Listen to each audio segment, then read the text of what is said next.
Hello and a Happy New Year from IVRA as the 2025-26 Endurance Series continues here from Watkins Glen for the 1,000 miles of the Glen here this afternoon. Over the course of the next 4 or 5 months, we've got 5 rounds of Endurance Series racing and 4 rounds of Club Sport racing, restarting next week here on RaceSpotTV. All to cram into the next 4 or 5 months. That's a lot of racing to bring to you here on RaceSpotTV. Very much looking forward to bringing you this one. Myself, Ewan O'Leary and Jeremy Scott on the start of this RaceSpotTV broadcast with Ramiro Augustin Cisneros behind the cameras for us all afternoon.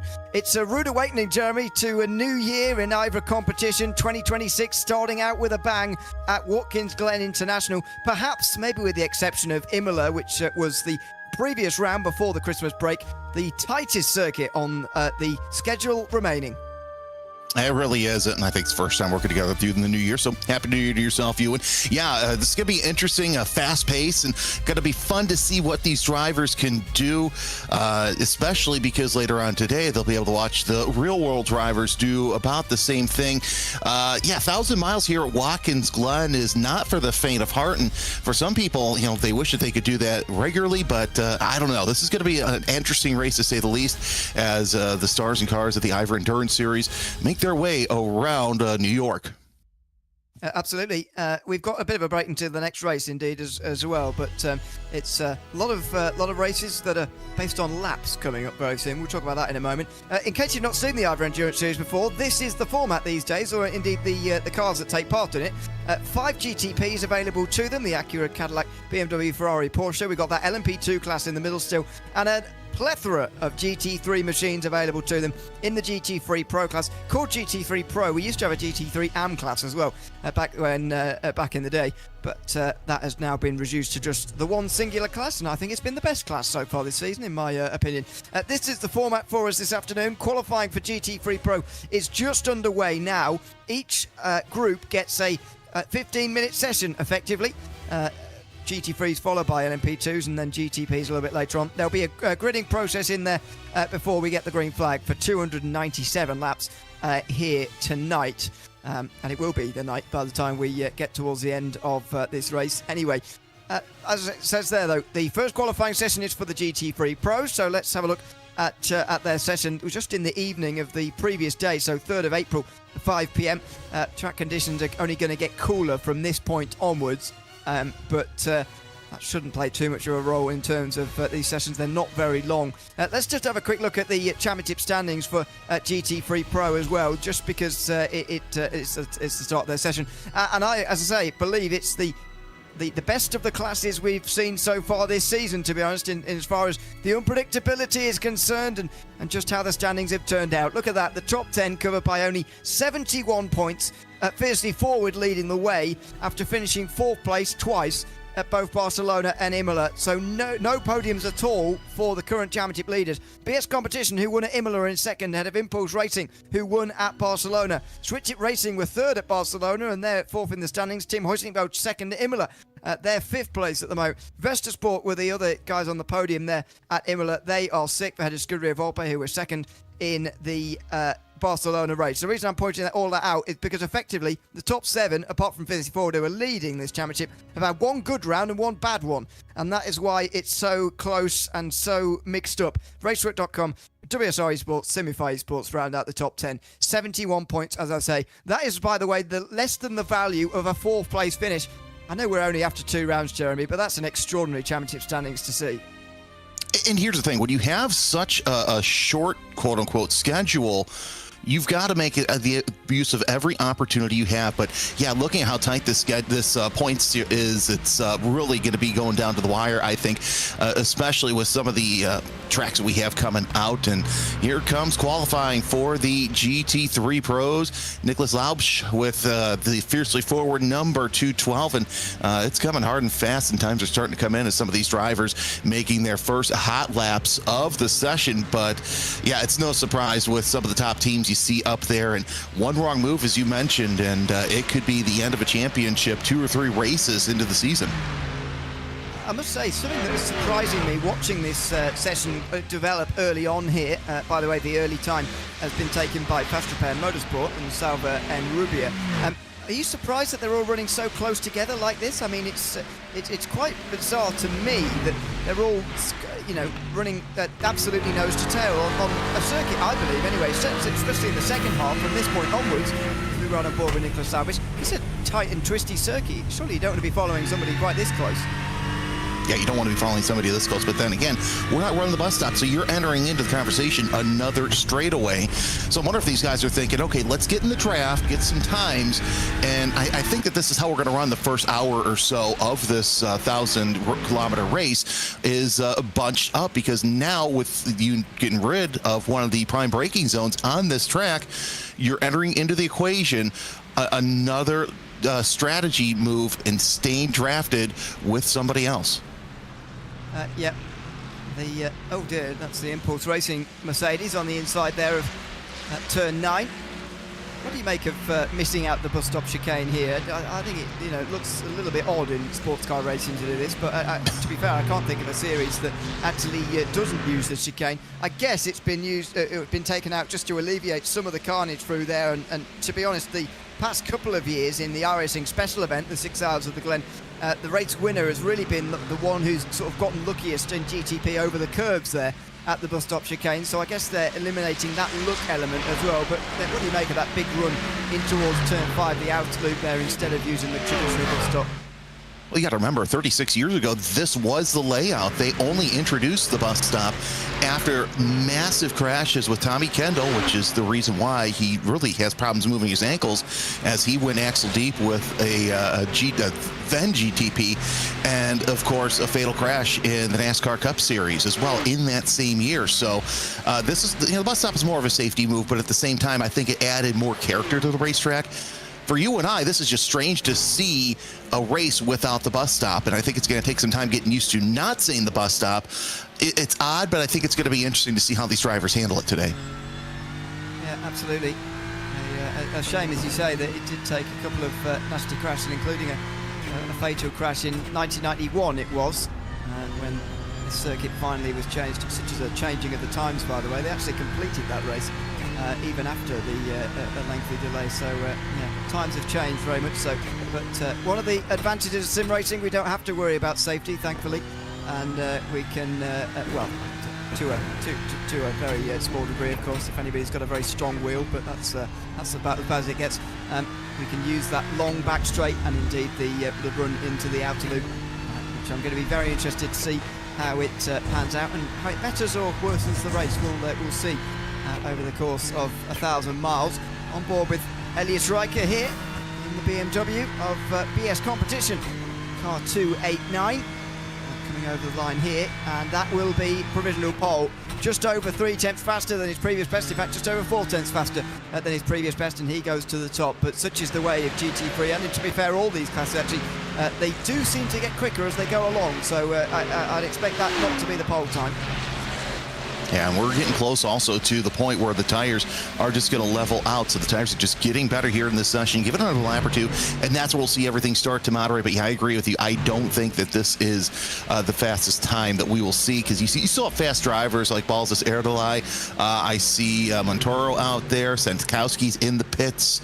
But there's a handful of very fast drivers who we haven't seen them run full on for this session yet. So they're on their fast laps right now. We'll see exactly how they work out here in the remaining minutes of this GT3 session, I should say. We already have a penalty, by the way. You may note that the Scuderia Volpe by P1 Sim car has got the number 29 on board. Now that is obviously different to everybody else, as you can see. Every number in GT3 Pro must be 200 or more, or in the 200s, I should say. And so there's a 30-second time penalty for them for joining the session with the wrong number. I mean, it doesn't do wonders for me, to be honest. The fact that there's somebody outlying like that is a little bit irritating, but never mind. That's how it's going to have to be, and they do get a 30-second time penalty for it. And when we get to GTP, by the way, I'll tell you about the penalty that is actually overrunning from the Barcelona 300, which took place last summer. If you can believe it, there's a penalty hanging over a team, or last autumn, I should say. There's a penalty still hanging over a team, GTP, so we'll get to that as well. when it comes through. But live race control, of course, in this series, and full course yellows if we need them as well, safety cars if we need them. We will see whether we do over the course of today. I suspect that actually getting rid of the bus stop chicane might just keep the number of cautions to a minimum this time round, but let's wait and see. It's not like the rest of the track is really wide, to be fair. There are still plenty of other chances for incidents to happen. Yeah, and of course, the boot in and of itself presents its own challenges. We see a lot of drivers have some issues through the toe of the boot. So, yeah, I think, it's great that we've left that one part of a full course yellow out of the equation. But then again, we still have the start through the S's, restarts through the S's, and anything through the boot as well. So, still plenty of danger here at Watkins Glen that could just cause a random safety car intervention. Yeah, absolutely. It's one of the beauties of these IVRA races. You can get those safety car periods. Still really nose to tail here in this qualifying session so far. We're following Dominic Bush here in the Mustang. 273 is the Switch It Amber team. We're second last at the moment in the field. Over the line for Pushkin does improve a little bit, but only to 18th position at the moment. Not as much as Salva Rubio has improved here for Fast Repair Motorsport. He's gone back to the top again, ahead of Elias Riker, then Tim Matska, who is next in line. So that's first, second and third. But Riker, just as I say that, improves himself and he moves up to the top now as well for BS Competition. They're trading lap times at the front of the field here, and it's a small margin between the front two or three. Really, it's a small margin throughout most of the field. You got to go back to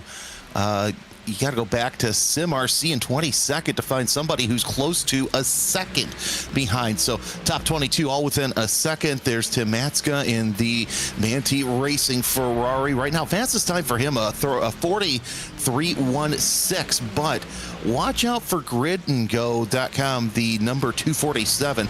They've set their fastest time, sector time so far, and across the line 40.365. So not too bad. I've got to say, this bus stop is really tightening up the field when it comes to the times. And Matska decided he's gonna just abort this lap. Yep, just took him behind one of the Mercedes. That's for WSR Esports, who are down in 10th for the moment. And how's this for a different strategy? Jarno Koch in the Grid and Go Esports Mustang goes completely alone here on the racetrack. Nobody around him at all in car 247. In fact, just behind is car 207. Not that far away, so not completely on their own. Haldo Motorsport not that far away, but interesting different strategy there for Koch to just get a little bit of free air here. And you'd expect Grid and Go to be one of the big challenges here for this race victory, and indeed this qualifying session here as well. A big slide there coming out of the right-handed hairpin, but yeah, it's a big opportunity for them to perhaps move through the field a little bit now and hopefully get pole position. They're only 2 tenths away from that at the moment. Yeah, running solo is an interesting strategy, especially with all the cars bunching up. We have a lot of cars coming into the pits, so qualifying at its tail end here for GT3s. And yeah, look at that slide. Just absolutely fantastic. And how he caught it across the line. Let's see what he does. 43.65, 41.265. So yeah, that slide costs him a good heap of time, as still stuck in 4th place. But really, he can fight from 4th place. He and the gridandgo.com esports team. Yeah, that's absolutely true. Qualifying not everything in this series with the length of the races, but it is a little bit important. This is the other WSR Esports car in the Aston Martin, so there are 2 of them there at the moment.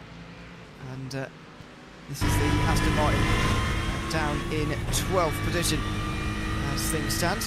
They are currently 9th place in the championship standings, as we've just gone through at the beginning. There is Carl, who's going to have to try and drag himself from this position. There's only a minute or so left of this qualifying session now for the GT3 Pro. So who is it going to be to challenge Elias Riker at the front of the field? Riker's in a bit of free air, actually, just up in front of Carl here. Not sure where Enrubia is at the moment, and whether there's going to be an improvement. In fact, Rubia seems to have not long been over the line, so there might be an improvement to come later. But can Riker just put this one out of sight now as he comes up towards the line? Elias Riker goes over the line there, pulls off to the side. His session is complete. Is it an improvement? It is not. So Rubia has one last chance here to gain pole position. Montoro across the line with a 42.74. So let's see if Rubia can make something happen. He set his fast time last time by 26.809 was his sector 1 time. You see the sector 2 time right there as he'll come across that line here momentarily through the boot. The Aston Martin number 202 trying to see if he can beat Rika's time, which was set early on, and Rika able to enter into that conversation. 38.5 out of Rubia coming out of the boot. So just a handful of seconds left in this session. Where does Fast Repair Motorsport GT3 end up? In the number 202, they end up on the front row to the side, or are they on the pole? The last couple of corners left for the Aston Martin. There are only a handful of drivers out there logging their final times, but here comes Rubia across the final corner. A little bit of a brush up against the wall. No harm, no foul. Across the line, the time is a 40.096. That's it. That's pole. Yeah, he's taken it. He's taken it with a better second and third sectors. I don't think his first sector particularly set the world on fire. It certainly wasn't a purple sector at 1, but it was good enough in the second and third sectors to take pole. Now, is there a late surprise here from Gabby Montoro? The first sector was strong, the middle sector not as much. Different manufacturers at play here, and in any case, Montoro's in the pit lane. That's going to be it. Salva Rubia has taken pole here, surely, with a very late lap time. It shows the merit of leaving it late, but I think Riker probably breathed a sigh of relief there and thought, I've got this, but Rubia able to pull it out the bag at the end there. I saw the LMP2s getting ready for their session. Here is Tim Matska. See if he can put that Ferrari on pole or on the front row coming into the heel of the boot for the final time. Will he go into the pits, or is he going to head in at that first sector time and second sector time? I don't think are enough for the pole. So Rubia might be able to breathe a sigh of relief. It's going to take a monster third sector, and yeah, he's off the gas. So your front row is going to be Rubia and Rika for GT3. It will indeed. A bit of a surprise for Salva Rubia. No disrespect to him, but look at the names he's beaten in this session. Elias Riker, Nicholas Laubitz, Gabby Montoro, Jarno Koch, Tim Matska, Norbert Leitner. Wow, that's a list of names to beat, that's for sure. Tim Matska continuing on here. I'm not sure if he's even allowed to do this. But anyway, clearly he is. He's very experienced in the IVRA series, so they know what the rules are by this point. Jan Sinkowski in 15th place for Team Huizenfeld. The perennial IVRA winners back when the Club Sport Series contained the TCR class. They were pretty much unbeatable. Found it a little bit more difficult in the GT3s with the competition around them. But as I say, they're lifting off here indeed towards the left-hander. They are at the end of their session, that's for sure. The LMP2s will very shortly be making their way out onto the circuit for their session. So in a moment we'll just have a look at the results from the GT3 Pro qualifying session here at the 1,000 miles of the Glen. And it's a surprise pole, you would have to say, at the end of the session. It was a late lap from Salva Rubia, but a lap good enough for the pole position at the end of those 15 minutes. The LMP2s will be on their way in a second. They're just congregating at the end of pit lane. And I think now they will be allowed to go off on their way out onto the racetrack. Can't quite hear them yet, so maybe they've got a couple of moments to wait. But Salva Rubia does take pole here for Fast Repair Motorsport by about a half-tenth. PS Competition in second. As I mentioned, look at the names that he's beaten there. Firstly forward, and Simify will be up there first to the Mustangs there. Simify Esports in front of Grid & Go. First to the Ferraris for Maniti Racing, 6th place in front of Impulse Racing. And Solpec Precision Racing at Best of Sport and WSR Esports rounding out the top 10. 11th has gone to Harder Motorsport with Scuderia Volpe by P1 Sim. Vesta Sport in 13th, their other car with Boots and VDS And then Team Hoisting Belt rounding out the top 15. Similia Esports are ahead of Delta Sport with Line GP in 18th. Impulse Racing and Racework.com round out the top 20. And then Team Australia by OPR, SimRC surprisingly down in 22nd, and Switch It Racing rounding out the 23 in GT3 Pro. Let's go on to LMP2 then, shall we, and show you the championship standings heading into their qualifying session. And it's Delatraz Automotive who are leading the way by 40 points over both Effect Simulations and Arete Esports. Automoves Racing Team and Boardness round out the top 5 with a bit of a gap back indeed, although the gaps behind them very close. Team Racing, Map Performance, Fiercely Forward, Arete Esports, their other car, and Fastlane RT round out the top 10. All of the LMP2s, all 15 of them, getting to the end of both races, in fact, at both Barcelona and Imola. But the best performance so far has been from Delatraz Automotive, who was second in the opener, and they got the maximum 134 points for a race victory, and indeed leading at halfway at the previous round at Imola in the 6 hours. Again, early in the season, definitely, but good to get a little bit of a head start there in LMP2. And a 40-point advantage over Effect Simulations and Arete Esports. You'd say Delatraz Automotive are favourites, probably, in LMP2 for the title this season, but there's still a very long way to go.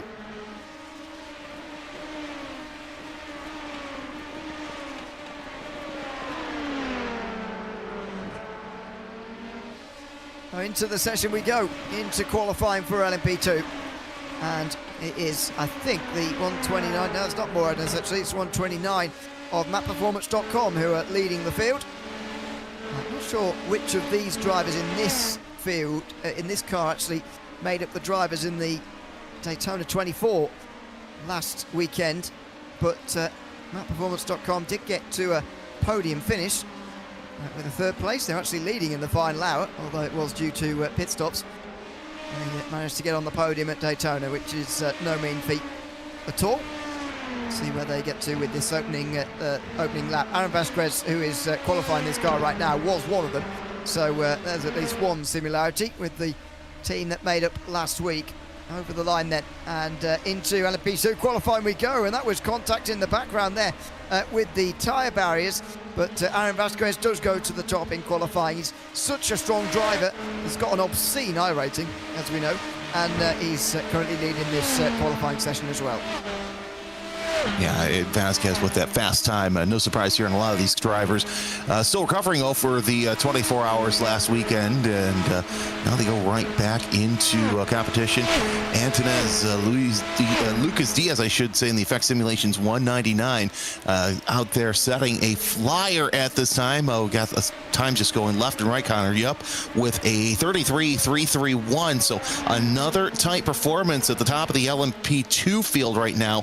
We'll see exactly how these drivers fare out, but I think it's going to be another dogfight to get to the pole here at Watkins Glen as you're on board with 199. This is Lucas Diaz Antunes, who didn't get a time in first time round. Looking to get one this time for the Effect Simulations 199. That's the Effect Simulations car. There's only one of them in this series, but that's the car that's running in second place in the point standings at the moment, with 2 top 5 finishes from the first 2 rounds. Bit of a slide coming out of turn 9 there, the off-camber uphill left-hander. Just a hesitation of grabbing 5th gear as you go through the penultimate corner before the final turn now. Short shifting into 4th, trying to avoid the wall, which is so difficult to do. You get very, very close and over the line with a 33.1. That would be 3rd if it counts, and it does indeed count. So Effect Simulations are on the board. But Map Performance are back to the top again after the second round of times like they were after the first. There's your point. There you go. There's points leader. It's morning here in the United States. So trying to get everything up and running. Connor Jump. Let's see what he does to the 188 around that final corner. And man, talk about that exit. Really launched it off of the rumble strips there. And it's a 33.14. So not good enough for pole, but good enough to sit up in 3rd. Yep. Decent enough. That's sort of the region you've got to be in as well, isn't it, in the qualifying session? You know, you're really thinking about, when you're talking about qualifying, you're really thinking about how it's going to affect you for the race. It's a very long race. Even to reach to the halfway mark, we're going to go through 149 laps here at this circuit. That's going to take, quite some time anyway. Approaching 3 hours, I would say. Well, more than 3 hours, in fact, to get to the halfway stage of this race. Somewhere between 3 and 4, depending on how many safety cars we get. So even that is enough time for you to move through the field for those halfway points that will be awarded on that 149 this afternoon. This is Ricardo Ferreira on board with the chrome looking at 142. Guys coming in the pit lane just in front here, and now he follows. This is something we didn't see in GT3, but it's a factor in LMP2, stopping halfway through the session. Yep, want to get out there and make sure that you have all the necessary adjustments for the final push to the pole. So yeah, half of your field already in the pits. You're seeing Zacic, Jupp, Jenkins, they're still out as well. So handful of drivers in the pits to see what they can do to set up for the final run, the final push to the pole, I should say. One of those drivers is Daniel Espis, sitting in 10th in the XPD Racing number 105. And something that we didn't see in GT3 that I think is going to be a factor here in this class, and might even be in the GTP class as well, Ewan, is you saw the little jump there out of the LMP2s. You don't normally see that because at the exit there, they're coming off the bus stop, so they don't have to worry about that little bump there. I completely forgot about that. Yeah, it's a racetrack that has evolved since it was first added into iRacing, Watkins Glen. Days were back when it was added, there was no real limit as to how wide you could go through turn 1, because there was a lot of grass there, sort of halfway down the thing, sort of enforcing track limits. But nowadays there's a proper off-track and whatever, and we will see them staying within the lines through turn number 1. As XPD Racing come into the pit lane indeed. Now 15 LMP2s in the race again here this time around. Don't think XPD Racing have been one of them though so far this season, so we might be missing somebody and have a replacement in. Unity Racing have been in and so far 14th in the point standings. They've been a little bit further down, and it is noticeable actually. I think the Gulfin class in LMP2 is, even though there's about 8 less of them than in GT3, the gap from first to last is a bit bigger. It is a bit bigger, but then again, that's kind of how LMP2 is across the board. It's a springboard for drivers who want to get into the prototype racing. So, it's just going to happen. And a lot of these drivers are learning. I mean, that's why we have lighter prototypes now in the radicals that we see here in iRacing. But if you want to get in endurance, obviously you got to start in LMP2. There's very, very few drivers who can just, I want to go prototype racing. I'm going to go right in the GTP and be absolutely fast. So this is kind of a learning curve for a lot of these drivers. That is true. Although there are also some of them in this class who are seasoned drivers as well. They absolutely know what they're doing, like Aaron Vasquez, who currently leads this session. Michal Zayak is in second, Connor Jupp third at the moment in this LMP2 qualifying session. This is Luke Burtonshaw in the 13th position for Orbit Drop Bear Motorsport. Orbit Drop Bear are currently in 12th place in the standings. They were top 5 at Imola though, and a good performance for their team. And actually only 44 points away from 4th place in the standings, even though they're down in 12th. So again, gives you an idea of just how close it is throughout LMP2, and indeed just how unpredictable these races are as well. They're impossible to call each time. And that's what makes endurance racing so fun, because you never know what's going to happen. And there's so many miles, so many laps, and so many storylines. And I think 1,000 kilometers here at Watkins Glen is going to be absolutely fantastic. Burtonshaw coming out of the boot, heading back onto the circuit. We'll see what he can do in the 168. Again, 13th fastest, fastest time of 33.7. We'll see if he can improve upon it. And he's running about the same sector times as some of the fastest drivers as he comes off the final corner.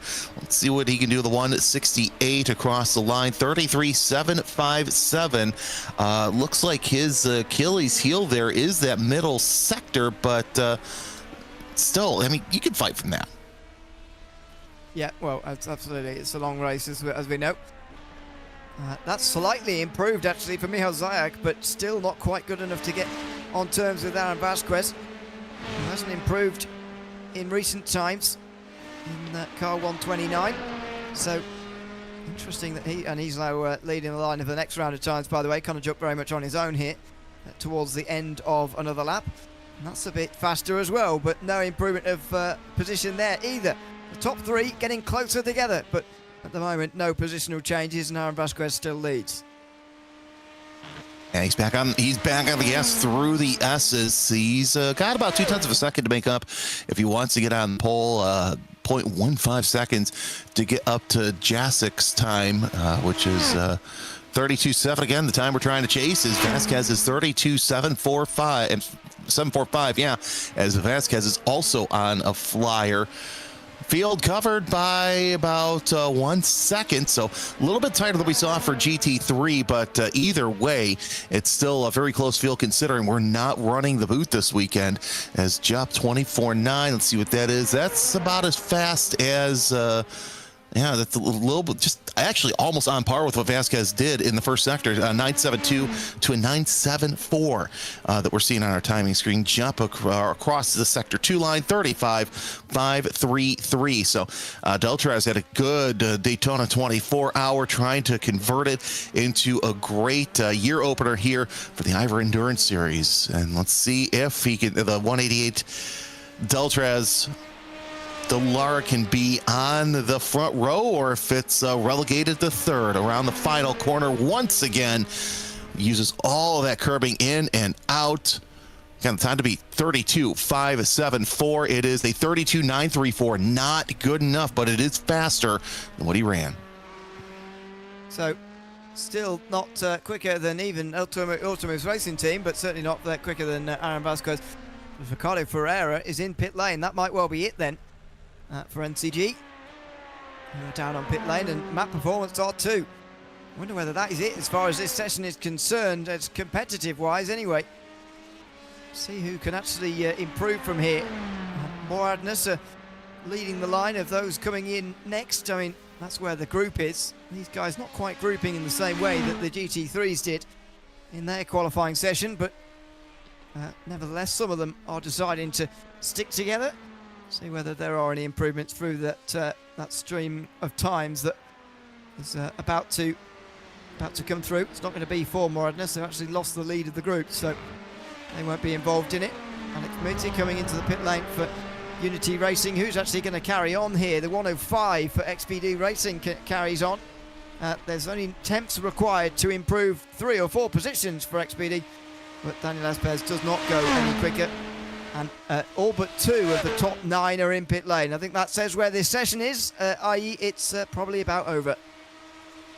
And it was interesting to see a lot more drivers in LMP2 decided to try for solo runs than they did in GT3. I have a feeling Alex Jenkins is probably going to come in as well, although his last lap was the fastest as well for him, 33.048. And yeah, he's just going to take the dive into pit road. So I have a feeling what we saw in GT3, what we saw in LMP2 kind of forebodes. I don't know if these GTPs are going to be running as many laps as we saw in GT3.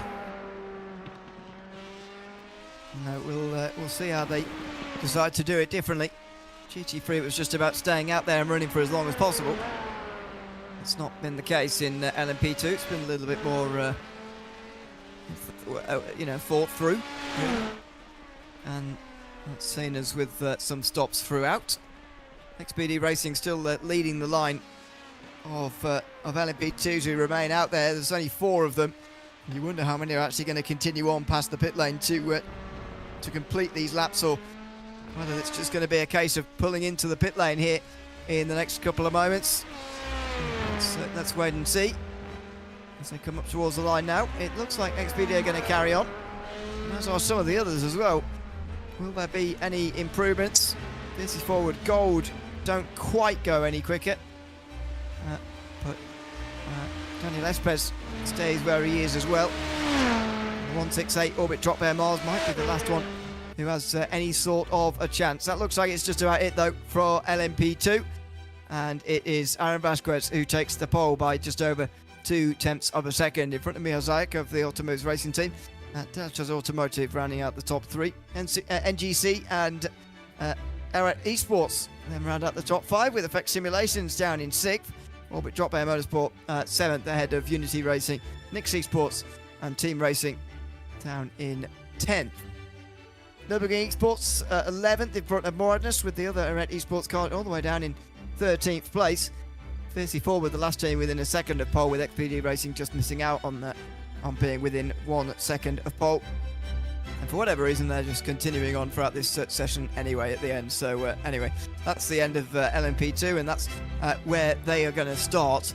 These are the GTP standings in the meantime as we get ready for their qualifying session. And what a season so far it's been for Drago Racing. 2 wins out of 2, including a full 134 points out of Barcelona in the opening round of the season. A first place with a third place at halfway at Imola as well. So 72 points their advantage over Movano.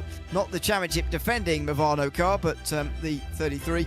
Fiercely forward in third ahead of Orbit Drop Bear. In fact, they're tied on points. Williams Gaming Club round up the top 5 with the other Fiercely forward in 6th place. Top Pit Precision Racing, Grid and Go, Fierce Competition and Simify Esports round out the top 10. The reigning champions, for reference, all the way down in 14th place. Number 1, Movano, didn't score any points out of Imola. And this has happened last season as well, when they were the other car was reigning champion. So Movano won 2 in a row. And last season, they really struggled with the number 1 car, but went on to win the title with the other. I wonder whether that is happening again here. But at the moment, it's difficult to look past Drago Racing. 2 wins out of 2 in the IVRA Endurance Series so far, and a Daytona 24 win last weekend as well. Yeah, Drago really dominated with 1-2 most of the race, so no surprise that they're at the top of the standings here. Let's see what they can do here in qualifying. I think that the big question is, does anyone have their number to slow them down or stop them, as you see all those wonderful GTPs sitting there at the exit of pit road waiting for the green light to start their qualifying session. And heck, I've got to say this, as dominating as they were, one was more dominant than the other last week at Daytona, so it's going to be interesting. I don't even think anyone within that team can stop one of the 2 Drago prototypes. It's going to be very difficult to stop them, as the session now gets the green light and they're underway here at the end of pit lane. The tyres will be getting very cold. I mean, they would have been very warm to begin with, but that's why some of the GTPs just waited there before actually getting underway. This is going to be a very interesting session indeed. We at the moment have got 15 GTPs in the field. Both Movanos, interestingly, leaving it a little bit longer. So all the other 13 have managed to get themselves out onto the circuit, including Alexander Spets, the championship leader, who leads them around. But the 2 Movanos decided to stick together on the other side of the racetrack completely. Yeah, why the heck not? Let's see what happens with the Movanos coming out a little bit later on. But yeah, this gives the rest of the field a chance to warm up their tires. And correct me if I'm wrong, but I think they're one of the new tire spec that the GTPs have worldwide, correct? I think so. Yeah, so that's good. So yeah, that should come up to tap pretty quickly, especially with the cold temps. You see one of the Grid and Go prototypes making their way around, and we're about set to start logging some laps and logging some times. It is the evening in qualifying here, so relatively low temperatures, but not too terrible. And we are running in April, so a little bit warmer than maybe it would be if we were using today's date. But look at that, a stop in the background and weaving over the start-finish line. These are not going to be the pole times, that's for sure. They do still need at least a couple of laps to get warmed up. Yep, but there's a 963 into the pits. That's R in full, and the 62 Soul Pack Precision Racing. Something to keep an eye on also, you want to decide, take a look at the race control notice board. They're noting a couple of incidents during the GT3 qualifying, so we'll keep an eye on that and see how that affects the race. But yeah, these are definitely not going to be the pole times for these drivers, as you're seeing warm up through the back straightaway and heading into the boot. One time, one is in the LMP2 qualifying as well, to keep you across. We'll try and tell you about all of those penalties when they apply. The one penalty I was going to mention that I haven't so far is carried over from the Barcelona 300, and that's for the number 4 Blue Mercure Racing team, who are indeed making a return to the series this time round, although David Adam is still in pit lane at the moment. That penalty is a start from the pit lane because car 4 towed from a safe location during the Barcelona 300 without permission from race control.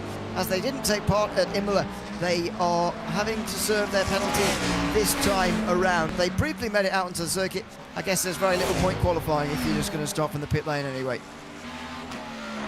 So are they taking their nods from the Valtteri Bottas book of racing? Is that, I mean, but regardless, absolutely interesting strategy to sit in, just sit in the pit road. Because yeah, like you said, you're starting from the pit road. Why go out and log a time and possibly, wreck equipment or, chance anything regardless. But Drago Racing on the top, 30.429 already. And you got to go back to 11th overall right now. Christian Hilgard in the fiercely forward yellow number 11, 33.309. So Drago Racing already going fast up to the top. Even with cold tyres, they're the faster team at the moment. Drago Racing. Johan Roy didn't actually get a time on the board for Grid and Go. So they will look to get to somewhere near what Drago Racing are able to achieve. And these two teams, Grid and Go and Drago, should be very similar, I think, this season.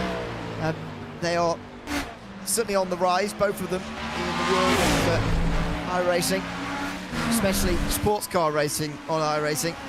And so far, it's not really been the season for Grid and Go. I think they've had 2 7th-place finishes so far, put them 8th place in the standings, and it's not really what Grid and Go should be targeting if they were to look at the start of this season. I'd say Drago Racing are a team of a similar calibre, and they've had 2 wins so far from these first 2 rounds.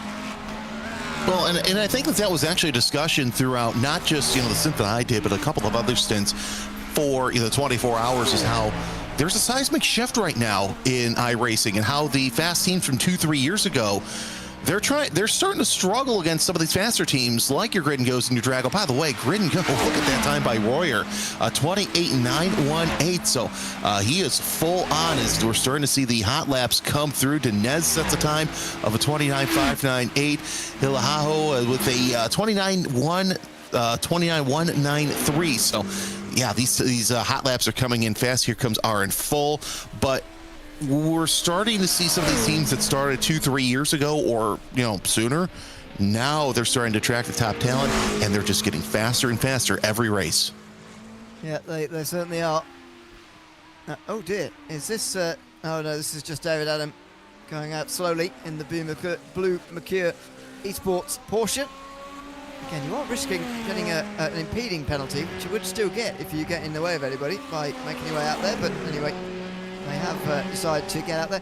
Marcus Hamilton, meantime, comes to the end of a lap here with the Movano teammate Luc Rabier right in behind. It's not a 20-second lap time. There you go. Fixes itself there. 11th place for number 1. And 33 down in 13th place. It's there.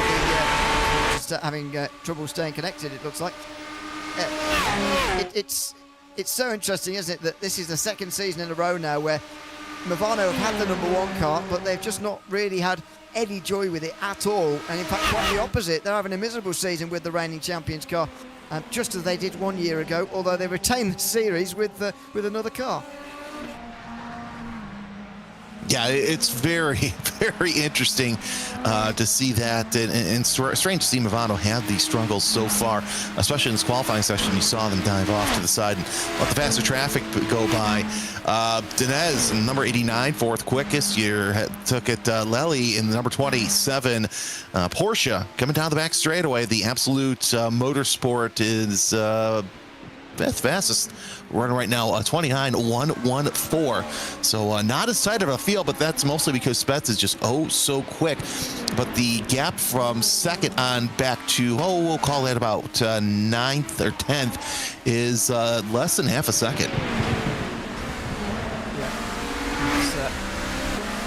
it's close across the board, but I remember some of those teams down towards the bottom just haven't got a representative time in at all yet. Alessandro Lely. It's 5th at the moment, well down to 6th indeed, as Movano, number 33, gets up the order. Number 1 still not able to lift itself any higher than 12th as things stand for the reigning champions. But what can Lenny do here? It's the most unknown of the names inside the top 6 here for Absolute Motorsport athlete, but he's already ahead of Mark Perez and Patrick Wolf, Harrison Limas, Christian Hildegard. Plenty of strong names he's already beating in this session. 28.9 though is going to improve it further, and if it counts, and indeed he does move up into 7th place. Phil Denez though moves up to 2nd and is now challenging Alexander Spets, just 1/10 of a second behind.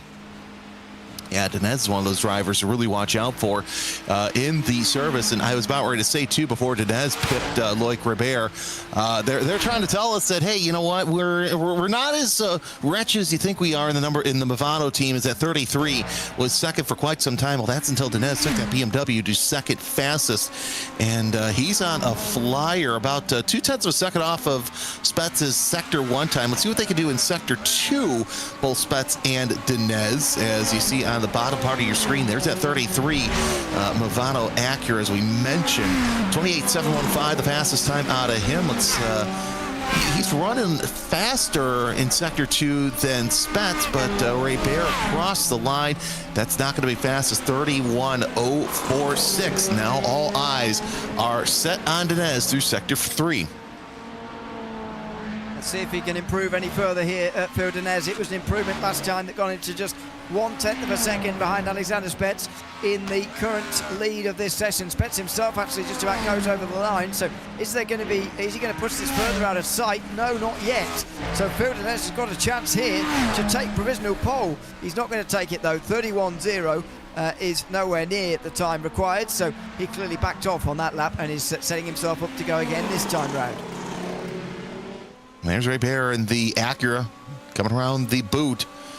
Third fastest, 28.715. Let's see what he can do for this sector time. Actually, not too bad. First sector time, 23.083. Second sector, he'll cross the line right there in the sole of the boot. That's a 34.017. So Ribert's still on it, but not much left in those tires there for this qualifying session. They'll start to level out, and the number 7 Grid and Go Esports with Johan Royer. Their fastest time of 28.743. Didn't have time last time by, but still coming around as we take a look at the top. There's Ribert coming off the final corner, and he will come down the straightaway to log a time. What can the number 33 do across the line?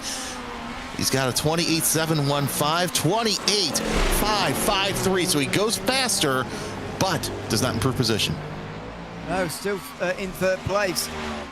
Now then, where are the other improvements going to come from here? Spets will be next over the line. Phil Denez will be in there as well. Johan Royer, though, will be in front of Denez here, getting himself over the line again. He's got a bit more time to make up here in the Cadillac as he comes up towards the line now. Drago Racing don't seem to improve. Grin and Go stripped down to 5th. The Simify improved, but what about Royer? He goes back to 4th place, responds immediately, and gets back to 4th, but still a 1/4 of a second behind Drago. Phil Denez now only 1/10 of a second behind Drago as he improves. Let's go racing into the pits with a 28.951. That's Manti Racing in that. Patrick Wolf goes up to 6th of the fiercely forward black number 8. And Phil Denez, the auto flyer right now. Look at how good he's responding through the back straightaway around the carousel. And the drivers around know he is on a fast flyer. They're getting out of his way so he can come out there and try and beat Spets this time again. 28.408 is the time to beat. He's 0.05 of a second off of Spets this time. And Denez is that driver that you really want in there because you know he can get the job done. Loic Ribert at the bottom trying to finish his session, and indeed he's going to head into the pits. But now let's see what Denez has for Spets in that BMW. And so that's probably it for Rabia now. The other Movano car moves up though. Just as it sits, the car comes into the pit lane. Marcus Hamilton ends his session with an improvement in the number 1 car. That is the end of his session though. Is Phil Denez going any quicker? He's not even pushing. He's coming into the pit lane. That last lap might have been his last chance here as he comes into the pit lane. And so many others will do the same. Drago Racing come over the line there and do 0.08 of a second away from an improvement themselves, but they were not able to quite do it. Johan Royer is a 38.7. That is quite slow for him. Is there one more chance? He's the only driver apart from the pole sitter currently inside the top 5 who is up there at the moment. This is encouraging for David Adam. As he goes over the line, there's no improvement there, but That number 4 car's got speed, although it will have to start from the pit lane. And that's very encouraging to see that car having speed. So he'll have a struggle to get up through the field, but regardless, still not bad. 6th fastest as Mark Perez pushing around the carousel in that number 14 Simify Esports Cadillac. 28.742, the fastest time for him, and he had a slow second sector that's kind of cooling off the tires, get ready for this flyer. One last attempt at trying to see if he can improve, and looks like Dinez is back out there. So Phil Dinez went for a quick swap of the tires, and he's back underway. So we'll see if Dinez has one last shot at Alexander Spitz, number 69 Drago Racing prototype. I thought that'd be it, but if he can get those tires warmed up quick enough, I suppose he does have time remaining to maybe do something here. Mark Perez just in behind Alessandro Lelli here, who hasn't really improved since we last saw him, and therefore it's all the way down to 13th place now, although only half a second off the pole. That's just how close it is around here at the moment. Mark Perez over the line. Is there any improvement here for him? There might be. Yes, 3rd place for Mark Perez. That might be his last lap of the session, but nevertheless, he improves to 3rd. And Phil Dinez, meantime, has gone in the barriers. He's got a big ball flag as he was trying to get round on cold tyres, warm them up as quick as possible and get round as quick as possible. He's in the walk, and that will be the end of the session for BS Plus. Yeah, that's a shame. But you got to hang your hat on Dinez to 0.05 of a second slower than Spetz. David Adam comes into the pits where he will start 26.57, about almost 1/10 of a second off of Phil Dinez's time. So yeah, that second on back is going to be an interesting battle here in GTP. We'll see what Royer can do in the number 7 Grid and Go Cadillac heading into the boot. Again, 28.658. Didn't love the time last time by, but I have a feeling that he's backing off around right now. Not going as quick as he could, so he's satisfied with this 28.658, only 1/1000 of a second off of David Adams' time, but he'll start off in 6th. Looks like that's how we're going to end this session. Is there another twist late on here? Aaron Full is still out there, next over the line for car 62. Not sure there'll be an improvement there. Look at that, only 3.5 tenths away and down in 9th. Remarkable, really. The closeness of this session again. Phil Dinez is properly out now, so is Alexander Spetz at the front of the field. Mark Perez the only one at the top 6 out there, but now he comes into pit lane as well. This is Daniel Lutsko in the Maniti Racing GTP. Down in 12th as things stand in the BMW. Going into the final corners. And looks like Lutsko will carry on to the end of the lap. Will there be any improvement though? It's a different question. Well, maybe. No, that's just how close it is. 0.4 of a second. It's only good enough for 13th position. That is pretty remarkable, really. Absolutely remarkable that we can see such a close qualifying session here in GTP, and I think it sets us up for a great race. No, it really does. It's gonna be an all-out fight for 1,000 kilometers here. Here's Elias in the number 68 across the line, 28.683. It's not going to be an improvement as the fastest time out of number 68 is a 28.664. So 0.06 of a second off of Johan Royer's time. And this is going to be a difference of, I think they're both going to be, they're going to be on the same row, or no, yeah, they're going to be on different rows, I should say. Man, it's a little hard so far this morning. As you see, a full into the pits, just a couple of drivers out, but that's basically going to be it for GTP qualifying. It's going to take a miracle for some of these drivers to get up to the top of Spetz's time. They really got to go all out, but it's going to be an interesting race regardless throughout the GTP class, as everybody's just so close, and that kind of talks about the strength of IVRA's BOP here to get these prototypes so close. Absolutely. That looks like it's the end of GTP qualifying, so let's have a look at the results. It's Alexander Spetz who takes pole by 0.5 in front of Phil Dinez of BS Competition. Simify Esports the best of the Cadillacs then, ahead of the best of the Acuras. It's both Mavanos in 4th and 5th. Blue Mercury Sport will have to start from pit lane, but they qualify 6th at least, with Grid and Go Esports in 7th in the number 7. Orbit Drop Bear Motorsport, that's difficult, 8th place for them, ahead of Fiercely Forward and Williams Sim Racing Academy rounding out the top 10. Soulpep Precision Racing then 11th, then a fiercely forward the last team within 4/10 of pole ridiculously. Maniti Racing, Chatham Restec and Absolute Motorsport, who were knocking on the door of a top 5 with that time previously. Lely couldn't improve late on there, and so ends the session in 15th. Well, you mentioned that it's an early morning over there in North America, and a good morning to everybody watching along from that part of the world, joining us in the morning. I will say, not to make you feel bad or anything though, the guy who just qualified second, Phil Denez, is normally racing from California. I'm not sure whether he is today, but if that is the case, it is 7 a.m, just approaching 7 a.m. Yeah. Goodness knows what time he got up in the morning this morning to get himself ready for that session and that lap time that's got him to second place in a very competitive field. Yeah, no, I'm looking at my clock right here, and we're approaching 9 a.m. here in the Central States. And yes, that's early, and that's normally my work day here in the United States. As usually, I'm up at 3 in the morning to be at work by 5. But yeah, you have to be up early for some of these races. Spets and Denez on the front row. This is going to be an absolute fantastic race here, as we're just about set for the warm-up session. Here's the replay of Spets' fastest lap. Board down in towards turn number 1, and just trying to keep your right hand side tyres on that curb, because if you go just that little bit further over, you will invalidate the lap time. Up the hill and over the other side, this is flat out right the way down, and this is the advantage really of not using the bus stop. It's a run all the way then down in towards turn number 5, the long right hander. And have a look at the speed through here, by the way, maxing out pretty much in 7th gear, dropping it down to 4th. Quite a braking zone because you're coming from such high speed, but look at the speed round the corner, and then you're arriving then at the next turn 6, with even more speed than normal. Right, getting on the brakes though, getting to slow down just in time for the left-hander, then shooting uphill again in towards the toe of the boot, turn 7.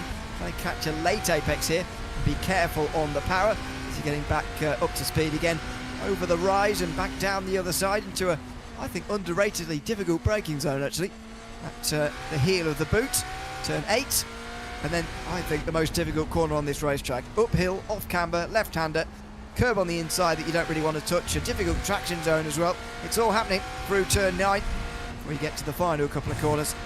And fast and flowing turn 10, a little bit wide there, did well not to invalidate it, but maybe left a tenth or so on the table. And then through the final corner to end the lap. That's how he got pole position here at the beginning of this race. The actual session of qualifying itself comes to an end now. Warm-up will begin in a moment. We'll continue to chat away and preview this 1,000 miles at the Glen here. You with myself, Ian O'Leary, Jeremy Scott in commentary for these first 2 and a bit hours we're going to bring you of the 1,000 miles. Romeo Augustin Cisneros will be behind the cameras all afternoon. Hello from around the world to wherever you're watching. Tom in YouTube chat says hello from Australia. Not sure what time it is over there in the morning, by the way. Might be about 2 a.m. or something, approaching 2 a.m. depending on where you are in that similarly large country to yours. It's got different time zones and everything, but yeah, very early on in the morning. I would have thought people over there would be getting to bed for the Rolex 24 later, but we don't want to encourage people to go over there and watch that race, of course, because we'll still be racing here in the 1,000 miles of the Glen. Going to be an unusual thing for the drivers as well, who are all motorsport and sports car racing fans like we are, and they're going to have one eye on the race while they're still completing the last hours of this one. I'm kind of glad that we have the early sync, because yeah, I'll admit, I'd have one eye at least to start, and go back to the race, because really the action really gets started when it goes sundown in Daytona and goes all the way to about sunrise. So that's when really strange stuff happens at night. One thing I want to touch on real quick is a question was asked in the 1,000 miles of the Glen Discord, where the drivers and the teams all talk to amongst each other. Someone asked, when does the drive time start? Is it when you pull out of the pit box, or there's an exit to entry pit lane? And race officials have said it's exit to entry pit lane. So you have a little bit of a dead time there. I would say 40 to 120 seconds of no drive time if you are in the car switching over. So that's something that is going to add an extra crinkle into the race strategy as well. Yeah, absolutely, and just going to try and get the actual amount of time that each of these drivers will have to do for the limit, I should say, for these races. Now, it does get complicated in races like this, where there's a lap distance rather than a time, but we've got a maximum of 8 hours 30 to complete the race this afternoon. If the laps are not completed after 8.5 hours and we're still going, then the race will just end short of 1,000 miles. That means that the maximum drive time is 4 hours 30, and just make me wonder why they're asking that question, because that must mean, they're thinking about sort of cutting this very, very fine. And maybe the question being asked because there's maybe a 2-driver lineup, and when you do 4.5 hours times 2, that gets you to 9 hours. It only gives you a half-hour bit of leeway there, which is shorter than any stint that you can do on fuel in any of these categories. And so you've really got to get that strategy right if you've only got 2 drivers available to you this afternoon. And that's when you get the spreadsheets out, get the the numbers crunched, and figure out, okay, well, you run this stint and so on and so forth. So yeah, kind of an interesting question to ask here just before we get started for this race. And of course, warm up still taking place, but I have a feeling we're going to see some interesting race strategies all throughout this race, hoping that this the 1,000 kilometers doesn't go to the time limit. That is the big question, but something to keep an eye on throughout the race. I'm sure as to how long this race would be scheduled to be if it went green the whole way. I would say about 450 minutes, which is what, 7.5 hours? Is it? Something like that. So yeah, that sounds about right. Let me see here. Yeah, I think it's 7.5 hours. So I reckon we've got about an hour's worth of time to lose there in cautions. Now, that's not an hour's worth of safety cars. That's an hour's worth of time lost through safety cars. So I think we've got plenty of time. It just depends what kind of race we're going to see. And the thing that always concerns me at the start of races here at Watkins Glen, it's that run over the top of the hill for the very first time. When you're coming out of turn 1, which is not the problem at this venue on lap number 1 normally, it's turn 2, 3 and 4, where if somebody makes an error and they're spun around in front of the field, nobody has got anywhere to go, because the walls are right next to the road, and that's surely the real concern here on the very beginning of this race. And most recently, we saw that in action a couple years ago in the MX5 Cup Series, where they get to it's like, okay, fine, you're good through the S's until you get to the top. Oh no, somebody's going to spin. That's where you're most likely going to see an incident, not necessarily at the bottom of the S's. It's going to be at the top, I think, if we do have a big incident. But either way, those guardrails are just so close on the S's. And of course, they don't move that much, because if you remember several years ago, and this was a sticking point, even when the Grand Am Rolex Series was racing here several years ago, is in real life NASCAR basically cemented the posts so they wouldn't give for the stock cars. Great for stock cars, not so great for everything else. So that's something to keep an eye on. They basically act as if a natural, safer barrier where the wall doesn't give that much, but it bounces you back onto the racing surface. Yeah, it's easy to forget, I think, sometimes, especially when you watch a lot of sports car racing like I do, that this is a stock car racing staple as a road course. Not this layout with the boot included, but the sort of shorter layout, if you like, which does include the bus stop chicane since 1992. It's been an absolute staple. It's been on the NASCAR Cup Series calendar every single year since 1986, apart from 2020.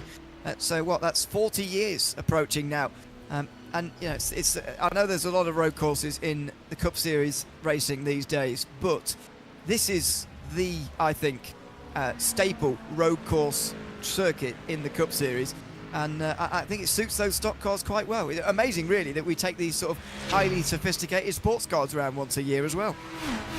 Yeah, no, it really is, especially that we extend the layout and go to what is considered the Grand Prix circuit, because if you remember, this is also staple for Formula One all those years. This wasn't pit road; it was coming into the exit of what we now know is turn 1. So they've moved pit road. They've done a lot of changes over the years since Watkins Glen came around. And if you remember, Watkins Glen is one of those 2 tracks that came about because they used to race on the streets through Watkins Glen, New York, much like Road America with Elkhart Lake, Wisconsin. They thought, okay, you know what? After the Le Mans crash in 1955, both towns thought, maybe we should put a racetrack elsewhere and not have it into the city streets. And of course, those are 2 of the legendary tracks here in North America with with Road America and with Watkins Glen. And to think it was brought on by a tragedy is just still mind-blowing these days. Absolutely. Some reference Formula 1. 20 editions of the United States Grand Prix held here, by the way. Although more than 45 years ago, back in the day. But great that this circuit has retained so much of its character throughout that time period. And it remains a staple of now sports car racing in the modern age. Being on board with Harrison Lillas, the GTPs nowadays absolutely frightening round here. It also, something else needs to forget, by the way, nearly 10 years since this track had a resurfacing, but when it did, I think in about 2017, the DPIs, as they were at the time, were frighteningly quick through there. The ride height for the prototypes could just be lowered that little bit more, and the speed they now take through some of these corners, absolutely frightening. And the outer loop, as we saw from the onboard lap there with Alexander Spets not so long ago, the pole lap replay, that is going to be a sight that we're not going to get used to, I don't think, over the course of 1,000 miles. It's just, I can't imagine the G's they're actually pulling through there. It's a remarkable right-hander now with that bus stop removed. Yeah, it really is, and that's going to be fun to see how some of these drivers handle it. With fresh tires, it's going to be great, but I think if we go longer and longer in the stints, we didn't really see it in qualifying. It's going to be a struggle to try and keep that car on the track. It doesn't matter if it's going to be the GTPs or if it's the GT3s. Those tires are going to be taking a pounding through the carousel, through the heading into the boot. So we're going to see a lot of different things we not normally see without the bus stop, but it's going to be quite interesting, I think. Let's have a look at the starting grid, ready for the 1,000 miles at the Glen here in the IVRA Endurance Series for 2025-26. It's Alexander Spets who's taken the pole by 0.5 of a second in front of Phil Denez. Marc Perez is in third in front of Luc Rabier in car 33 fourth. And the reigning champions, Marcus Hamilton in fifth, and David Adam, who will be sixth. Lou McCurry Sports will have to start from the pit lane, so Johan Roy will be seventh, but Harrison Lillas and everybody else on that line should move up. Patrick Wolff and Jesse Hilalo are rounding out the top 10, with Aaron Full and Christian Hildegard rounding out the top 12. Daniel Luchko, Niccolo Ferroni and Alessandro Lelli rounding out the 15 GTPs. In LMP2, it is Aaron Vasquez himself who has taken the pole in front of Michal Zayak alongside Connor Jupp and Ricardo Ferreira, then on row 2 with Alex Jenkins and Lucas Diaz Antunes rounding out the third row of the grid. Luke Burtonshaw is in front of Alex Matey in row 4 in front of Daniel Valley and Joshua Kozani. That rounds out the top 10 in front of Dennis Ricci and Mitchell Johnson in the Moradness entry. Morten Igerson and Mohamed Yanko will start their cars on row 7 in front of Daniel Espes, who will be in 15th. And then GT3 Pro, the biggest of the classes, taken late on by Salva and Rubia. Probably the best session of the whole three of them. Elias Riker just displaced there very late on. Nicholas Laubis and Gavin Montoro are going to start on row 2 in front of Jarno and Tim Matska. Some big names at the front, and it continues with Norbert Leichner and Steve McDonald on row 4. Driver changes happening as we speak, actually, for Vesta Sport as they decide who should start the race. Vincenzo Soris Jr. has been latest decided. Louis Carl will round out the top 10. Marcel Schlenker just outside the top 10 with Lucas Bale on row 6 with them. You notice a lot of these names changing, by the way, as people decide who to start the race. Jacob Hansen is in front of Nicholas Lux off the start here with Jan Sinkowski in 15th. And Altrigger is in 16th in front of Pedro Martins and Paujas Erdely. That's row 9. Rounding up the top 20, Jakob Verderke and Nicholas Gross. Then outside the top 20, Richard Mitcham, Antonio Regier and Dominic Puig, who rounds out the field. The closest of the closest of the fields there, just 8 tenths off in 23rd position. Remarkable qualifying overall. Let's see how the race goes as we return with the 1,000 miles of the Glen in just a moment.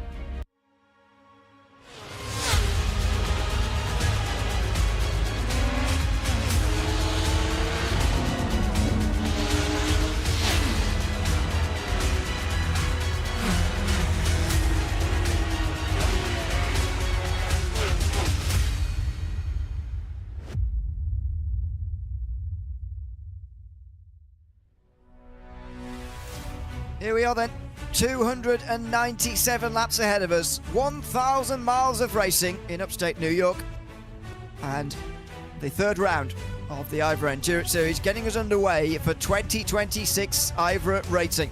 Myself, Ewan O'Leary, Jeremy Scott taking you through the starting laps of this race, which at the moment, Jeremy, predicted to be just over 7.25 hours. It's going to be a long one this afternoon because there's going to be safety cars, there's going to be incidents and accidents. It's going to be a question of survival at this tight and twisty racetrack. And that's going to be the key, especially with survival, because as we mentioned, you're going to be going full bore into the carousel. That's not something that these drivers are used to, as we're not running the bus stop. If you're just joining us here on RaceSpotTV, and it's a full field of sports cars up and down the grid. Look at how good they look in nice gridded rows up as we're just about set to head off for the reconnaissance lap. It's going to be quite interesting, as you saw the grid, with a lot of fast drivers up at the front, and there's some at the back especially. We mentioned that Blue Mercury Esport with David Adam going to have to start for pit road to serve a penalty from Barcelona back in the summertime. So a lot of great storylines here up and down the grid. Of course, as we mentioned earlier in qualifying too, a lot of these drivers still coming off the iRacing 24 hours event last weekend. So they were itching and burning to get back, and I think that this is the perfect recipe for it. Absolutely. Blue Mercury Esport will leave that gap, by the way, on the third row of the grid, but it means we will wait out the entire gridding procedure. Everybody else, though, has gotten onto the grid without trouble. Penalties from the qualifying are still being reviewed, actually. There's a GTP incident to look at between the Orbit Drop Air Jupiter and the 76 car as well, so we'll see what happens there. But Jacob Hansen, who will start car 252, will have also a 20-second time penalty from a qualifying infringement. Not too much in the way, though, thankfully, of incidents in qualifying, as the drivers now pull away, and Alexander Spetz leads the field around in front of Phil Denez, Marc Perez, Luc Rabier, etc. as they get underway. And look at the weaving commence already. The track temperature is only 21 degrees Celsius, 70 degrees Fahrenheit. It's 10 a.m. in the morning. We shouldn't get to darkness later on tonight, but it's not going to get that warm either by the looks of things. We'll see how much it increases over the next 2, 3, 4 hours, but I'd imagine tyre warm-up is going to be quite crucial at the start of these stints. Well, it's April in the northeast of the United States, so there's still a crispness in the air just coming off of winter. So, yeah, it's not going to change that much. Really, 65, personally, is somebody who enjoys racing in the early spring. It's perfect for a race fan, but for a race car, it's going to be even better because now these engines are going to be absolutely happy with this cooler air. So we'll see how that goes. Yeah, track temp 71 degrees Fahrenheit, 22 degrees Celsius. Yeah, I have a feeling that we're going to see some very fast laps early on. We should do. And Drago Racing going to continue their dominance. 2 wins out of 2 so far, and indeed 1 halfway race victory, which, by the way, comes at lap 149 this afternoon. I mean, they're in such great form, off the back of a Daytona 24 Hours winner for the very first time, winning that race last Sunday. I had a BS competition off the start here who never seemed to have very much good luck at Daytona, and not much luck in this series either. They're down in 9th in points at the moment. Drago Racing, in my view, are absolute favourites for this race, and indeed this season as well. It's about who can take it off them. Totally agree. And, you know, here's the thing. The BS competition with Phil Denez behind the wheel, probably the closest challenger that Drago has. So we'll see what the Californian can do here off the start. You take a look at the LMP2 classes. They work their way around as well. Vasquez, talk about a flyer that he put on. He set that lap early and never looked back. Zatchek also sitting alongside him, so with the MapPerformance.com IVRA team.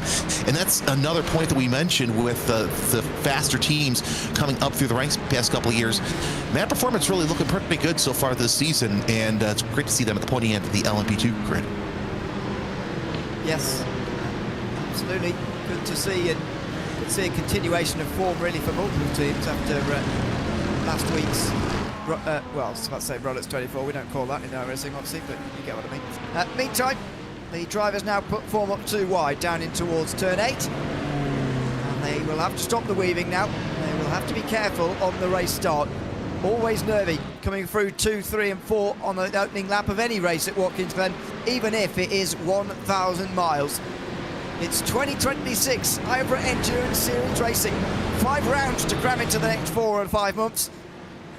lots of exciting action to come in this great series. Alexander Spets will take control of the field as soon as the pace car pulls to the right-hand side here, and we'll get this race underway. There goes the pace car, and 1,000 miles at the Glen. 297 laps starts right here as the green flag waves. We are underway at the Glen, and it's Alexander Spets who leads comfortably into turn 1. Dinez under pressure for his second place, but a little bit of caution there from Marc Perez gives Dinez the second position, and in fact the top 4 or 5 are single file on the opening lap in GTP. A little bit further behind, yes, Hilaro is a little bit alongside one of the Cadillacs. It looks like the Grid & Go Cadillac going up the hill there, but they all get through cleanly, as they did in LMP2 through turn 1 as well. That's Aaron Vasquez who gets them off to a good start in front of Michał Zajek in the LMP2 class, and then Rubia at the front of GT3 Pro gets them underway cleanly as well. Clean through the opening sector for GTP and LMP2. What about GT3? Can they get through cleanly here? They all get in line over turn 2. Let's hope nobody gets into the barrier and nobody causes a track blockage. It looks like, if you look back through the field, everybody's gone through the first sector for the first time with no damage at all. Now, here's a certain thing too. David Adam just came out of the pits at the back of the GT3 field, so now he's got to slice and dice his way through that before he gets to the LMP2s. That's going to make things interesting for the Blue Mercure Esport number 4. But we head back to the head of the GTP field. Villeneuve trying to do all he can to keep Marc Perez and Loic Ribert behind him. Everybody making quick work of one another. They're side by side for position there, as a little bit of stumble coming out of the boot. But I'll tell you what, Alexander Spets already opening up a 6/10 of a second lead. This battle for 6 between Hamilton and Lilas looking pretty good as well. The Movano and Orbit drop bear teams side by side heading into one. Yeah, Hassel Lilas in danger here of letting a lot of positions go in one go here. He was a little bit wide from turn 9 there, got into the grass, and he's lost momentum as a result. Marcus Hamilton able to take advantage over the top of the hill. Who else can take advantage here as they come down the long back straight? It's much more of an overtaking chance now, I would argue, with the bus stop removed. Is it 3 wide indeed in the background as the front guys go over those bumps single file? Lilas not quite under pressure, but in the background that is Hilaro and Aaron Full going side by side. Full in the Solpec car trying to go through, and look at that on the outside, fiercely forward, having a look as the battles continue in GTP. What's been happening down in GT3 Pro class? Impulse Racing tipped around in turn 9. That seems to be the first incident of the day. And surprised that it was first incident. It took this long, especially, but still no harm, no foul. Able to get back underway, but already an uphill climb for the 258 as taking a look at where David Adam is right now through the GT3 field. He's already up to about 8th place in GT3, so he's slowly working his way around. And I think we now found the second incident once again. It is involving a GT3 car, and that's and those into the barrier by the Simile Esports number 277. And we mentioned early on in the race how the boot is going to be very treacherous, especially because you're going downhill, uphill, off camber, on camber. So many different challenges through there. Scuderia Volpe and Vestasport have both had a drive-through as well in GT3 Pro, so there's a number of GT3s that are actually off the back of the field at the moment. And here's traffic already as a result. Lap 3, and they're having to come through on the Vestasport car in the back straight. Thankfully, they've caught them at an ideal point, but nevertheless, that's the first taste of traffic here for this race. It's always the first run-through traffic, though, overall, that we always get excited and scared for in equal measure, because that's where the incidents can happen. Side-by-side, meantime, between Lilas and Patrick Wolff here in the fiercely forward car. He's desperately trying to get past Lilas, but can't find a way through. And meantime, a dive down the inside from Jan Royer, and he gets past Loic Ribert for 4th. Absolutely stellar out of Warriors. He makes hay while the iron's hot and gets that dive there into the heel, but does he have to defend? No, he doesn't have to defend too much as Royer opens up just a little bit of a gap over over Ray Bear, as Ray Bear's fallen down one spot. But here's the thing, Royer's up 3 so far from the start of his race. As you take a look at this battle for second place between Dinez and Perez, and that's given Spitz a little bit bigger gap to work with to get out there and try and just that fast lap, open up that gap, so that way you can not have to worry too much about pit stops. I'd imagine the Drago Racing team already thinking about that, trying opening up that gap. But then again, you've got 2 very fast drivers right behind with Dinez and Perez in the BS competition and Simify Esports prototypes. BMW and Cadillac sitting second and third. Different manufacturers up towards the front, although it is a BMW 1-2. Cadillac 3 and 4. And then you've got Navano Acura in 5th. And a P2, still the Spectre Laras, of course, on board with the team racing car in 10th position, 111. Performance.com, by the way, still leading there at the front of the field. Aaron Vasquez doing a good job. 3.7 last time, was a 0.3 of a second advantage over the rest of the, or at least of second place. Therefore, his lead extends in LMP2 just a little bit further. But a nice start across the board on these opening 3 laps. Very impressed that we've been able to get underway really with only 1 or 2 tyres that we've seen there. Smithy Esports in the wall and Impulse Racing going for a spin, but really minor when you consider the well, what he could have been like. Dare I say a tame start, to say the least. And then Rubio opens up a 1 second lead between he and the rest of the GT3 field. Montoro and Laubish sitting there second and third. By the way, David Adam has made his way through the GT3 field. Now he's about 37 seconds behind the LMP2 field. We'll keep an eye on him as they had to do that pit lane start. Either way, Montoro and Laubish, they were protagonists here in the qualifying, but they're really close to one another as they try and get on to try and get to second place. I think they're at the point, though, where they should probably think about catching up to Rubia, because if he can get away in that faster pair Aston, it's just going to be game over throughout at least the first stint. But so we've got several stints to go, and it's really going to change the whole complexion. And one thing I'm noticing too, Ewan, we're seeing less of a draft than we did during qualifying. Yeah, that does seem to be ongoing at the moment. And yeah, it has been surprisingly, therefore, difficult to overtake on the way in towards turn 5, which is the outer loop. And, yeah, that's a contradiction to qualifying, where, especially in GT3, everybody was keen to stay very, very close to one another. But let's see how the rest of the race unfolds in that respect, whether it will continue to be tricky or not, or indeed are they sticking behind the current leader of the group here, just biding their time, I wonder. Laubish, though, very close out of turn 4 on this time. If he's going to make a move, then he's got a decent chance this time round. Somebody does heading into the carousel, of course. Not having the bus stop is really making things a little bit difficult for passing, because you're losing one of the prime passing opportunities. Some would say that you're gaining it in the carousel, but it's so tough because you've got that bump going into the braking zone, and everybody just taking that carousel way faster than what they used to. So I think that's why we're going to see more incidents in the boot, because you're approaching that faster as well. Little tap the brakes through the middle of the corner Montoro takes, but Laubish not able to capitalize. He takes a look to the inside, and this group here, that's about what, 6-7 deep, with a lot of fast drivers. Raika, Koch, and Metzke sitting there as well. Back to the LMP2 class, as we're seeing lots of battles here near the middle. That's Kozani sitting there in 10th, trying to close in on Valley, with keeping Mitchell Johnson at the 170 Maradness behind him. It's very congested here in LMP2. This is the sort of group that goes back to the back end of the top 10 here. Look at the weaving as well going on. A bit of attempts to break slipstream for whatever reason, but traffic for the first time is upon us for the overall leaders. Alexander Spetz is about to embark on a monumental journey of traffic. 21 GT3s directly in front of him, and he's got to negotiate them all in one go effectively, with very few gaps in the rest of the field.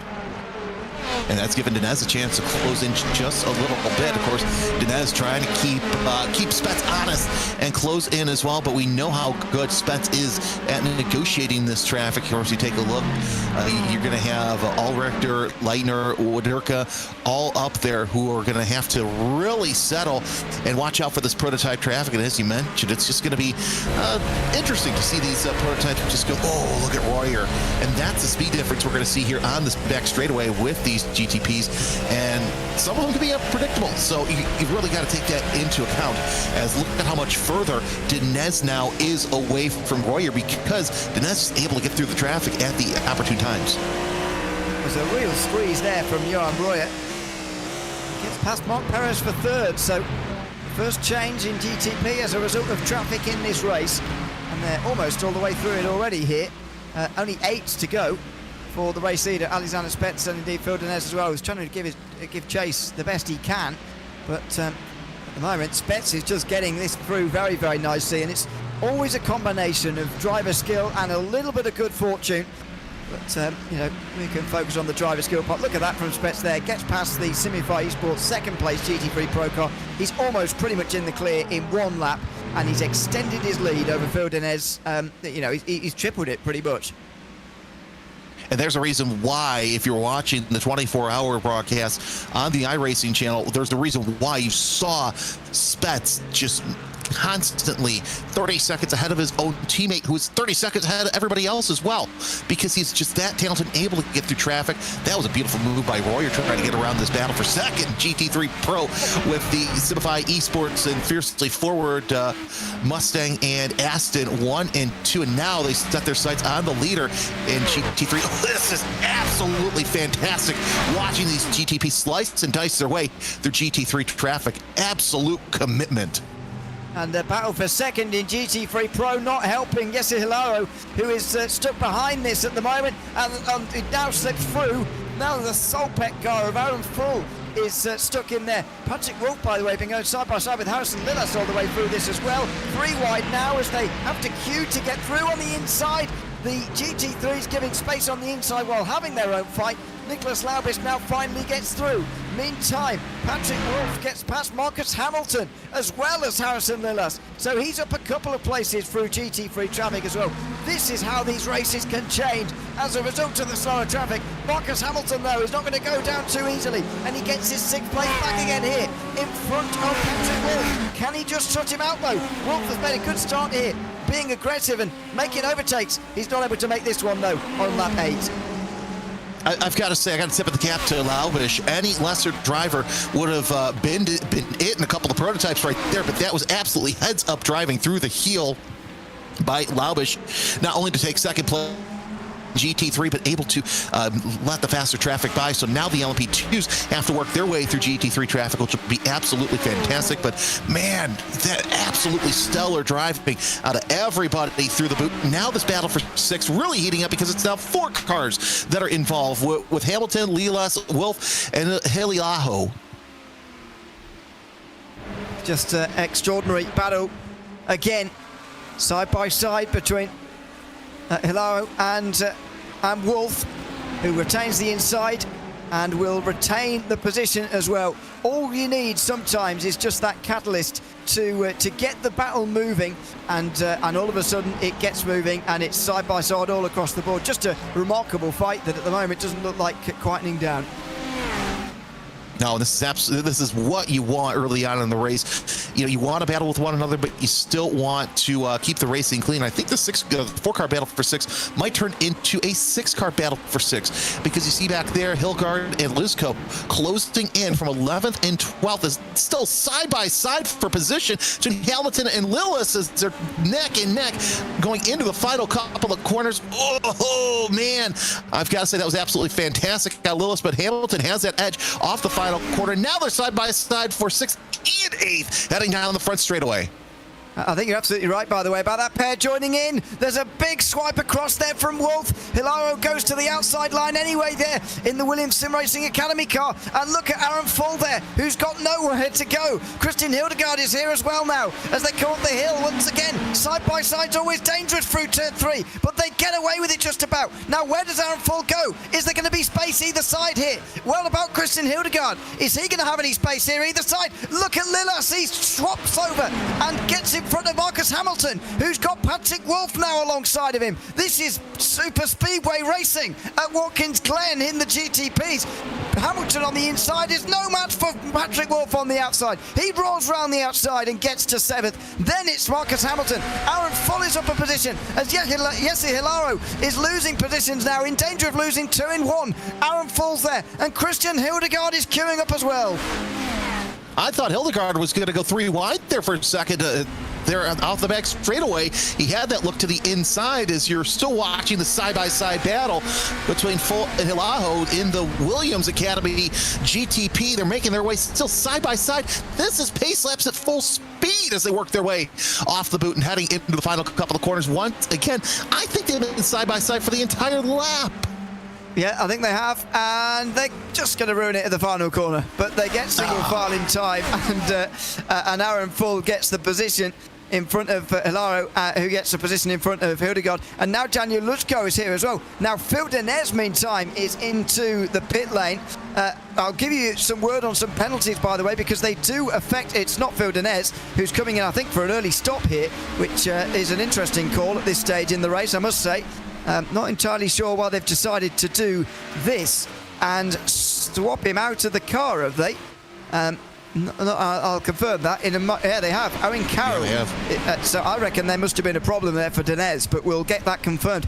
Penalties in GTP. 1 for Harrison Lillas for impeding in qualifying. That's 20 seconds to serve in a pit stop soon. And Johan Royer for not leaving space to car 68, which is Harrison Lillas himself, and that's 5 seconds time penalty for that on I think the opening lap possibly, but yes, that's a minor incident responsibility, so only 5 seconds worth of penalty. Still clean racing across the board, really. When you take out Lillas's penalty, which was for qualifying, it's been a clean battle across the board as well as an exciting one.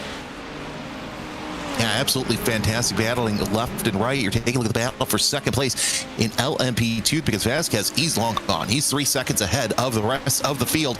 But Zatchek and Jump and the Automotives and Delatrez sitting second and third so far as they've now got to start working their way through GT3 traffic as you see one of those GT3 cars. Oh, that was an absolutely fantastic move by Zilic as now shuts the door for Jump to make some sort of a pass. But how can you not keep an eye on this battle for 6th place in GTP as it's been absolutely fantastic. Actually, now I should say that's 5th place with Owen Carroll coming out of the pits. Indeed, yeah. Again, try and get word on what happened to Phil Denez there that's caused him to stop so early. Into the slipstream there at the back for Luchko, who's going to have a look down the inside now of Christian Hildegard. Runs around the outside there at the outer loop, but it's a difficult thing to do that around the outside. Side by side they go then into the left-hander at turn 6, and Luchko can't get through into a little bit more GT traffic, not too far away from the LMP2 traffic, which by the way itself is currently going through GT3 Pro. And by the way, the LMP2 leader MapPerformance.com's Aaron Vasquez has been given a 20-second time penalty for leaving an 11-second gap to the class in front. The regulations state that the LMP2 and GT3 Pro group pole sitter may leave a 3 to 5 second gap to the last car of the class in front. And if they're outside that window, they might be penalised. And indeed, Vasquez left 11 seconds. That's more than double the upper limit. And so has been given a 20-second time penalty for that. Yeah, that's unfortunate. You really got to follow those rules, so we'll see when that. Of course, still plenty of time left to take that penalty, and I have a feeling they're going to take that at the first pit stop. So yeah, you really got to make sure that you're well within. Ooh, a little bit off there by one of the Mustangs, but yeah, that's not good for the Map Performance team. Off to a fantastic start.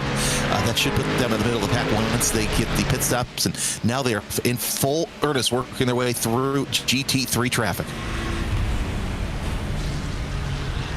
board with one of those GT3s. WSR Esports Aston Martin, that's comforting, isn't it? One of the sole paid BMWs having trouble staying connected there. So it's not particularly what you want to see when you're on board with the when you're driving there. If you're on board with the Aston Martin, oh, trouble now for Patrick Wolff. Oh no, sorry, that's the other car. That's the other 54 car. It's Christian Hildegard who's gone straight on into the barriers at turn 6. It's not going to cause a caution by the looks of things because he can carry on, but he's got to come in pit lane and repair that damage. Early trouble for first fiercely forward, not something you want to see. As we'll have a replay here shortly of that. But yes, still clean and green so far as Christian Hildegard able to get back onto the circuit and head into the pits. We'll have him have to get in the front nose clip. We'll see if there's any other damage as well. I'm not seeing anything other than just cosmetic at this time, but of course you won't know that until you get into the pits, and that's really for anything. Here's the replay here, and just that fierce battle between he and Hiliaho still just raging on. Yeah, it looks like Hiliaho just lost a little bit heading out of the carousel. We're going to see that more and more, I think, as this race goes on. And Hildegard, unfortunately, had nowhere to go but into that soft wall. Well, did he lose it, or did he just turn into it? Let's see it here. This might give us a better idea. I think he was just sort of carelessly drifting into him there, to be honest. I don't think he lost it at all. Yeah, that's a little bit careless. That second view does kind of show that Hiliaho just came over there just like he was there. We'll see what the race stewards have to say, but still, you've got this Hiliaho trying to get around Ferroni and that number 9 Tatum Reztech. That's the team we haven't talked much about so far in this broadcast. They're looking pretty good, up 4 spots to 10th already, but still they're leading on each other. Absolutely are. The battle just continues to go on and on and on.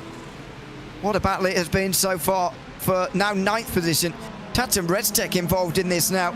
So they were last, I think, in qualifying, for memory serves. Second last.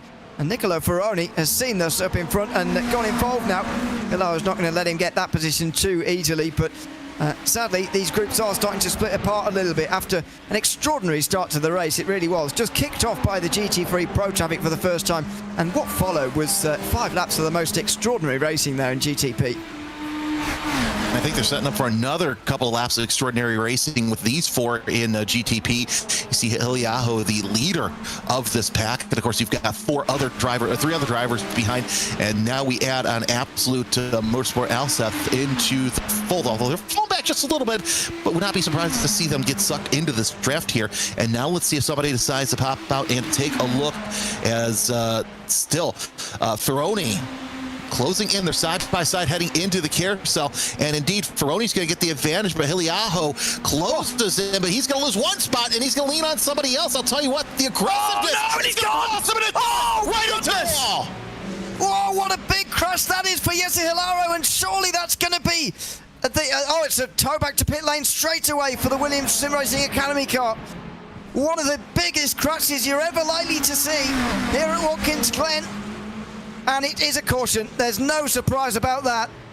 Absolutely no surprise about that at all. One of the biggest crashes you're ever likely to see. Christian Hildegard is in pit lane, meantime getting some long repairs, but Hilaro's going to be in there for a lot longer than he is. That was absolutely huge. And I was going to say, I was thinking that last lap when you had that incident where Hiliaho just came right on the track without knowing anybody's behind him, that he's been pretty aggressive early on, and the aggressiveness just intensified here in that past lap, and it's going to be interesting to see the replay behind that, because Hiliaho, I'll tell you what, maybe it's a good thing that happened, because it gives him some time to sit down and cool off a little bit. I don't remember him ever being aggressive. A little strange to see that early on in this race. Wow. It's almost the reverse of what Hilaro did to Hildegard from what I saw, to be honest, first time round. But anyway, I won't pass judgment on the second one too much before we see it again. We'll get a replay up in a second. As Hildegard actually completes his repairs now, so he's only lost 2 laps. They are not out of this race by any means. This is the incident, though, that might well have taken Williams Sim Racing Academy out of this race, though. It's Daniel Lusko in the Maniti Racing BMW that gets into them and delivers the hammer blow. And look at that. absolutely extraordinary impact there for Jesse Hilo. One of the moments you're thankful with sim racing. One of the tyres flying across the circuit. And, wow, that is absolutely massive for Jesse Hilo. And unfortunately for him, I don't think that was his fault. I do think Luchko there came across on him, to be honest, in ironically, the way that Hilo did to Hildegard only a couple of moments ago. Yeah, I don't disagree. You know, I'll take back what I said, but yeah, that was just, you know, it's going to happen when you have, you know, racing like that, when you're just tough and running alongside each other. But still, man, what a tough way to end what was such a great battle. And now we got to back up and get everybody all together and end up with a safety car intervention. Yeah, first of the afternoon, after just over 20 minutes of the 1,000 miles at the Glen. We didn't quite get the LMP2s a lap down, by the way. So well, one or two of them got lapped there, but not really very many. Some of the GT3s are now coming past, but it won't be too many until we're able to see pit stops. And I think for those prototypes, we will see pit stops here. See if we can garner anything from this angle here, and whether Hilo didn't give the space or whether we just confirm our initial beliefs. He just about gives the room there.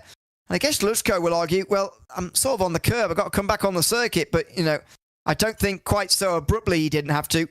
And, yeah, there you go. Hilo hits the wall hard. And, unfortunately, that is going to be the end of a competitive run anyway for Williams Sim Racing Academy, just 20 minutes into the day.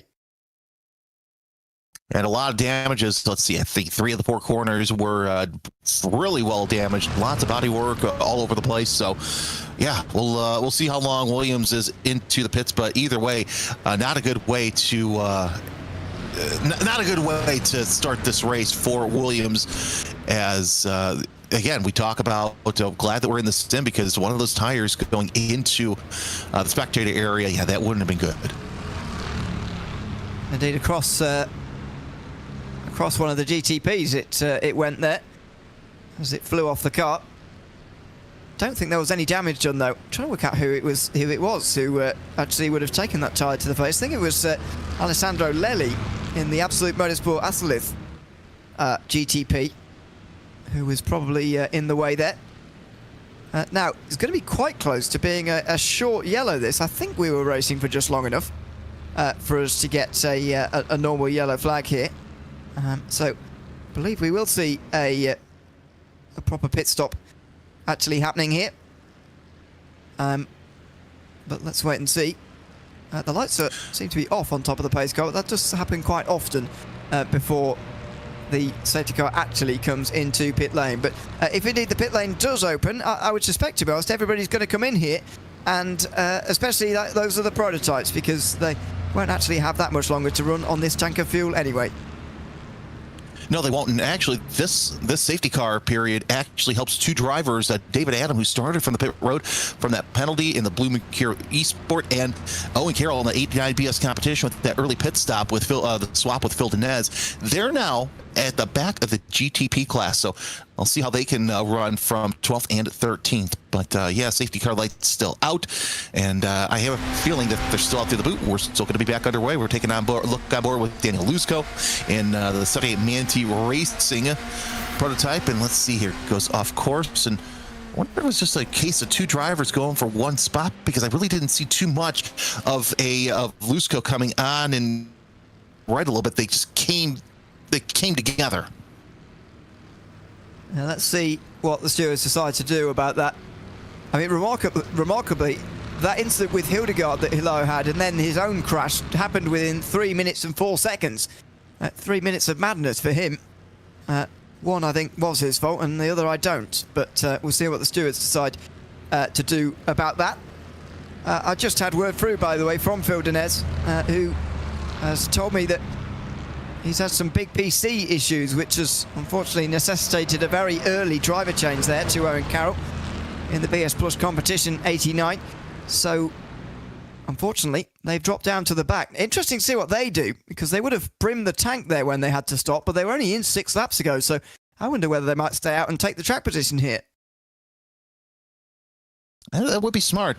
Just as of note, Race Control is looking at a couple of incidents here since that last one we mentioned with the 180 and the 258. They're monitoring an incident with the 77 and the 78 and the 77 as well. So already a busy time up in the tower. Your thoughts are welcome, by the way, in the YouTube chat. Anthony Webster says it's too early in the race to be that aggressive, and I do take that point of view. You know, endurance racing increasingly becoming sprint races, really, that are just unfolding in various stints. So I do get that point of view, and unfortunately, it has cost us 2 cars off the lead lap, although I think one of them will get back before the end of the day. Now, not everybody coming in GTP. Interesting. Alexander Spetz leads them on, and I think he was expecting to lead everybody down pit lane, but Hassan Lillas carries on, so does Patrick Wolf, so does Marcus Hamilton. Owen Carroll does stay out as well, but not everybody deciding that they need a little bit more fuel at this stage in the race. That is a very interesting call. Yeah, I would say it's an interesting strategy to see that. So for the GTPs coming out, and Vasquez also staying out. Of course, he still has to serve that. The performance team has to serve that penalty. Zaczak sitting in second place. Let's see here if how we're doing in GT3s. I wonder if we're doing a split. And there are a handful of GT3s that are out, but your top 9 have decided that they are going to stay out and kind of run their stint length, basically. Yeah, so not so many GT3s coming in, and all close coming out the pit lane for some of the GTPs.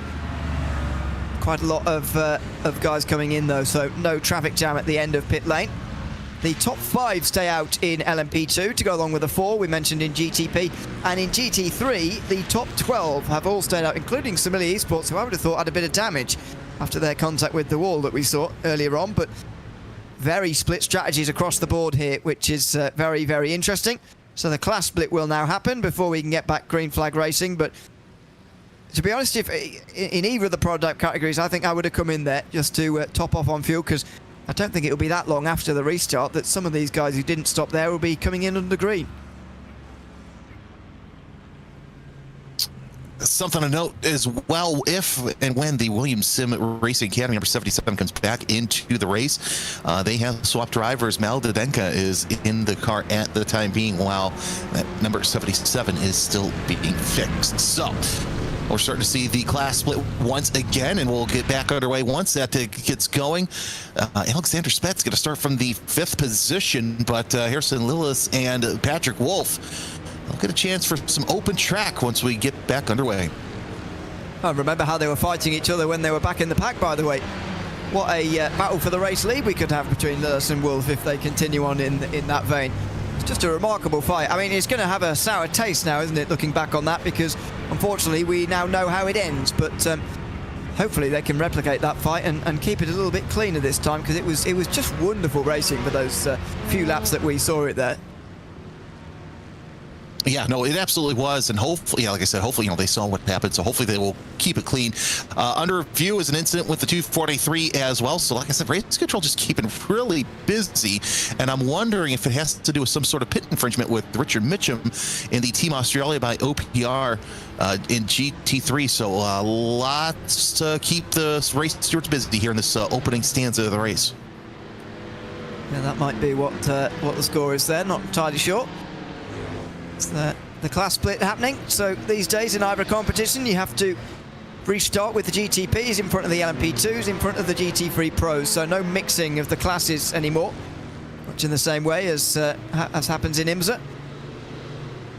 Back in the day, of course, in IMSA, the GT3 slowest class used to restart sometimes. That used to be quite chaotic, but we don't do that here. We get the overall leader to restart at the front, obviously.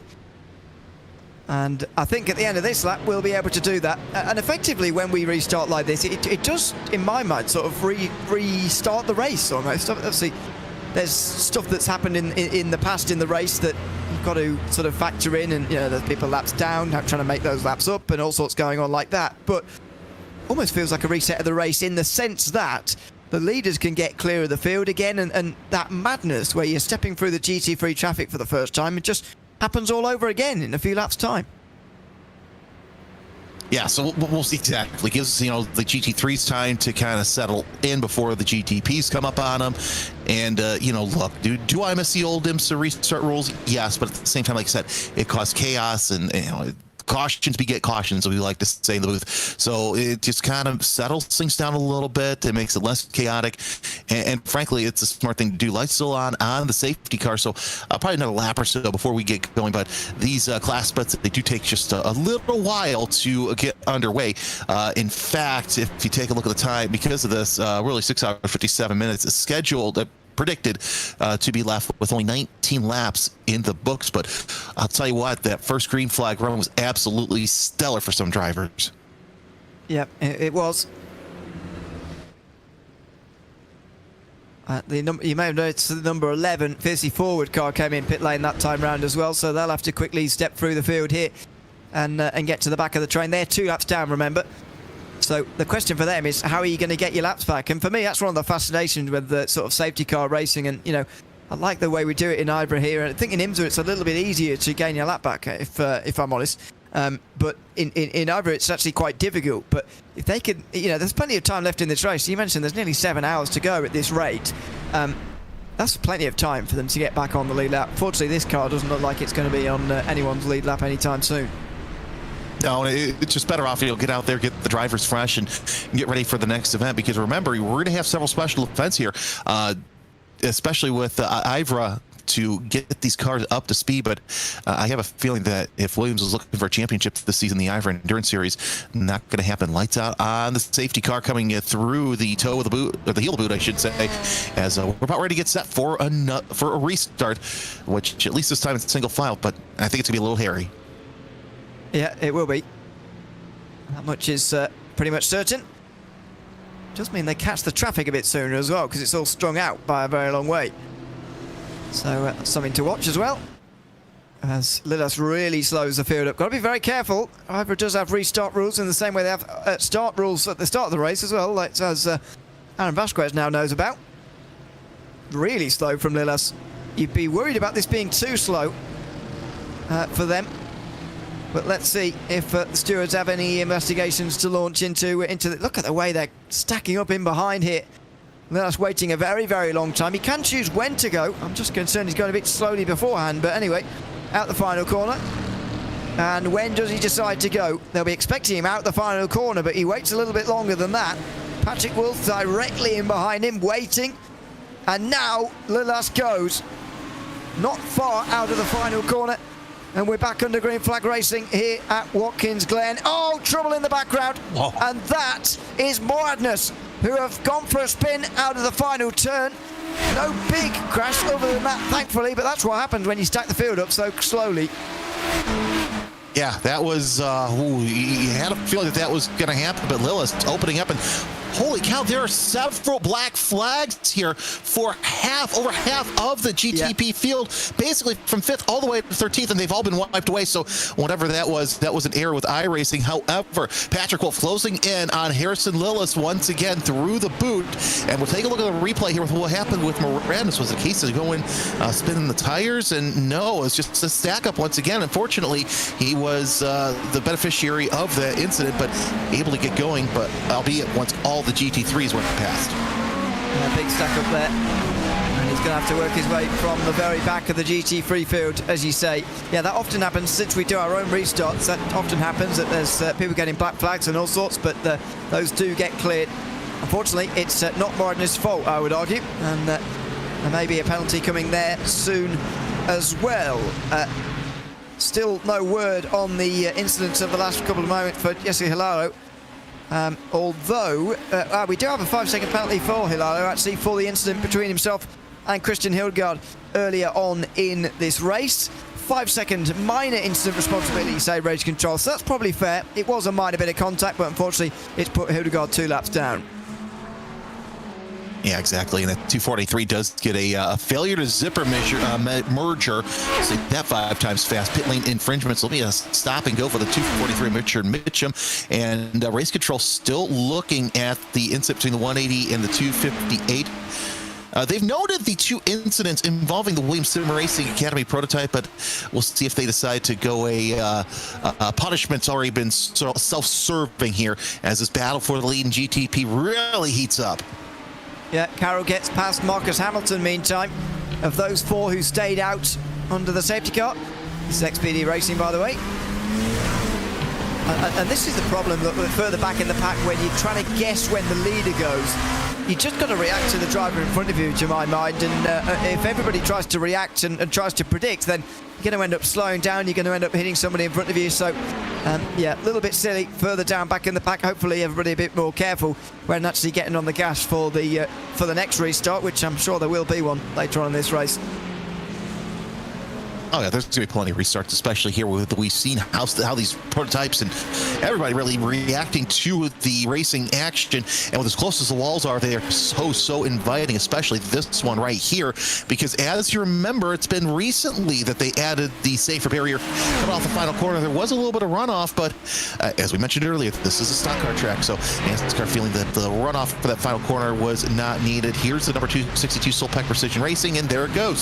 So no word yet on where that went off to, just disappear, poof, into thin air. And if that happened in real racing, I think we'd be reacting a heck of a lot differently. I think they got back though, so they're clearly having trouble, but I think they got back, which is good. Meantime, Elias Riker leads this race in GT3 Pro, and the top 11 now made up of those who didn't stop. The racework.com car has lost a lot of places on this restart. They did stay out, but they are now a long way down the field, unfortunately.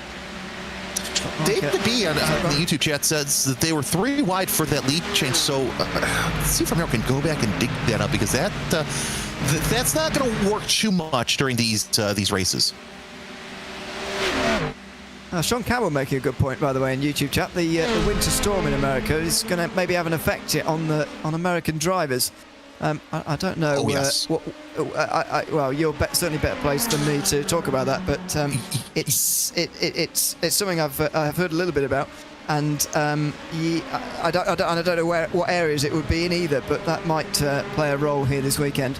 It's going to basically, for those who are unaware, and I want to thank Sean for bringing that up, there's predicted up to be 20 inches of snow, lots of ice. So we've had some bitter cold actually up here in the north Midwest. Oh, that was a hard hit to the wall for Zajac as he falls back just a little bit on Vasquez. But yeah, there's places that don't normally get this winter snow and ice that are going to get it. So it could be devastating. That's going to be a slowdown for Lillis as he goes 4 wheels into the runoff there in turn 1. So a disaster, a couple of corners for Lillis and Wolf. But yeah, a lot of the American drivers who are based in the Southeast are really going to be affected by this, because you're going to see mass power outages, and there are going to be drivers who are going to be stuck where they're at for a while, because just the inundation of the snow and the ice that's currently starting.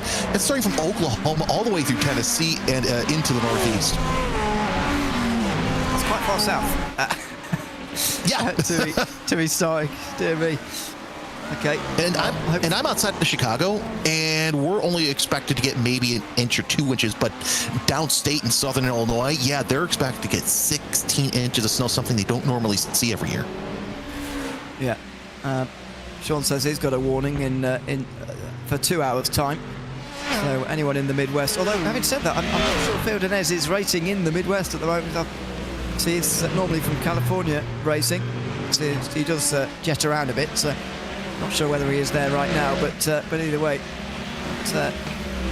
Oh, in the meantime, that's a big dive from 3rd position for Enrubia.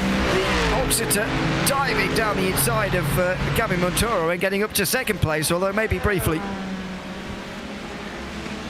Yeah, this is absolutely fantastic. They're still side by side. Rubio's still taking that inside line, and Monturo going to think better of it and sit back there in third place. So he's going to look to the outside once again. So this battle giving Raikkonen a chance to open up a bigger gap. That's 1.5 seconds separating the BMW from this battle for second place. And of course, you got Jarno Koch and Steve McDonald not too far away from there as well. But still, this is absolutely fantastic. They're gloves out with Rubia and Monturo for second place. It's around, that final corner.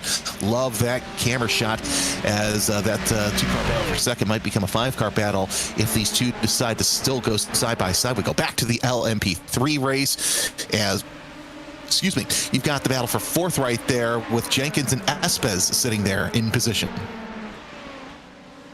Yeah, not too much going on, unfortunately, so far in LMP2. I mean, Connor Jupp and Alex Jenkins getting up a couple of positions is really the notable things off the restart. Esports didn't stop under that caution. Ricardo Ferreira leading those who did for XPD Racing there, although as we saw, car 105 got into the back of Moradness on the restart, and so they could be in trouble with the stewards, although in quite a bit of time, I would imagine, for them to get to that. And we have actually seen a few more incidents looked at.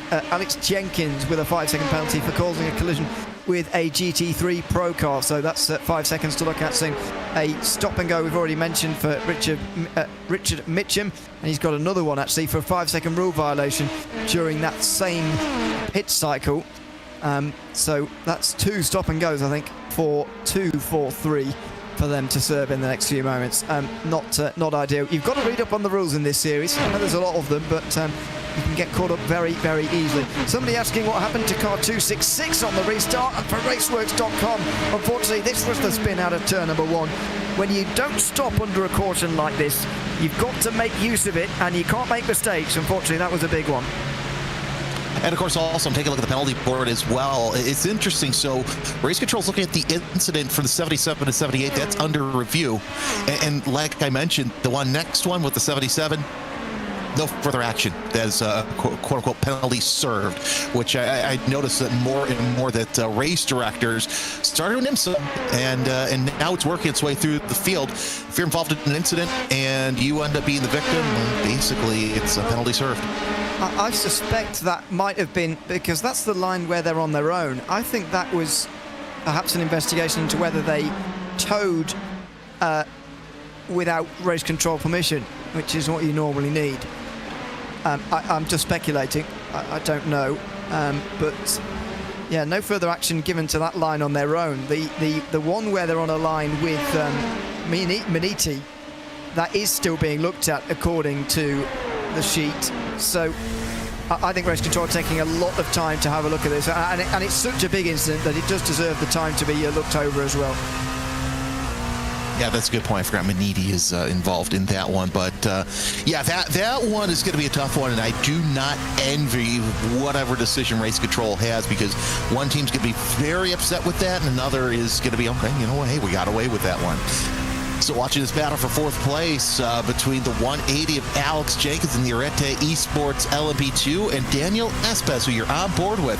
You see the draft really working, and normally right here he'd hit the brakes. No, he doesn't. Let's watch and see what this bump does to the braking. Oh, wow.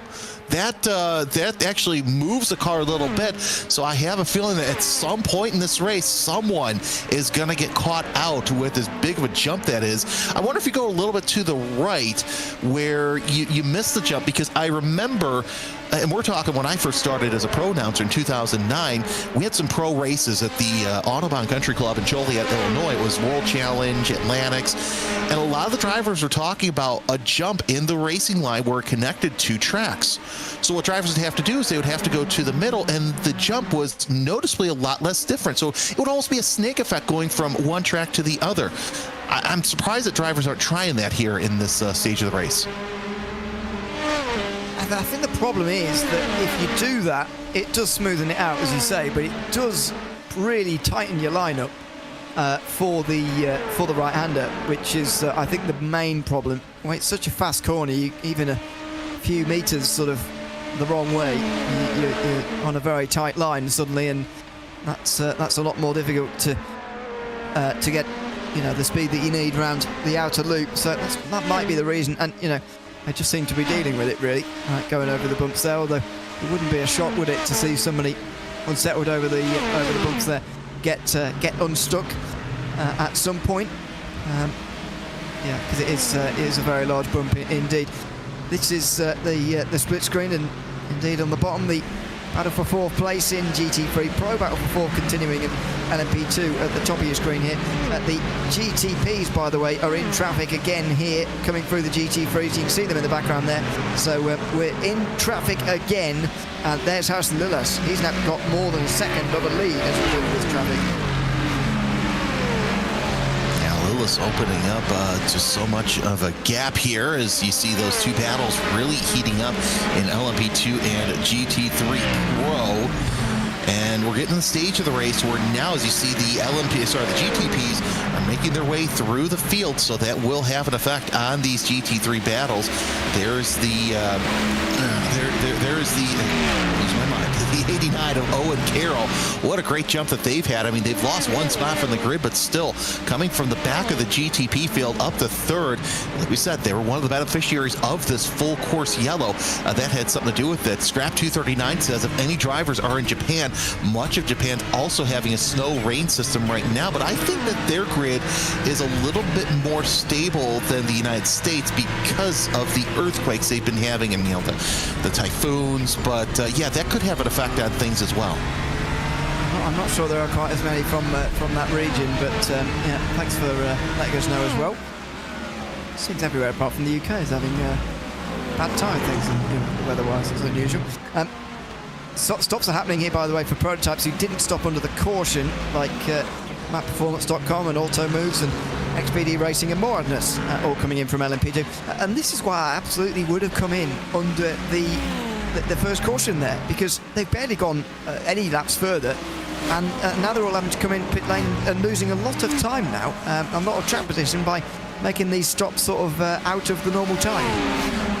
Well, and also I think that Moradness wouldn't have come in as soon because of that, because they had that spin. I think probably would have stayed out longer. But yeah, I agree with you. If I was one of the prototypes, I would have just come in right away, gotten my pit stop done and out of the way. GT3s, it's not necessary to do it because your stint can go so much longer on tires and fuel. So might as well get that going. There's Marcus Hamilton holding off Alexander Spetz, and not sure how long that's going to happen. But Spetz, since he had that pit stop, really, he's been having problems getting around some cars, which is kind of rare for that Drago Racing BMW to have issues. Of course, that also enters in the equation the number 14 of Mark Perez, sitting there in 7th place overall and in GTP.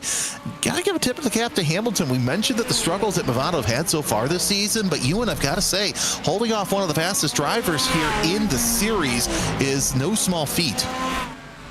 Absolutely. It's very impressive indeed as we approach 30 laps complete here, which would be about 10% of the race distance already, about 100 miles. Map Performance making their way out of pit lane now. That's a long time in pit lane for Aaron Vasquez. Gets out in behind Michal Zajek and Daniel Espes, and that's because of the 20-second time penalty for that starting infringement that they've already served. Good to get it out of the way early, really. I know it's going to put them a long way back now, but you presume there's be another safety car before the end of the race, and you can get back to the back of the rest of the field at that moment. And yes, they lose track position, but they're going to have to at some point if they've got a penalty like that. And here's the good thing. You have the penalty early on in the race.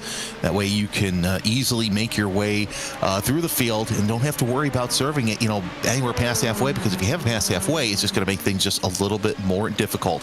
Battle for 6th in LMP2, heating up between Burton Shaw and Kozani.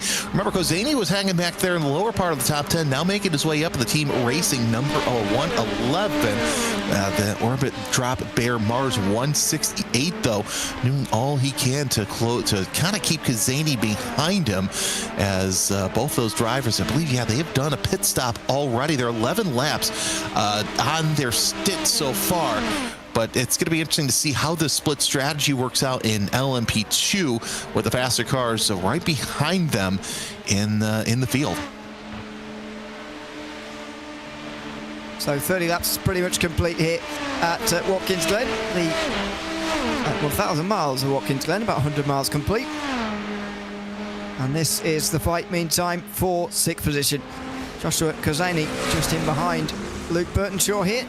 So we go back to the GTP leaders. They are not too far away from LMP2 traffic actually. Well, they're probably a few laps away from it, but this is the battle for 10th.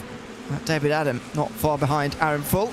And unlike last time, the GT3 traffic first time round hasn't quite set off the battles in GTP like they did last time, which is a little bit of a shame, but it's good for car preservation, I think, based on what we saw last time.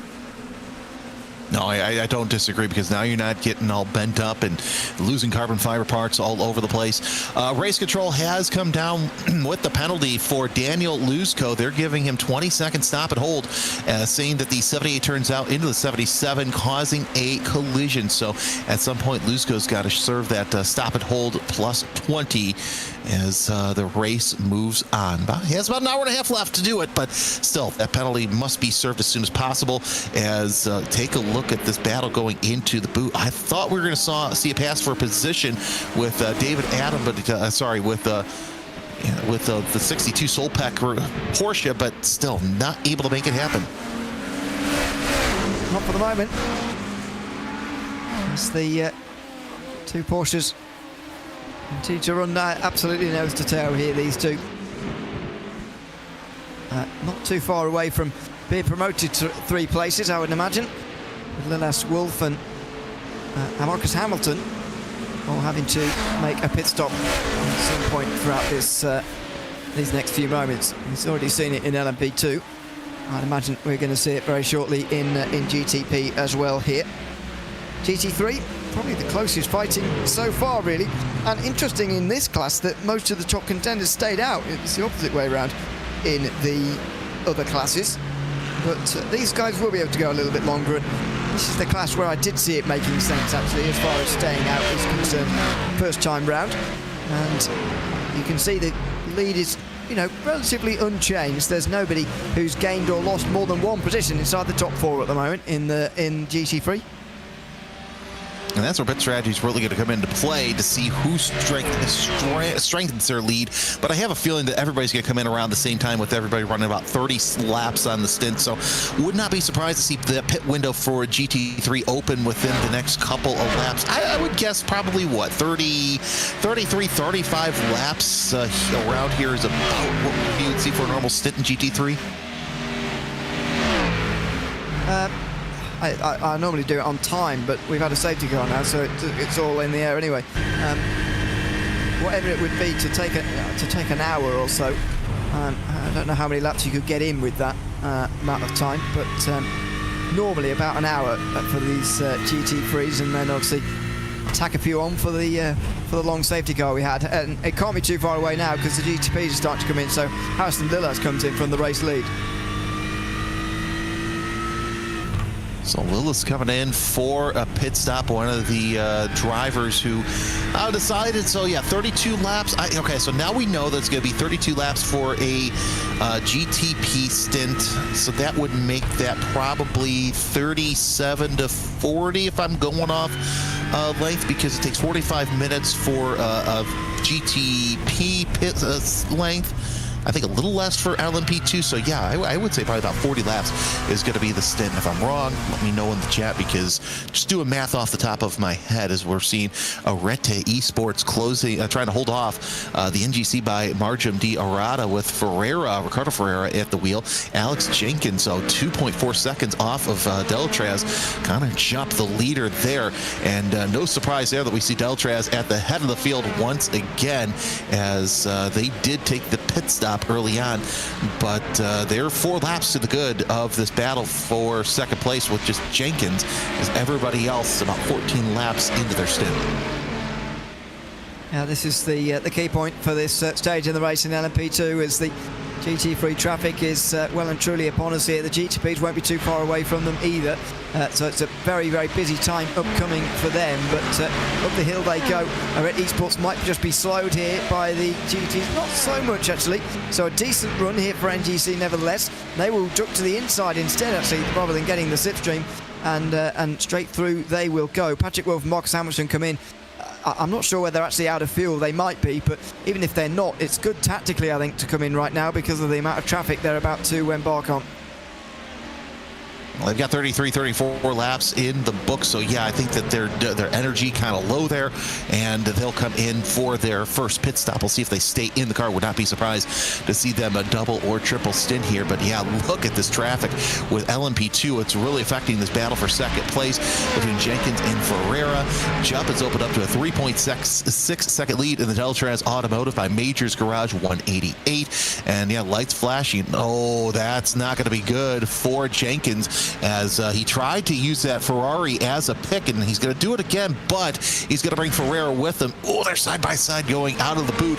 So lots of great racing. Of course, that's also entered into the equation. The effect simulations 199 of Atunas.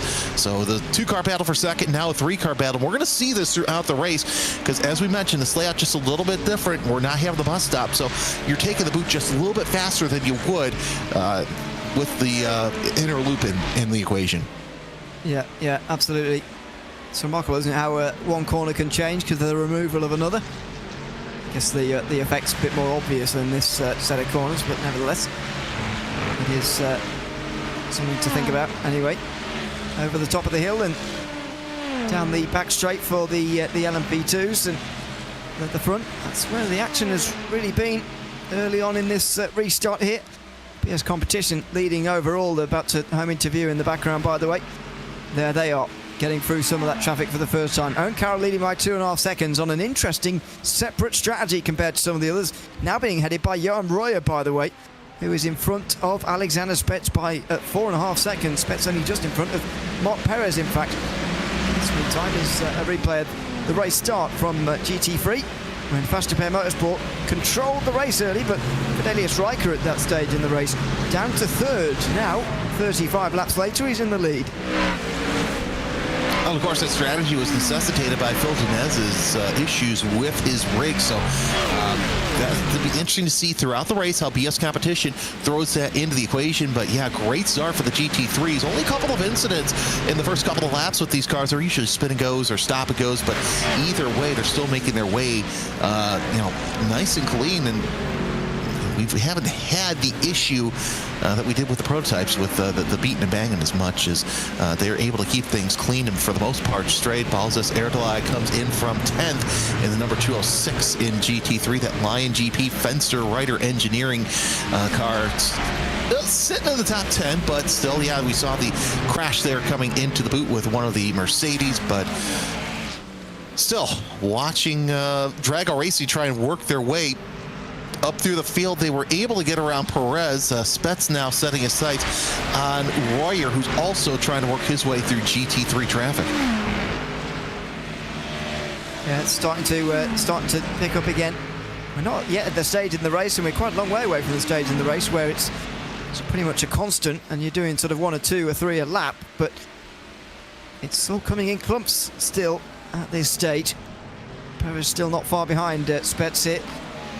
Have a look at the race start of the GTPs. That was quite close to the Spets there at live pictures. I mean, Spets controlled this race early on, and really only recently has lost it in the caution as he hit it there and got back into traffic, and then hasn't seemingly been able to regain the lead since then. But early on, he was absolutely dominant.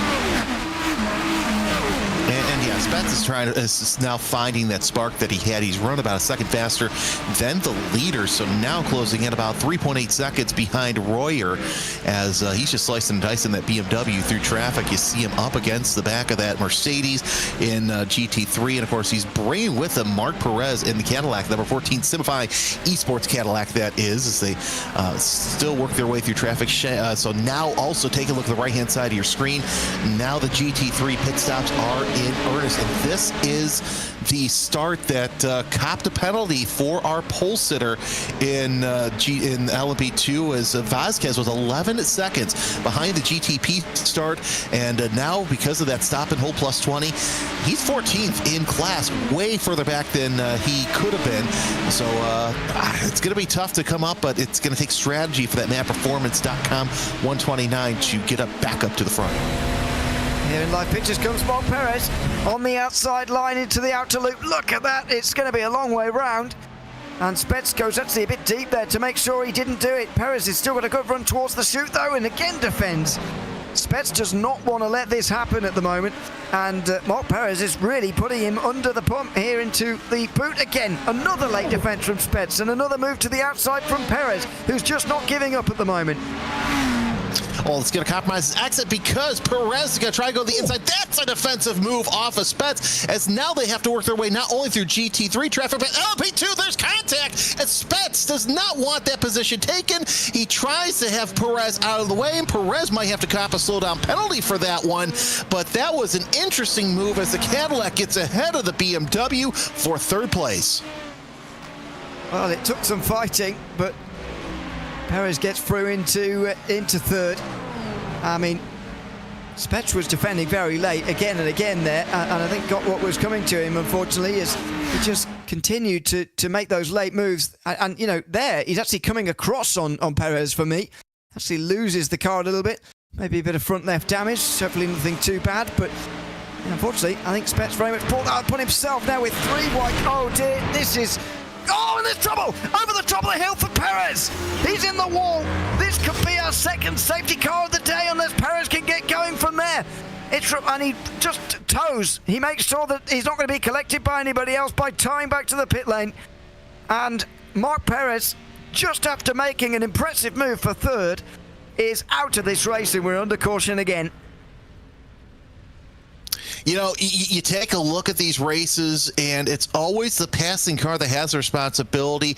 Man, I'll tell you what, for these 4 cars in the pits, that is not a good time for the safety car to come out, but it is a good time for those who have not pitted yet, and it's going to be another mad dash into the pits for a lot of these drivers, especially those who are several laps in. I take a look at Raika, McDonald, and Cock. Those 3 have not pitted. Let's take a look at this replay. Goes wide just a little bit and just hits the paint.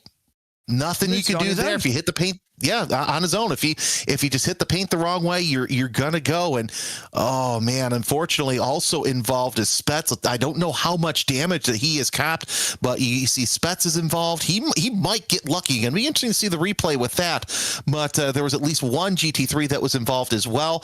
Alex Mete also seeing a mechanical black flag, and Perez falling down the order. But I'll tell you what, Drago Racing, if they were able to stay away from the damage and everything, talk about a lucky horseshoe. I mean, it's just over aggression, isn't it? 3 wide anyway was never going to work. He's on the grass. Spets will have a little bit of damage. The GT3 will do. The LMP2 involved there will have quite a lot, but not more than Marc Perez, who is towed back to pit lane and will have quite a lengthy repair there of at least a few minutes, I would suggest. Although that will be undertaken partly under the yellow flag, which has come at a good time for BS Competition, who will have been getting towards the end of a stint there anyway. 28 laps now complete on that stint for them. And Johan Royer will be second, ahead of Alexander Spets, who will be promoted into third. So the wave around will be happening now for some of these drivers. But as I say, BS Competition, I think, might be both pleased with this caution, because that's quite ideal timing for them. It really is. And, you know, take a look at that replay. I don't know if you noticed, but there was also just before Perez went and hit the rumble strips and lost it, there was a blinking GT3 BMW there. So I don't know if I think it was that one right there that may have distracted him. So that might be part of the problem. And the 181 also involved. So yeah, Mete unfortunately getting also very bad damage off of that one as he's able to wiggle that car back to the pits. Yeah, very bad damage. Can't even wait indeed for the pit lane to open properly. Just go straight in to pit lane and we'll take the penalty that comes with that, but it's certainly emergency service, you would say. The amount of damage they've got on board that car, unfortunately. But again, just too much aggression really at this stage in the race, and that is unfortunate because we're having a good run there, but for the second time in just an hour and 5 minutes, we've got a safety car out here at Watkins Glen. Let's have a look on board from Grin and Go's GT3. I mean, to be fair, he absolutely backs out of this and can see that coming, really. Can Jan O'Cock, who's still driving that car, but as he saw Marc Perez coming up on his left, he thought there's going to be an accident here, and in the end he was absolutely right. it's gonna be interesting to see how the stewards rule on this one. But yeah, I'm still thinking that BMW that you saw flashing on the back straightaway, that may have had a part in that. Either way, a couple of fast race cars already bent up, and yeah, the BMW is still blinking. So we'll have to see what happens. But unfortunately, our second safety car comes at, for some would say, an inopportune time. But if you are the leaders in the BS competition, yeah, you're saying that this is a great time for it to pit. I think the pits will be open this time round. If I'm not mistaken, maybe next time, actually. We'll wait and see. Yeah, there's still an LMP2 coming through here, so not quite ready yet. I think that Unity Racing car coming in has slightly confused everything here. But the LMP2 leaders are still on the lead lap, as it were, after the opening hour of this race, so still not been properly put a lap down by the GTPs, such as the stop-start nature of the opening 65 minutes of this race. And I just wonder whether it's going to continue on in that vein, because if it is, we're certainly going to be on a time limit. That's the first thing, but we're also going to be just seeing a lot of cautions, you would imagine. Now, I'm not sure pit lane is open this time around, whether it is or not, but a lot of the GT3s are coming in, which suggests to me they might sort of require some fuel right now. Yeah, we'll see if somebody has to come in for emergency service. And yeah, that was a Solpack that was having some, has been having some issues. The number 262 is involved in that one, and that's going to be, as I scroll down my screen, the 262 is, I believe, into the pits as well. So that will necessitate a change, but I'm still thinking that had a part to do in this incident. Yeah, I do see what you mean about the distracting part of that. I do wonder whether that will be an excuse that Mark Perez can use with any, with any credibility. I don't know. Yeah, and that's Steve McDonald is in that car, and yeah, sorry if Perez, if I gave you an excuse. I'm not a fan of giving drivers excuses, but they'll find their own. I mean, I think he'll be thanking you, to be honest, for providing the excuse rather than saying it's a bad thing. And has anyone gotten the bus? Has anyone got the bus number that Romero just threw me under? Yeah. Just getting your details up there. Yes, still under caution here, and I'm not entirely clear at the moment as to whether the pit lane has been open or not, because if it has, then BS Plus competition have missed the boat there, rather. I think it hasn't been open yet, and the guys who are just in there who really just needed fuel. Otherwise, they were going to run out at some point in those next couple of moments. But it'll be interesting to see what happens here with race control and how we get this race back underway. Indeed, whether indeed the pit lane has been open yet or not.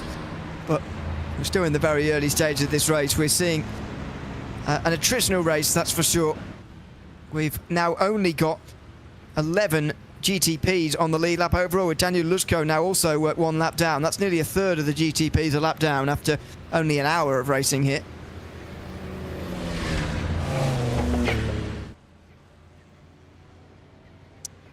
We'll see if the pits are open this time, because yeah, looking at the laps, I know that the two leading GT3s are really, they're at the end of their stint length. 37 laps for Raika and McDonald.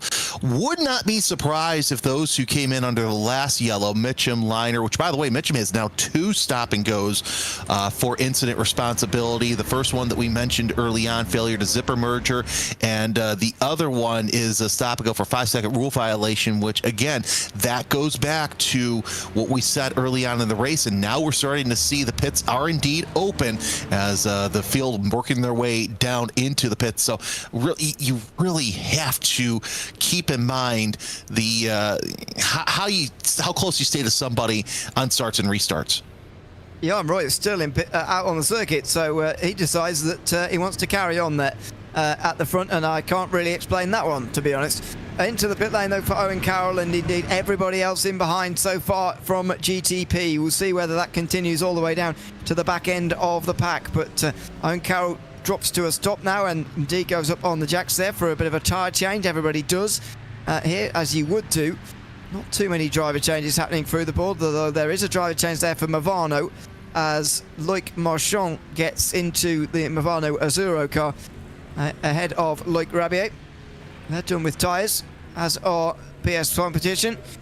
Now, if a lot of people stay out here, then there could be a bit of a traffic jam at the end of the pit lane coming up in a few moments' time. Let's see who gets underway first. It's Lilas, I think, who's underway first. He came into the pit lane rather unusually there. And indeed, Lilas gets out first in front of Spets, who jumps Owen Carroll, who's down the field. Look at that. Owen Carroll takes a... Well, does he take that much of a longer stop? It's not that long, but it was longer than the others because he needed a bit more fuel than the others, and so he does lose quite a few places there. Carroll taking about 5 seconds longer than the rest of the field. I mean, why not pack it full of fuel this early on? Take the longer pit stops. That way you can short fill and short fill later on in the race. I kind of applaud the ingenuity here. Of course, you'd also take a look at Spets, also the very long pit stop, 51.2 seconds. Yeah, that's interesting to see Drago Racing deciding to really make sure that number 69 is packed full of fuel. But yeah, you've got Royer, Wolf, and Lofaro. 1, 2, 3 here. Royer's going to have to pit at some point because he's 23 laps into his stint, whereas Wolf and Lofaro are only 7 laps into their stint. Yeah, we've got all sorts of different stints across the board now. As a result of these latest pit stops, some wave arounds happening, I think. 11 GTPs on the lead lap, as I mentioned, 14 LMP2s as the Unity Racing car serves a meatball. And in GT3, we've got 21 still on the lead lap, but Tobias Kruken is getting some lengthy repairs, so we'll see whether Solpet can actually get back out onto the... I think that they were indeed involved with that latest caution with Marc Perez. And indeed, we'll see whether their damage is too bad. Simify, amazingly, only 1 lap down after 8 minutes of repairs for Marc Perez. I'm astonished, really, at how he's got away with that so lightly. Looks like Owen Carroll might be under investigation for something, as take a look at the replay of why we're under this latest full course caution. And yeah, I think it might have been, wrong place, wrong time for, you just hate to see it this much in the race, but as I mentioned, you don't want to be on the paint too much because that will cause you to do something like that. Race control also taking a look at an incident between the 105 and the 170, so between Daniel Espes and Mitchell Johnson. Poor Moradins, they're just having problems since this last restart. Oh, a slightly strangely timed stop for... that'll be Mates coming in again, Aiden Mates, yeah. So as soon as he saw that not everybody in front was coming in so that he could go around and get wave round, he decides to come in next time round. I think same for Wyatt Gooden, who's 2 laps down in the GT3 Pros. Ryan O'Connor in YouTube chat says the blinking had nothing to do with anything. Fine. So definitive there. I'll defer to your noise, though. This was the first caution of the day, by the way. A massive hit for Jesse Hilaro, who is still getting repairs, by the way. 54 minutes down on pit lane at the moment. Still, that meatball is not being cleared. That is extraordinary. I love how Romero's just so amused by that crash as well. And in our ear, he's kind of like reacting to the crash we had early on, because that was honestly the biggest crash that we have seen in the system. Of course, like I said, I think part of it was because you're going so fast coming off the carousel into that. And if you remember a lap earlier, he was also involved in an incident with another driver as well who was able to get back out. But yeah, long, lengthy pit stop. As you see, a lot of damage still has not been fixed as we're waiting for the field to be split once again with GTPs, LMP2s, and GT3s. And I've got to say, the past couple of race starts, we've seen some absolutely fantastic racing. I think we're going to be in for it as well, because you've got Royer, Wolf, and Lafaro. Movano Rosso really looking pretty good, as well as the Azzurro car, although right now with Marchand behind the wheel, they're sitting in 9th place. But Movano really proving us wrong from this earlier on in the race, where we said, they've had some problems the first couple of races. They're looking pretty good here so far, 42 laps into this race. Yeah, let's not get too excited based on what we've seen from them so far this season. But yeah, they are looking okay in the reigning Champions Cup. Last time at Imola, forget they didn't score any points, didn't even make it to halfway, which, by the way, is still 107 laps away. Speculating amongst ourselves how likely it is we're going to get to the end of this race in terms of time. And our systems at the moment predicting another 6 hours 27 at the current rate. which would mean how long would that be in the race? I don't even know, but anyway, it would be just inside the time. I think we would get the 1,000 miles in that case, but not by much. We're already getting quite close towards, unfortunately, missing out on laps here, and if we continue at the current rate of cautions, I think we will miss out on some laps. Yeah, it's just a matter of these drivers actually nice racing clean. I mean, granted, we've already had 2 yellows, but they've been lengthy yellows because of drivers. You know, once we get the split going on, I got to go into the pits. So that's been quite interesting as well. There's your leader, Roberto Rebeche in the Vesta Sport Mercedes. So new leader in GT3 when we get underway. Widarka and Salian sitting back there in second and third. You got Impulse, Fast Repair, Simify. Gabby Monturo, watch for him to get up to the lead as he's sitting in fourth with Lewis Carl rounding out your top 5 of the WSR Esports number 223. So it looks like we're going green this time round.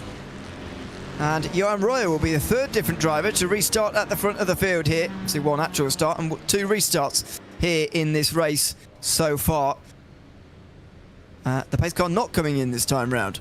I thought we were all set to go, but not for the moment. So that's lap number 25 now complete for Johan Royer. At the moment, to be honest, I cannot find a justification for staying out under that caution. It was a decent green flag run. He's got not that much fuel on board, and he's deciding to carry on, surely to get himself into a green flag stop situation here in the next few laps. I mean, I can't understand really why he'd want to do that. And it looks like we're still sorting through the field, so I think that's why we're still under yellow, trying to get everybody in place. Hopefully that means we'll get started here shortly. We got a couple of GTPs that need to work their way around the LMP2 traffic, Luzco, Perez, and Matthijs, but yeah, so far everybody...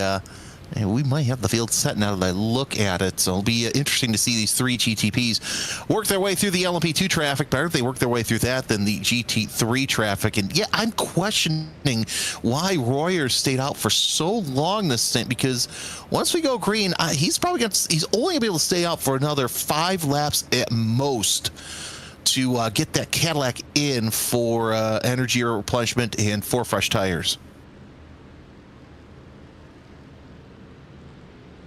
So a GTP dropping to the back there, Nicolo Fioroni stopping down the field. So yeah, some definite shuffling happening here.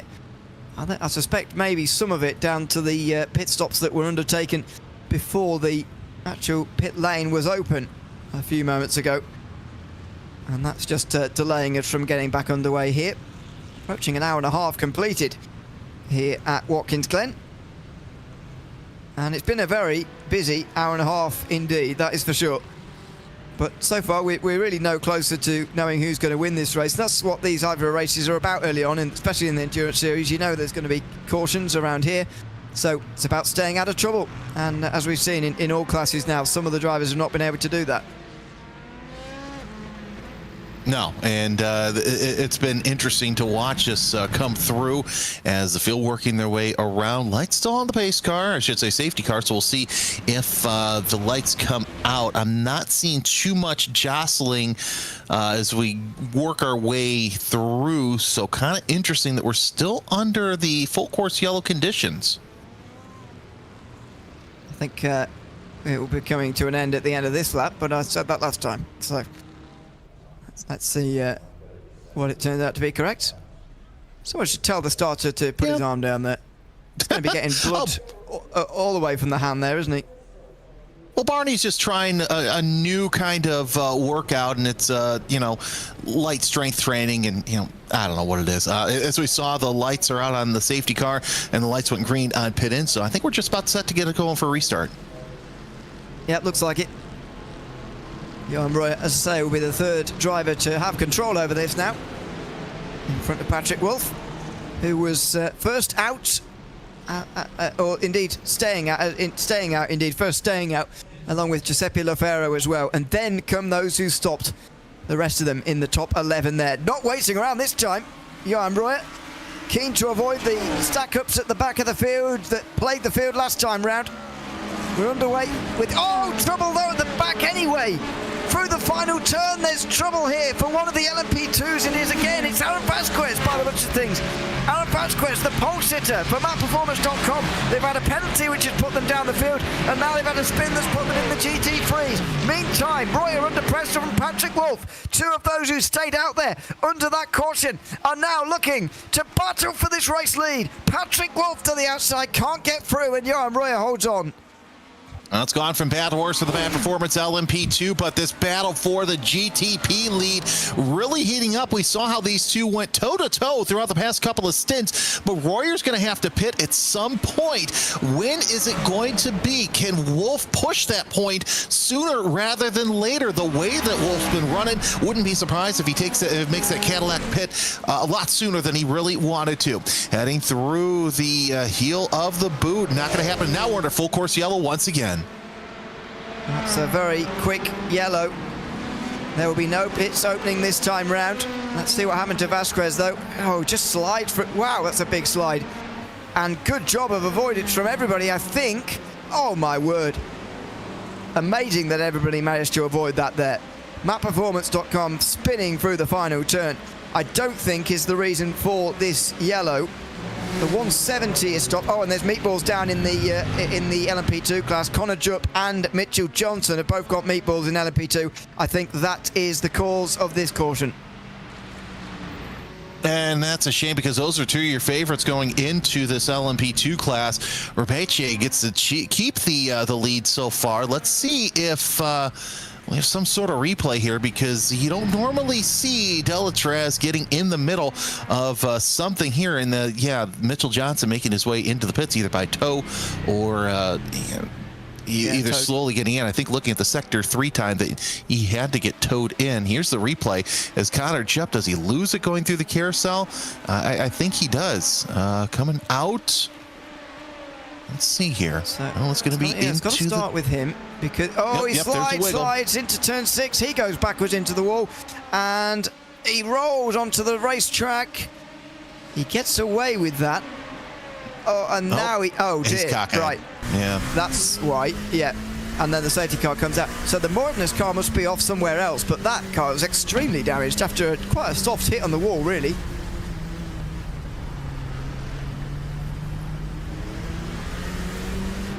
The GT3 is not actually sure whether they can overtake Jupp or not, but I'd say they're allowed. Dear me, look at that.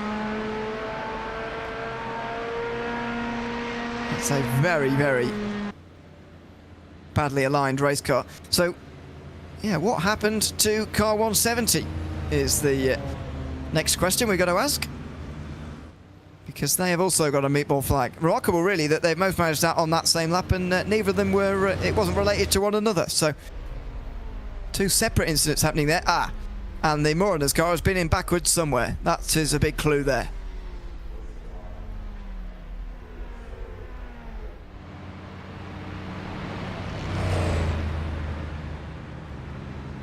Well, under caution again here at Watkins Glen. 45 laps complete at the end of this lap. Unfortunately, it's our third caution of the day. This is what happened to Moradness. Well, Connor Jupp's incident was a solo spin. It's Janko on the inside line here, getting through into the outer loop and make a nice pass. And he also slides backwards into the wall at turn 6. So, sorry, Mitchell Johnson. I said Janko there. He's in 5th place. Mitchell Johnson, who goes into the back. There you go. Pops off the engine cover and the rear wing. And that's a bit more. And there you can see in the distance, by the way, Connor Jupp, who's already been off the road, down further around the corner. So they've both got meatball flags. They're both coming into pit lane now. And for the rest of them, they will stay out because this will be a short yellow in which there is no pit lane opening, only an initial wave around. So this yellow flag could be very, very short indeed, and that will be a relief to many here, Jeremy. It's our third yellow already in this race. Yeah, it's something that a lot of these drivers are really happy to see now, is that we could have a short yellow, but man, at the expense of losing fast cars, that's it's a shame. So yeah, the wave around's not going to take too much time. So hopefully we'll get back underway here shortly. Like Marchand comes into the pits, and really this extends the stint as well for your leader right there, Johan Royer. Yeah, it does. I mean, he'll be saving fuel, of course, Royer, under this caution and whatever, but he's still getting ever closer to having to make a pit stop, surely, really soon after the race goes back green. So I still can't really understand the merit of his strategy, but maybe it'll pay off for him a little bit later on as he's able to go a little bit deeper into this race than a lot of those others around them. But what will be really nice now, to be honest, is for a nice green flag run to materialise, because we haven't actually seen green flag pit stops yet in this race in the hour and a half that we've been running. No, we really haven't, which is, personally, as a green flag pit stop Stan, absolutely love them. It's a shame for me because now you need the strategy in here to get those green flag pit stops underway. There's the number 78 Manti Racing. What happened here on the restart? Oh, a little wiggle and contact into the turn 1 barrier. That could have also been a part of the safety car, but still a lot happened there on that restart. Yeah, which restart was that then? Was this it was the most recent one as well. So this is why maybe the safety car came out rather than for the LMP2s. Maybe it was a combination of all three, but the front right wheel is not attached to this car anymore. Car 78, and they look to be perhaps out here as well. They've got some still long repairs. Finally, Williams Sim Racing Academy have cleared their meatball, by the way. And they're 31 laps down. They might even return to the race. Let's wait and see. They could gain some places if they do, so that might be their motivation. As the weaving intensifies, I reckon we're close to going back green flag racing here. Still 251 laps remaining, and if we're going to get all of them in the next, what would it be, 7 hours, they're going to have to quicken up the pace. Yeah, they really will, and here's the thing. If we keep having these yellows the way that we're having them, I don't think that we will make the full 1,000 kilometers. So going to be interesting to see how these drivers that put their helmets on just a little bit tighter and work their way around the circuit, as it looks like we are close to a restart here. And maybe we're not, but either way, it's going to be interesting to see how long it takes for the next yellow, because behind the wheel, it's frustrating, I would imagine, to have these yellows come in short succession. The pace car does come in, so green flag is ready.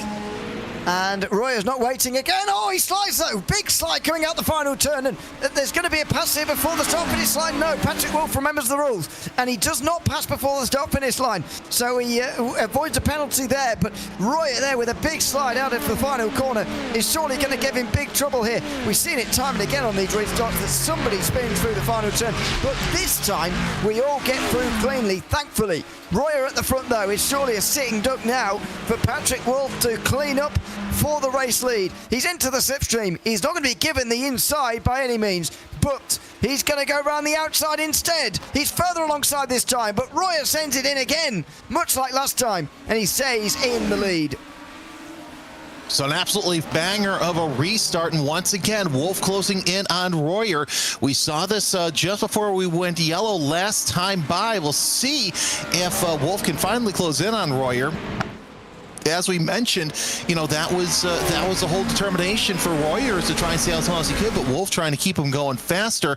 But LaFaro bringing a whole bunch of other drivers with him. There's that wiggle. Once again, Romero does not miss with these replays, as you saw just a little bit of a wiggle coming off of the final turn, and that is why Patrick Wolff has closed in. So now the question is, when does Johan Royer come into pit? And that stint is going to grow and grow because of those two yellows that he had.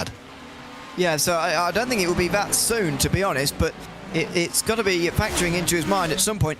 To be honest, if I was him, I would go for as long as possible here and pit just before he gets to the back of the big GT3 group again, because that would, you know, just prevent him from having to do that twice, if you like, when he catches up to them. We'll see whether he actually decides to do that or whether he just tries to get as much out of this tank as he possibly can, but that'll give him 4 or 5 laps or so before he comes in and effectively avoids a load of traffic, which will be ideal.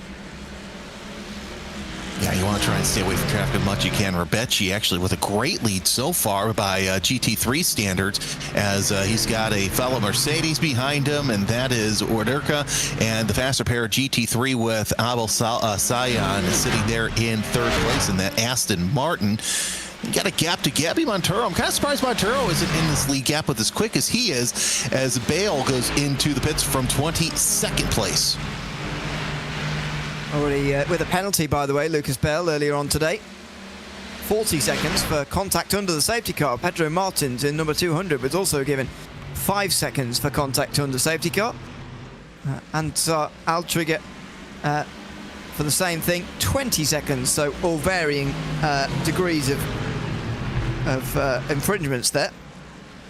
Race control, by the way, still having a look at things that happen in the first 45 minutes. So plenty to still have a look at here as we get this race properly back underway. One of the LMP2s just off the back of the field as we got back under green, by the way, and now he's working his way through. Meantime, Johan Roy is only in now.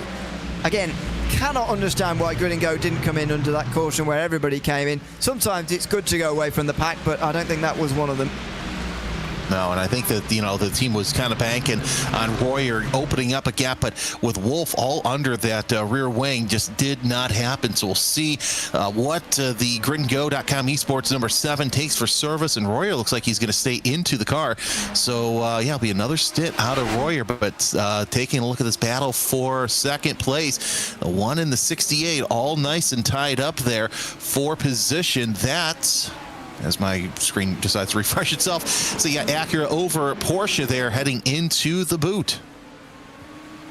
Movano versus Orbit Drop Bet. Giuseppe Lafero promoted to 2nd, as we suspected he would be. And Orbit Drop Bet leading the line of those who pitted under that caution where pretty much everybody came in. Drago Racing under big pressure there from David Adam as well. That's Alexander Spetz and David Adam. And meantime in LMP2, it is all happening here. Back for 3rd position, 3 wide, as Mohamed Janko down the outside line tries to get all the way around here. Is he going to be given the space? Just about. This is lively for 3rd position now in LMP2. Perhaps one of the more lively LMP2 battles, or 4th place rather. One of the more lively ones we've seen from these guys in this class so far today.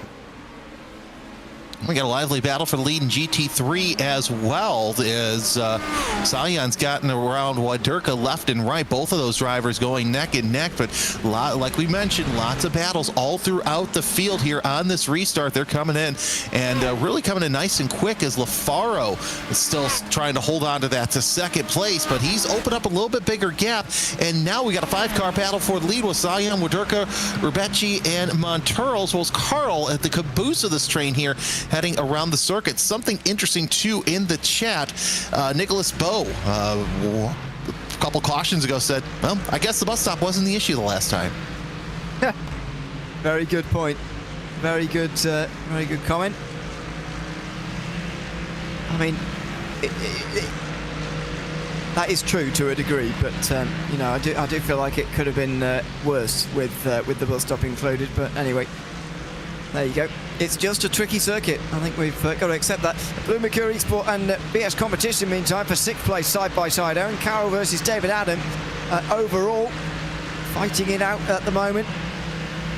As yeah, Johan Roy's actually, sorry, I've missed him there for a second. He's actually dropped behind the LMP2s after his pit stop, but that's expected as everybody's on the lap. Look at these guys. Carroll and Adam still side by side, and oh, contact side to side. David Adams still on the inside for the final turn, and wow, that's close. But round the outside, Owen Carroll gets up into 6th position. That was very close indeed, and a long side-by-side battle as well. But BS Competition's trying to, and indeed succeeding in regaining some of these places. Yeah, David Adam deciding that discretion is a better part of valor, decides to tuck in and close in on Carroll so that way they can kind of keep up with Alexander Spetz. By the way, he's up to 5th place right now in that number 69 BMW, closing in on the Solpack Precision Racing of Aaron Full. And that Porsche is going to be under attack by a very fast and very determined Alexander Spetz here in the next couple of laps. And looks like Lillis and Farrow titan battle for 2nd place. Saw a couple of position swaps there going into the boot. And yeah, now that 2-car battle for 2nd turns into a 4-car battle, and you still have this 3-car battle for 6 as well. So lots of battles going on in the GTP class, but Patrick Wolf opened up a 3-second gap. What happened to the Sim RC guys? Did they, get a little bit of a bump, and that's a spin. Ow, how do they survive that through the outer loop there without bigger contact? That's amazing. Sim RC getting away with one there. They do drop a lot of places, but they could have had it a whole lot worse. And we could have had it a whole lot worse as well. That could have brought out another caution, but we stay green. And we hope for a nice run of exciting racing here, which we're already getting the second part of that anyway. Oh, that was a bit of understeer from David Adam as he tries to follow the BS competition driver Owen Carroll through there. As you mentioned, this effectively is a battle stemming all the way from 2nd, and Harrison Lillis, who's recently got past Giuseppe Lafaro, they're not exactly getting away from the rest, and it's all congregating behind them. Now, Wolf is smart to get a big gap going until he catches up to GT3 traffic, which is going to be any lap now for our overall leader. And yeah, if this conga line here, if they can work together, they can easily catch up to our leader. But no, here comes Carroll going to the end, holding off David Adam. I should actually going around some LMP2 traffic. My mistake. As Owen Carroll and David Adam working their way around some of the traffic that was a little straggly off the restart. But yeah, this is absolutely good. Move there to the inside as Spetz flashes lights at full, and he's going to easily get that position through the toe of the boot, but Full's going to try and go for the over-under heading into the heel, but Spetz shuts the door on him through the heel. Yeah, and Full jumps him with a shorter pit stop, getting ahead of Alexander Spetz, but that hasn't lasted too long. Spetz now up to 4th position, and he's just sort of refining his feet, I think, in this race. After leading early on, he was back in the mid-pack and had to battle his way through a little bit, but I think he's right back on it now, and he's right back up towards the front. Potentially going to have to chase down Patrick Wolf, though, at some point. Although he is on a different strategy than the rest of them, so is Giuseppe Lafaro. Those two are the ones on a different strategy. There's a still image, by the way, from the crash earlier on, in case you weren't with us. Essie Hilaro with a huge accident coming out of the outer loop. And his tyre making a bid for freedom out of the bounds of the racetrack. The biggest crash you're likely to see this season, I would have thought. Unfortunately, it was the start of 3 cautions in the space of about 45 minutes. Hopefully they got that out of their way and out of their system, and we can continue with a long green flag run, especially with we've got an hour left here in the booth or thereabouts.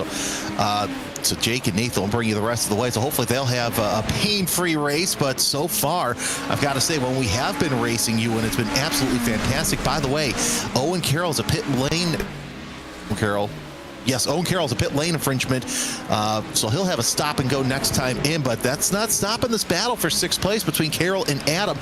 They have found each other quite closely, and they've also caught up to Aaron Full as well, who, once Alexander Spetz got around Full, he's been full bore the whole way through. And Spetz not right behind Lafaro as well, so it's just getting closer again for that position. Down the inside, there goes Carroll. As I say, has got a stop and hold for that infringement. So is Daniel Espes rather, for contact under safety car, under the first safety car that was for him. So plenty of penalties to be served in the next 2 hours or so. There is a resetting of the timer every time there's a caution here, so that is helping some of these guys, but you do want to get it out of the way because you won't want to carry it over to the end of the race, especially if there's a late restart, at which point you are really in trouble as far as the amount of positions you're going to end up losing. There's Carroll, not entirely given a good hand there by traffic. Jan Cock there the one just directly in front, and Carroll having to defend from David Adam there, just in behind. Now this they're really handling this GT3 traffic quite nicely, and with as close as battles are, normally you like to see the GTPs kind of use those GT3s as picks, but because everybody's been so close, they've not been able to do that.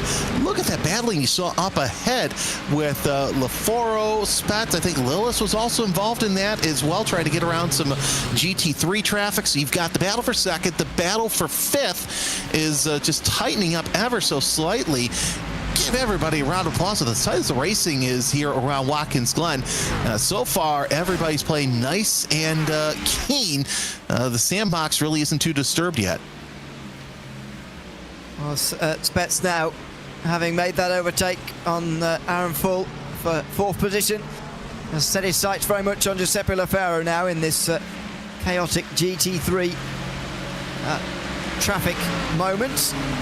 Lafaro getting a nice hand there actually with the GT3s, and so it's actually going to be Spets on the defensive again here. Where does he go in terms of the traffic here? He's going to have to dive one way then the other. Aaron Full follows him, and will he try and get down the inside of him? Oh, he's not quite close enough coming into the outer loop there, so Spets survives a run through the GT3 traffic there, which is pretty much complete. It's pretty much complete, but still got to get past Salion. So we'll see how that works out. As he splits the difference there. That was an absolute banger of a pass right there, and brings with him Lafaro as well. I should say Full. So Full, who lost a little bit of ground, is now caught up to Spets, but Lafaro had thought he could get around quickly. No, he's got a earful of a red BMW. Absolutely. Oh, that's somebody wide in the background. Very wide indeed. Coming out of the right-hander of turn 8. Oh, side by side meantime in LMP2, where, by the way, Aaron Vasquez is back to second already. Even minutes after his spin out of the final corner and his 20-second time penalty served as well during a pit stop phase. He's up to second already. That just shows you just how quick he is, really. And how he's been able to find his way back through the field so quickly.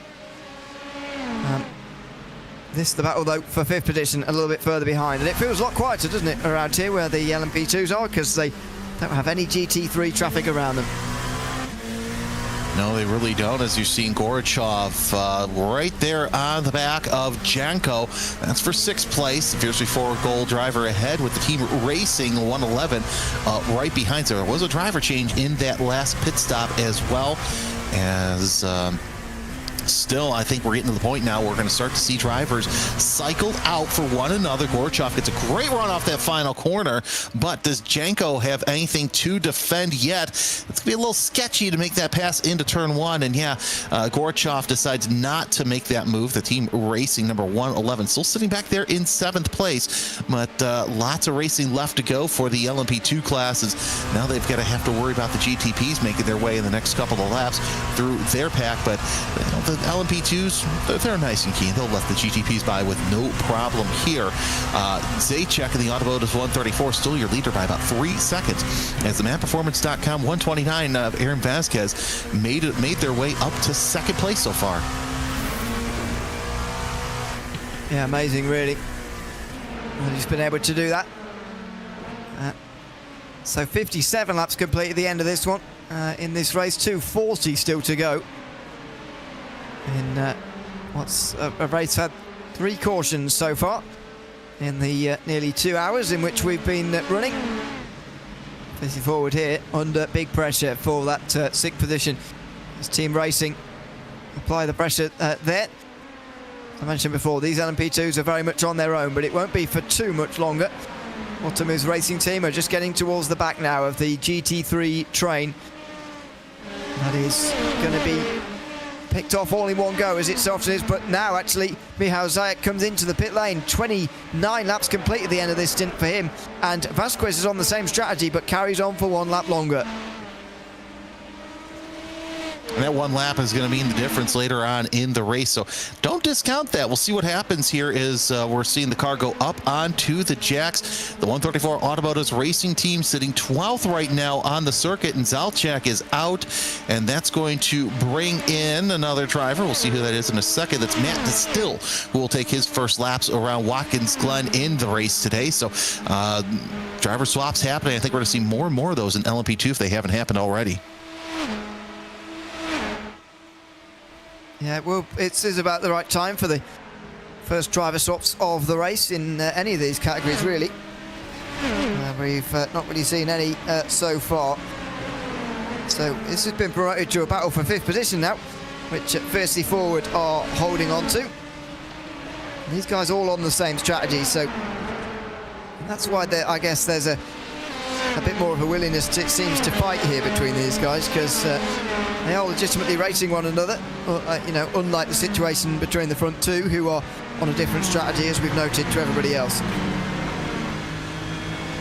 Oh, you, and something also to note as well, and I was looking at timing and scoring. Your first car one lap down is in 23rd place, and that was the Simplify Esports of Mark Perez, who had to get in the pits for 8 minutes of repairs.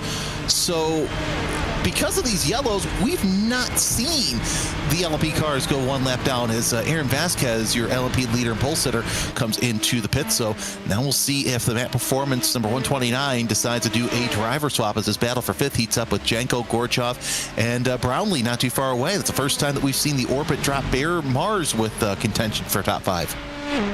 Yeah, I mentioned that, by the way, the LMP2s after the first caution, but it is still true. The LMP2's still not off the lead lap, because effectively when the caution comes out, if only a few of them have been lapped, then those few that have been lapped get waved by, and so they all get back on the lead lap again. That's been happening a few times now. So LMP2 still on the lead lap. As I say, Mark Perez is only 1 lap down, which, you know, you can absolutely stay motivated for in one of these races, because you know there's going to be cautions, you know there's going to be chances to get back onto the lead lap if you're 1 lap down. That's Simplify Esports and Fiercely Forward Yellow, who are 2 laps down. They're in 12th and 13th at the moment. They have got decent chances of getting back onto the lead lap. Unfortunately for Manishi Racing and Williams Sim Racing Academy, they're both over 15 laps off. Williams over 40 laps off of the lead. It's very unlikely, unfortunately, they're going to get back into it. Yeah, I don't see Williams getting back into it, and Manti Racing, their race, I mean, they could still come up back out, but I fear that, yeah, Manti Racing, their race is done as well. No word on how long the repairs still have left on the number 77 Williams Sim Racing Academy. Of course, involved in that massive crash that caused the first caution that we've been mentioning all race long, and now we're starting to see some GT3s also come into the pits. Jacob Waderka coming in from 18th place as the LMP2s now having to work their way around some GT3 traffic. Oh, that was a close rub. I thought that was going to end in tears. So we're 3 wide heading into turn 1. Well, the GT3, and now that was close by the racing LMP2, as that could have ended in tears as well. With Dropper and Lockhart Brownlee getting involved in this, because the Fiercely Forward car was boxed in behind a GT3 there on the front straight, and Orbit Drop Air try and take advantage. Who's going to get the slipstream? And it's Orbit Drop Air, so down the back straight they're going to gain a whole load of time. As the Grid and Go Cadillac Homes interview in the background, diving down the inside itself. These guys still side by side, and right round the outside, Daniel Gorchov gets 4th position. Janko is 5th, and having to slot in behind in 6th is Lockhart Brownlee for Orbit Drop Air as well. So in the end, nothing changes. But it very nearly did, as traffic once again being used, GT3 traffic being used in this fight there. And Royer slicing and dicing his way through the LMP2 traffic.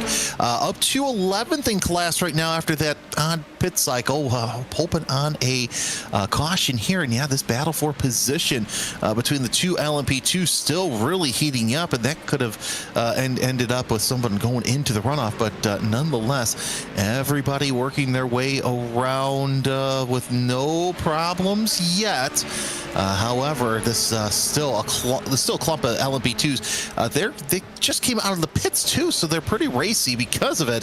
And once again, they found each other. It's almost like everybody has magnets that they can catch up to one another. About 200 miles complete, by the way, already here at Watkins Glen in the 1,000 miles of the Glen here tonight. Unfortunately, the pace is almost about 100 miles per hour at the moment, which is nowhere near quick enough for us to complete all of the 1,000 miles.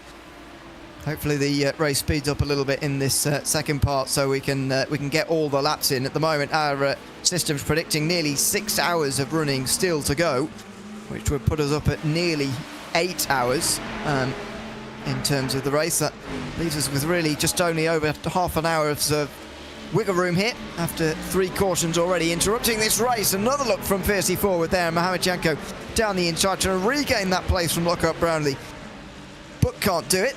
In towards the chute, maybe a bit of traffic here to use the GT3 there, but no, again, although Brownlee gives the room, it's going to be a better exit for the Orbit drop bay car, which will stay in 5th place again. But GT3 traffic starting to affect this, and the GTPs are not that far away either.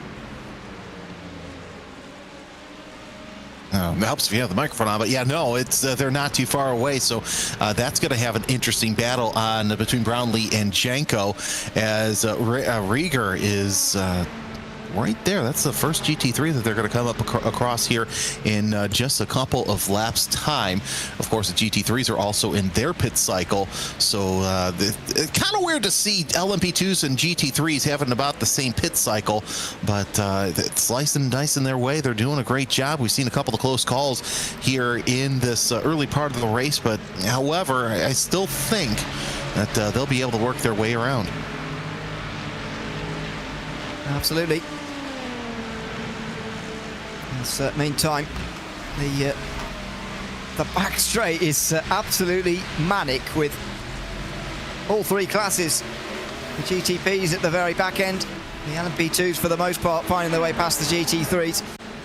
And this for me, everyone talks about the first run through traffic in an endurance race of GTP through on GT3, but actually when the LMP2s catch the slower class and the GTPs then have to overtake both at the same time, that for me is when the real key point in the race is. That's Patrick Wolff, by the way, in that BMW in the background. He's got quite a job on his hands to come through all this soon. Yeah, the LMP2 and GT3 overlap, that's where it's absolutely the most fun, because then you have drivers just, in my opinion, the times are pretty close. You get 40, 41s with the GT3s, 34s with the LMP2s. So that's what's interesting to see that overlap compared to like the low 20s you have with the GTPs here. So yeah, when the LMP2s come and lap the GT3s, that's when the real strategy comes in on the track with these 2 classes. Look at that through the left-hander. Patrick Wolff has just got to stay calm here and not take any risks. He'll fly past Dennis Vicky on the right-hand side here soon. Oh, and look at that. That's the danger. The LMP2s fighting amongst themselves. A Mustang not realising they're 3 wide. Yeah, this is proper heads-up stuff now. You've got to be really, really heads-up here. Patrick Wolff dives around the outside, then down the inside of a Mustang here over the top of the hill, where we know there's danger. Harrison Lewis already gaining on Wolff, who's got to put that to the back of his mind. Do not focus on the inter-class gaps at the moment. You've got to focus on your own race, and Vicky trying to get on the right racing line here as Lillas approaches behind. Yeah, this is heads-up stuff at the moment for the leaders. Speaking of the leaders, we're going to have a penalty for the Drago Racing number 69 as Alexander Spitz had a restart infringement, stop and hold plus 20 at the next pit stop. Well spotted. If you remember, was it this restart the one before? Patrick Wolff was very close to doing the same, but he stopped himself. A very good awareness of the rules there. That was for the lead. I don't know whether, I'd say it was the second restart or the third, but Spetz did not do that. A little bit less experience with this series. That is an Aston Martin going straight on, down at turn 8. I'm not sure if Schlenker had contact or what happened, but yeah, that was a jut to the left, right into the gravel trap. He's able to get that Aston back underway, and I think that was the third restart there, where Wolff tried to jump but then backed off just before the start line. I think this Honda Motorsport Aston has got no front right suspension. See if there was contact here as Lillas dives down the inside. Oh, it's Lillas himself, and as Halder try and turn in, their suspension snaps. And that is a stopped Aston Martin on the run towards turn 9. Are we going to see a caution or not? Spets was able to overtake Lillas as a result of that, and Lillas might be in trouble with the stewards after that anyway. Yeah, that's definitely going to be a talking to and some sort of penalty, because it's always the faster traffic that it's the expected responsibility to, pass safely. And wait and see if this Aston gets towed in, or if we go to a full course yellow position. And yes, indeed we do. So our fourth full course yellow comes at the expense of that contact in the boot. Wow. Look at that. Wow, is that the steering lock there? Oh, I think that's just them stopped. No, yeah, they're just stopped, sorry. But, yeah, lap 64 about to be complete, and we're under the fourth caution of the day. I mean, it is... it feels, harsh to say this, but I think it is true.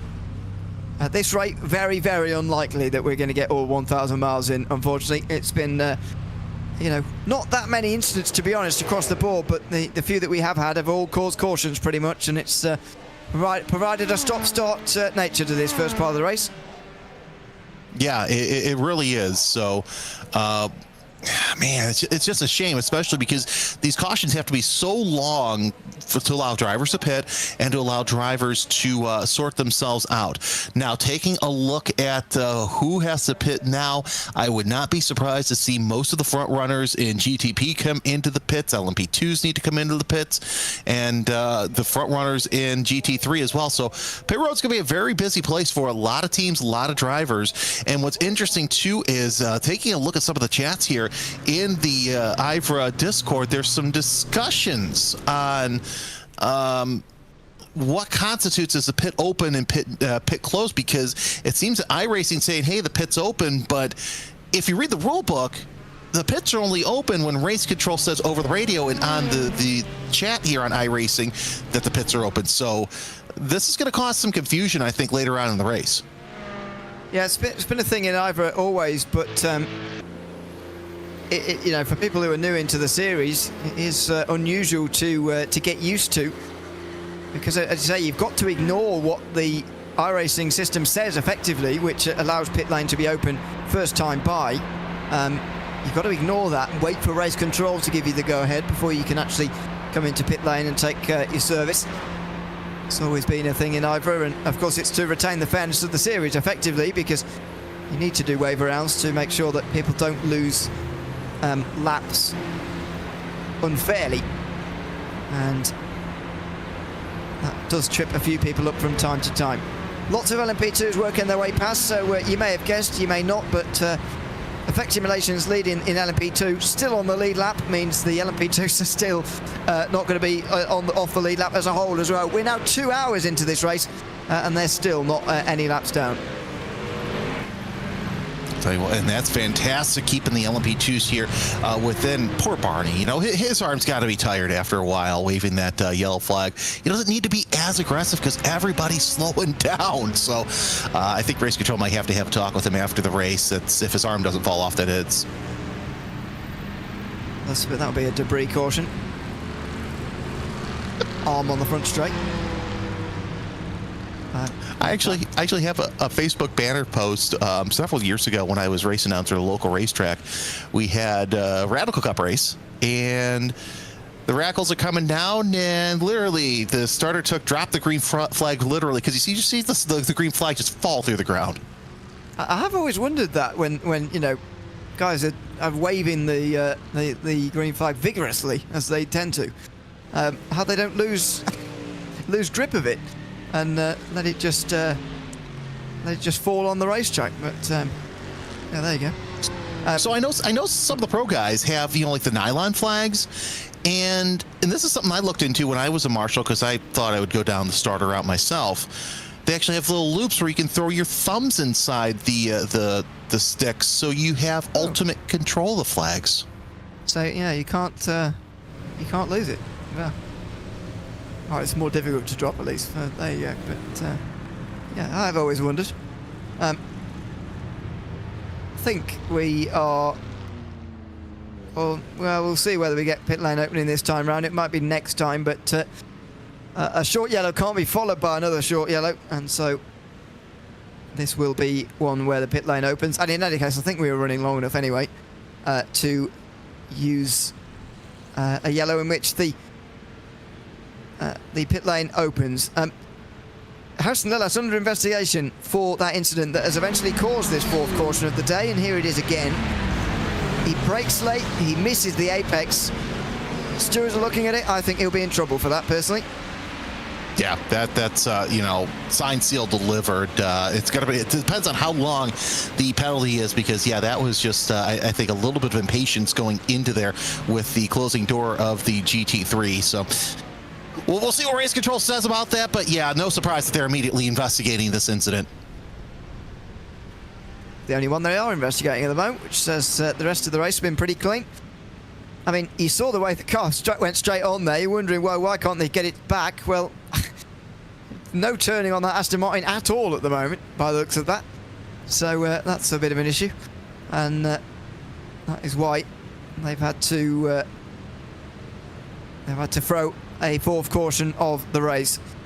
As I mentioned, we're only just over 200 miles through this race at the moment, and this is going to go down to time now, I think. So the main targets you're going to be looking for watching along this afternoon, firstly, the halfway points, which are going to be awarded at the end of lap 149. Now, to clarify on the rules on this, unless this has changed since last season, and somebody's going to have to remind me if it has, but the laps at which the halfway points are awarded does not change even if all the laps aren't done in a race.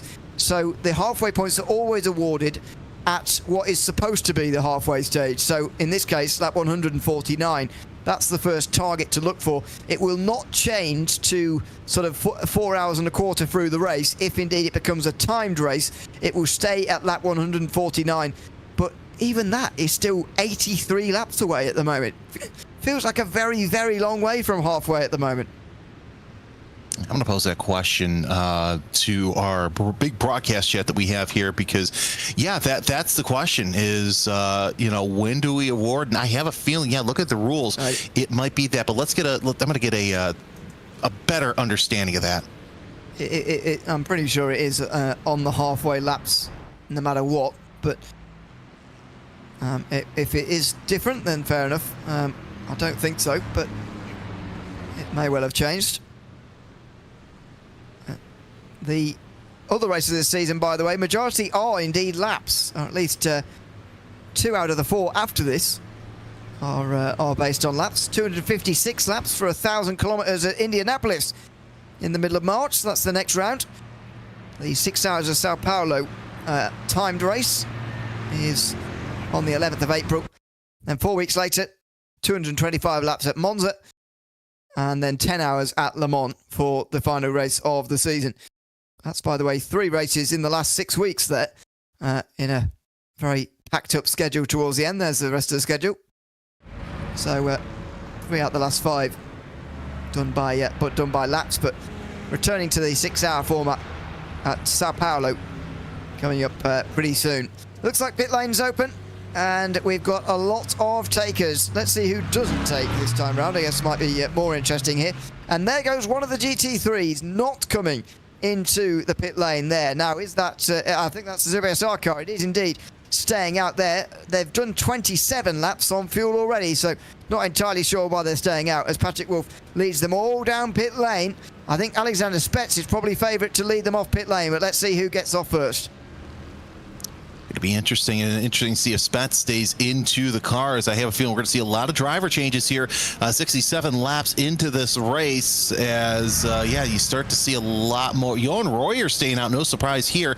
Well, I'm actually kind of surprised. You'd think that he would have stayed there, but I think that the GridandGo.com esports team, they've really come on and going to do a different pit strategy. And Romadis is in for Drago right now, so we will see there. Bernier in for Blue Mercure, is now the GT3. They come out, they had a shorter pit stop, which is no surprise here. Look at this, your leader in GTP, that's going to be one of the Mavanos, and that's going to be Loic Marchand, who gets a faster pit stop. Wow. Only 15 seconds. Yeah, he didn't take tyres then. He must have taken just fuel then. Loic Marchand leads the race off pit lane. Obviously, Brian Uriot will...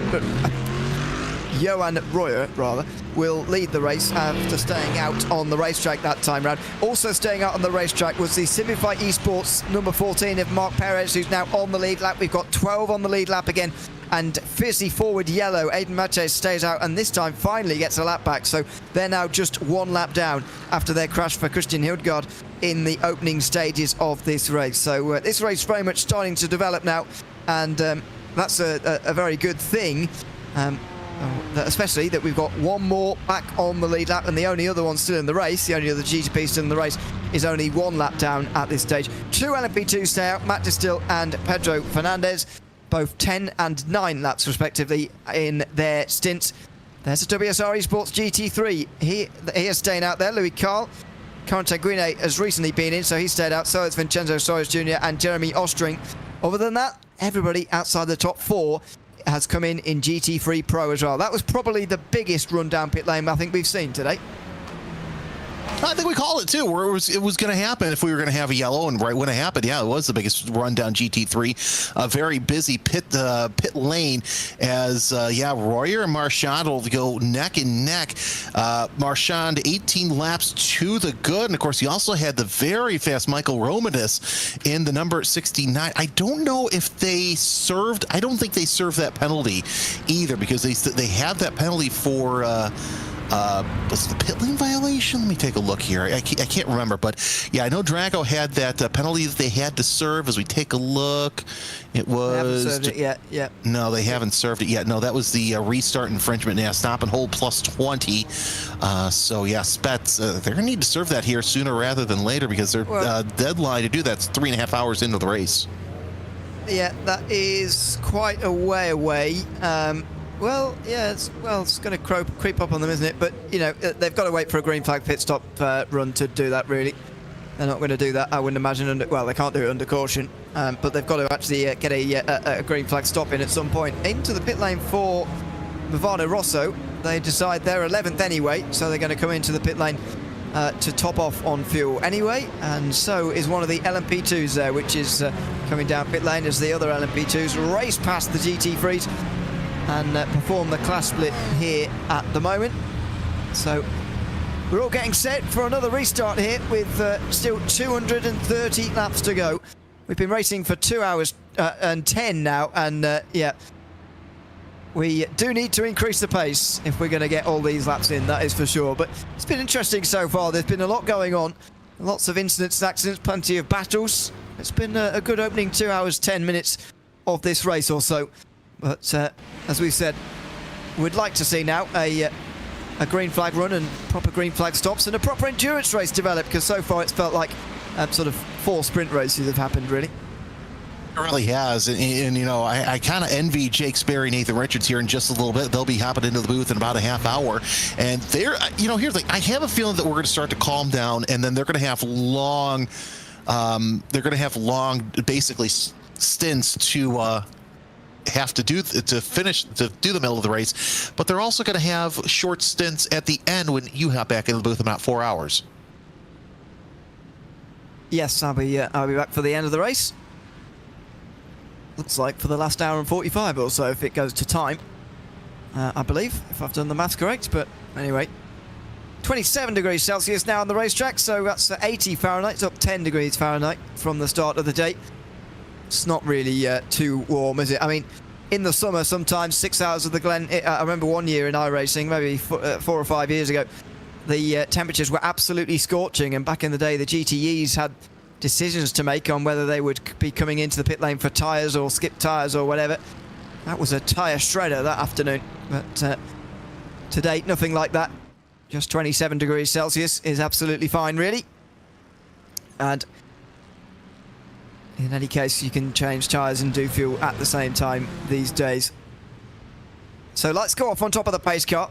A couple of LMP2s will be racing through the pack here quite late on in this restart procedure, but they might just about get there in time. And it looks like we're going to go back green again this time round. So to cover off the strategies overall, Grid and Go are about to complete 20 laps of their stint now with Johan Royer.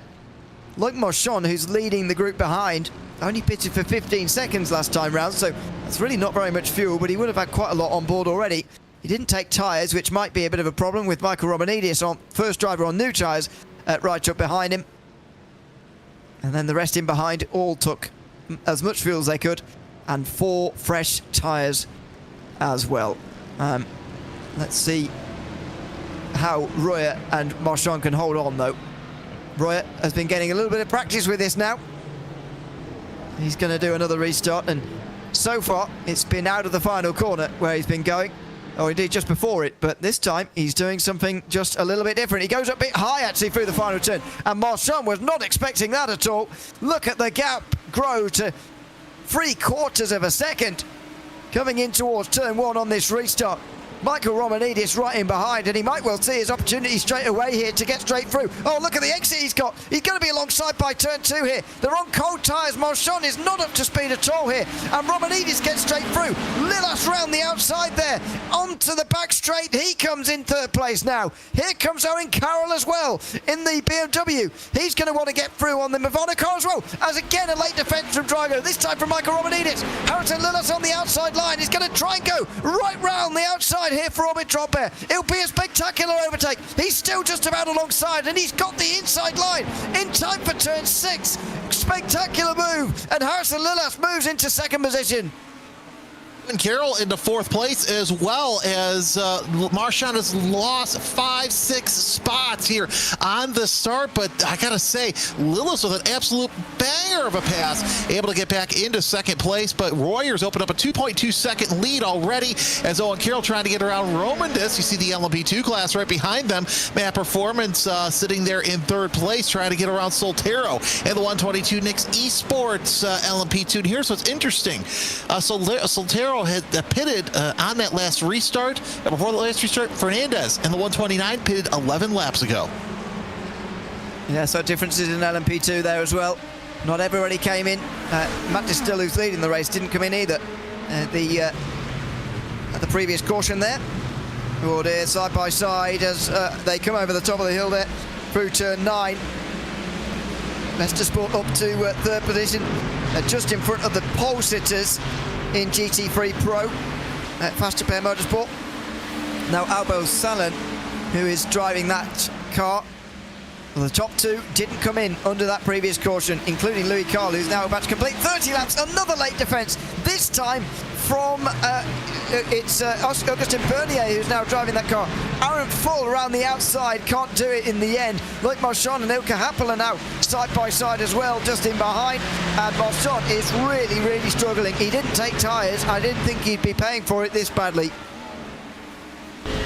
No, he really didn't think he'd pay for it this badly either, as he's still trying his best to hold on to position. But Marchand really falling down.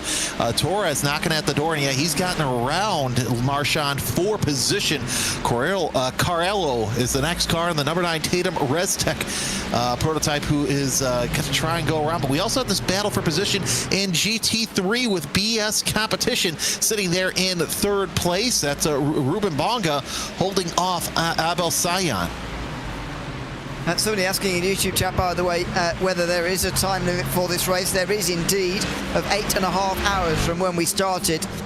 We've been now 2.25 hours into the race, so we're over a quarter of a way through the time limit as well. The reason why, at the current pace, the race won't go the all 1,000 miles is because we've had 4 cautions so far in 2 hours, and that is too many for us to be able to get to the end. At the moment, we're predicting another 5 hours 45 to complete the remainder of this race. I think that would still be okay. It gives us another half an hour of time to lose here. At the moment, the race predicted to take exactly 8 hours of the 8.5 that we have available. Oh, down the inside there from Owen Carroll on Michael Romanidis into the outer loop. Has he got it?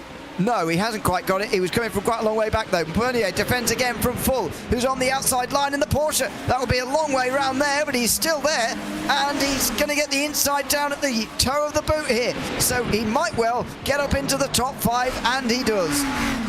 That was a great pass there through the boot, and our buddy Jake Sperry, who's sitting waiting in the wings, actually gave us a little bit of the rules update with the in terms of the points with races maximum distance. After half the race laps, race times are completed by the overall leader. 33% of the race points will be awarded. Take a look at the rest. Oh, that was a big crash between the two Mustangs with Switch It Racing as they both make their way backwards through the S's. We'll see if that determines a yellow, but I think both cars are indeed in the pits, and yeah, they both get going once again.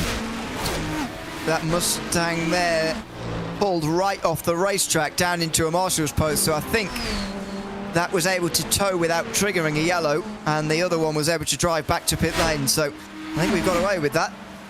Big moment though over the top of the hill there between those two. Drago Racing and Michael Romanidis not maybe off to the punchy start that we were expecting them to, and Owen Carroll putting the pressure on now in the battle down in towards the outer loop. He's on the inside, and I think Romanidis is going to let him have it now. He's tried a couple of laps. Romanidis has batted it away, but he's decided finally now. Owen Carroll has seen that there's a weakness here, and he's going to get down the inside. He's going to get through. That was a good pass there for Owen Carroll, and he'd been knocking on the door of that for a while. He really had, just chipping and sawing away at it as this battle for third still really looking pretty good for between the 89 and the 69. Again, that 69 still has to serve that 20-second penalty at some point. As, Aaron Lelis opening up a 1.3 second gap between he and this Carroll Romanidis battle coming out of the boot. But man, Johan Royer, talk about a fantastic stint out of him once again. Great restart, 3 seconds ahead of the lead, and he has yet to catch up to GT3 traffic, which they're slicing and dicing all throughout the field back there. So first car he's going to come up against is going to be one of the Delta Sports Sim Shops, a Wyatt Gooden, but this LMP2 battle not too bad either, with Soltero holding off Fernandez and Frigiero, as well as Lockhart Brownlee in position.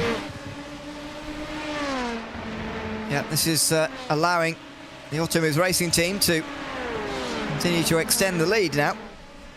This battle for second in LMP2. Again, these guys completely on their own, really, and they do get this for quite a while in LMP2.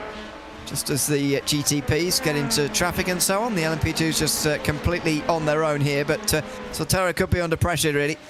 He's newly passed Pedro Fernandez, who is a bit lighter on fuel, and that's the sort of the trade-off here.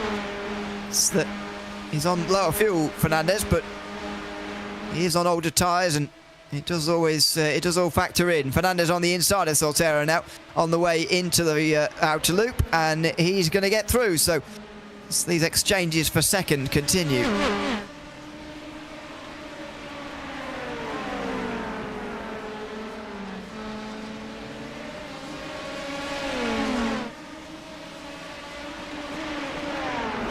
So lap 73 coming towards its end now for Johan Royer. 3 seconds in front of Harrison Lillas. I mean, Carroll still in front of Michael Romanidis since he's made that move. And then a group from 5th place on backwards, really, with Aaron Full at the front of it. Augustin Bernier, who was defending so hard from Full earlier, has kept pace with him quite nicely. In 6th position. We're still really in very early skirmishes of this race, you would say. 12 on the lead lap still. Then the 13th car, the 54 car, just 1 lap down as things stand. Despite all the incidents and accidents we've seen so far, we've only lost 2 GTPs. We've still got 19 GT3s on the lead lap, and still 11 in LMP2 as well. Few have fallen by the wayside, but there's still a lot of contenders here. And you and I just heard from Race Control as well that we're still awarding points at 149. Doesn't matter if we make it to the 297 or if we make it on time. So these drivers are racing to 149. Harrison Lillas, by the way, 40-second penalty for that incident that brought out the previous caution. It's a hefty penalty, but after all, it's taken Halder Motorsport right out of contention here. To be fair, only 1 lap down, actually, in the end, but Harrison Lillas is going to have to serve a very, very big penalty very soon. 40 seconds this time of the race. That's almost hard to come back from, so we'll see what happens. Of course, lots of things can happen here with still plenty of racing left to go. We haven't even hit the 200 lap to go mark, so that just tells you how close in succession these 4 full course yellow periods have been. Of course, you can only run them so fast when you have to do the class split. We're lucky at least two of the caution periods were so close together to where we really didn't need to do the class split, so it was already a quickie caution as it was. Yeah, some of these cautions have been able to be cleared by quite quickly. Hopefully the next one is a way away here in this race, but let's wait and see on that front. Through the final corner for these LMP2s. It is still relatively close, but out front the GTPs are about to embark on GT3 traffic once again. It never gets old watching them come through there, and it never fails to change these races just ever so slightly as well. And Johan Royer now passing his first bit of GT3 traffic there down at the back. Now the fun begins as we'll see if Royer decides to pit once he closes into the rest of the GT3 traffic.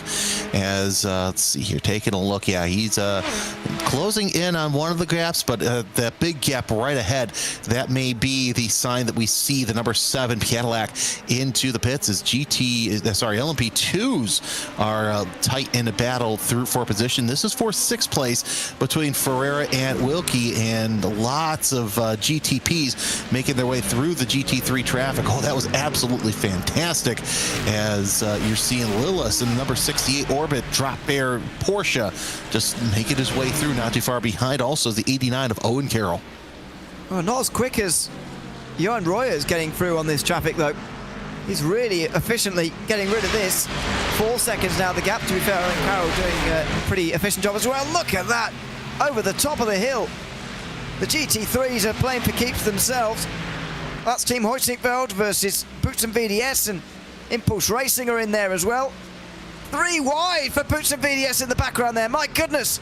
And Harrison Lillis is going to have to work his way through that somehow. He has just got himself past it, I think. Oh no, he's got it still to come, excuse me. Boots and VDS there were tight to the inside. They were trying to make moves.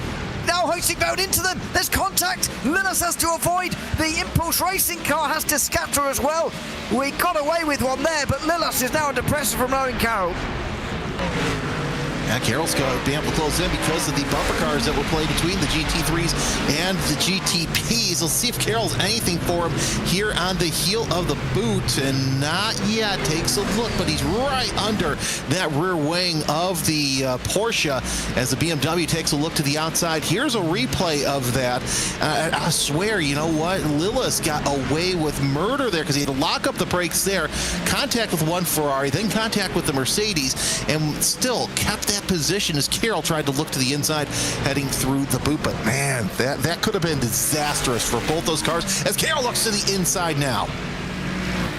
There's a stopper in the background. Wyatt Gooden decides to just get out of this, and the GT3 is already a lap down anyway, so might as well. And Carroll now is going to be under much more pressure from Drago Racing, who have caught up in behind. Michael Romanidis is a much closer now as they go over the top of the hill. More traffic to play a role here. Just slows them up over the top of the hill, makes sure that they've all seen them. Oh, they're squeezing there down the left-hand side there, just on the grass there briefly. But they look like they've gotten away with it. Romanidis can't quite follow through, although the PS competition car room Bongi just gives them room anyway. One more GT3 to come, and they survived another round of it. But Harrison Lillis has got a lot more pressure on him now than before they went through that traffic. A little sketchy with Romandis, but the Drago Racing cars, they know what they're doing when it comes to dealing with GT3 traffic, so no surprise here. And unfortunately, that did get, Carroll and Romandis now, they'll have to fall back just a little bit and find another day, wait to catch up to some slower traffic, with Lillis sitting there in 2nd place, and now they start to catch up to another GT3. That's one of the WSR Astons, as now they're going to try and go 3 wide. Oh, that could have been dangerous, as Carroll and Romandis, they're just taking chances way too early in this race. We got 220 laps left of this racing. Yeah, 220 at the end of this one. When we are racing, they're rattled off very, very quickly round here, but unfortunately we have had a couple of stoppages in the meantime. So Grid and Go leading by 5 seconds, but the reason why we're not maybe necessarily referencing that so much is because they're nearly 30 laps into a stint now. Surely they'll be coming in at some point in the quite near future to take on some more fuel and 4 tyres as well. So this effectively is a battle for the lead between PS Competition and Drago Racing, because remember, Orbit Drop Bear have got a 40-second time penalty. Having said that, Drago have got 20 seconds themselves, haven't they? So maybe PS Competition are leading this race by more than we think at the moment. Let's see what happens. They're still on the same strategy as the rest of them, save for the number 7 Grid and Go Cadillac, as we're watching. Oh, that was an absolute fantastic move with the prototype traffic working their way around. That is Abel Sayan sitting there trying to keep up to Ruben Bonga in the 289. That's a BMW, and Aston battling for that second place as Lewis Carl just way out in front there. Your leader in GT3 Pro with the WSR Esports number 223 Aston still way ahead, as most of the prototype traffic has gotten their way around the GT3s so far, at least the GTPs. Now LMP2s have to make their way up to the front, but it's still a long way to go, as Scarola is still sitting in the pits after having some sort of repair. But would not be surprised to see the Mustang come onto its own. I have a feeling that the Mustang is more of a long run car that's really been hampered by all these yellows here.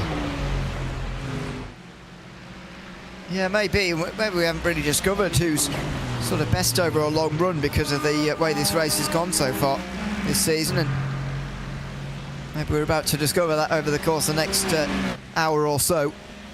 Just who has got that speed over the course of a long period of time.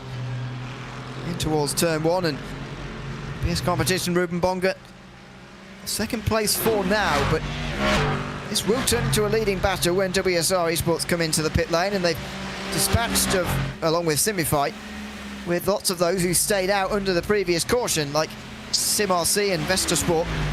Well, it made a lot more sense for those guys to come in because they stopped relatively shortly before the actual caution came out, the most recent caution of this race. So that made sense, but this is going to be the battle for the lead in the not too distant future, and it does seem a lot. It's a long way to go in this race, quite a long way, even until the halfway points, just less than 70 laps now, but it seems like they're fighting quite hard and want to lead this race quite badly, really, when realistically you'd say the smart thing would probably be to run those to tail and help one another. You would think so, but then again, that would be a requirement of racers, working with one another and realizing that if they were to draft off one another, that would be the best thing for all of it. But still, that'll happen later in the race, maybe. I don't know. Morten Eggesen and Caden Richardson, teammates, so running 9th and 10th. Speaking of drivers that should probably work with one another, they're close enough to Mohamed Jenko, as he's still trying to battle Dennis Vika in the number 187-year Nürburgring Esports Flugplatz LMP2. So you got a 2-car battle for 7th, 2-car battle for 9th. Lewis Carl, your leader in GT3, has come into the pits. Of course, that was off strategy. So now your top 3, they are on the same pit strategy as everybody else, as the Aston is up on the jacks, down to 15th. That's just how close the GT3 traffic has been. If you pit off sequence, you're going to fall back, but then again, it might help you later on in the race to run one less pit stop than everybody else. Yeah, you could jump straight back up again with any luck. And towards the outer loop again. And maybe now they've reached some sort of agreement. Now that this is a fight for 1 and 2, they seem to just be a little bit happier to run like this at the front of the field, which is interesting. In LMP2, as we've been seeing, there are a number of battles happening at the moment. Ricardo Ferreira just in behind Oscar Soltero as well, with Lockhart Brownlee as well. Brownlee has a penalty to serve, by the way. Overlap before the start-finish line on a restart. 20 seconds of a time penalty for that. The reason why I'm referencing them, though, is because they're about to embark on GT3 traffic again, and he's not waiting here. It's Ferreira down the inside of Soltero, and he's into the top 5 rather nicely. Fantastic move there, but we'll see if Soltero has anything to answer by. Ferreira, he's been quietly moving his way up through the field, as now got some side-by-side action here for that position. And sitting back there, you see Vika also a little bit further away, but Ferreira Brownlee now moves up to 5th. So Soltero loses 2 positions here in just a couple of corners. Could it be that he's trying to strategize, or is there something wrong here? Is one falling back? Yeah, he is. I don't know. Yeah. Oh. And there was a look down the inside, but that's a pit stop for the car just in behind. That's Delachas Automotive and Alexander Delachas, who is now into the pit lane from 2 laps down. They've got some fighting to do in some cautions a little bit later on if they want to get onto the lead lap once again, as we've seen from a number of competitors so far here this afternoon. Traffic is not far away at all for these LMP2s. In fact, there you can see it, just the start of it there, going through the bottom of your screen. So this is where races are won and lost, and don't forget the GTPs will be coming up on both of these classes very, very soon as well. Yeah, it'll be interesting to see how they handle traffic. Because, yeah, I'm not too worried about the GTPs too much. It's the LMPs the LMP2s where you have those problems. As Manta still has lost that massive lead. We got a battle for position here. That's a battle for the lead between Bonga and Sion. They're outside one another, side by side. A little bit of pushing and shoving. Oh, that's a little bit of rubbing. That could have been very nasty. As now Moreo not too far away. So this 2-car battle for the lead quickly turns into a 3-car battle for the lead. Sion is your leader for the time being, but how much longer will that happen, as Bonga looks to the inside, not going to make it happen? Tension's running high there.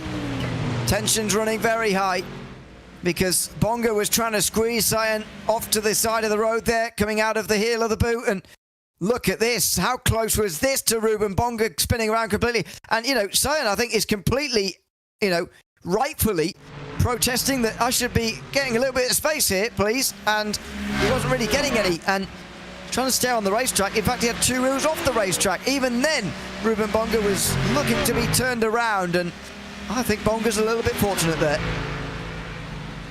Yeah, Bonga's lucky that he was not spun around there, as Sion still holds on to that lead, but that gives Moreo a chance to close in that Mustang. I mentioned that the Mustangs are more of a longer run GT3, and they look actually quite good through the back straightaway, but Bonga closes in on Sion once again. Let's see how these 3 cars make their way through the boot. That's been where most of our problems have been, is either through the boot or through the S's, as the boot just it's so tight. You see back there also Soros Jr. and Gunez in position for that 4th spot as well. So a couple of great battles here in GT3. No surprise, because everything is so equal, and that's one thing we got to give IVRA a huge shout out to, is they're able to get that BOP to where everybody, doesn't matter what manufacturer you run, can race with one another. Yeah, absolutely. It's been wonderful so far. These 3 manufacturers at the front of GT3 continuing to run absolutely nose to tail. RaceSport, by the way, in 4th, and a different manufacturer too in the Mercedes. So great to see such variety at the front. In the background, you can see those LMP2s, just maybe you can see them starting to come through the field. The 3 at the front now in LMP2 getting close as well. Matt Distil, Pedro Fernandez and Benjamin Fregerio. So leading battles in 2 of our classes. In fact, all 3 are less than a second, although it's not an imminent battle between Lillis and Carroll. It's only been created because Johan Royer has come into pit lane. You see him there just in front of these GT3s. He's only just made his way back out onto the racetrack right now. I'll tell you what, this draft here heading into the carousel is going to be interesting. Bonga trying to hold off, and here comes Moreo to the inside, not going to make anything happen. They're really trying to split the draft here, as Sion really likes what he's seeing out here, but these 2 battling for 2nd place just going to make life difficult for themselves, as Sion opens up a 1 to 2 car length gap heading into the boot once again. That Mustang, I think, has finally come on, but here comes the LMP2 traffic. You mentioned that Distil, Fernandez, and Frigero, they're going to have to deal with this, so now the battle for the LMP2 lead catches up into the GT3 lead. Let's see what they can do in the heel of the boot, and I think that the prototypes are going to make their way cleanly through here, most likely. But no, they're not, as we see the leader splitting that third-place car in GT3 amongst he and Fernandez. So it still opens up a little bit of gap, but Fernandez is going to take that dive to the inside. So now the two battles for two classes are really intermixing here. Yeah, into the left-hander as well. That's really splitting this apart, and they're coming in, are they? Oh, contact and in the wall! Hard in the wall for Cyan there. The Aston Martin's in the fence. The GT3 leader in the wall, hard into the final corner. How bad's the damage? It doesn't look too bad. She can't have got away with that. No way. That is unbelievable. The contact was heavy, but the lead, the former leader, sorry, looks to have gotten away with that. Well, I think it's going to require a pit stop pretty soon for Abu Cyan, but amazing that he's even still going, and very shatteringly unfortunate that his run in the race league comes to an end like that. Effect Simulations, meantime, have taken the lead in LMP2. It's all happening here. That was contact, I think, with the LMP2. We'll see whether it was and just confirm here. Pretty sure that was contact into the final turn.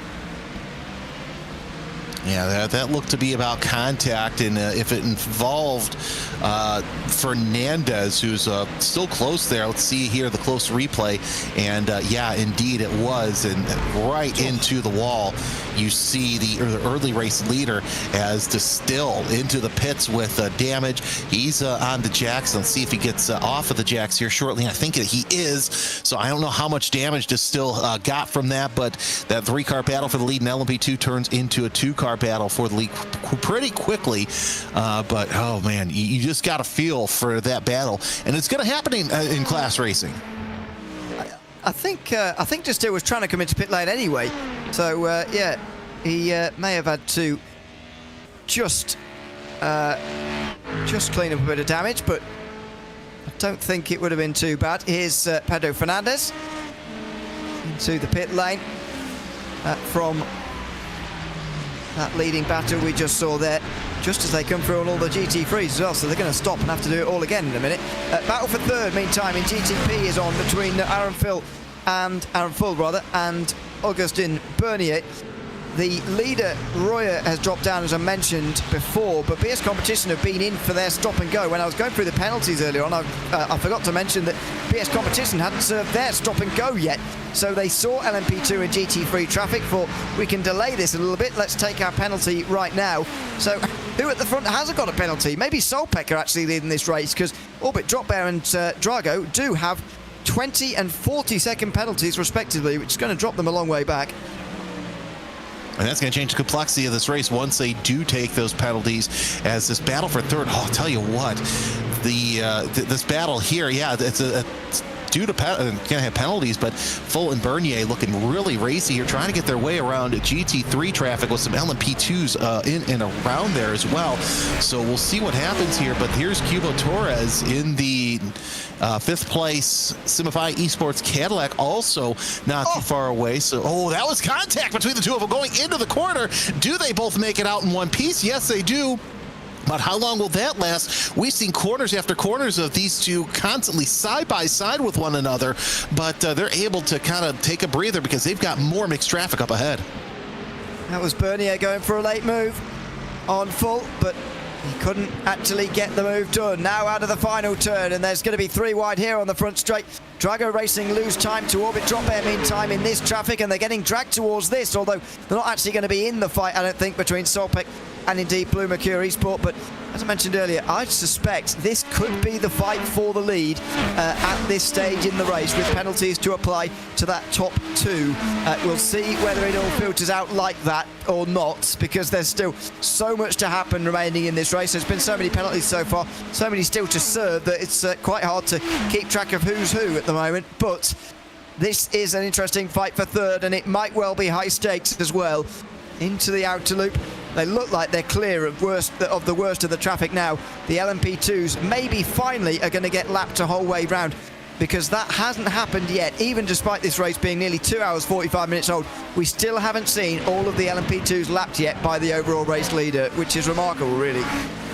Yeah, it really is remarkable to see how this all occurred, but Man, it's Porsche on Porsche for third place, and like I said, I think this is for the aggregate lead because you've yet to see Orbit Drop or Drago take their penalties. And I'll tell you what, Romida still trying to work his way through GT3 traffic, so that's something to watch out for, as well as Solpec. They've caught up to Romida, so this two-car battle for third is going to turn into a three-car battle for third very quickly, and it depends on how quick it takes Romida to get through these next couple of cars. I wouldn't discount Foal and Bernier to really not make easy work because they're catching these slower cars at just the right time. But Foal, he's going to open up a gap, put an LMP2 between he and Bernier, so that's an absolutely fantastic move heading into turn one. Just got a glimpse of Simify in the background there as well, forgetting that they're on the lead lap. They're now fifth. They were off the lead lap only minutes ago, and now they're in the top 5 overall. Such is the way these races can change so quickly. Anybody who's still sort of even within 2 or 3 laps at this stage in the race is absolutely in it to potentially win it here at the end of the day. Still 210 laps to go, including the one that we're on at the moment. And a good pace being set now by the field, which is good to see. Still got half an hour in hand at the moment. The system's predicting this will be a pretty much exactly 8-hour race. See whether that remains to be true, but it was a chaotic start to this race. This is the longest green flag run so far, I think.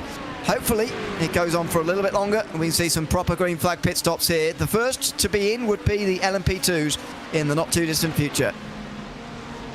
Yeah, with their shorter pit stand, yeah, I would see what right after we headed off to Jake and Nathan that we'll start to see the LMP2s come into the pits. But man, this is an absolutely banger of a race so far. Is full. You got to give him credit. That Solpec 963 really cutting through traffic and leaving Bernier to have to defend for himself. Now he gets around that LMP2, but that gap that was so close now is about 3 to 4 car lengths between the two of them.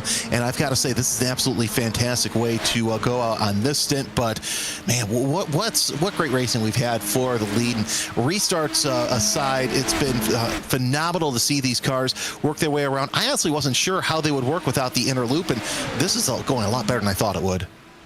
Yeah, I agree actually. You know, I've quite enjoyed it without the bus stop chicane. I do think it's a nice challenging set of corners, but it's also added something not being there as well. So interesting difference. We're about to step aside, Jeremy, in a couple of minutes' time. How have you read these first 2 hours and 3/4 so far of just a manic race, really, as it was always going to be here at Watkins Glen?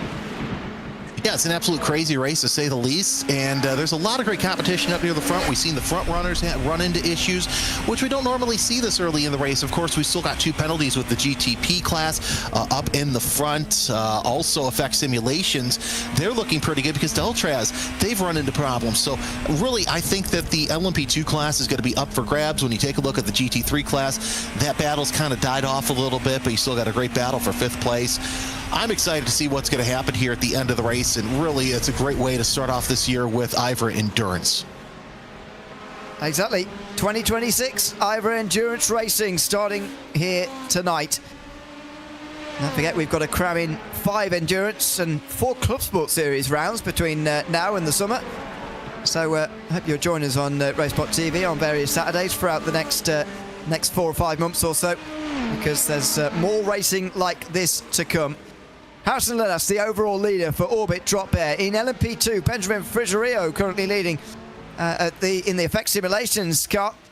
And BS Competition with Ruben Bonga leading down in GT3 at the moment. Myself, Ian O'Leary, and Jeremy Scott signing off from this first part of the broadcast, but stay with us here on RaceSpotTV because we're live with you all the way to the checkered flag tonight here at the 1,000 miles of the Glen. Taking over from us now for the next 4 hours of this broadcast is Nathan Richards, but first, Jake Sperry. Thanks, Ewan. And as it sets itself up, 90 laps completed, the 297. This is starting to set itself up as one which has had a choppy start, but needs to have a little bit of calm added to it to get themselves through the middle laps. If you have a race like this where it sets itself up and everyone's a little nervy, and we're going to get 4 cautions early on in a race on a circuit that is as tight, is as narrow as it normally is here at Watkins Glen, you are setting up the rest of this field and the rest of this race to be one where everyone pretty much doesn't get a chance to let the race rest. This is where green flag laps are going to play a huge part in the way that racing is going to set up. And Nathan, welcome in. As it stands right now, this is a race that has been so choppy that any racers who have been looking around, any teams that have been looking around who have been penalized in the opening 2.5 hours of this race pretty much haven't had a chance to go and serve their penalties. And so now you're going to be sitting in a position where it's all penalties all at once. Yeah, definitely. And of course, good evening, Jake, and good evening to everybody in the live chat. We've got a very interesting race ahead of us. Of course, as you say, with all the penalties coming through and drivers not being able to serve them, it means that anybody who's on that lead lap at the moment in each class still has an opportunity to be on the podium or to be fighting for the win by the time we get to the end. Of course, the 2 big penalties being for our GTP leaders. Of course, car 68 has a 40-second penalty and car 69 has a 20-second penalty. Well, that really brings Solpec and Blue Mercure right into that battle, doesn't it? It certainly does. You've got to remember, Blue Mercure started this season off as GTP Project. They have now revealed what their project has become, and now they're going to be sitting in a wonderful position to now go, right, we're getting this one sorted. A couple of Ariti eSport team cars, the 108 and the 180 together, so Morten Augerson then leading Caden Richardson around then the American. Behind them as well, they've got XBD with Alberto Garcia, who is sitting and waiting. And then just on the back, a lap down from these drivers, is Joshua Kazani then from Team Racing, who will be looking to try and get into play. So even the mid-pack scraps right now in LMP2 looking to hop themselves up, and they've been allowed the chance to find that rhythm, especially when you've had these restarts that have been coming into play. The biggest issue has been cold tyres on what has been relatively around this circuit today a fairly cold place, just a 28 degrees Celsius track temperature. Certainly, and I think one thing about this track is it might not look that difficult, but believe me, it is. I've driven it a couple of times and it doesn't always go well for me around here. Some sort of issue always has to happen. So about, when it comes to consistency of pace, that is so difficult to do around here. And then adding in that fact of the constant cautions we keep getting, you can never get yourself into any sort of flow or system. You're constantly stopping and starting, and of course, for teams that might be a little bit further down the field and less experienced, that can cause some issues. Oh, it really can. As we watch on board, going down the chute, struggling a little bit there is Alberto Garcia to get by Mark Winkler there from Switch It Amber. So it is proving to be tough to clear the traffic. And you were looking around at the qualifying times, for example, they're only 5 seconds quicker, the LMP2s, compared to the GT3s. And then the GTPs out there, for example, they're only a further 4 seconds quicker than that. So it is a very condensed field. It is a very close field. So you're finding that with the nature of these corners as well, they're long, they're parabolic, they're the style of corners where you have to wait for about 3 seconds before you can put the power down off the exit. It is going to be nightmarishly tough to clear any form of traffic when mechanical grip reigns king. Yeah, certainly. And I think, over the next, about 4 or 5 hours that we've got left in this race, everybody's just got to keep their head down. And I think we're heading now towards that midpoint of the race, where in most series we see it kind of calm down a bit, things go a little bit quiet. And I think that's what some of these drivers need right now. They need a bit of calmness just to get themselves settled in and just put down the laps and just try and move forward. Of course, we see a great battle here for 7th place between car 247, 209 and 278. These lot here can go hammer and tong, and it could all work out fine, and maybe we could see Maniti Racing go ahead of both. But if not, you could have a car at the barriers, you could have another caution, and then the whole process of people being annoyed and not getting in the flow repeats again. So I think, for the sake of others, everybody's just choosing to be that little bit calmer now. They certainly are. So this is gridandgo.com esports, who have always got 1,000 drivers that can go out and be right up there at the top level. It's almost like a dragon, this team. It just hoards great drivers over and over and over. Jarno Cook, the driver currently behind the wheel. Then behind them, the Monegasque driver of Nicholas Lux, who's trying to keep Boots and VDS by undercut in play. And then Tin Machka, who is there for Manatee Racing, looking to push that Ferrari by the Mustang. And very much a case of, I've got the run. A big lift off by Lux, just over the top of the crest there into the carousel. And so that's how quickly the pass can go and make it happen. As Effect Simulations now dive in for their pit stop. We are very busy now. Benjamin Frigerio then in for stop as well and in boxes. So it is firmly now LMP2 stop time. Yeah, indeed. Most of the LMP2s in that top half are coming in. We've got both of the Arati Esports cars. We have NGC in, Fiercely Forward Gold, and also XBD. So a lot of the LMP2s all coming in on that same strategy. And I think the thing I love about a race like this, an endurance race, where most people are on that same strategy, it does give you constant battles. And for the whole race, you'll never out of a battle. There's always a car right ahead or right behind that you've got to fight against. And I think, you know, looking at this race in particular, looking at the gap so far, I think this is one of those that could easily go all the way to the end in probably every category. I mean, looking at the GT3 class, the top 8 there are separated by 10 seconds. GTPs, you're looking at around 17 seconds, the top 10. So everybody is in the mix here to go and fight for a podium or a win, which in such a tight championship where there's so many points up for grabs, you've got to be taking those chances really early on in the season.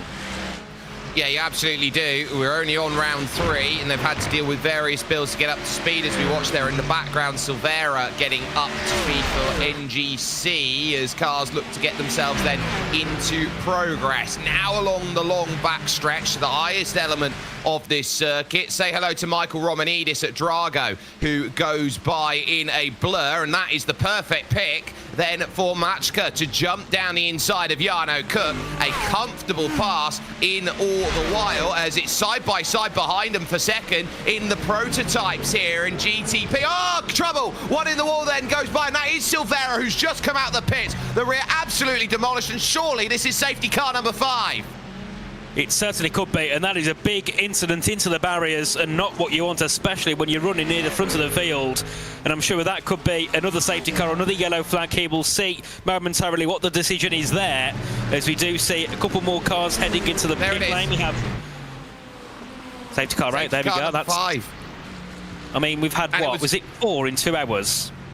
Yeah, we had 4 in 2 hours. So this is Felipe Silvera up to pace, now trying to get past that group of 3. You're going to see he's going to be on the outside looking for a way through. You've got the battle going on the inside, and then I think there was a little bit of something there. That's not a natural car goes around like that. I wonder whether we can get another angle of it, because I just think they've got very unlucky. Not the best sponsorship for Michelin there to have there, as that LMP2 is in the wrong place. So this is the aerial perspective here from Silvera. So you've got second and third chasing. There's also the Auto Moves car I think is trying to get on in. So move to the outside, leave the room on the brake. Oh, did take a tap, and then the rear just loses all form of grip by that slight tap there, and Silvera goes around, and just like that, we find ourselves then back under caution conditions. And it is worth noting here, as has been noted quite a few times earlier on, this is a lap count race of 297 or 8.5 hours. It is whichever comes first, and so if you don't make the 8.5 hours or out there, if you don't make 297 laps, then this race will potentially finish early, and with the rate that we're going, we're on course for it. Yeah, indeed, and I'm sure this is not the only safety car we'll have for the remainder of the race. I'm sure it will have a lot more. Of course, everybody now getting themselves sorted out and back into orders. Of course, this can take quite a while. I remember looking back earlier, I think one of the safety cars lasted about 15 minutes. So it is a long wait here while everybody gets back into their order. But of course, it does bring teams closer together again, which is what I suppose at the end of the day we all love. We want close racing. As here's a replay again. This is of the Automoves Racing team. They made contact with the NGC car, and of course that could certainly end up with a penalty there. It was the smallest of taps, but of course when you go and get these speeds into some of these corners, the tiniest taps sometimes could be worse than the big large taps. It certainly can, and for Auto Moves, which is starting to become an up-and-coming team, they don't quite have the I-rating to make the top split races, and would have been a team out there, quite honestly, that would have been challenging for victory in the iRacing Daytona 24 in the LMP2 class if they had enough I-rating to go for it. You look around at that, they've just... They've tipped it down the inside there, excuse me, ladies and gentlemen. They've just tipped it down the inside, and they've expected the car just to move. And it is very tough because they're having to paint a gap knowing that they've got two very fast GTPs trying to lunge down the inside. And they've just not left enough space. It is as simple as that. They've just not left enough space. And then you saw as well that the rear axle just completely locks there on the NGC Dallara P217, and it just decides, right, you're not going to make it here at the chute. And the chute, if we're quite honest, you're going down into the corner. If you tip it around there early, you have, what, half a car's width to save it, if it does anything? I mean, it's so difficult to save it there, and I think this track as well, you're always quite close to a barrier, so when you're having a spin in some of these really quick cars, especially your GTPs and LMP2s, once you lose those cars, they fly, and of course barriers are always very close by, so it is a difficult circuit to get right. And of course here you've got a bit of a run-off, but then again when you're flying into there at 150 miles an hour, that barrier comes very close to you very, very quickly, so it is a challenging circuit, and one of those that can be very rewarding, but also can really harm you and your team. I think one thing to look at as well, down in the GT3 class, we haven't mentioned them that much yet. Ruben Bonga still leads the way for BS competition in car 289, ahead of Simify Esports, who have jumped up into the top two. GT3, you never really know what you're going to get there, because they could stay together all race and cause right chaos for the GTPs and LMP2s going through. But then at the same time, if they start to split up quite quickly, the gaps there become so long. So just say you have the likes of Vesta Sport Black drop back, immediately, because of the lapped cars, it allows the top two just to pull away. So you've got to be very careful what you do in the GT3 classes. To me, Jake, that looks like a rather damaged car, if I say so myself. You can see that the rear is just completely gone. It's missing a tyre. All of the casing and suspension there very much exposed. The shock absorbers there. That is what you would call when you have an incident. And if iRacing had the ability to do this, it would be big. If that car comes back to the paddock, you would not be surprised to see about 50 crew members around it saying, please don't look at our car. Indeed, and hopefully they'll get back out soon and can continue on, but of course it's going to take a long while for them to get back onto track, as of course they're dropped all the way to the back of the field. There's still one car who's behind them, that's 170 Maradnes, but of course they'll go back ahead. And if I remember correctly as well, Maradnes were a team on the podium last time out in Imola, finishing third, so to see that car down in last is not what you expect to see and want to see at all, especially when you know you can fight up there for the championship. But of course, because of all what's happened up in the top three of the LMP2 class, we've got Nürburgring Esports making their way into the top three, and then of course Nix Esports with Oscar Soltero taking that P2 right behind the back of Benjamin Frigerio in car 199. And I'm sure, Jake, you look at the top three in each class now, by the time we get to the end of our stint in around 3.5 hours time, there's going to be at least 4 or 5 cars that aren't there.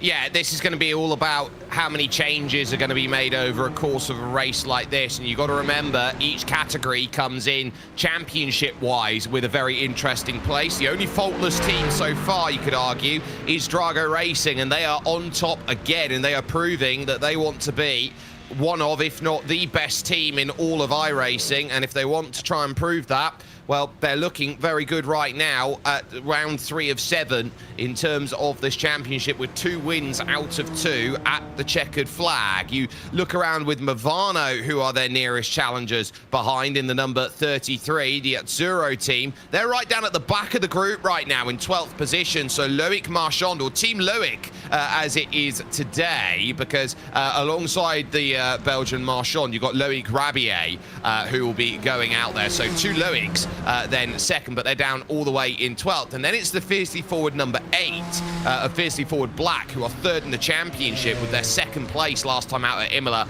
they're in the hunt in 5th place, so they could certainly make something happen. If you go to LMP2 right now, with Dulatrar Automotive now 1 lap down on effect simulations after Alexandre Dulatrar got the wave around here, they are really in a damage limitation position after a first and a second. You got effect simulations who are 40 points back, now leading this race with Benjamin Frigerio. Perfect for the team that lost out their chance to win at Daytona in the 24. And then it's the Ariti 108 who find themselves in 3rd, and they are a little bit in the middle right now as Jordan Eyre is currently piloting for them in 7th position.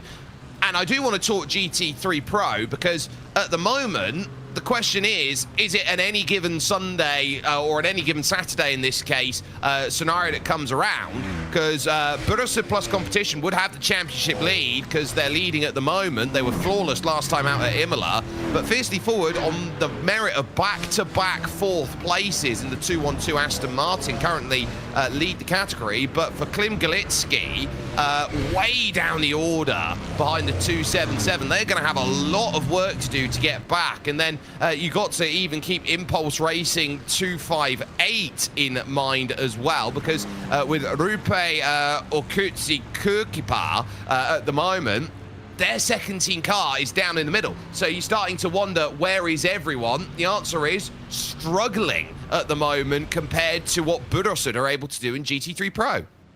Yeah, certainly. And I think it's one of those championships where you look at the standings and you look at what the grid looks like right now and you think, hang on, half of the grid aren't where they are supposed to be, and that's what makes such an unknown championship. You go into every round not expecting what to see. Of course, you do have, you know, some of the cars you always keep an eye on, your likes of your Drago Racings and BS competitions, but most of the grid, you don't really have an idea where they'll finish. So that, you know, makes it really interesting. But then also it puts a lot of pressure on every team because they don't know who they're going to be fighting once they go into the race. They don't even know where they're going to be starting because of how close the gaps can be in qualifying. So that's what makes this championship so close. Is I did notice as well, car triple one Team Racing, Joshua Kazani, they had a black flag they served, so they've dropped down to the back 3 in their class. And then, of course, we have NGC, who have been finally overtaken by car 170, so they're pretty much at the back of the LMP2s as well. We're still under yellow flag conditions here on lap 98 of 297 potentially. I think we've had about, what, 20 to 30 laps now of green flag racing, yellow flag racing? It's a lot. When you consider it there, Barney's going to be very sore by the end of racing action here today. That much we know for certain. And actually, this is the bit that we haven't really talked about today. It is very windy here today at Watkins Glen, and I'm not surprised to see it being a windy circuit. It's coming in from the southwest, so what does that mean? Well, it means you've got a cross tailwind across the main straight, a cross headwind as you tip into the carousel corner at turn number 5 out there on track. And so when it is very blustery today, you know, we are not that far away from the Great Lakes. Pit lane open, and I am definitely not surprised to see that everybody is taking the time to jump in, with the exception of 1 or 2 that are staying out. So you got to look around. So there'll be the likes of Halder Motorsport, who needs a lap back. It will be fiercely forward Yellow, who stay out there, who are now looking for their lap back. But everyone knows, as they come into their stop, they can't serve a penalty under a yellow flag. Well, that's interesting because Orbit Drop Bear, who were up in the lead, they went into the pits 4 laps ago. They've gone back into the pit lane, I presume to be on the same strategy as everybody else. Of course, they can't serve their penalty.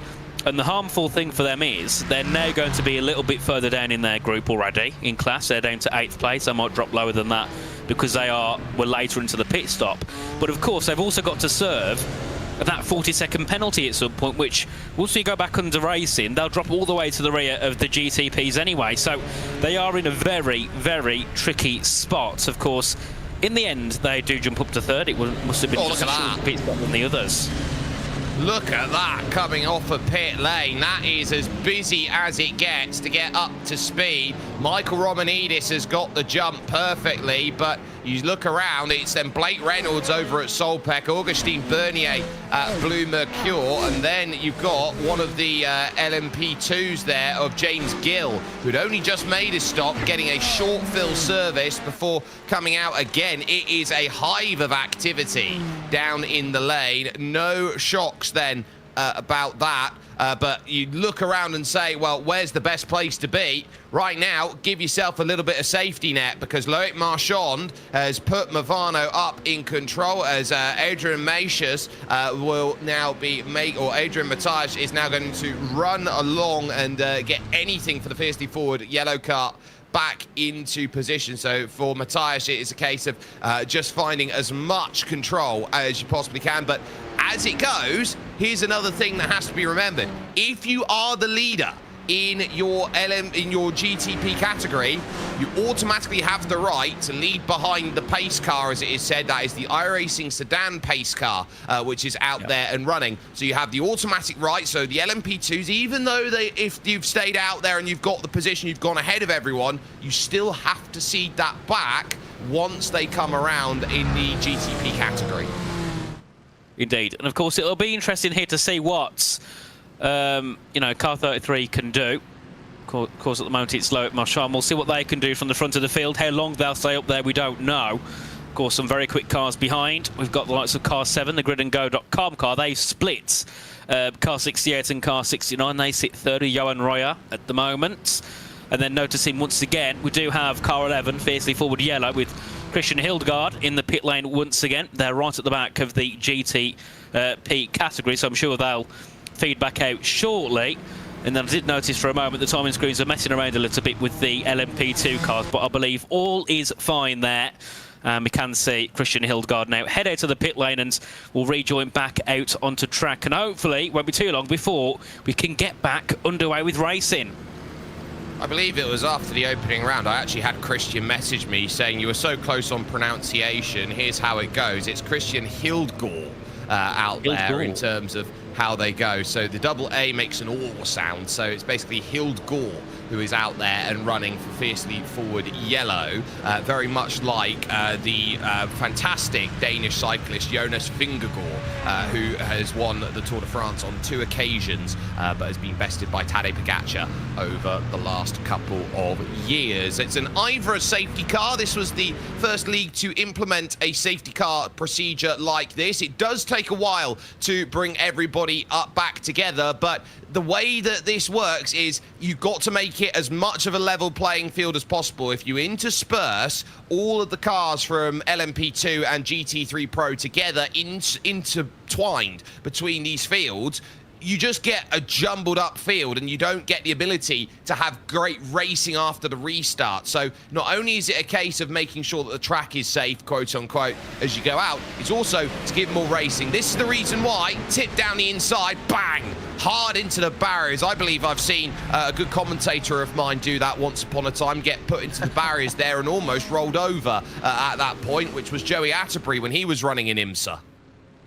And that's not an ideal scenario, is it, to be rolling over in iRacing? I mean, it's quite a challenge to do that. I don't think I've ever seen a car go upside down, at least when I've been commentating, so I'm yet to see that. We might get that happen today. I'm pretty sure it will at some point.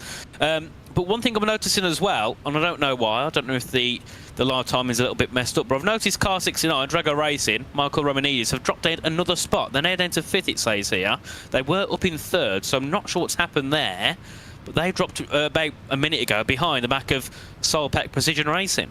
Oh, interesting there. That would be a case of... I wonder whether that would have been directive from race control of saying, you beat me out the pits, I'm going to have to fall behind you. Could be. Yeah, that's definitely a possibility.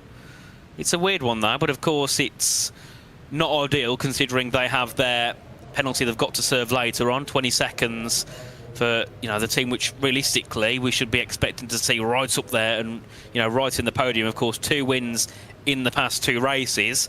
They've been flawless so far this season. As you can see, of course, BS Competition still up at the front. They've got Ruben Bonga still in the car, Simify Esports and then Manisi Racing round off the top 3 there. And yet again, that, you know, the GT3s are going to chop and change so much. I mean, there's so many of them. There's, what, 22, if I count that correctly, all in that class. And by the end of the race, they're all going to be switched and changed around yet again. So it's going to make that battle quite interesting. As we are now on lap 100, we've hit a century of laps, and hopefully we don't have many more laps in the second century under yellow flags.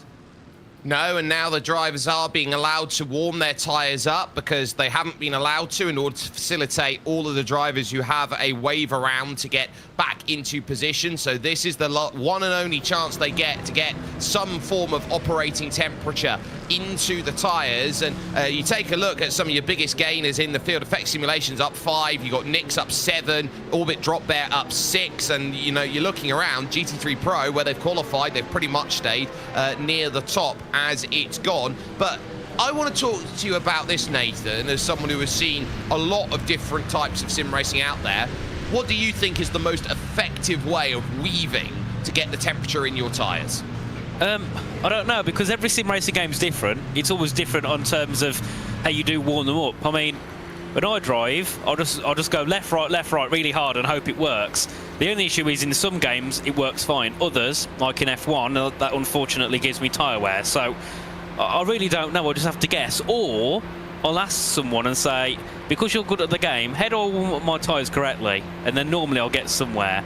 On iRacing, I presume you just weave left to right. I wouldn't know any other way to do it.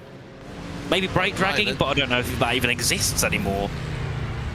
Well, I think you're looking to try and get an operating temperature without overheating. I think that will tell you a lot of where you need to be as far as they go. The number 33 Movano car in control as it stands. The reigning champions after last season in that Acura. They beat out Bursard plus competition and the Apex Racing team to the crown, holding on at Spa with the points that were picked up with just the one win from the season opener at the start of this season. To think that this is a team that walks in Movano, right, that hasn't won in this IVRA Endurance Series in 9 races, that, or if they don't win today, that is a big weight of responsibility right now for the number 33 Acura.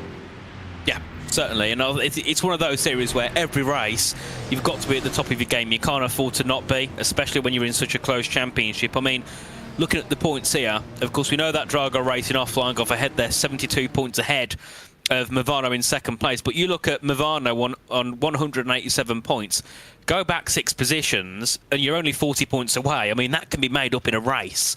So any of the guys in the top 10 at the moment could easily make their way up into the top 3, depending how results go. And of course, with Drago Racing probably at the end of this, still with some sort of advantage, Movano need to be at minimum ahead of them. Even if it's by a position, that can help going through into the next round at Indianapolis. So very, very tense times here for Movano. And I think the only sort of pressure they'll have is that they're leading the way here. And that adds so much pressure onto you because you've got everybody behind closing you down at so quick speeds, especially heading into the first corner. So they've just got to kind of keep it calm, get a good exit out of the final corner, or at least whenever they want to, you know, go for that green flag start, and then just hold it on for the first couple of laps and calm down. Well, here comes the start as Loic Marchand holding them at about 77 kilometers an hour here. Needs to be alert on how to make this jump. The final corner gives you so much of an opportunity. Got to get the car square when you put the power down, and that works a treat as the jump is there and off to pace they go with Orbit Drop Bear Jupiter chasing. Green flag in the air. Immediately Augustin Bernier launches one down the inside of Michael Romanidis. Blue Mercure get the pass immediately, and now they'll look through. One car spins around. It's Ariti 108 who have gone around at turn 1 in the LMP2 field. They've just kept out the barriers.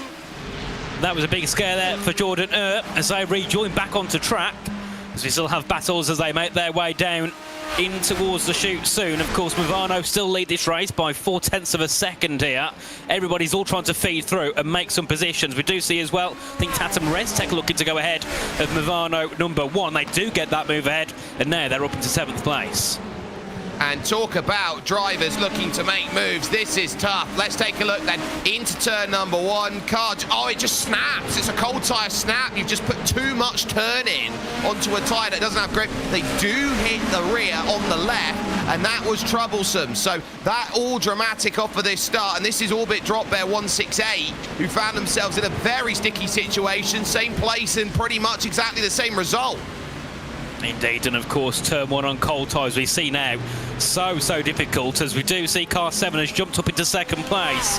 GridandGo.com, it's Johan Royer into P2. Sam Sutton's dropped down a spot, and here's Smiller Esports as they make their way through into the chute. Is this a bit of contact? I think it's a snap on the rear again. We'll have a replay shortly. It was either a slight bit of contact or a snap on the rear of that Mercedes. They get going underway again, but of course dropped all the way down to the rear of the field, so not an ideal start for them. I've noticed though, looking at the front now, Loic Marchand is definitely under pressure here as Johan Royer is right on the rear here. Yeah, I would say that was a bit of contact rather than just a slip. That didn't look like a slip in my book, but Royer is absolutely on the noisy pedal in that Cadillac, trying to get Movano chased down, but 305 and making the lunge down the inside. Thank you, says Johan Royer, and Grid and Go move themselves then up to the pointy end here in the IVRA Endurance Series, 1,000 miles off the Glen, and that puts them in control for the moment, but knowing they've got a little bit of penalty to serve behind that. Bernier down the inside is going to try and get the run on Blake Reynolds.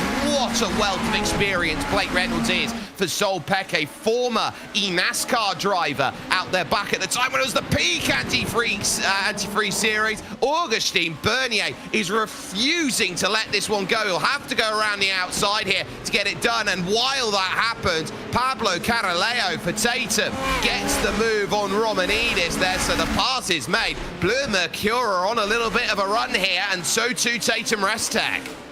Indeed, and of course, because of all of this, Drago Racing have dropped back a couple of spots. They're down to 7th place now with Michael Romanidis, so they've had a really poor restart. They was up in P2 before everything unfolded. Now they're down to 7th place in car 69 as looking for a lunge there as they make their way through and towards turn 1. One of the GTPs at the back of the field looking to go ahead. I think that might be Signify Esports looking to make the move as they all head up the hill now, back down towards the outer loop. Of course, normally you'd have the chicane here, but that is long gone, and it's all the way down to that heavy braking zone where we did see the lead of the race change a lap ago. As here is Movano Rosso as well looking to make a move. Marcus Hamilton looking to go ahead.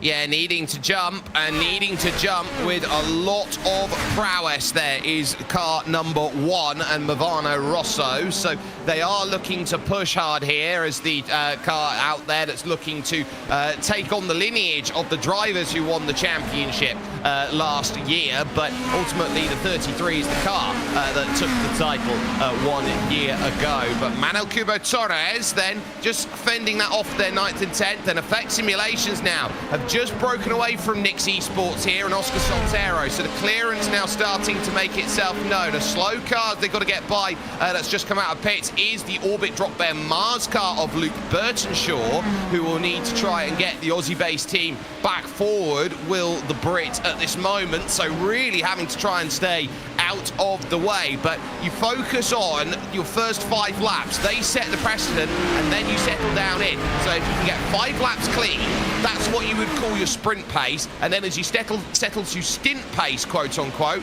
that's the rest of the stint. Certainly, man. Looking up at the front as well, that gap now 2 seconds between car 7 and car 33. So a great launch from GridandGo.com to move up into the lead after starting 3rd on the restart. They look to extend that and give them a nice gap as this race continues on.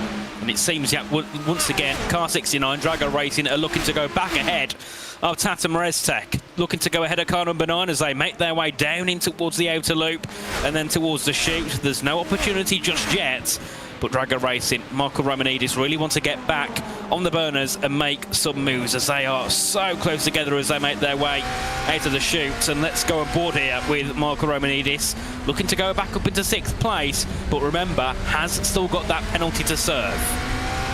Yes, and so that is going to put them back a little bit, and that is going to really hurt in terms of having penalty in the back pocket. This is a Drago Racing team that was all conquering out there when they were running in at the 24 Hours of Daytona. They were in a 1-2 position before 5 hours to go, as now Simify get themselves set up here on the outside. Need a good drive here, will Manuel Cubo Torres against Marcus Hamilton, but the wily veteran Hamilton can hold himself steady behind. It's Phil Denez who will get so close there to the back, almost to the point where it looked like he might have lost the front. And Burosud right now have got the quick driver in. Caution number 6 though comes out because somewhere there has been a massive accident, and it's James Gill from Ariti Esports 180. They have had a rough 5 minutes, have Ariti Esports here. Well, it was Jordan Earp in car 108 who went off on the restart. 3 laps later, it's car 180, James Gill, who get themselves some sort of incident. They've had to tow back to pit lane, and that's our 6th safety car of the evening. Let's see the replay here as they make their way into the chute.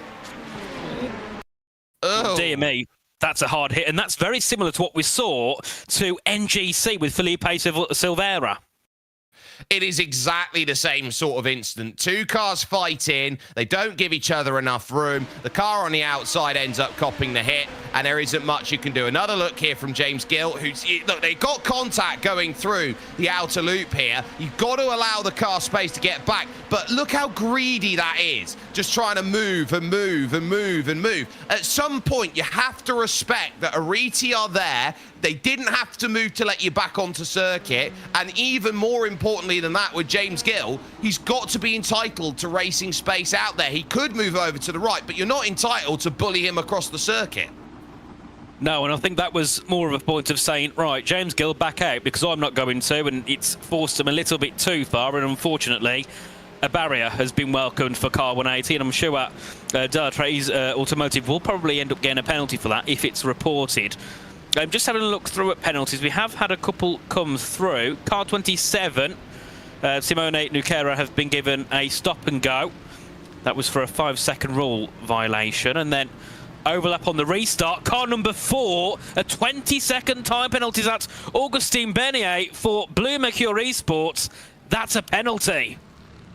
It is, and that is going to really hurt them out there when you consider that car number 4 had to start this race from pit lane as per what happened from their penalties over in Barcelona. They didn't run in round 2 at Imola, so the penalty basically carried itself over, and there's not much that they can do about it except stare at it and go, yeah, we're going to be stuck with 20 seconds at our next stop. Now, this is going to be declared as a short window out there, so in terms of a short one, not many cars out there are going to be in position where you know you're going to have to cycle many more through. Hildgaard into the pit, so too Marcus Hamilton then, and they'll be looking around, and as far as I can see, I haven't seen a word that has said that pit lane is now open on its entry. So they might actually get dinged, the pair of them. It's a closed pit exit. They have to wait for the entire field to go round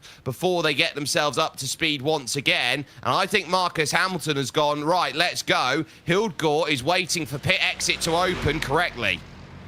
Yeah, indeed. And of course, that means there could be more penalties coming through for those two down at the rear of the field. And of course, if it was some sort of damage potentially for Marcus Hamilton, maybe it's worth sometimes taking that penalty instead of having to drive around with it. Of course, I'm sure we'll see what happened later on for car number 1. Of course, as we see our leaders, gridandgo.com here have a really good position because you've got car 68, car 4 and car 69.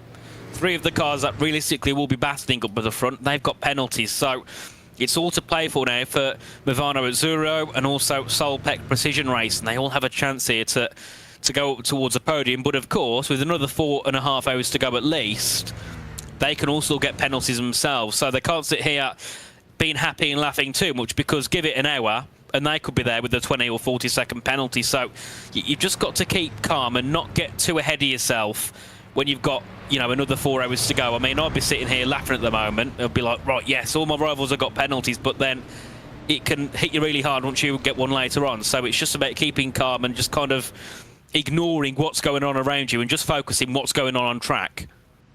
Well, here's the thing. We're on lap 107 of 297. There's a reason why drivers look around at this and go, this is a stick or twist moment in this race. And the reason why they're looking at it is because of the halfway points that are out there. So when you reach halfway in a lap distance race, so it's 297, so you double up. Let's have another look. So look, there's one bit of contact. There's Dulatrar on the outside. They push their way back in and they push across trying to get more room out of it. You're not going to elbow a car out and expect to have that go safely. Not at these speeds, not in these cars like the Dallara P217s. And Dulatrar should know better than that as a team that races up at the highest level and have a finger in pretty much every LMP2 championship out there in iRacing, said pretty much all over. But these drivers will look around and know that at the halfway stage of this race, so 297, so let's call it 298, divided by 2, like 144,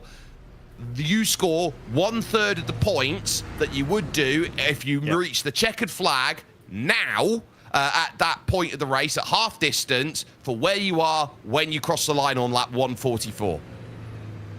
Indeed, so of course, things can change over the course of this race, and it all depends about when it finishes, so that's things also drivers got to keep in mind, especially heading into future rounds of how everything works with how many points you will get depending on the race distance. As the yellow flag's still out, Barney's going to have such a sore arm after this. I don't know how they might need to substitute another Barney in, because his arm might fall off at this rate, because I'm sure we'll have at least another, I'd say 3 safety cars before the end, and I think that's probably being quite generous. We were 108 laps in, and we've had 6 total safety cars, probably around the third of the race we've spent under a safety car hill, or maybe just less than that. But yeah, so I'm sure there's going to be a lot more towards the end, and I think that's probably a good thing for some of the teams that do get into issues. They know for a fact if they're maybe 2 or 3 laps behind now, by the end of the race, they keep themselves clean. They can be back on the lead lap quite easily. So yes, those at the bottom do get quite rewarded here.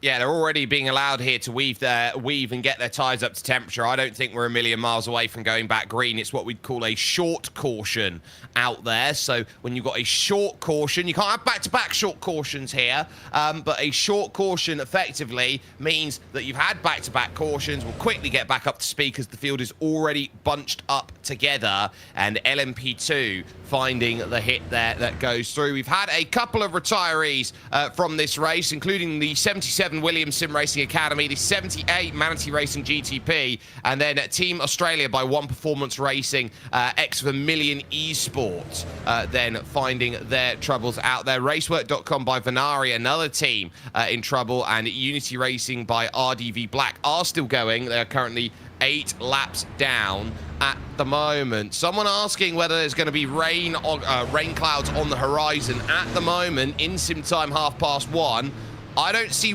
rain scheduled on the horizon, but we're in partly cloudy conditions right now, and it looks like that's not going to change for the next 2 hours. So no real worries for them at the moment. Indeed, and I think if rain was on the way, oh no, I wouldn't want to imagine what's going to happen then, because the yellow flags are going to probably multiply by 2 or 3. Because the conditions have been difficult for the drivers in the dry because of the low temperature and the high crosswinds in some corners.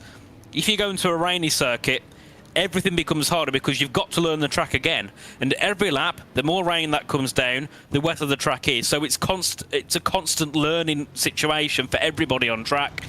So I think that's the last thing that you want, especially if you're Johan Roy at the front, because you're the first person to experience what's going on track. So no rain is probably a good thing for many drivers here in the field, and I presume now with the pace car, I believe, has shot off, it means that we're not that far away from getting back underway for racing again onto lap 109. Oh, he's gone already. Look at that. Johan Rouillet has made a very early jump of it, and Loic Marchand has been unable to respond in the Acura for Movano Azzurro. So they all start looking around and seeing the gaps are forming, and we have got to motor as now they get themselves back underway for racing action here at this Watkins Glen International Circuit. And the work that will need to be done is alert off of the start of this one. Up through the S's section then and working themselves over to turn 5 of the carousel, which will be next. And drivers already still looking then in the GTPs to weave around, even on the first lap of green flag racing, to get themselves sorted. Speaking of which, that's a change for the lead. Auto moves to the front. Matt Distill through on Benjamin Frigerio as Oscar Soltero now tries to see if Nix can follow suit.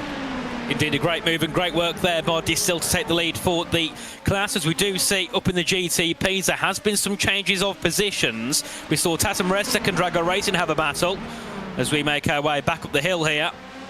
And this is going to be close as they make their way back down towards the chute they go.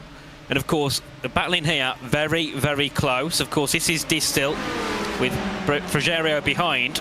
And this was the move made for P1 there. It was a great run along the outside, had more than enough into the braking zone just to brake at the normal distance, took the lead, and now just has to hold on from car 199 and car 122 behind, who will be looking to go and retake that lead of class again. Yeah, absolutely. They'll be looking to try and steal that back any way they can. GT3 Pro looking very spicy at the moment with Bonga, Kamba and Machka, your top three. A little gap back to Corentin Grenier for Sim RC there, the Frenchman in the 276. And then you got Sven Haase then, who sits and tries to get grid and go up the order. Lion GP, Fenster.com, ex-Writer Engineering, having a great run at the moment here in this race. Nico Schiffer up there in 6th position and proving, look, we can get this Ferrari up there and we can start making a whole heap of places if we can. And this is what you're trying to buy in for. Can I get myself in position? If you're outside the top 5, get to top 5. Outside the top 10, get to top 10. Outside top 3, get to top 3. It's very, very simple as they try and figure out what is going to be the best place to get it done. Speaking of which, Manuel Kubo Torres and Ilka Harpala really battling. The veteran Harpala, who has been racing at the top level of sim racing for over 15 years. Can't quite get the move done. Phil Deness lifting off, realizing that turn 9 up over the top of this, turn 9 up over the top when you got it off camber, not truly an overtaking place right now. No, definitely not, and it doesn't always end well. We've seen that happen all race long, especially through the chute and in towards hill. It's not ended well for many drivers, so back off and wait till you have a better opportunity, which Phil Deness could have heading down in towards turn 1 shortly. Let's make our way down in the braking zone here. All feeding through, and a couple of cars there. One car just heading out to the pit lane. They'll rejoin and hopefully don't get too in the way here of others making their way through. And here's a big chance now for Phil Deness and BS Competition to go ahead. Car number 8, so that being Ilka Harpala, who was originally ahead of car 14 Signify Esports, got re-overtaken and now has a bad run as they head into the outer loop. It's on the outside line here for BS Competition. Can they make that move work? It's going to be the inside as they head down towards the chute. This is close. Can BS get ahead? I think they will, unless Harpala can hang around the outside. He can try, he can really try. It's BMW plays BMW, but at the moment the Office South team Burosud will get it done, and Phil Deness, when he puts his mind to it, can go out there and he can beat the very best that the world has to offer. He is one of the reasons why Burosud are such a force under Florian Hasper's watchful eye and guidance of a team that does brilliantly blend the line, Burosud, between we've got drivers who are quick in sim and we've got drivers who can translate that to be real-world talents. Certainly, as we look at the front of the field, that gap's got up to 2.5 seconds, so a really good restart from Johan Rubber again, like what we saw on the original restart on lap 103. Got going underway nicely, nearly 3 seconds of a gap to Loic Marchand, and then of course behind those it is Sam Sutton in car 68. He's looking to try and make some moves, as we see Signify Esports making the move ahead of Tata Morris, taken after a great restart before. Unfortunately, Pablo Carolillo has dropped back a couple of positions, down to P8 now in class, and it won't be long until he's under pressure from Phil Deness of BS Competition, unless there's something here that Tatum can do into the outer loop to go back ahead into P7. But I think this time around it's easy just to stay back and concede that spot as they make their way through the chutes. and then down towards Towan Hill shortly. And Phil Donness, he won't be that far away from making a move, as here we have a possibility of a move for the lead of the LMP2 class. Frigerio to the inside for effect simulations, comfortably gets the clearance, drives it in a little deep to just make sure that he got himself all the way clear, and not really much for Matt Distill to do except watch and note that they've got the gap on Nix, on Nürburgring Esports Flugplatz with Dennis Vika behind the wheel. They've got then Matt Performance, who I think could be scary late on in this race here in LMP2 category right now. They got themselves a podium over in Daytona, and part of the reason why is that they're the team that have picked up Aaron Vazquez, Mr. 13K. So they are looking around, Spanish-based outfit, and honestly, I think, right place for a driver like Aaron Vazquez, who's been to the big teams, he's been burnt a little bit, he's come out of grid and go, he's still a young driver. I think he just needs a project he can settle down with and just friends he can go run with for a year or two, and this is what Matt Performance are bringing for him. Pedro Fernandez currently doing a good job of keeping this team honest. Yeah, certainly. It's a little bit like what you see when you have, like in the Premier League, you have players go from the Premier League over back to Spain, or they'll go to Italy where they first started out, and just have a quick change up, maybe have a bit more of a relax for a year in terms of being in some of the bigger tournaments, and then of course you can get back into things a little bit later on, as we did see a move there as well. I think that was Matt Performance going ahead of Nürburgring Esports, either that or it was a move in the GTP category. As BS Competition go ahead of Tatum Restec, that's Phil Donness going ahead into 8th place and Tatum down to 9th as they all feed their way through here. And of course Drago Racing will be looking to get the move on Solpeck as soon as they can. Of course that's Blake Reynolds versus Michael Romanidis as they make their way down into the braking zone. BS Competition here have a very big chance of moving their way up into the top 5, I think. Yeah, I think they're very happy with the way that they're going about it here. They qualified the car in second, so they know that between Phil Donness and Owen Carroll, they've got a good job of it. Straight down the inside, then into the chute. Nothing much, really, that Caroleo could really argue about there over at Tatum Restec. They're a team that have their fingers in multiple different games, looking to try and prove themselves in each and every one. I think they're just building at the moment, and it will get better and better and better for them as time goes by. So Caraleo's done a pretty good job of that, at least for the moment. But you also got to remember that Phil Donness had a couple of internet issues to start on his stint. So right at the start of the race, they had to get him back in at some point, and he's really trying to make up the time that they lost by what happened in the early stages. Again, not really much from Blake Reynolds to give. Romanidis here is trying, is the Greek driver, to get through, but look, you're just placing the car in all the right places. You're just covering one lane across, not really sacrificing much corner speed. Blake Reynolds is making this as difficult as trying to get yourself out of a rose bush.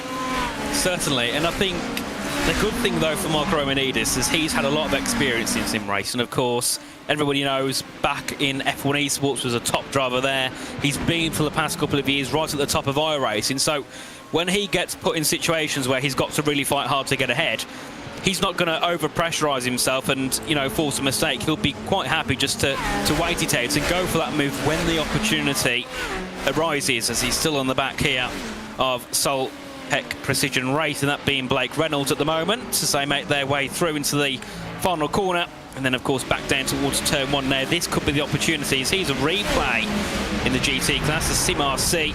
Oh, that's into the barriers, and that is not good at all. I think I would have expected a bit more damage there on that car, but the Mercedes rejoins.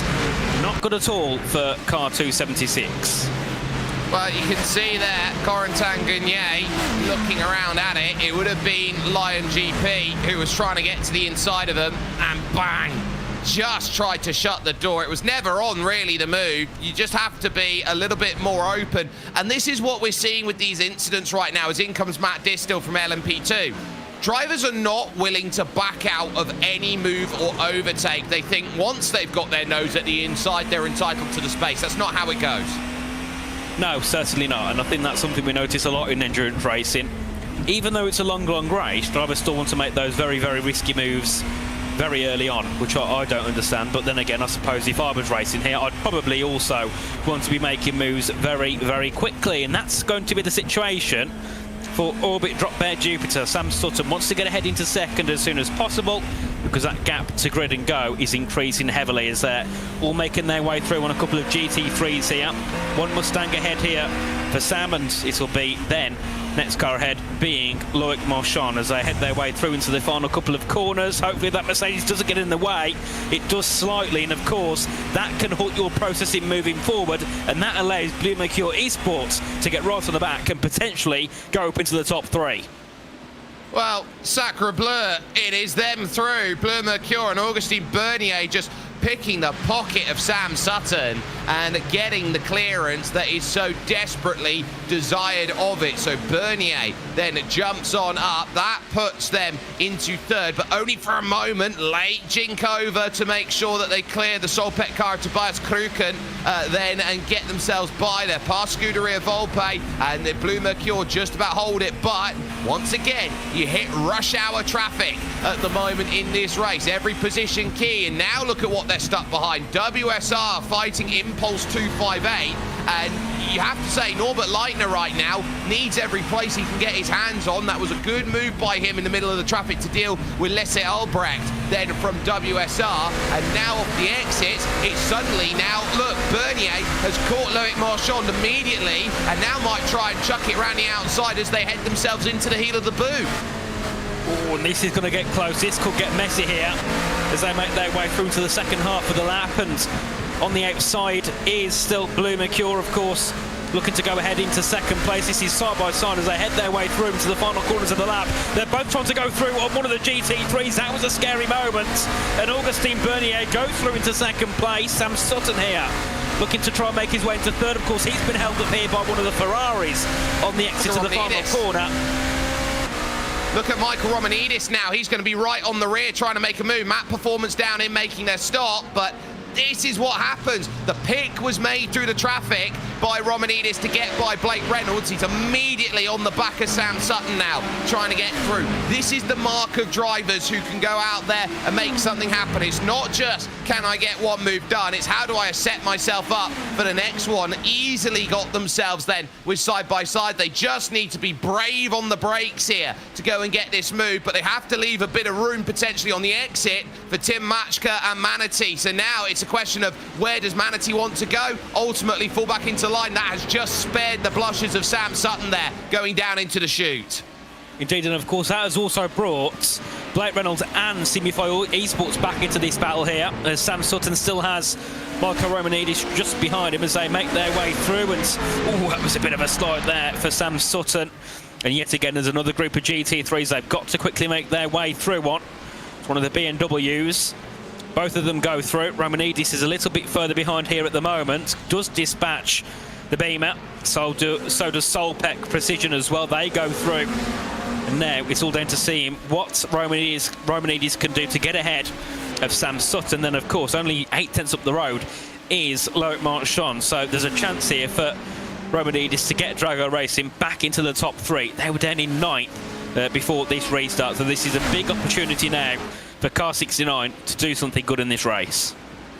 And what you've got to remember as well, this has really affected the lead here in GT3. The gap's now out to 1.4 for Burasud over Simify, so they'll be very happy over the Spanish-based outfit to be ahead. But for Orbit Drop Bear, they know now there's no cars between them. It'll be pure pace now for Drago Racing to start hunting and trying to find these moves and these overtakes here. And the differences, I think, are going to be quite telling. It's BMW plays Porsche out there as we go over to the battle on for Fiercely Forward Gold, who have just got themselves through on Nürburgring Esports, up into 3rd position with XPD behind. Then you got Unity, who are there and out of position with Alex Metier. Dion Fiallo for Maradness, Jordan Eyre for Ariti, and then the recovering Felipe Silveira. It looks like a massive pack. In reality, it's only 4 or 5 in terms of the group, and it is Dennis Vika who is looking around at Alberto Garcia, who will want to go through and take that 4th, as we got 4th place battles, top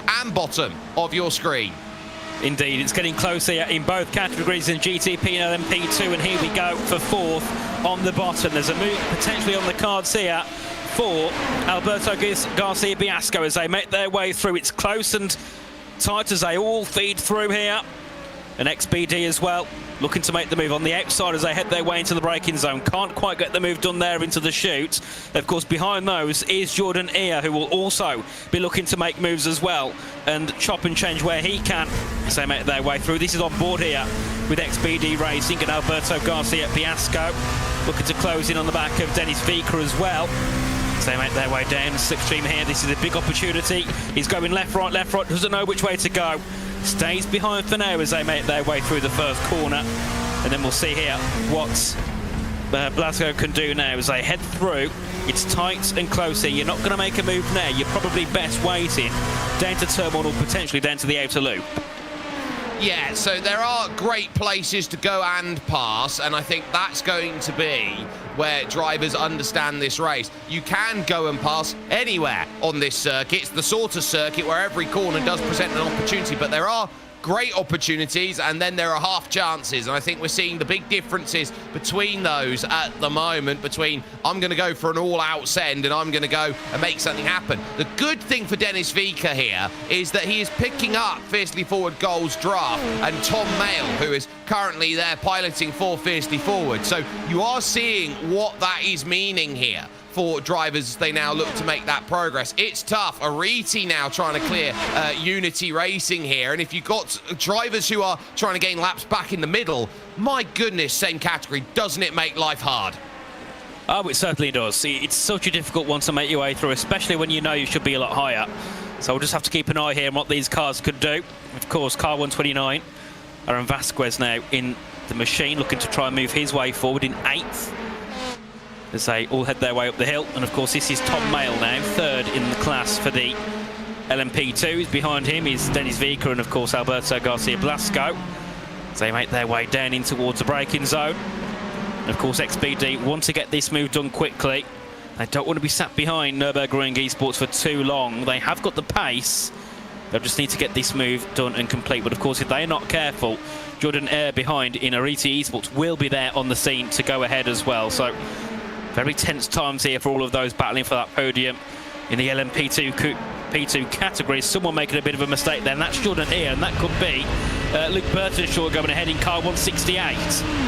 It definitely could be as Metier hits the pits. Impulse by Tam Livery we go on board with down on the bottom of your screen. They are in 10th position and they know that they have got to motor side by side against then the likes of Team Huizinga and Niklas Hettiger.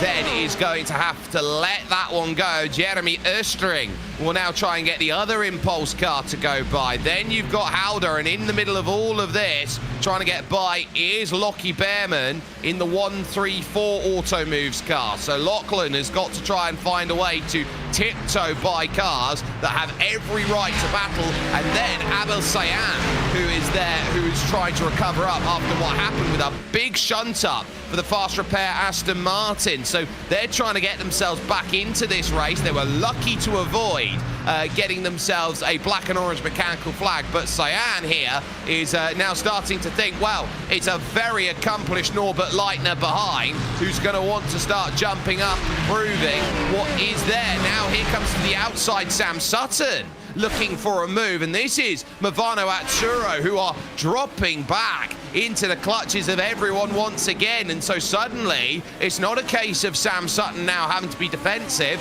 Attack, the best form of defense, because suddenly they're not defending, they're attacking.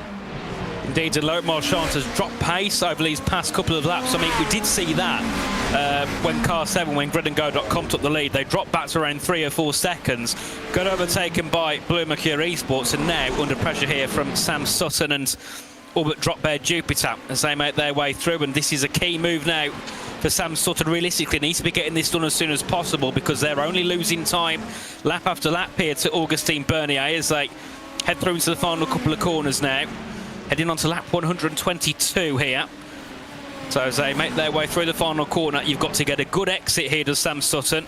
It was a decent one, but I don't think it's going to be close enough here to launch an attack. But of course, another driver who will be annoyed and who will be wanting to move forward is Marco Romanidis. So he needs Sam Sutton to get this move done ASAP, or he might have to take matters into his own hands. As we see on the bottom of our screens as well, the battle for 4th place in the GT3 Pro, of course that being GridandGo.com and Fiercely Forward Pink. Yeah, and you got to remember here, Sven Haase is under a lot of pressure here. This is Klim Galinski for Fiercely Forward Pink. This is a Fiercely Forward Pink car that has been super consistent this season and has been looking at championship lead. How do I hold on? Defensive line being taken here from Loic Marchand. He's got to do everything he can to keep these drivers at bay. Of Sutton, of Romanidis, if he can bring Blake Reynolds, Mano Kubo-Torres and Phil Dinesh to the party, it becomes a six-pack challenge and it will make life doubly tough. Now you've got to be really precise in terms of where you make a move. This isn't just going to be a case, Nathan, of I can chuck it up the inside every corner. You might decide to throw it up the inside and realise I'm out of position. That's a mistake there that opens up from Loic Marchand. Just can't get the apex hit, and suddenly he might be set up off the exit here of 9. A wiggle from Sam Sutton says I'm safe. Certainly, and this is the closest we've seen Sam Sutton for a while on the back of Loic Marchand here, so this is a key move. You've got to take that opportunity when it comes to you in races like this, because Marco Romanidis is also right on the back of this battle as well for third place. So head down towards turn number 1. Nothing can be done here, but of course you can prepare yourself ready. Down that back straight, down to the outer loop, and yet again Sam Sutton, a really good exit through there. All over the back of Loic Marchand as they make their way up the hill through the tight left-hander. Then, of course, it's a long run down towards the outer loop. The slipstream is key down here, and already Sam Sutton moving over to the outside. Michael Romanidis is following him as well because he wants to feed through with the car as they make their way down towards the outer loop. Can they get ahead this time out? Because it's brilliant defensive again from Loic Marchand, who still, for now, keeps that third. Oh, he's going to have to be close here as they go down the chute, and he pinches so brilliantly. There's the contact. Bang! Into the wall goes Marchand, and he's going to have to be very careful now as he goes back across the circuit and almost clobbers into Ilka Hapler and Pablo Caraleo. He's now going to have to turn it round. He was only side on into the barrier, so I think he's going to be okay damage-wise in the 33 Movano Azzurro car, but the reigning champions number car of Marchand in trouble, and that's what happens when drivers do not have patience. You get turnaround. There's the hit. So there's the first hit. It's the second hit that becomes interesting there. Bang into the side, and the Movano Azzurro car, it was defending valiantly, but ultimately valiance ends in vain. It certainly does, and a big shame there for Loic Marchand and car number 33 Movano. Of course, they're right at the back of the field now in the GTP category. Sam Sutton has dropped down to 7th place, so because of that he's lost a couple of spots. That's put Phil Dinesh up into the top 6. It's put, crucially, Marco Romanidis back up into the podium spots, as here is the Solpec Precision Racing team. They've got Manuel Kubo-Torres behind them in Signify Esports. This could get interesting here as they make their way down to the outer loop.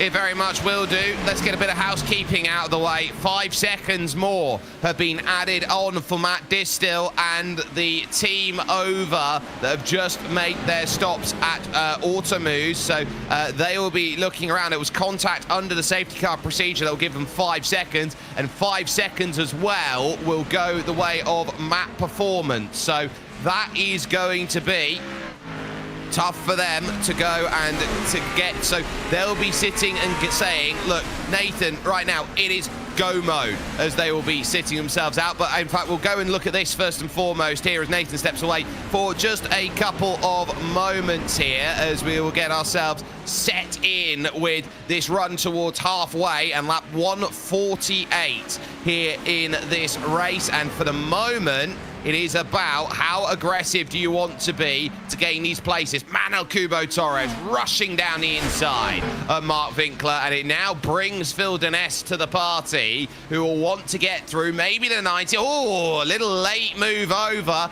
just enough to carve a defense into the back pocket there from the likes of Manuel Kubo-Torres. Dinesh thought about the lunge, and then the moment that was covered at the last available opportunity, no, I will have to back out of it, but they are keeping with Blake Reynolds, and it's amazing how Romanidis now has a big gap to go and work with, as they will now be piloting back again through the GT3s, trying to get their clearance, and you are now just trying to muscle your way through this group. Augustin Bernier having a wonderful run, actually, through the traffic at this moment in the race, because Johan Rouillère is not getting the best of the traffic as we focus on 4th and 5th and 6th, as Dinesh just gets a bucket full of BMW right in front of him that says, "You shall not get by me," and that, of course, was Tobias Kruken for Solpeck, doing a great job, actually, there for Solpeck and getting that sorted. 1.4. The gap now crawls itself down to at the front of the field, as now these GT3 cars all continue, GT3 Pro category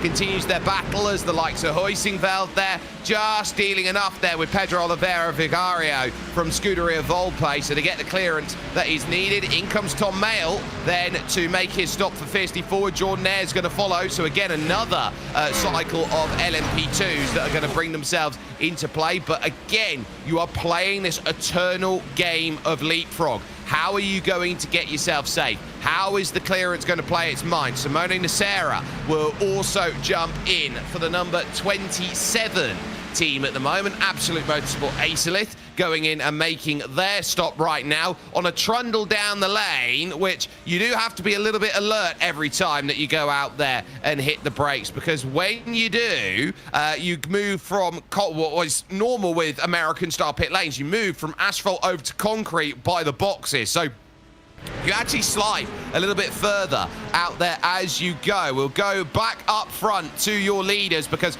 look at the work that Blue Mercure are doing. Bernier straight down the inside. Oh my goodness me. He was thinking immediately then about glory against Johan Rouillère. It might be a bit personal between two Frenchmen who want to prove that they're on top, but here comes the lunge again, trying to use the Simify car as a pick. There's contact there. Bernier muscles Rouillère out of the way, and I think Johan will be straight on to race control to say that sort of move is not on in the way that we are sorting ourselves out, but a change at the front that has necessitated itself at point. It's Grid and Go who lose out, and it's Bleu Mercure on their debut here who now have the race lead. Soltero and Wika in the pits, but there's the look down the inside.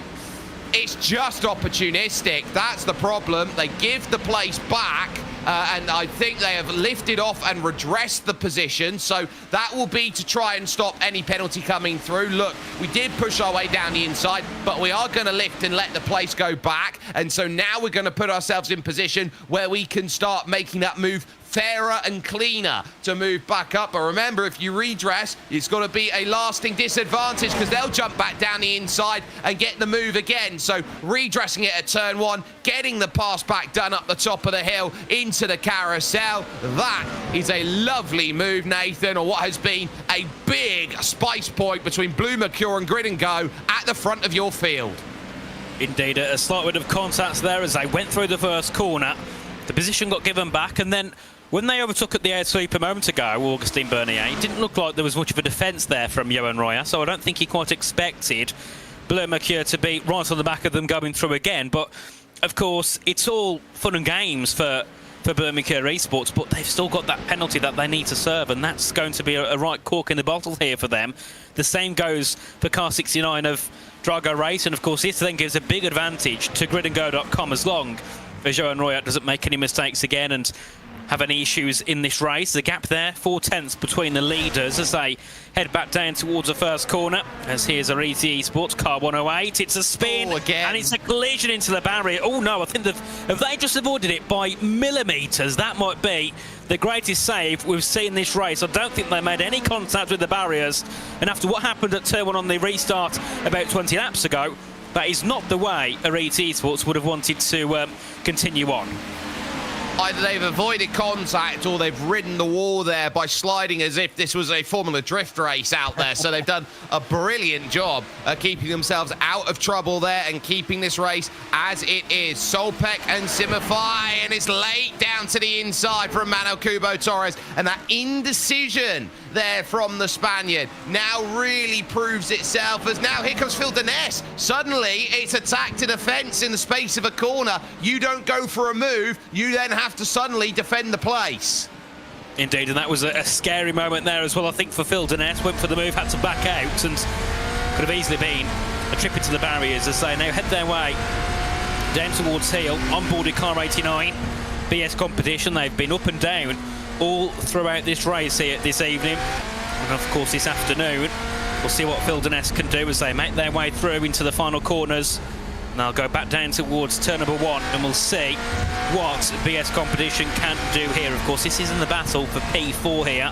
They've got Solpeck ahead of them, so this will be interesting to see what can be done. But of course, as we said earlier on, Jake, obviously we had the cautions on lap 03 and lap 108. Both times off the restarts, after a couple of laps, the positions at the front change completely, and now Blue Mercury Esports lead the way. And then, of course, Phil Donness back up into the top 6, Drago Racing back up to 3rd. You never know who's going to be where, and of course the big one of them all is Loic Marchand down in 12th place. Well, you look around and see who's got pending penalty. Car 68, pending penalty. Car 7 has 20 seconds worth of pending penalty out there. Car 243 has pending penalty, as they in fact have 2 lots of that as they go. And you turn around and start thinking, where am I in terms of the serving? 142 still with penalty, and so car 4 out there at the front. They've got penalty to serve at 20 seconds. So the cars at the front right now who are trying to build a gap, they've got to get through their penalty as and when they have the ability to do so. You turn around and see where everyone else has picked it up. Basically, it's all been served. So it's a case of everyone else is in a perfect position here. Everyone's racing this one outright to say, look, we are going to be challengers. We are going to be out there as they go through. But critically, Drago, who are in 3rd, have 20 seconds worth of penalty as well. Right now, Solpeck's your leader by 15 seconds. Indeed, and of course, that puts them into kind of, wouldn't say a state of calm, but they'll feel a little bit more comfortable knowing that they have a bit of a buffer. As we do see car 68, that's Sam Sutton for Orbit Drop Bear Jupiter. They're into the pit lane. They have a penalty to serve as well. It's 40 seconds for those guys for an incident they had earlier on in the race. So they'll be right at the back of their group pretty much. And then I've noticed as well, things are getting close in the LMP2 class between I think it's Effect Simulations and Map Performance. Aaron Vasquez looking to go into 2nd place now. Last time we looked at him, he was down in 8th. He shot through the field, and now on the back of jumping into 2nd, of course, Luke Burtonshaw, I think, yet to pit on their strategy, means that if Vasquez can get ahead of Lucas Artinez, he'll be ahead into the net lead pretty much. Well, this is going to be a case of Antunes looking around at Vasquez and realising he is lightning fast behind me. He always has been. He always will be. And this, you'd feel, as Orbit Drop Bear either are trying to hang themselves out to get to that gap, as you just saw there, where the penalty mark is for Orbit Drop Bear. They've got 40 seconds to sit there before they can get up to speed. You are looking at this effectively being for the halfway points. This battle between Effect Simulations and Map Performance. They know it, they look around and realise it, and now who's going to be a right place, right time to go and get it done? Vasquez happy to follow at 280 kilometres an hour before they tip in towards the carousel corner and then leading towards the chute. I think you're looking here at a driver like Aaron Vasquez. He's a driver who drives with his heart more than his head. But I think if he's trying to calculate this, he doesn't have to make the move. And actually on cue, in comes Luke Burtonshaw for Orbit Drop Bear. Certainly, so now he's in that net lead at the moment, of course, heading towards that halfway point of the race. He can then effectively choose when he wants to go past Effect Simulations. I don't think it'll be the hardest move in the world for him. He has a lot of pace in that LMP2. Of course, he's one of the fastest drivers on the game. They're being held up by a Mustang here. As there we can see Luke Burtonshaw in the pit lane for Orbit Drop Bear Mars. Car 168 as back on our screen we can see now Aaron Vasquez all over the back of Lucas Diaz-Artunez as they head through to the final couple of corners. And this should be an easy move down to turn 1 realistically, because Aaron Vasquez has a lot more pace in that Dallara. So we head down towards turn 1. It should be an easy move to the inside here, unless he chooses to sit back. He's pushing. I think he's realising something right now, which is I want this to be clean. I want this to be precise. And if I'm going to go and get this move done, I'm going to have to do it in such a way where everyone around me realizes that I can get the clearance. If he is looking at getting this at the latest possible moment, there's no point making the move when you can't otherwise. And again, he's pushing right now as there is the Orbit Drop Bear Mars car that comes out. In fact, he's pushed all the way along the straight and then gone, no, yoink, I'm just going to take that place he goes through. That is a wonderfully crafty pass. It is, and Vasquez now into the lead for map performance. And looking as well, it says on my screen, CB4 Esports have a meatball flag. Oh, no, so which that'll one? be something to keep an eye on. Car number 14, that's Manuel Cuba Torres. And then also joining them in the pits, we have car 62 and car 33. But it says here meatball flag, but it didn't say that before they went into the pit lane, so I'm not. There's an issue there potentially. Well, I'd like to see their second half of the lap because they were pretty much okay running in and about with Burosud, and I wonder whether with Manuel Cubo Torres that they have had a massive hit out there at some point. I'm just taking a look at their car now, and the right side is absolutely shunted in at this point, so they have had themselves a pretty big hit in their Cadillac at some point. That's Loic Rabier's number 33 that's trying to get themselves back out after their spin, but ultimately you look at Simify, another contender potentially just before halfway, dropping by the wayside. Indeed, as I think we do as well have Blue Mercure in the pits as well, so that's from the race lead. Augustine Berrier comes in, Michael Romanidis as well for Drago Racing, heads into the pit lane, same as Phil Dennis for BS Competition. So I'm sure all of these, on that same cycle will be in together, so that also means Tatum Restek and Fiercely Forward Black and Mivano Rosso all into the pit lane, so it puts Christian Hildgaard at the front with gridandgo.com esports Johan Royat, and then of course we had Blake Reynolds, who pitted a lap earlier. We'll be keen to see where he comes out compared to those who were up near the front. So we go back on track here. Let's see what happens now. Yeah, with everyone in, they know how critical it will be. There are penalties to serve, so the likes of the 69 of Michael Romanidis here, so close to halfway points, going to have to give it up. Now, this is what happened. So penultimate corner heading to final corner. So they're trying to get down to the lane. Phil Dennis doesn't see it, and he spiked, absolutely spiked into the final corner there, and that is a slam dunk for Burosud. They are going to get a huge penalty. Well, no wonder I didn't see the meatball flag before they went in. It was literally before they went into the pit lane, so dear me, that is so harmful for CB5 and for Manuel Cuba Torres, who never right at the back of the field in the GTP class, and they're going to be there for quite a while now. Yeah, they've gone off the road to try and make the pass. That's bad. Phil, look, you're a really quick driver, but you cannot go off the road to try and gain an advantage like that. That's so dangerous. Yeah, that'll be a penalty that comes in for sure. I think I wouldn't say it was something the fact is like, right, you're going to the pits, so I'm going to try and overtake you off the track. I think it's more of maybe he got caught off guard there a little bit, wasn't fully focused, and of course that ends in carnage there, as we do see Johan Royat for gridandgo.com esports into the pit lane. Let's see. Here's Norbert Leitner, 258 Impulse Racing. Let's see what happens here. They're trying to work really hard in the 258. They're trying to gather their points back after winning the opening round of the championship. They know how much they've got to work as Vasquez now tries to figure out a gap and just give that clearance. Remember, 148 laps is the magic marker. At the end of that lap is the halfway points that score. Because we are running on a lap basis rather than a time basis, quote unquote, this is a lap restricted race. They will score points at halfway, even if this race goes to the time. Jesse Telkala, then, for the number 7 gridandgo.com team, will now get in behind the wheel, serving the 20 seconds worth of penalty to try and pull into position. Christian Hildgaard now trying to outextend it, but at the moment they're on the same strategy, so they're going to be down into the pits, and it's all going to cycle itself out now. These are the last stops before halfway point, so you can sense the anxiety of needing to get through, needing to get every place.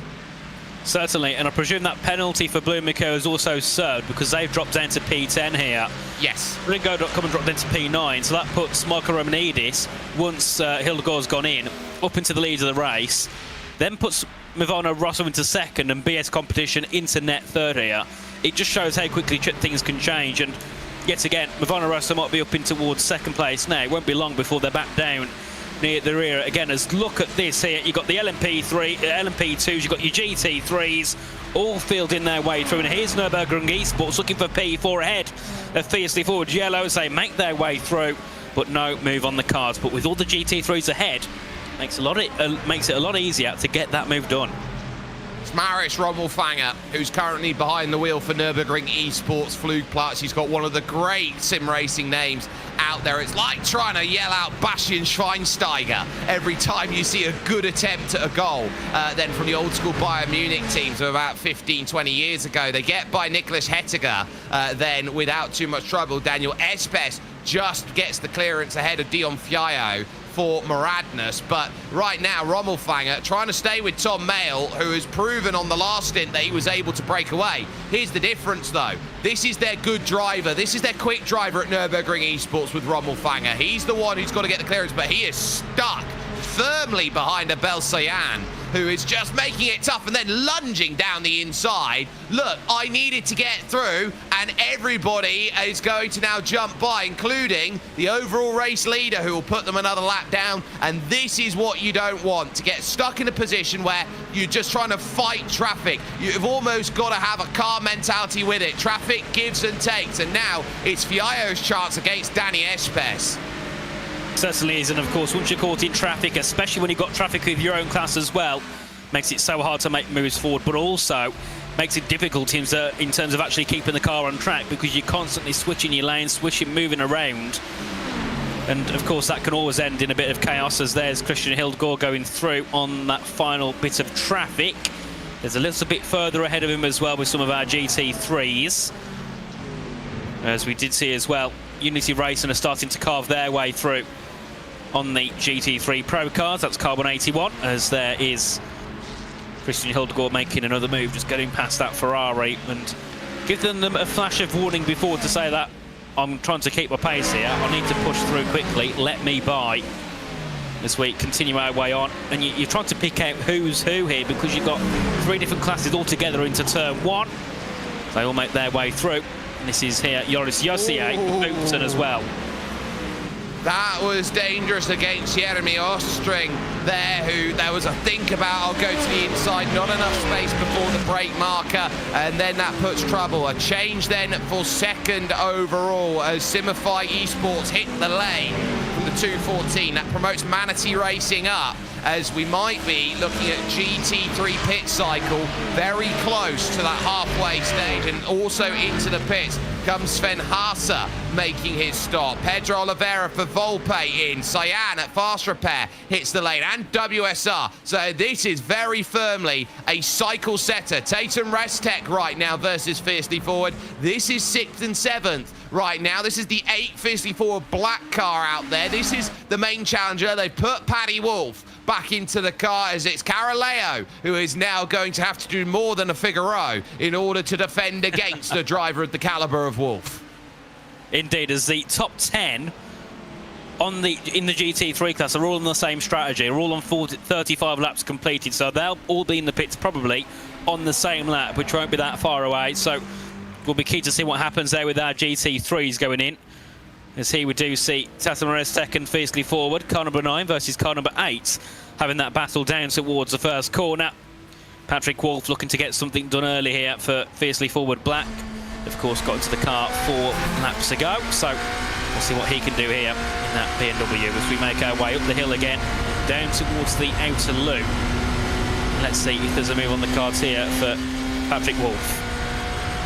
You've got to remember as well that in the next 2 minutes we'll be through half the race time, and we are not halfway through this race, but we are close at the moment. Wolf now trying to do what is possible to go and get this one on Caraleo, going through the long sweeping right then of the carousel, down into the sweeping left of the chute. You're at the furthest point away now, as all your leaders bar one come in. That is Burosud who stay out. So in come Fiercely Forward, Team Hoisingveld stay out there and continue on. You've got the likes then of a couple more. They get the clearance by Lucas Kamba at this point, and so Caraleo, yeah, he's still got it covered here. This is brilliant driving, I'd say, by Tatum Restec. They're just hitting their lines and knowing that they're not having to worry in that BMW too much about Patrick Wolf then finding his way by for Fiercely Forward.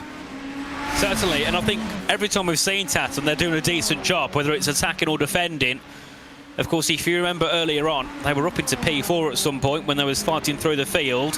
Yes, they're now down to P6 and fighting to stay there, but they're showing some great defensive attributes here as Pablo Caraleo heads down towards turn 1 with Patrick Wolf behind. Something to notice in the LMP2 class is that we have black flags for Areti Esports Car 180, but also for gridandgo.com 247 Sven Hassa with a black flag as well. I wonder whether that's speeding. That could be the only thing that we find, the only other thing that they could possibly jump into. There is no instant limit here today, so that's there now. Here comes the chance. Paddy Wolf down the inside. Caraleo had to leave the door open, and just like that, let's sweep. Leaders in then overall. That is the number 11 at Fiercely Forward now, as Christian Hildgaard will now make his stop. So Hildgaard knows that this is going to be where the bed is made in terms of the halfway point here in this one, and so now it will be up to Drago Racing, who I think will now have the clearance forward then at this point in the race, and they'll be very happy with what they've done. And I wonder whether here with Drago and the penalty that they've got, I think they've chosen not to serve it at the stop, get the halfway point, and then serve it in the second half of the race. That can do, I suppose. If they're hoping out for those halfway points, there's no point pitting there because you drop so many positions, especially when you've got that 20-second penalty as well. So quite clever here what Drago Racing are doing here just to maximise their points amounts. Of course, this is going to help Ivano Rosso as well. P2 at the moment, he car number 1 for the halfway points, and then Fiercely Forward Yellow, car 11 have gone into the pit lane. They'll drop to the rear of the field probably, with Aidan Matias now in the car, as we head our way back down towards the outer loop with Patrick Wolf. Of course, got the move done on Tatum Restec, and now just need to keep extending that gap further. We know they had better pace just because of how quickly that they caught up, but of course it's about getting ahead and then just extending that gap, as we do see car 262 coming out of the pit lane. It's Stephen McDonald now in the car for Solpec Precision Racing.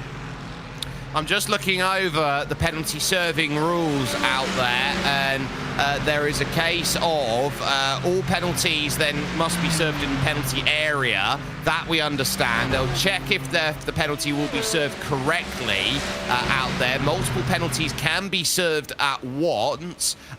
There is nothing I can see at the moment that says you must serve the penalty at your first pit stop. It might be something we need to ask race control about, whether that is a case or whether Drago are trying to just get themselves any way forward at the moment. Wolf currently 5th here for the number 8 Fiercely Forward Black team, and now looking to break away. Hettiger into the pits then as 252.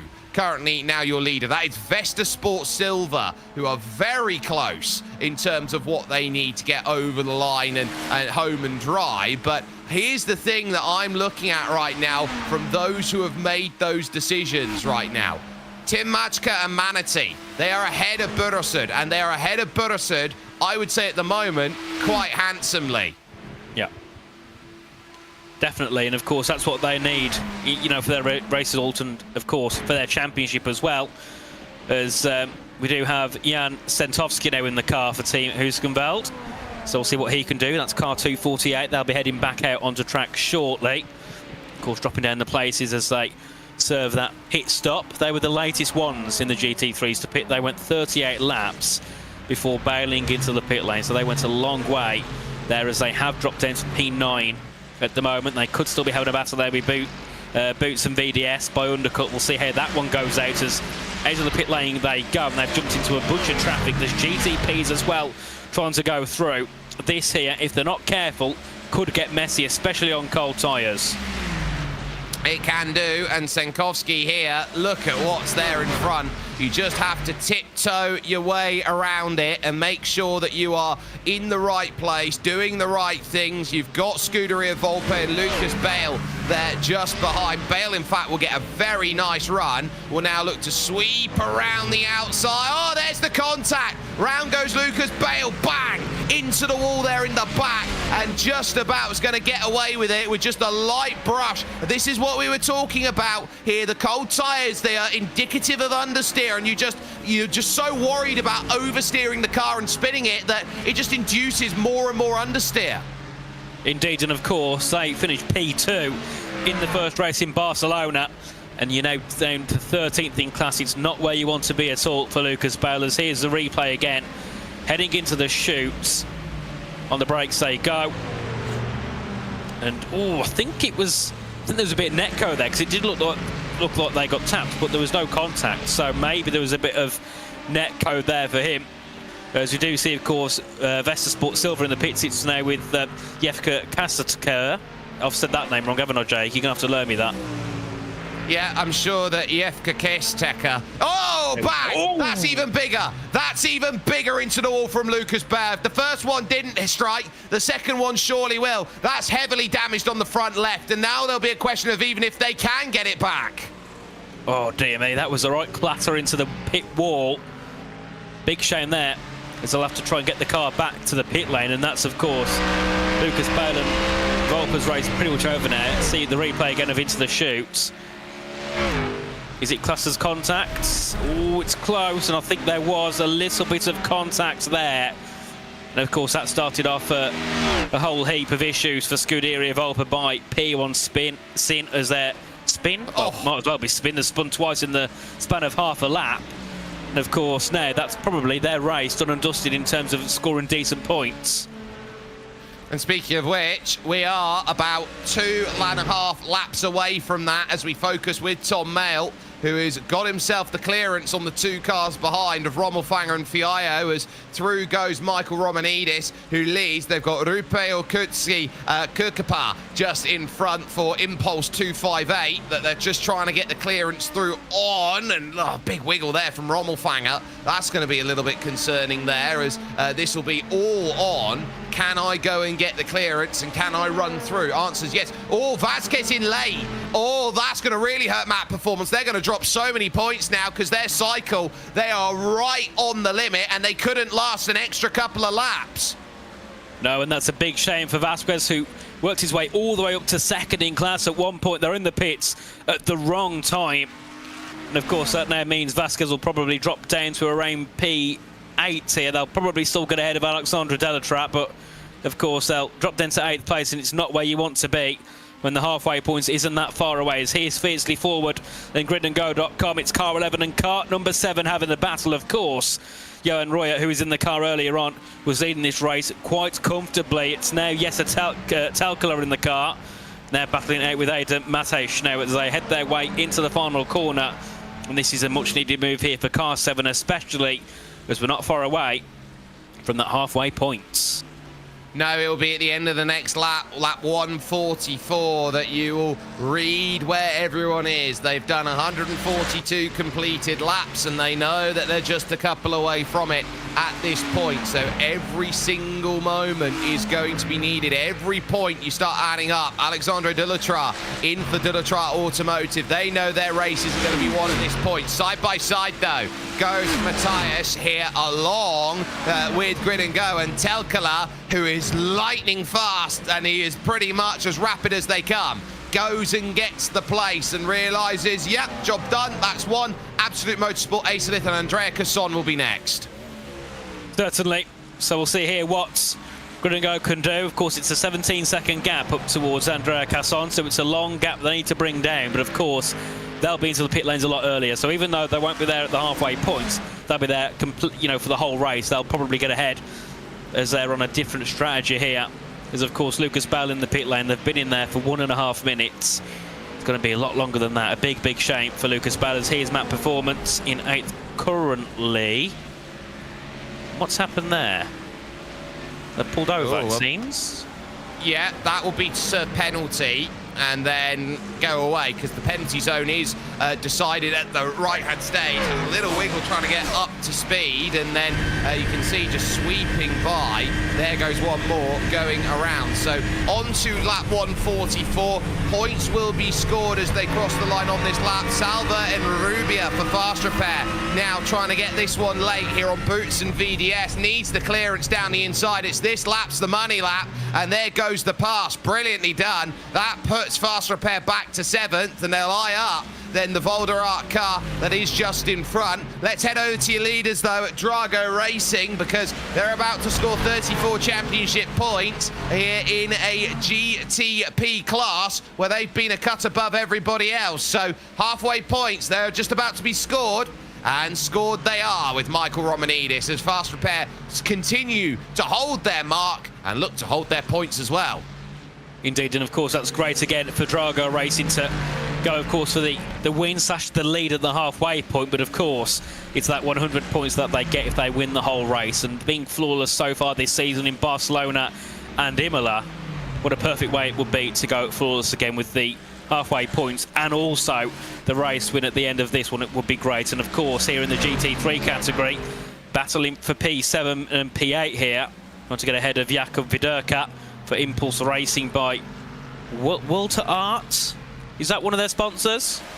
Yes, Voldemort is one of their sponsors, so that will be the next move to try and get through, absolutely. But for the moment, Viderka is doing just about what is needed. Tam Livery is there and making progress. So now that halfway points are scored, they can now focus on the second half of this race, and the big question of whether this race is going to go to time or whether we're going to get enough laps in to get this race done on a lap count, because basically if you are going to extrapolate it back, we are down by about 8 minutes at the moment overall for getting this race sorted, and that was with 6 cautions in the first half. You figure if you only have 2 cautions in the second half of this race, 8 minutes can come by very, very quickly. So I think we're still with a shot of getting laps done, and this stint is pulling us back into the range of getting all 1,000 miles covered as we watch XPD Racing here for the moment, the 105, still trying to line up Marius Rommelfanger for a position. Issue comes in the fact they are just not close enough yet. Fane's over to that inside once more, but, you know, sometimes these moves you look from drivers, they're never going to be moves that are trying to get you a pass. They're moves that are trying to force a mistake. Yeah, certainly. You've got to put pressure on your opponents all the time, especially in races like these where a mistake can end your race very early on, or at least throw you out of the mix. You want to be forcing your opponents to be making those mistakes. And here we go, XPD Racing, car 105, looking to go ahead. Daniel Espes now on the back of Marius Rommelfanger as they head down towards the outer loop. It's on the outside line here for XPD. Now, can he keep it hooked around? Ready for the inside of the chute immediately. Marius moves over to the inside. He moves back over to the right-hand side. That allows a chance up the inside there as well for Daniel Espes. He can't get ahead. It was a great lunge, but of course, brilliant defending there from Nürburgring Esports. I think there's a sense of desperate diving from Daniel Espes right now. You're looking at Marius Rommelfanger. He had to open steering up through the chute in order to avoid contact, and for both of them, it's costing them time in their race with Fiercely Forward Gold down the road, with Nix Esports gone, with Lucas Diaz-Antunes and Effect Simulations almost a full sector clear now at this point. This is tough for these drivers, and again, a little bit of counter steer for XPD and Daniel Espes. He knows he's got to try and get on up in terms of pace. We know that he can be very, very quick when he sets his mind to it, but at this stage, what would you rather have? A driver who's going to be throwing it down the inside and maybe gets a move, or a driver who waits patiently and waits for the right move? Exactly, it's all a game. It's all preference in how you like to drive and how you like to race here on track. As we head our way back up the hill through the first part of the lap, and we'll see what gets underway here as Nürburgring Esports once again have XPD Racing. Daniel Espes right behind them as they head their way down to the outer loop. This will be key here to see what Daniel Espes can do. This time, though, is a little bit too far back, so there'll be no move on this occasion. So it's all about now getting through this second half of the lap, pushing your opponent to make a mistake, and then trying again down towards the outer loop. There's there's definitely places in the second half of the lap where you can make moves, but it is a lot easier either down to turn one or either down to the outer loop. It's a lot more given there than it is through some of these corners in the latter part of the lap. Of course, looking up at the front though, that gap is now 11 seconds between Drago Racing and Movado Rosso, so that gap's increased heavily. The gap to third with BS Competition and Phil Dennis has also increased now by another 10 seconds. That gap now from first to third, 25 seconds here, so this is really playing well into the hands of Michael Romanidis and Drago Racing. It is, but Drago might actually be in a bit of a sticky situation, because remember, anytime that you get penalised, you've got 90 minutes to go and serve that penalty. So if you're looking around at the race and where they were looking at in terms of the race, they got their penalty in on the notice board. As I was looking, it was put down at an in-sim time of 1 hour, 28 minutes and 55 seconds. So if you're looking at that and now you're trying to think on that restart infringement whether their 20 seconds has been served or not, I've still got it down as pending as the penalty status at the moment from Race Control, and we are well over 4 hours now into this race. So they might be done for if they've not served that penalty. It will be double checked by Race Control, I'm sure, but if they've not served that penalty, there'll be a bigger penalty that comes along for Drago for not serving their penalty. Indeed, and that is the last thing you need, especially when you're battling for the win once again. Of course, yes, you've got a 72-point gap over second place, but that's not what you want at all, to be losing the big chance for a win here, or even a top three in this race. If you get another penalty for not serving it, things could definitely go south very, very quickly. As this battle still emerges on between Nürburgring Esports and XBD Racing, 187 and 105 as they head their way through past a couple of the GT3 cars. And of course, Daniel Espes now, I think he's a lot more happy on staying where he is. But the only issue is if they're not too careful, they are going to lose time to the cars ahead, because I think Espes probably is quicker. He just can't get into the right place at the right time to make the move, and that's the issue. Another issue is the GTP's going through on him. He's going to cost time. Oh, it's certainly going to cost time. And I tell you what is interesting right now, Manatee have managed to pull out 15 seconds over Burosud at the moment. They've pulled a little bit of a masterstroke then at the last stop, and they're now finding themselves clear in the GT3 Pro field. And if you're looking at, okay, this is going to be the way that we score points, I look at where Manatee have walked themselves into. I would take a look at where they are in the championship and what they are trying to get here out of this season, because we know that Burosud are second in the championship.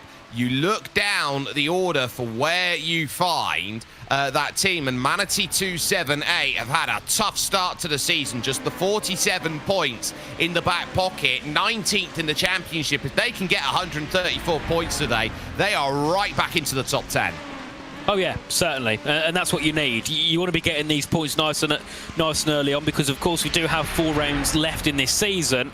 But of course it's one of those championships where if you let the teams like Drago pull away, they get a win here now, and just so they would next time out in Indianapolis, it's then damage control to the end of the season for them, in the sense of they don't have to win the rest of the races. They could just finish in a decent spot and still bring home that championship. So these teams who might be a little bit further down right now, they need to be getting these big points, I'd say, between now and Interlagos, just so there's at least a battle heading into the final rounds where Drago Racing still have to kind of try and not just turn up and, you know, win the championship. No, it's a case of you want to try and give yourself the easiest time possible later on in the season. You do that by stringing good results early on. That's the way that championships tend to go. In comes Tom Mayle, in comes Danny Espes. So couldn't make the pass, let's make a stop and maybe we'll undercut in terms of how we jump on and gain the next position. So some critical running then that is going to be needed over the next couple of seconds as they all try and work themselves around. Lap 150 here of 297. A good look there at Mohamed Yanko, who will now get in behind the wheel and will look behind and see that Daniel Espes will stay for XBD. Still the hot hand, still needing to go out there, drive aggressively, go and get that time back. And really you're looking at how much time am I chasing down. You can see the car in front of you goes. You got to wait. In comes your leaders. Drago are now making their stop. Indeed, they are. So, of course, timed to perfection there. Wait till the halfway points and then head into the pit lane, do your stop and go back out, and they'll see whereabouts they come out in this one afterwards. Of course, you can see as well, I think, another car's going in. No, not this lap around. It was a couple of the LMP2s that went in as well.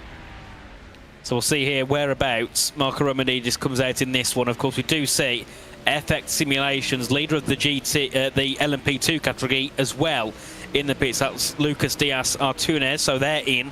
Phil Dennis as well is in for BS Competition. And then we can see Nicholas Bowe jumping into the car for Drago Racing now. Yep, so they make the stop, make the driver change. It's going to be early for them in terms of what they need, so they're guaranteed maximum points. Now the question is going to be how they look to try and make it happen. In behind is going to be then the Borussia team. Phil Deness then is going to be very happy. Look, they've even got the lights synced up as they've gone through. Now the penalty gets served by Drago Racing. But are they in time? You can only assume they are by the fact that they're trying to get that 20 seconds worth of penalty served. So they were trying to play a number. And you look at that Borussia car, that bonnet is up and open in comparison to Nicholas Bowe and P1 Doc. So that's a little bit of a difference maker there, that they're walking with a bit of damage here at Borussia. Indeed, and that is not what you want. A small bit of damage can harm you a long way in this race, and it's one of those where if you was to fix the damage, you could spend quite a while in the pit lane, even if it's minor damage. But if you don't pit and you go stay out, you're then going to lose time over the course of a race. It's one of those where it's a damned if you do, damned if you don't when it comes to serving, getting that damage fixed on your car. So we'll have to see how this affects Phil Dennis over the rest of the race. They've dropped down to P12 now in class. Nicholas Bowe down to P11, of course. Drago Racing a little bit out of sync compared to some others who were up in that leading class. So this will be key to see what they can do over the course of this stint. As here we do see Tatum Reztek, being Pablo Caroleo, who's got behind him Andrea Casson, who's going to be looking forward and looking to make a move for Absolute Motorsport. This battle could certainly get quite spicy as they head their way down to the outer loop. The gap at the moment, half a second here, but with GT3s ahead, that gap could come down very quickly. It could, and so if you're looking at time and how much time it's going to take to keep the gaps open, to keep opportunity flowing, there's a difference between how much the time gap is going to be and how much everything is going to be costing. I look at Tatum Reztek here and Caroleo. They know it's an all-Italian battle here with Andrea Casson. The 27 team over the course of this race have gone to the likes of Alessandro Lelli and Simone Nacera. So that's a 3-driver team, which will make life a little bit easier in terms of their effort. When you turn around and start looking, as in comes Movano and Marcus Hamilton now to make their stop. Tatum Reztek only have 2 drivers, Pablo Caroleo and Nicolo Fioroni, sorry. So you're looking around, the difference between 2 and 3 drivers. There's benefits because drivers are fresher. There are weaknesses. You've got to make 3 drivers work the same car. Certainly, as I have noticed as well, there's been another penalty. It was put in earlier on for Sam Sutton, car 68. Collision with car 33, 10 seconds. Oh, how long has Borussia been on the lane? Sorry, they've been on the lane for almost a full lap here, so I wonder whether the damage has come as they were coming into the pit lane. Got Carroll in the car as well, so they made a driver swap as well. And then also for car 1, they've got Giuseppe Lo Faro too. So a couple of driver swaps here around the halfway point of the race. But BS Competition are in a spot of bother. They are. Oh, they got turned. They got turned just before coming in. Lap 150, it was Sven Haase at Grid and Go, the GT3 effort. They just had a tangle on the exit of the heel of the boot. We'll have a look at it now. This is what we talk about with mechanical grip. So he comes in, and then Haase, who's got more speed through the middle and exit of the corner, tags Burleson, who tagged the wall, and suddenly they've got to serve all that damage repair. Oh, what a shame, especially when it comes from a GT3 who shouldn't really have been into the side of them there on the exit. Big shame for what was Phil Dennis and now Owen Carroll, who will have to try and find his way back through the field. They've came out a lap behind Drago Racing. That is harmful. That is a big shame for those guys, as here's a battle for the lead in the GTP class. It's Solpec Precision Racing versus Fiercely Forward. The gap's half a second here between these two. Blake Reynolds trying to hold off from Patrick Wolf, and the key thing to notice is these two are in the exact same pit cycle, bar one lap, so most likely they'll be in together. As we have seen, car 27, Absolute Motorsport, Andrea Casson has also entered into the pit lane, so we'll have to see whereabouts they feed out in this one. But with that pit stop, it's brought gridandgo.com car number 7 back into the top 4.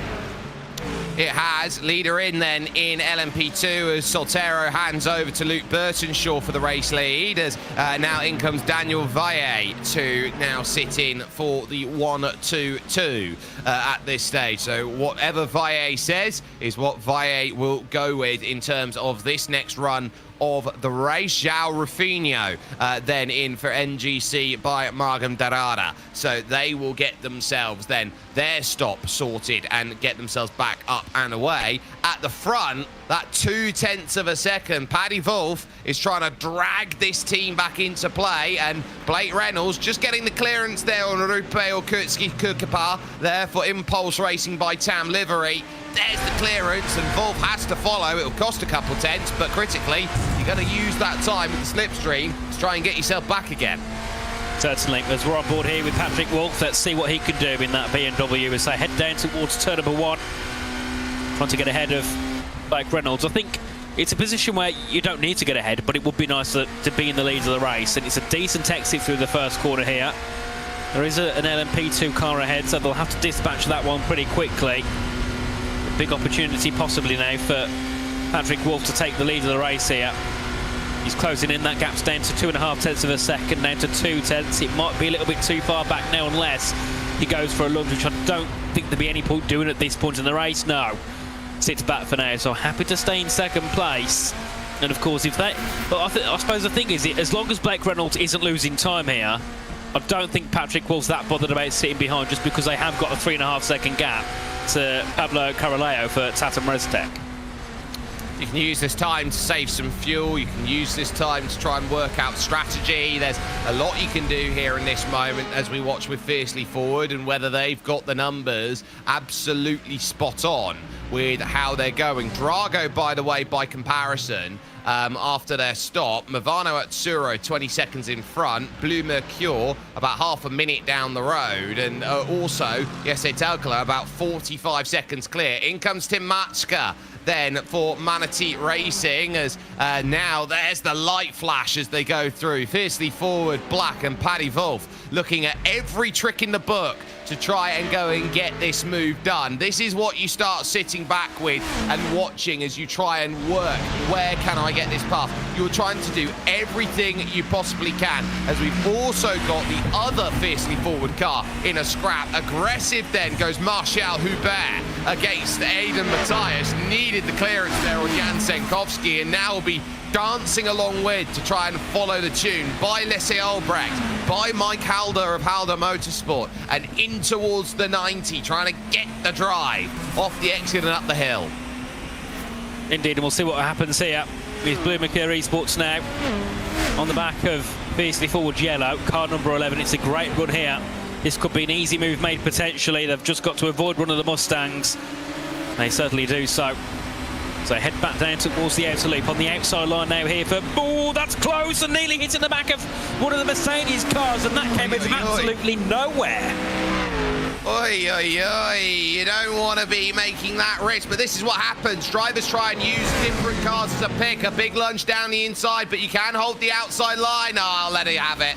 Aidan Matthias knows better than to risk it. Martial Hubert just about getting himself through. But this is what you find. Drivers look for an angle, and cars have got to be predictable. Viderka tried to move to the outside and didn't stay in the middle. And so you look around at it, and, well, Blue Mercure had to wait a little bit and then just be uber aggressive. Reynolds is continuing here with Solpec here to get the drive that is necessary. You got Maradness leaving the pits with Mitchell Johnson now taking control of the car. So you are right now sat in a position where I think everybody is looking at everybody else right now. Let's get some clean laps in and hope nothing dramatic happens in the remaining, I don't know, 140 laps of this race. Well, if you're saying I hope nothing dramatic happens in the next 140 laps, you've got some hope there, because I don't think I think we'll definitely have at least one more caution in the next 140 laps. We had 6 in 150, so it was, yet again, it was a little bit naughty there from Fiercely Ford Yellow, blocking off the view of the GT fleet moving, and oh crap, there's a car there, one needs to brake, or at least hold off a moment, as here is Sam Sutton. The question is, do they serve that penalty now? Because I believe they still have 2 to serve. They have the one they got recently for 10 seconds, and they also had one earlier on as well, but I think they served that one. Yes, they did. So it's just the 10 seconds that these need to serve. So we'll see whereabouts they come out in this one afterwards. And looking further down, a couple more penalties have come through. Ansgar Altrikta for 277. They've got a 40-second penalty for contact with, I believe, 68, which of course is Sam Sutton. Yeah, so that will be more out there. Apologies if you heard any industrial language there, ladies and gentlemen, as we continue on with action out there at this point. So here is where Impulse now sit and look to hold themselves together and say, look, this is where we need to be. And so you got those teams who have got to the halfway stage, they've scored those points, and halfway points means you score 1/3 of the championship points for where you are classified at lap 144. So we've had that lap go through, we've seen those drivers score those points, and now at the second half of the race is now going to set itself up. So if you looked around and saw how important the points were for the likes then of Drago Racing, they held off for their penalty to score 34 points rather than scoring, say, 15 points. Orbit dropped there, big old weave to get into line to serve their penalty. So that sometimes is a late call decision, and Sam Sutton realised that I would say the latest available opportunity, look, I've got to get in line. Yeah, certainly. They've got to start making some moves here and working forward, as here is Sam Sutton exiting the pit lane. And we'll see what they can do in number 68. Here's Luke Burtonshaw from the lead again of the LMP2 class, car 168, being Orbit Drop Bear Mars. And of course, because of them pitting right now, that will give Aaron Vasquez the lead of the LMP2 category, but they are out of sync completely with others behind, so once they pit, they'll drop back down to around P6 again. So key times here for Vasquez to put down some pace and just try and increase that gap as much as possible, as we do see FX Simulations move up into second, and then Nix Esports with Daniel Valle up into third. Well, you look around at the LMP2 field, they are pitting the most often out of the categories at this stage, and Aaron Vasquez here is running lap times that are roughly about 0.3 of a second quicker than Lucas Diaz. They've got 4 seconds. What they're probably looking at this point is, okay, how do I go and get the clearance and go on through? Vasquez looking around at it, they're doing everything they need to, they're getting the clearance in the second sector. Indeed, as you can see there, look at that gap. It's ever slightly minute gaps in each sector, but of course that equals up to a couple of tenths over a lap. So even though you might be half a tenth down in sector 1, you're doing the exact same in sector 2 and sector 3. You know, that adds up to a lot of time over a lap, and then when you're looking at 290 odd laps, that can, you know, end up being 20 or 30 seconds. So that's why when you look at these small gaps, that's why drivers get worried, even if it's a tenth or 2 a lap, because that adds up so much.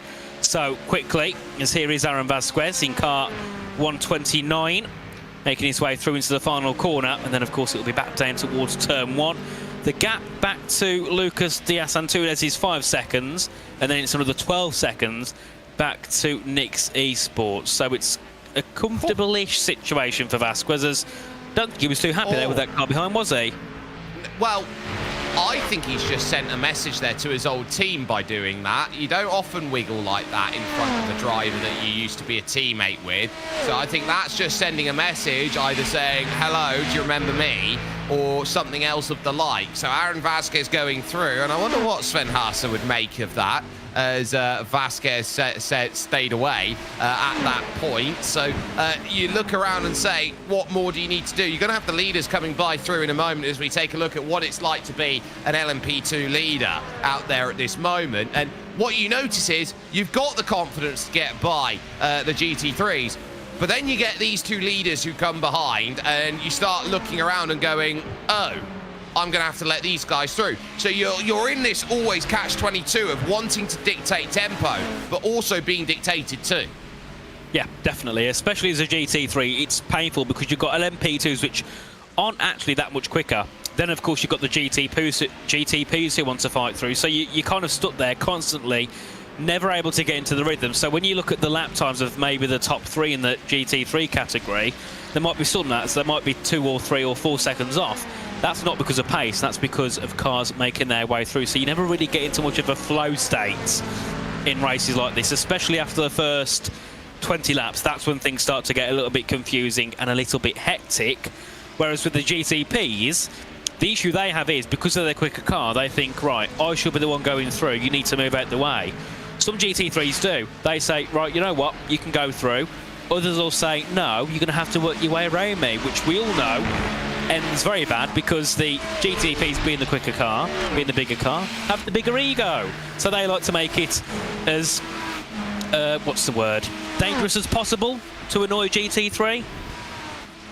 Sometimes they do, and sometimes life becomes difficult. We'll focus on here a little bit further back down the category. This is Nürburgring Esports. They're in a scrap with the Automoves Racing team, who have been, safe to say, over the course of the few stints, up and down. They are trying to recover from a little bit of penalty out there to get back into placement, but when they've been on it, they have been absolutely on it. They did a 34.9 on that last lap, and they've dealt with Maradnas, who are a full lap down. They want this move on Nürburgring Esports, and they are trying to get close, and it's just not quite going to be enough to go and get that sorted. Has another little feign back into the chute, but ultimately, as they run along the instep and over towards the toe of the boot, this is where you're trying to set it up. Lockie Behrman here is going to have to try and figure out a way to get around Marius Rommelfanger, who just knows where to place the car, as in comes Solpeck from the race lead.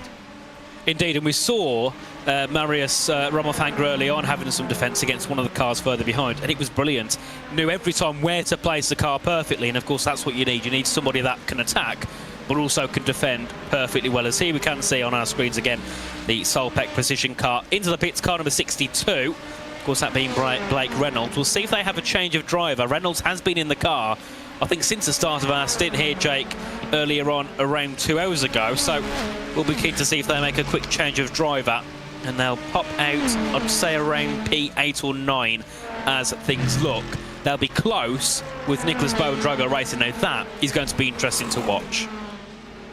I think that's really going to tell you all you need to know. If Nicholas Bowe, who has been running and doing 129s out there, the high 129s over the last few laps, he's going to want to be there. And in fact, he'll be well clear, actually, out there compared to Solpeck. Blake Reynolds only now is able to get off and away again. A 40.6 second stop is pretty stock here at Watkins Glen, and full transit lane time, 1 minute and 8.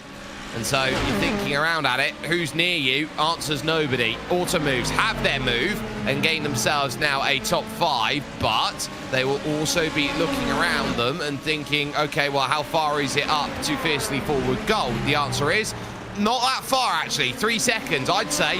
Very manageable over this stint. You're trying to break it down stint by stint. Where do I set my carrot on a stick to go chase? Indeed, that 3 seconds is, I think, over a stint can be brought down. It's going to be difficult, but if you get out of the way of the GTPs and don't get held up by GT3, that gap can easily come down with Lachlan Behrman, as of course they have Nürburgring Esports behind as well, following through. And it'll be Marshall Hubert is in the pits for Blue Mercury Esports, so they're making an early pit stop on this stint. 29 laps completed in their car. So we'll see whereabouts they come out afterwards. Of course, served that penalty earlier on. That's why they were a little bit further back anyway in the GTP class. We also have Rabler as well in the pits for Bivano Azuro, car 33. So a couple of cars now starting to pit, I'd say. Top 3 as well. So Patrick Wolf, Pablo Caroleo and Jesse Talcala will probably all be in within the next 2 laps here. Because here is Marius Rommelfanger once again trying to defend. Well, trying to attack. I don't think he's given up here in terms of what he's hoping for. XPD, by comparison, are about halfway back down the straight. So they'll feel safe in terms of where they are at the moment. But Rommelfanger now, I think, is in this very tough position where if you've got a car that's quicker, how long do you hold on to the coattail? Of course, the draft gives you an extra couple tenths of a second over a lap, but if someone's just quicker because they're quicker, there's not much you can do. Now in comes Paddy Wolf to make his stop. Caraleo then is going to immediately follow suit. Will Jesse Telkala dive down into pit lane? No, so Grid and Go will inherit the race lead. Indeed they will, and of course, earlier on they was down in P6, and yet again it's all chop and changed, and with probably 2 laps left to go on their stints, car number 7 takes the lead of the race. Of course, I'll have to pit. That will probably promote Ada Matej to the front, that being Feastley Ford yellow. Then looking at everybody else in the field, Maverno Rosso and Drago Racing should jump up as well to complete the top 3 once we see Talcala head into the pits. Of course, the key thing to note as well is when Patrick Wolf and now into Datum Res Tech Nicolo Fiorini come out. Interesting to see how quickly they get to start battling, because they won't be that far away from each other here. They won't, and so if you're sitting down and you're thinking that this is one where Nicolo Fioroni is going to really start turning the screw, you're going to now need to see Patrick Wolf and what he's capable of doing. Where's the Solpec car by comparison? Well, they're going to be side by side coming out of the pits here. Is Fiercely Forward here with Solpec. So Blake Reynolds, how quickly can Patrick Wolf get up to speed? Remember, he's got to get the tyres into an operating window, and he is going to be Bambi on ice right now as he heads himself over to the carousel. Here comes Blake Reynolds, easily here for Solpec, eyeing up this pass down the inside. He's going to tiptoe it in. Wolf is going to hold himself steady, but he's got no grip on the outside. He's stuck in the marbles as well. That is as easy as an overtake as Blake Reynolds is going to find. Indeed, a nice move there from Blake Reynolds, back up into the top 5, and we'll see how quickly he can dispatch Patrick Wolf, who drops down to P6 as Jesse Talcala is in the pit lane now for gridandgo.com. So in they go. Net Race League goes to car 11, car 1 in second, and then it'll be car 69 taking that 3rd place spot. And of course, even though Nicholas Bowe did drop all the way down to P10 in class, it's only been a couple of pit stops later and they're up into the top 3 again. So this is a big opportunity for Drago Racing to, I think, go at least 100% podium streak, but potentially go for that third win in 3 races. Well, they've got to be very careful around traffic. Sven Haase they get the clearance of. They've also cleared Baptiste Cherrier Beringer then of Unity Racing by RDV Black. So they've also got that cleared right now as the number 1 Maverno Rosso car currently in second with Giuseppe Lafaro. They've done well to give themselves position. GT3 Pro 8th place. Also getting a bit busy here because you've got Boots and VDS by undercut right now with Joris Jossier. You've then got Jan Senkowski behind that, and then Leslie Albrecht trying to get himself involved in the party here. So Huisingveld have just worked their way through WSR Esports. They now want Boots and VDS by undercut as we are on board right now with Leslie Albrecht at WSR.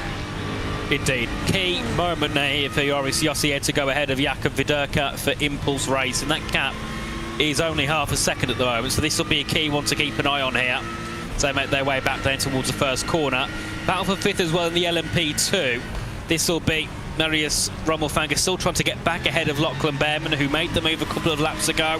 Still keen on getting ahead, but caught up in a little bit of traffic here as they make their way through. A couple of GT3s just dotted about in the way. That's forced to move to the inside there as well for Rommelfanger, so we'll have to see what he can do in terms of catching back up, because that has shot that gap down now to around half a second as they approach the first corner. And then even though they are a couple of laps back, we have seen Manuel Cubo Torres back into the pit lane for Simify Esports. Yeah, needed to make that stop, and of course that stop would have been to get themselves back onto racing as they've gone. They are currently 4 laps down and around the LMP2s in terms of race distance done so far in this one. Auto moves now being pushed along the straight by Rommelfanger. This is to try and get them anything that they can. Lachlan Behrman then safe as Rommelfanger doesn't want to risk making the move into the outer loop, knowing that they've still got to catch the times being done right now by Mohamed Yanko. They clawed 4/10 back on that last lap, so that's all well and good. And look at the marbles that have actually attached onto the auto moves car. That light blue very much showing up just how difficult a race like this is, with how much tyre wear and discard there is around such a very high-speed circuit like Watkins Glen. We have got some information as well about Aaron Vasquez. So we said earlier on, doing a great job in the lead of the race, but for abusing track limits at turn 1, it's a stop-and-go penalty for unsportsmanlike conduct. That is a big hit to car 129 Map Performance. And then another thing coming through as well for Sven Hasse in car 247. 2 penalties, a 20-second and then a 10-second. So both Hasse and Vasquez being given penalties. And critically, you're looking around at the totals that are racking up here. Sven Hasse is up to 9 penalty points right now as a driver and in the car. So you've got to be very alert at what happens when you jump over that and find yourself over at 12 penalty points over the course of the run, and that will give you a huge scare to any driver out there who is hoping that they are not going to be in any form of trouble out there with race control. Once an entry exceeds 12 penalty points, entry is suspended for 1 race, and when they come back, they don't go back to 0, they go to 6 penalty points. Any car that exceeds 12 penalty points over a course of a race will be disqualified. And of course, that's not what you want at all. That ruins your championship as well, because of how many points you can get given. I mean, looking down at the bottom, cars at the bottom of the championship are getting like 70 odd points for 1 race. So if you're then losing a whole round, that's a lot of points gone. I mean, looking at the front, if you get maximum, that's 134 a race. That could potentially be gone if you make too many, issues. So you've got to get to a point where maybe at the start of the season, yes, you can afford a couple of penalties if it works in your favour, but you start racking them up too much and you get to the halfway point of the season and you're on 9 or 10, like we see with car 129, car 247, that's when you've got to be careful, and that's when others can take advantage. We got a few hitters coming in then in LMP2. It's worth noting Sven Hasse's on 5 points, as is the car for the race so far, and it's only 2 points for the car so far for Aaron Vasquez. So ultimately there is a difference between a driver's total and a race total out there. It's just a case that race totals right now are looking very close to driver and car bands out there over the course of runs for those respective teams. As we focus on still, as we see pit stop happening and battling down into the chute and away once more. So it's been clearance from Senkowski on Joris Jossier to get the pass on Boots and VDS undercut. So some critical passes then being conducted in GT3. Jossier is going to be looking around and thinking, I kind of wish I had a bit more pace than this. Lasse Albrecht and WSR Esports, 9th position currently, but when you sit and look at where WSR are as a team, they are 9th in the championship, so they are batting pretty much at 500 today. Yeah, indeed, and they've got to just make some points. I mean, looking at where they are, 9th, 110 points. They're only 50 away from the top 3. So, they have got big chances if they take them, but today hasn't been too good for them. They are running 9th and they're 9th in the championship, but realistically, they want to be higher than that if they want to finish higher in the championship. So they've got to play their cards right now over the next couple of hours. You're probably looking at around, just over 3 hours left in this one, so they've got to be very careful of what they do now. As in the Map Performance car, they've brought in Pedro Fernandez in car 129. Of course, penalty has to be served. I'm not sure if they have served that penalty yet for car 129. We'll keep an eye on that as the race goes on. And then looking through as well, I've noticed the reporters come in about Patrick Wolf, and that was reported by 62. So it's a bit of rivalry there between car 62 and car 8.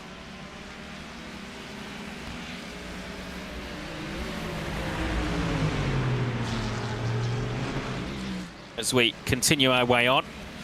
Yeah. So car 62 would be Solpec. So obviously between Solpec then and Fiercely Forward Black, they're not going to be best pleased about the way things have gone, because Fiercely Forward have got the clearance right now, and this is the 113 that is looking to just jump on through. So Solpec still ahead, but this is going to give Albrecht a chance, and just can't get the mid-speed through the corner. And look at every single section right now. You're trying to just lunge down the inside. It's off camber through turn 9, and as you sit here, Nathan, you get an off camber corner like turn 9. It is one of the toughest places on a track to go to wide at, because you know the car that's lunging you on the inside is only going to go to one place, and that is into your car. Yeah, definitely. It's a scary moment there, especially when you know the inevitable is going to happen. You've got to be very careful when going through places like turn 9, especially in the GT3s. If you know some of them are quite heavy, they do drift out wide naturally. At an off-camber corner, it goes even worse. As of course, WSR now looking to go ahead of Boots and VDS by undercut that gap 0.3 of a second as they head their way up the hill and back down towards the outer loop. It's Mustang versus Aston Martin. Of course, two very powerful cars in iRacing at the current moment. So, of course, they are two of the best. It'll be key to see what happens here between these as they head their way down to the braking zone of the outer loop, and nothing happening there. I do think we saw a move in the GT in the LMP2 class. It was Connor Yupp there going ahead of Team Racing. So car 188 down to P10 and Team 111 down to 111, P11. Yep, so for now, Dullatra trying to get anything they can out of this race. They are a full lap down at the moment on effect simulation. This is a tough trial by fire to try and get themselves back. They desperately need a caution to find themselves out there on circuit to get their race back in control, to just have any way of defending their opportunity. That's, I think, the most important thing to remember. Teams are looking at, how do we get the end of this race to go the way that we want to? This might be one of the toughest scenarios, as Fiercely Forward Yellow and Aiden Matthias have made their stop. So that's now put Movano Rosso in control of the field, and the gap between Movano Rosso and Drago is down to just about 2.2 seconds as we focus here with XPD, who are realizing that to expedite their process, they're going to need a lot of pace now to reach up to Marius Rommelfanger, who's gone. That is the Maradness car in front of them, who is a full 4 laps down on them as far as this race goes, as we go over to Boots and VDS by undercut, who I think they've been quietly underrated this season, this team, and the work that they have done. I look at who they've got with them. Of course, we've seen Nicholas Lux, we've seen Joris Jossier in terms of what they've done, and Boots and VDS in terms of what they've done. They have not been able to get the results they've needed. They're only on the 39 points this season. They got a goose egg at the opening round at Barcelona. Yeah, indeed, and of course that puts them right down to 21st in the championship. But then again, they have a good race result here. They can move up a few positions by the end of race 4 easily. They could move into the top 10. Orbit drop back, make the move on Movano number 33, which is the Azzurro Movano team, or Team Loic, as they are known today, as Loic Rabier is in control ahead of Loic Marchand. Pit stop cycle now starting for GT3 Pro. Lucas Kamba has hit pit lane for Simify, and now just trying to get by the line GP car of Balaja Delye, then the clearance made by those two. But this is going to be setting themselves up here. Lap 172 of 297. 3 hours 23 left to go in this race. I think they need a couple cautions to be on cycle here and not need an extra stop. Indeed, and of course, if you can save that extra stop, that is perfect for your race. That is one thing you love to do, because it stops you from losing that extra 30 or 40 seconds on your stint. So looking up at the leaders, that gap between P1 and P2 is just over 2.5 seconds, but give it 6 or 7 laps, they'll be in the pit lane, so that battle doesn't matter as much at the moment. That then will put Solpec into the lead. It'll put Patrick Wolf and Fiercely Forward Black right behind them. They've got a 9/10 gap here, so they could easily try and jump and take that net lead when the time comes around. Looking further down into the LMP2 class, FX Simulations with a 3-lap overcut on Nick's Esports have a 15-second gap, so they're very comfortable out in the front at the moment. And then looking down in the GT3 class, those gaps are starting to increase as Elias Raker now has a 13-second gap over Fiercely Forward Pink and a 27-second gap over Impulse Racing by Tam Livery. So, Elias Raker is loving this at the moment for BS competition. They're on again for another win, and of course, a win here would put them at the top of the championship, because last time out they also took maximum points in Imola. It was the fact that they didn't have the round one of dreams that they were hoping for, which is why they're not in the championship lead. So you look at Elias Riker here, and you start thinking, okay, well, how are we going to build this up? Firstly, forward pink have Niklas Laubisch currently behind the wheel trying to hunt this down. He can be really quick when he puts his mind to it, can Laubisch. So that's what they're trying to set up here. Any chance to go and gain points and positions. The Aston Martin going to work. We haven't really talked balance of performance too much here today coming into this one, but the Aston Martins certainly are a favourite of a number of teams here today. The BMW, which is what we normally see out there from Burasud, proving itself as they have affiliated themselves with BMW with the likes of their M-Team exploits and also with Turner Motorsport. So you look around at it, do you think that those teams that decide to lock themselves in, for example, you look around and Redline sometimes runs with BMW MT, you turn around and you start seeing that it's always Acuras for Movano. Yeah. You see that Ferrari out there, when they decide they want to run, they always have to run the Ferrari. You know, Porsche Tiguan. Does locking yourself into a certain car choice, is it more hassle than the exposition is worth for you in terms of, oh, you're a Porsche branded, you're Ferrari branded, you're BMW branded? Or do you sit and look at it and go, yeah, this is what we need? The results may vary, but ultimately the talent's still there. Yes, I think it's a difficult one. It's always something I've always thought I'd hate to be in that position. I mean, Redline, they have to use a BMW. Sometimes it's a good car.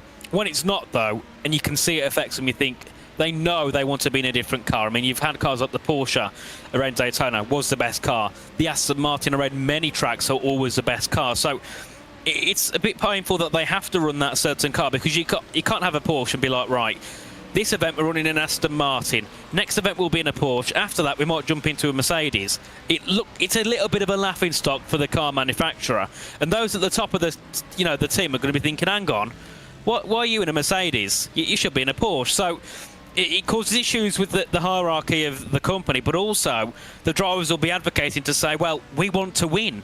Mainly, that's the whole point of us being there, to win. So it's always a tricky conversation, isn't it? I think it very much is. And so you're now starting to ask, what can you do? Yossier into the pits for Boots and VTS by undercut, and they'll be making their stop here, lap 175. Some great green flag running here. We've had a good, I would say, 68 laps now of running at this point in time. Not 67? No, I'm not going to go there. I'm not going to go there. We've done 68 laps out there, and we've done a very good job with it so far. Come on, let's not ruin the side. Leader's going to come in from GT3 Pro. Elias Riker making that stop. But as you sit and say, this is what these drivers are looking at. They still had a shot of getting 1,000 miles done, and at the moment, they are clawing that time back. Yeah, definitely, and we've had a very calm race. I've got my fingers on my table, which is made out of wood, because I don't want to cause another safety car. The last one was on, we had one on lap 108, we had one before that on lap 103 or something, or it ended at least on lap 103, started like lap 97. So we had two in the space of like half an hour of our time being in the booth. Since then, we've had an hour and a half of pretty much nothing in terms of contact. We've had a couple of cars make mistakes and been to the barriers, but nothing that's caused a yellow flag. So, touch wood, we are fine for the remainder of our stint. And then, when we have Ewan back in later on, and I think it might be Jeremy again, they'll have I believe hopefully... it's me. Oh, is it you again, Jake? Yeah, I don't get to leave. I'm literally locked in this commentary booth until the end of this race. As third's on right now, Solpeck and Fiercely Forward continuing on their battles as they continue on. Patrick Wolf trying to really open up and say, look, this is where I'm trying to get myself into this race, and up to third. They're just getting the clearance there on the likes of Effect Simulations, who just get by the Simify Esports car there in front. And I also want to put notice on the fact that your race lead gap now has just ticked under a second. Movano have been reeled in by Drago. Indeed, and this is now where it gets interesting. What can Drago do to go ahead? Will they be happy to sit behind for now, or will they want to go for that early move and just then try and pull away for the rest of their stint? They still have to pit in this one, I believe, on this stint. Yes, they are 2 laps over what Movano Rosso have done, so they'll be in first. So I suppose if they catch up before they overtake, they'll just pit. If not, they might get the move done as long as they don't lose crucial time. Well, time is of the essence right now. You're starting to look around and saying, well, you're 120 odd laps away from the end of this race, and this has really flown the middle part of the race after what was a sticky start to what they're dealing with. But Fiercely Forward know that they're in with a shot, and they've really actually put a lot of experience into their team at Fiercely Forward. They've brought Ilka Harpala, they've brought João Vaz. You're looking around, they've got Patrick Wolf. I look at those drivers in terms of what they've offered in sim racing. If you put a team of those 3 together about 5 or 6 years ago, you'd say that can go and win races. But you're looking now at just how strong that the new breed of drivers are that are coming through. And, you will look around, and I know I've had it where I've sort of turned around and gone, hang on a minute, you're a 10K driver? Oh, you must be quick now then. And just realised, oh, I've never heard your name before. You're a 10K driver. All right. You're starting to see that the 7K, the 8K, the 9K driver, you're starting to value more and more and more. Once you get to 10K, you're elite. I remember a time when 7K was elite. There's a time where 5K was elite. Yes, and I mean, now you're looking at like drivers who are like over 10K easily, 11, 12K. I think one thing that's kind of brought so many drivers into the scene and they've kind of popped up out of nowhere is, first of all, with the likes of ACC starting to die off a little bit, with new games coming, because this is that's a launch up the inside there by Fiercely Forward. Nothing can be done there. But also with the F1 game starting to die off a little bit too, you've had a lot of drivers move off there. I think one driver I can think off the top of my head, Elliot Noren, who drives for Blue Mercury Sports. He used to be at the top of F1, moved to R Racing, came out of nowhere, and he's already one of the best. And I think that's what we're seeing now. So many drivers moving to R Racing, and because they're that good already, give them a few months of grinding away in their bedroom for 11 hours every day, they're up at 9, 10, 11K. And then you're thinking, hang on, never seen you before. Where have you came from? Oh, your account was made 5 months ago. Yeah, you see drivers who can just wake up and know that they're going to be quick because they can put the time, effort and dedication to it. Thomas Ronhart comes to mind, Nicholas Longuay, Fabrizio Donoso. They've all come through, they've all got big I ratings. They're all proving that they can go out there and challenge. But for the moment, a driver's eyes perspective with Patrick Wolf at this moment, really hoping that he can just lisk it into these corners as Lucas Diaz-Antunez in then from the lead of LMP2. This should give Daniel Vallier then the control with Nix Esports for a little bit at least, as they will look to out-extend over the course of this run as they go through. Now, you talk about drivers trying to pick up runs out there and trying to get laps and build the time. It's not because they're trying to build the time now, it's they're trying to pay off the time at the end of this race. You've got to sort of imagine it like a credit balance. You can pay on your credit card, At the end of the race, debt collector comes around, you've got to pay. Indeed, and of course, the later that goes on, and the more you have to pay back at the end, it becomes a little bit harmful, becomes a little bit stressful, and that's when you have people in your team having a go at you, which is what we don't want, and I don't think any teams want this at all. But we can see here on board with Effect Simulations, they'll be heading back out the pit lane. As soon as I said it, perfect timing, they're heading their way back out of the pits.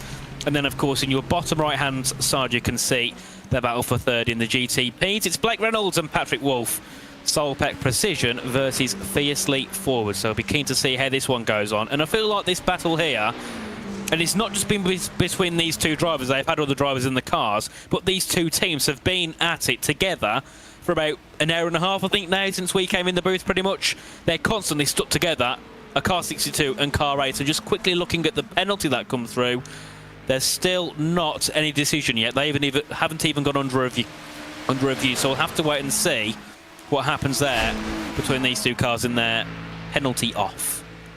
Well, they are trying to deal with Map Performance here, who are under review currently, along with the 262 car out there, which is Solpec Precision Racing in GT3, which is Tobias Kruken who is currently there at the moment. Little wide by Patrick Wolf, but Blake Reynolds. Now, you talk about Blake Reynolds as a driver who was up there, was challenging. He's part of the era of the Ray Alfalas of the world, of the Kenny Humpies, of the Michael Contis. You know, you're talking about the golden age of racing out there in terms of eNASCAR. Those brilliant drivers that brought themselves through. You now look at sort of in and around, and he's now turned himself into an endurance driver because he stepped away from it. As we go to the race lead, and the number one car, Movano Rosso, is Giuseppe Lafaro, realises that's Nicholas Bowe.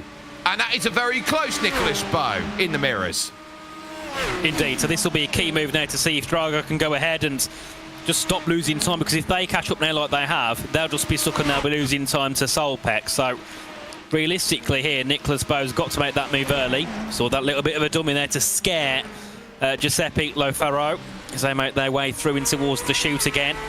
Just watching on board the rear view here of Movano Rosso, who have been up and down all race. 1 minute we look at them, they're leading, next minute they're down in P10. You never really know where they are in the order of things. They just pop up and around everywhere. As Drago Racing still trying to close in with Nicholas Bowe, and he's got, well, I think there's some very large red mirrors at the moment for Giuseppe, so he's just got to hope he can hold the pressure. I think he'd rather let him go and not be stupid and try and defend, because if you do that, then sometimes it leads to big mistakes, spins and barriers. If you just let him go if he knows he's quicker, then you're going to prevent some stupid mistakes.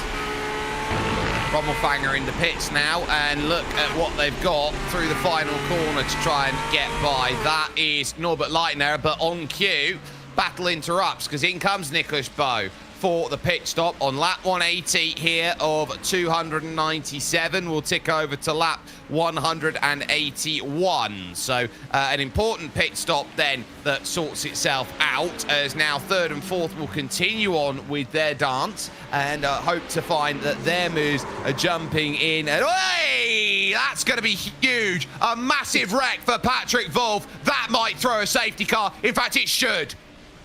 Definitely. On the final corner, Patrick Wolf is into the barriers, back out of it again, and that car is stuck there. And that could easily be a caution here. And of course, bringing out the safety car on lap 181 out of lap 297, of course, given we get to the end. There it is. Time. There we have it. And that is right as in the pits was Drago Racing. Wolf just having the car just loop around. There's not much that you can say. He might have just grabbed the grass on entry, which got the car loose, but that is side on into the wall, will allow the tow. Let's have another look at this, because that was just a flash across the screen here for you, I, and everyone. Wolf into the final corner. Yeah, he's got the grass on entry. It's got him loose, and then look at that. Bang! That is pretty much carbon fiber confetti everywhere. And you start to think, was that a consequence of pushing too hard and trying to catch up to the car ahead? I think that probably is, because of course Patrick Wolf and car 62, that being Solpec Precision, were together all that time. They were always battling, so bit of over pushing, trying to get back ahead of the car you overtake earlier on, ends in a big mistake, and of course clipping the grass slightly, off into the barriers you go. And that's going to be fiercely forward black, pretty much at the back of the field now. They'll probably end up behind Simify Esports, who we haven't spoke about for a while. They've got Mark Perez at the wheel. And then, of course, due to that mistake as well for car number 8, that's brought Owen Carroll a position back up for BS competition. So they're up into the top 11 now. They are 2 laps down, though, so they're going to need a lot of help to get themselves back into control. What this does do now is give them a sense of where the field's going to be and the cycles now that will bring themselves together. I wouldn't be surprised to see over half the field decide to come in and pit, get themselves on the same cycle and work themselves through with what is now going to be, when they cross the line, 115 laps to go in this race, or on time, about right now 3 hours 7 minutes and 30 seconds remaining. So still very much in the balance. We've had a good 2 hour period where we haven't had a single thing to talk about in terms of damage, but They don't get much bigger here around this circuit. We talk about this as a place and the sponsorship saying go bowling. Jake Sperry, Nathan Richards bringing the action. We say go bowling at Watkins Glen because often it's a case of everyone jumps in and then you get cars, you know, pushed out of line. But that is about as much of a strike as you are going to see from any bowling attempt. Yes, indeed, and that would easily be... I mean, it wouldn't even class as a spare. You're taking every pin down there quite easily, so yes. Strike there for Patrick Wolf, but of course, when you normally get a strike, you celebrate. Don't think he'll be celebrating at that one, and if he was, I'd be very confused. But yes, not good at all for Fiercely Forward Black, who are doing quite good in this race. In terms of the championship as well, they are third. They're on the same amount of points as Car 68, Orbit, Drop Bear, Jupiter. They're only 10 points back from Movano 33. So this is a big loss in their fights for the championship because Drago Racing's 80-odd points ahead. They're going to be nowhere near that after this race. No, it's going to be a case of needing Drago to run into their own form of troubles out there to go and start hauling them back. And this is what we talk about around certain teams. Drago Racing are the team that is looking out to say, what can they do? Will it buff out is the question in chat. Eventually, all damage will buff out. The thing is, it's going to take many, many hours in order to buff a bit of a damage like that to go and deal with. But you turn around, you look at Drago. Drago is the team that has said at Daytona, with cars 1 and 2 with 6 hours to go, still managed to get a win at Daytona in the GTP Hypercar division. They are favourites now, or at least pretty much in the conversation for favourites every time they step into a GTP Hypercar. Definitely. They are the front of the field always. They're a little bit like what we saw with Redline, and still do see with Redline a lot in the GT3 class. When they turn up, you know they're going to be in the top 3 at least, and that's the same with Drago, and they've been working their way up as time's gone on, and there they are. A very unstoppable force in the world of GTP racing and endurance racing. And I think yet again they've dropped down to P8. Nicholas Bowe's been into the pit lane, but everybody else has been on their tyres for at least 10 or 15 laps longer. So there's a chance again for Nicholas Bowe to jump back into the net lead, and if they play the pit stops right, they could be in a very, very comfortable spot heading down towards the end of the race and looking to go for that 3 wins in 3 races. I mean, they're pretty much 1 away from potentially having 6 wins, because of course you have the halfway points. They took the lead for that in Barcelona. They got 2nd for that, 3rd for that, sorry, in Imola. If they win today, they've already got the 34 points. That's 5 out of 6 where you've been at the front. I mean, that's dominance, isn't it? That's not just being good.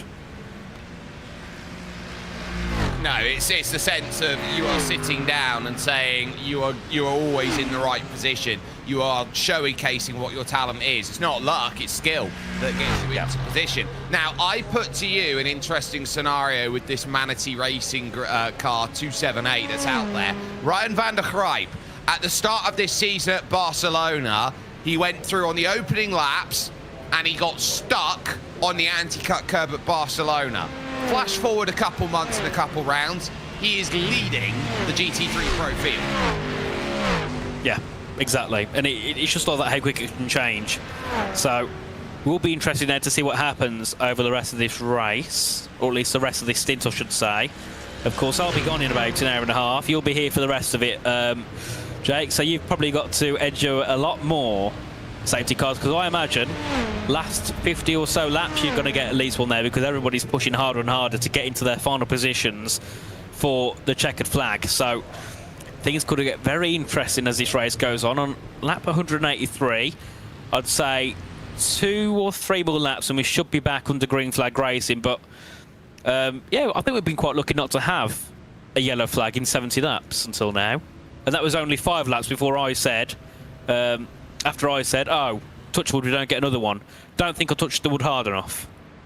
No, don't think you did. So ultimately it leaves it where it is. Now, here's where you're going to cycle. So the LMP field here at this stage are now going to all look to get clearance. Then, the GTP field will all look to get clearance. Then the LMP2 field will look to get its clearance. And then GT3 Pro will now set themselves out. So they're just trying to get everyone in line. It does take a little bit of time because they've all done the wave rounds. Then they've got to put everyone into position.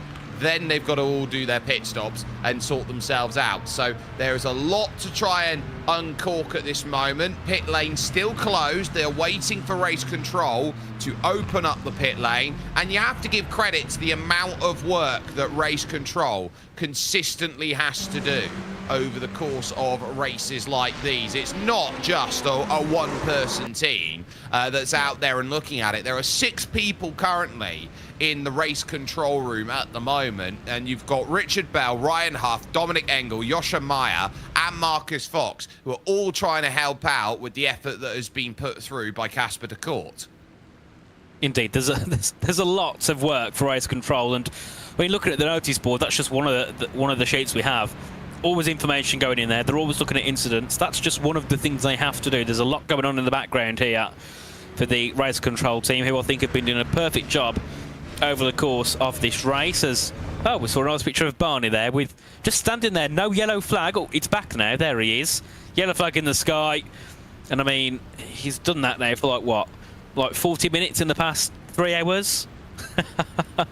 Well, he gave him a break. He was allowed to go and get a sandwich or something, and he's come back round and he's gone, oh, is it my time again? Yes, I'll stand on through. And there's a couple of fans there in the front row who are looking at it going, why does he keep holding the flag like that? Surely his arm's going to get tired. I can only think of the lactic acid build-up as he stands there with that flag, hoping to get it sorted. Barney, the most beloved out there in terms of the iRacing crew that are there, of course. I believe that the pace car driver also has a name, but I can never remember it. See, you've been around a lot longer than me, Jake. I've only been in the iRacing scene for about 3 years. So where did this whole Barney where did the Barney name come from? Was it somebody just called him Barney and then he staff itself? So that was the colloquial iRacing staff name, was to call the guy Barney who's doing the flag. So basically, someone in iRacing said he's called Barney, and everyone else who realised, oh, he's called Barney, we can call him Barney. And that's all I've ever known him as, nothing else. That's all he is. He's Barney. He holds the flag. I mean, he does a lot of hours, doesn't he? He does. He does every single race in iRacing at the same time. It's as if you had multiple universe theory that time-traveling Barneys jump into iRacing and always seem to do the flags. Oh, dear me. The things we end up talking about when we've got nothing to do. I mean, it's people joining there will be thinking, what are these two on about? Well, hey, look, at least we're not Martin Haven, we're talking about cocaine. At least we're not at that level yet. Yes. At least we're not at that level. Actually, there was a Creventec, Dubai, Scott Woodwis, and I can't remember who he was with. They were having a lovely laugh over the course of the Dubai coverage about one of the team sponsors. Oh, no. Oh, wait, I now know exactly what sponsor that is. Yes. Oh, dear me. I presume they got to tell him off afterwards. No, because it's a legitimate sponsor, so very much the case. Oh, now this is interesting. Everyone except Movado, come on down. They're all pitting. Fiercely Forward Yellow will stay out, and no shocks to see that Drago stay out. So there we go. Pit stops being made. A lot of them as well. So, top 3, car 1, car 11, car 69. Everybody else in the GTP class has gone in, apart from Mark Perez, who is still probably not at the pit lane yet, so we'll have to see if they go in. A couple of our LMP2s go in. We've got NGC, Unity Racing, and then Luke Burtonshaw for Orbit Drop Bear. And then in the GT3, Manatee Racing from the lead have came in. That's Ryan van der Grijp has come in. Salt Pet Precision and Fiercely Forward Pink. So, some big pit stops there for some very, very big positions. Yeah, and this is to try and recycle them into where they need to be. Robin Schwanker then jumping in. Likes of David Adam is then going to jump into the car. Loic Marchand, Andrea Casson, and Owen Carroll stays in. So these are all important stops that they're trying to clear and get themselves back out and going again and doing what they need to. A lovely bit of banter, of course, with us in chat. Please do keep talking with us. I know we love it that you're here with us instead of being at the Rolex 24 and watching all of that. Barney should have bigger biceps. I argue that Barney's biceps should have biceps. They should do with the amount of time he stands up there with the flag. I mean, the thing is, he should be, at least if he waves it, there's some movement going. If he just stands there, he's just building nothing. Or at least the wind does the job of waving it, because if it was just a yellow sheet, then you're not going to see it like a flag. But at least it waves by the wind, I suppose. That's what his excuse will be for not waving it himself. He needs an iron on it. It's very creased. Oh, dear me. It's very 2D as well, isn't it, for a flag? It is, but at least for the moment, they've got a very nice case of it. But there are cases of many interesting things out there that have gone through. I believe that in Half-Life 2, or one of the games sort of related to that, there is a picture of a coconut that if you delete the coconut JPEG, the game doesn't start. What? Yes. See, I can't even imagine how anyone thought of that idea. Nor can anyone who tries to recreate it. That's an interesting one. I'll have to look into that later on. I'm sure there'll be a video somewhere about it. Oh, there absolutely will be, and I'm sure that every driver now is going to stack themselves up. Like 185 at the moment as they're trying to keep the pace up and hold themselves steady. So let's take a look at where everyone is now in the field as they work on by. Movano Rosso then from Fiercely Forward and Drago, your top three. 4 laps down is Mark Perez, so fourth then will move up to be gridandgo.com. Then it's Tatum Restech in fifth. Then it's Solpec in sixth. Blue Mercure then are going to find themselves in seventh. Movano Atsuro eighth. And then ninth for Absolute Motorsport, Acelith. And your top 10 rounded out by Orbit Drop Bear. Now in come the likes of only Movano Rosso. So an extra lap. So they'll sacrifice the track position, but they have one extra lap on the field. Indeed. So this will make it interesting now. Very interesting what they do. So, of course, give it 2 laps. We should be back underway, I'd imagine. I can't see it being much longer than that. So, Movano are in. They'll drop back to behind... No, they'll stay ahead of BS Competition. And nobody else chooses to pit this time out. So just car number 1 are in. Everybody else is happy where they are in the race. So now we've got to let Giuseppe Lafaro work their way back through everybody again. Yeah, so that's going to be what, and this is what you're finding with Movano and how they go about it. I don't think they're the fastest GTP out there. I don't think they were the fastest GTP all year last year. I think they were the most tactical, and that's why they won. It's about tactics, but it's also about consistency, isn't it? You know, if you're off the pace, but you're consistently there, sometimes that can help you, especially when you have teams that go out and get penalties. If they are penaltyless, or they have a lack of penalties over a season, your 20 seconds and your 40 seconds that others are getting knocked off them, you're not. So that helps you a lot. So, yeah, there's a lot of factors, not just raw pace. I mean, you look over at like the F1 Esports Championship, for example.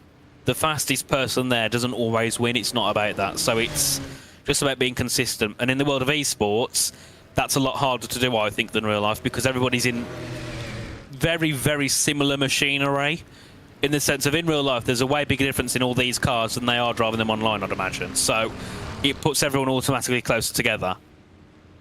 It very much does, and you think about what this safety car does for teams who are a little bit out there trying to recover back. Automoves are one of the teams that are starting to make that progress back through. Mikhail Zayak now into 6th position and eyeing up these cars in front, now finding a chance to be back in the race. And this is what these long safety car periods do. They put a lot in. Now, weaving process has just started. That indicates to me we're about a lap away from getting ourselves back to green flag running. We haven't got those out there. A couple end of lines being handed out to NGC by Margam Dorada and by Maradnus. So both of those cars are thrown to the back of their field, respectively, as they try and get a little bit of heat into the tyre, knowing that this is the first restart they've had in a bit of a while, and Fiercely Forward Yellow are in the lead, courtesy of Fiercely Forward Black's crash.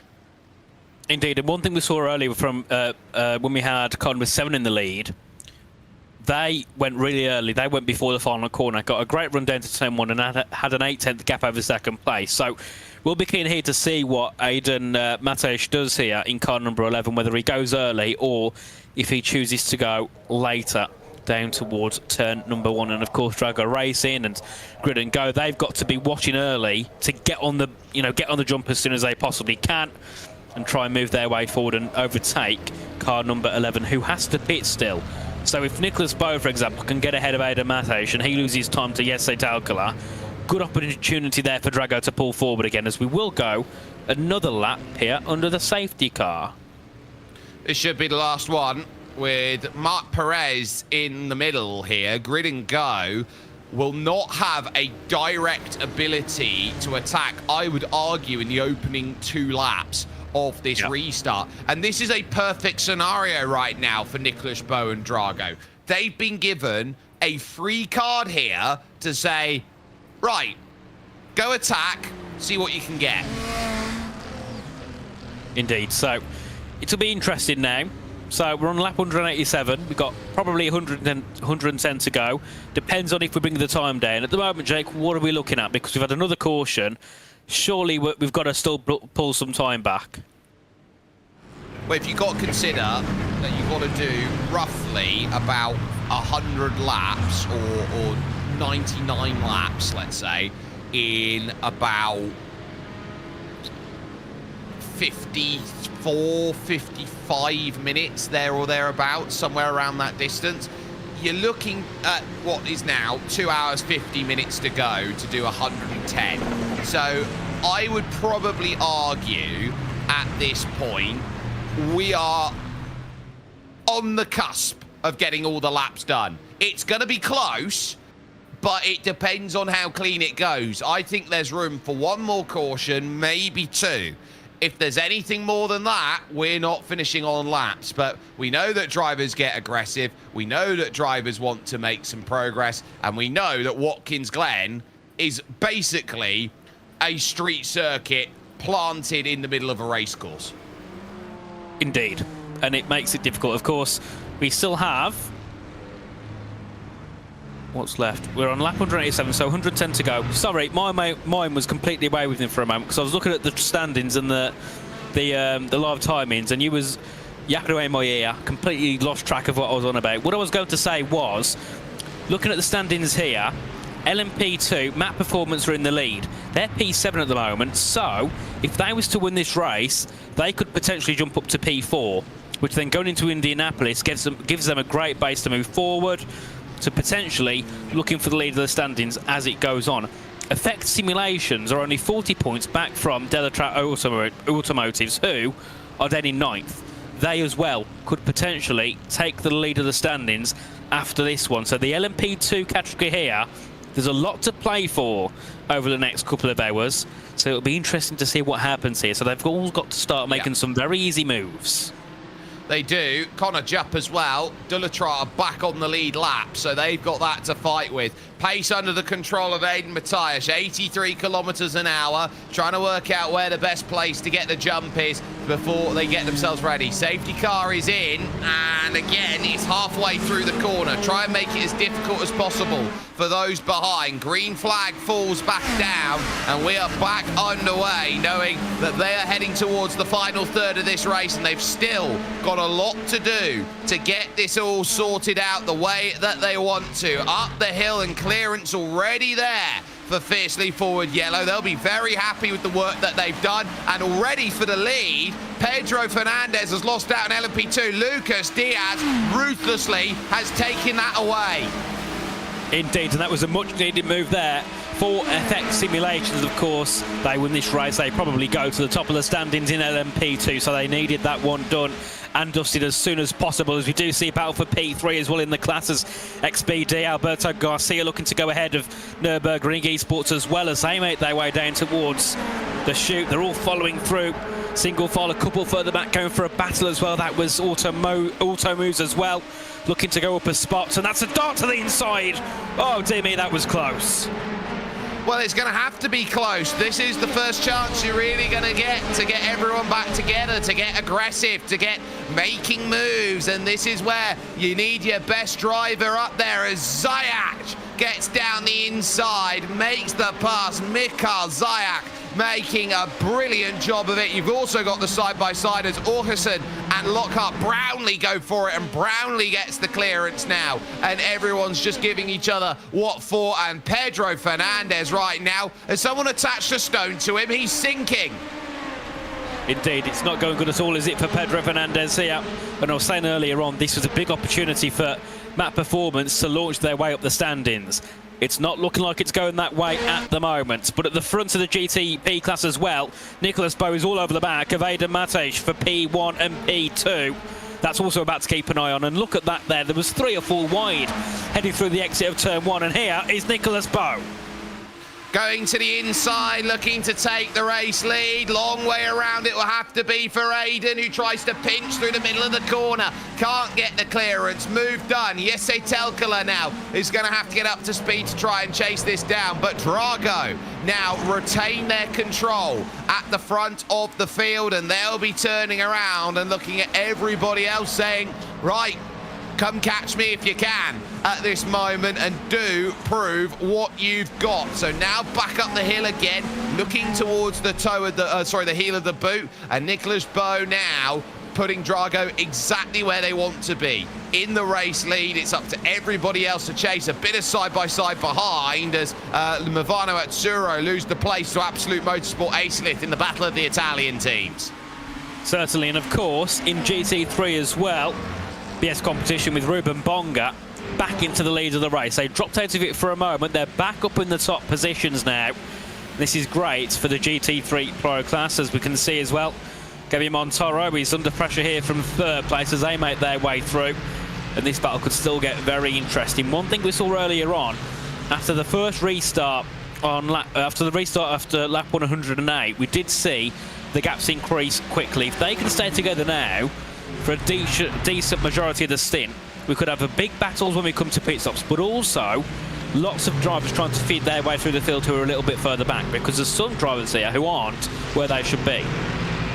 Adil Sayan here for Fast Repair. It has taken them the good middle part of this race to get themselves back near the front, and they are challengers, and they will try and get themselves up there, but they have to get by Gaby Montoro first and foremost here. This is Spanish driver versus Spanish driver. This is Simify, the team that basically holds the spirit of the old Iberica team that was so good back in the early and to mid 2010s out there in sim racing. This is where you go to the outside. Cyan trying to get this move sorted, and well, he'll be looking at just orange as he gets shuffled out wide with contact. Senkowski, yike, that's my place.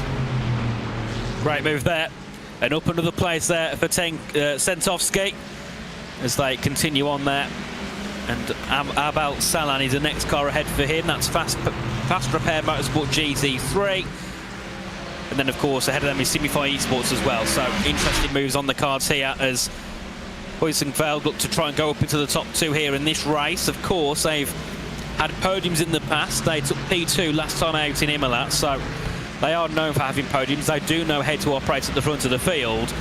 And another podium, again, would put them higher up in the standings. They sit P5 at the moment on 149 points. They're only 2 points away from P3. So there's a big chance, big possibility that they could go up a place in this one, as we do see car 168 there. Orbit drop bear Mars. It's Lockhart Brownie up by a position, goes ahead of Mohamed Yanko.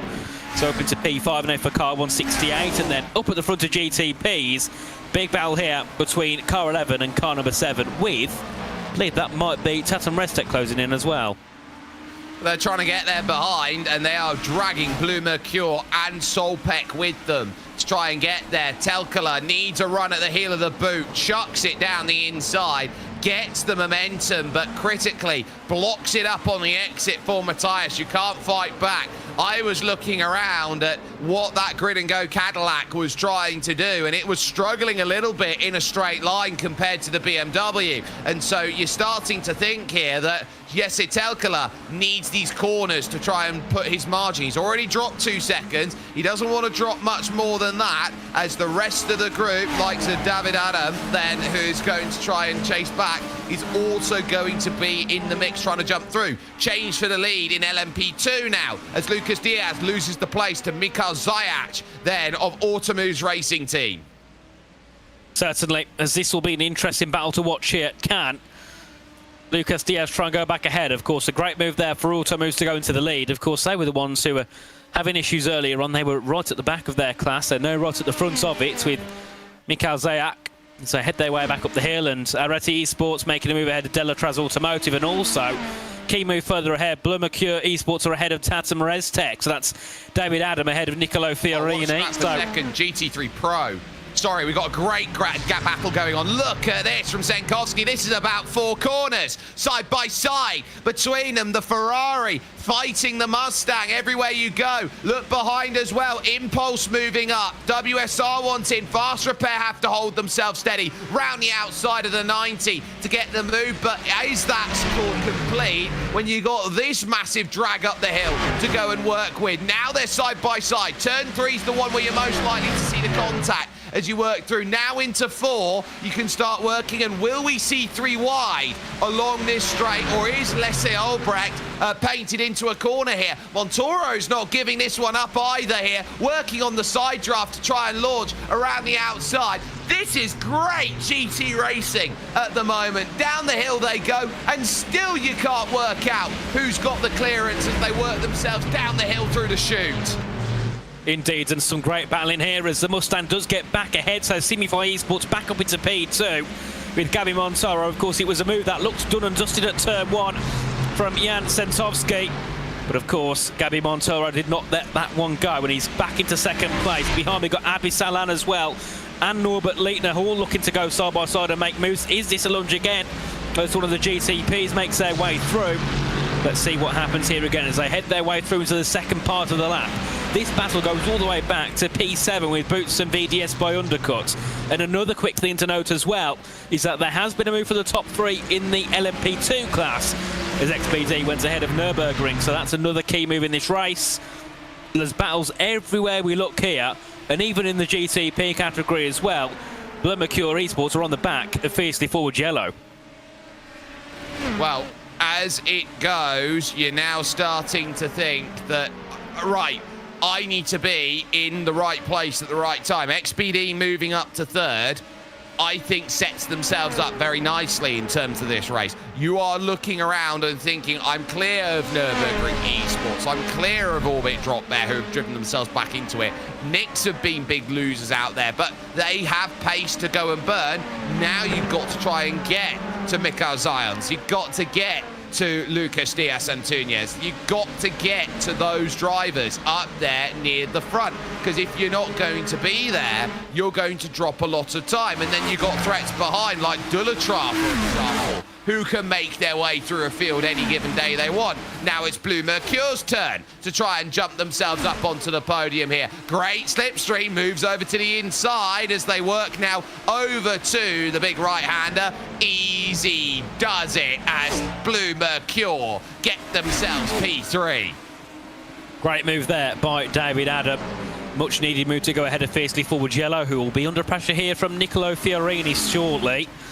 So I'll be keen to keep an eye on that one. And Fernandez has dropped back again behind Team Racing. They must be carrying some damage on that car, because they're now 12 seconds back from...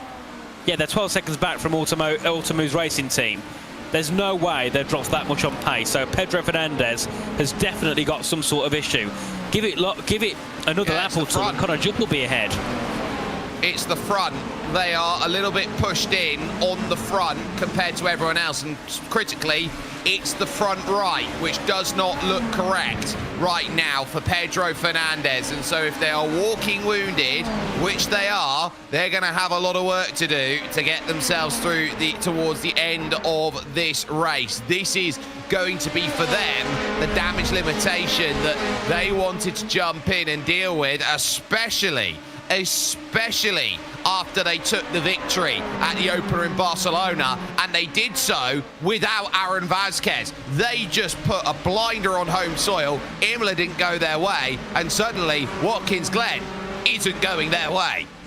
No, certainly not. Big shame from that performance at the moment, so they've got to figure something there over the next 100 and potentially 102 laps, depending on where we are in terms of the timescale at the end of this one. But we are potentially nearly 100 laps away from 1,000 miles at the Glen as we head our way back down towards turn one. A battle there as well for fourth place as it's Orbit Drop Bear go ahead of Nürburgring Esports, a much needed move. And then also we can see further behind as well Team Racing having a battle with Map Performance. There's battling happening absolutely everywhere on the field at the moment as they make their way down towards the outer loop again. This could potentially go 3 wide. Nürburgring Esports trying to hold off that P4. They could potentially be down to P6. Oh, this is brave, and there's contact, and off straight left goes Lockhart Brownlee. He just about keeps it out the wall. He'll drop 3 out there as Janko goes through. Vika and Valle really throwing hammer and tongs at it against each other, and they just about solve their worries with their positions that they find themselves now. Nix Esports hold, but that was must make in terms of what they deal with. And now it's lap traffic for the GTPs against GT3 Pros. This is where things get spicy, get interesting. This is where that 2.5 second gap between the top two can drop down very quickly as well as they head their way down to the outer loop. And I think this is a perfect place to catch up the GT3s if they can pass them before the braking zone, as there is Blue Mercure Esports going through on a few of them.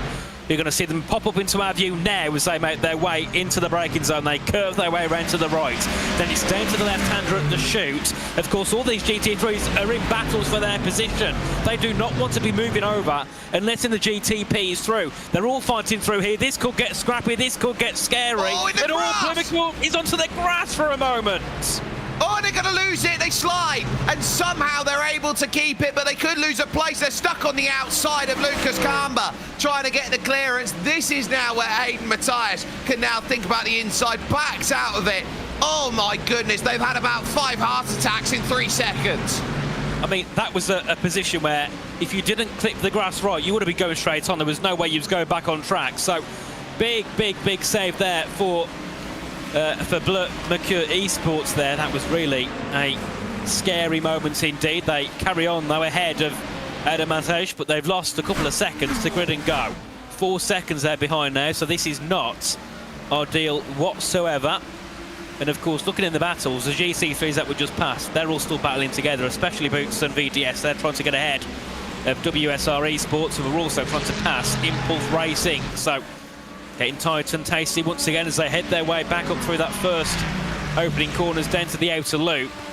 And of course, if you catch up here, this is a lot better than catching up in the braking zone. Oh, it really is. And so you're trying to just make as much as you can, catch everything in the right place at the right time. You are really hoping that that lap traffic moving through is going to get through. Leader in from LMP2. That's Mikhail Zayats then. Zion, sorry, that is down in there. That will now promote up. Then Alberto Garcia Blasco up into second for XPD. So Zion then into the pits. And so this is where you're starting to just work out the strategy. We know that the LMP2 is coming more often than everyone else. 100 laps to go. I'd say that is a perfect marker to set yourself to the end. Definitely. So now it's all about just making sure you can get everything precise up until the end of this race. So Mikhail Zayak is in. We'll go back out shortly as well.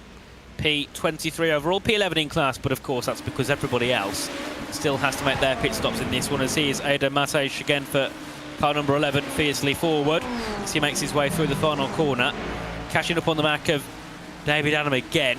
We'll have to see what goes on here. Of course, Aiden's been running a lot longer on this stint, so he should be naturally a little bit slower as it goes on here on the back of David Adam. And then, of course, we've got Robin Schranker behind as well, the Sog Precision, who's got that move ahead of Nicolo Fiorini. So it might be his turn to try and get ahead of car number 11. Fiorini will look, Fioroni, there, in doing a 130.5. Andrea Casson, a 30.5. It's 30.3 from Robin Schwanker here, who is doing a brilliant job of keeping this field honest in front. Look how much you have to use all the room, Aiden Matthias, going through the outer loop. This is aggro right now you're going to have to drive. And it's not often that you say drivers have to drive at 100. Drivers have to drive at 10/10. They're looking around. They're in the afternoon. They will look around. They will get to evening by the end of this race. It's just going to be a question of when those shadows go long, in sim date of April 4th, when those shadows go long, who's going to have the ability to prove that they are on top. In has come Matt Performance then for their stop, hoping to get a bit more damage repaired. Indeed, as we continue our way on, you can see Blumenker disappearing off into the distance. A few more cars following through as well. And this could get tight and this could get tasty, especially being as we've also got Andrea Casson and Harrison Lilas catching up as well. Also, can't call out Loic Marchand and Giuseppe Lafaro. They're only a couple seconds back themselves. So, this battle here for fourth and below could easily close down very, very quickly as they're just dispatching one of the Mercedes cars, as he is Aaron Vasquez as well in car 129. I think this is where the damage came. And so you see here, bye-bye, I must go. My planet needs me. Back end turns around. And that, I think, it would have been done, the damage on landing, if anything else, because you would have tipped the nose down, and it's those curbs. Look at it. It's a launch pad as you go over that section. Indeed, and it is just a horrible part of the track. And most parts of the track are... There's consequence when you end up going off. You either bounce off the track, you fly off the track, or you hit a barrier. You've not really got many good options when it comes to going off around Watkins Glen, which is why it's such a difficult track to get right. Why it's so difficult to have consistency. So we head our way down towards the braking zone once more. And I feel like with the fact we've got less than 100 laps to go, if we don't get another safety car now, I still think we can have 10 seconds between maybe 4th down to 10th here. I think we're still going to have a close run to the finish with these guys because they are all now quite consistent on pace. They're not over pushing and being silly with moves. They're just sitting where they are and just pushing forward. Here's Gabi Montoro in the GT3 class with another heap of cars following him behind as well. Yeah, well, you got the likes then of Adam, Matthias, Schwanker, Fioroni, as we get called out for it in chat. Andrea Casson, Harrison Lilas, they're all there in that group. It's the focus that's here in GTs. We take a little look then from this wonderful little vantage point of what turn number 9 offers out there. So you climb the hill. It doesn't look like much in terms of a corner, but what it brings is difficulty every time. And then you're sweeping around. A lot of this circuit and how it's been run, this is one of those most known categories out there when you find it. What people don't know is they used to run this circuit the other way when it was first introduced. Really? What? So this was run backwards? Yes, and the start-finish straight was the run from turn 2 to turn 1. What did that change then? Who thought, let's go in... Because technically, they've gone in reverse now, haven't they? Yes, and they have certainly done very well in terms of this race course as Watkins Glen International has gone through. And just on a quick search, the owners have been International Speedway Corps, NASCAR, the current operators of this circuit. It was a permanent race circuit opened in 1956. And so, as this has always been, it used to be the Watkins Glen Grand Prix circuit out there, but of course it was public roads when it first took off in 1948, and it was a 6.6 mile course that they had, and it was a case of, I believe actually it was a tragic accident. Fred Wacker leaving the road in 1952. Basically, that decided to change the course and move it to a new location in the southwest of town.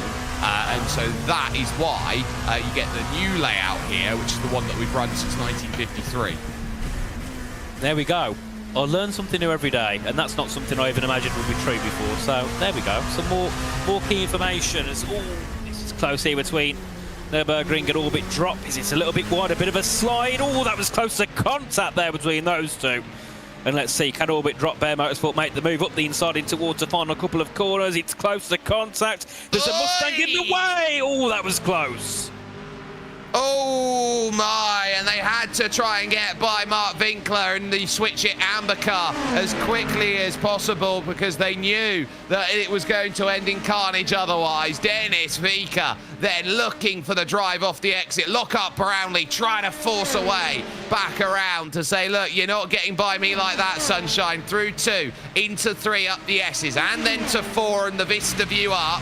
Then heading towards turn 5, the highest section of this circuit. Nowhere for Janko to go, and suddenly it's 3. Now giving it their everything as they go through. Boxing himself in is Janko now. Brownlee gets a wiggle hitting the brakes and is just about going to be safe, but Janko keeps the foot in brilliantly. Now you're going to have to go around the outside to inside. Perfectly done. Mohamed Janko and fiercely forward. A golden pass.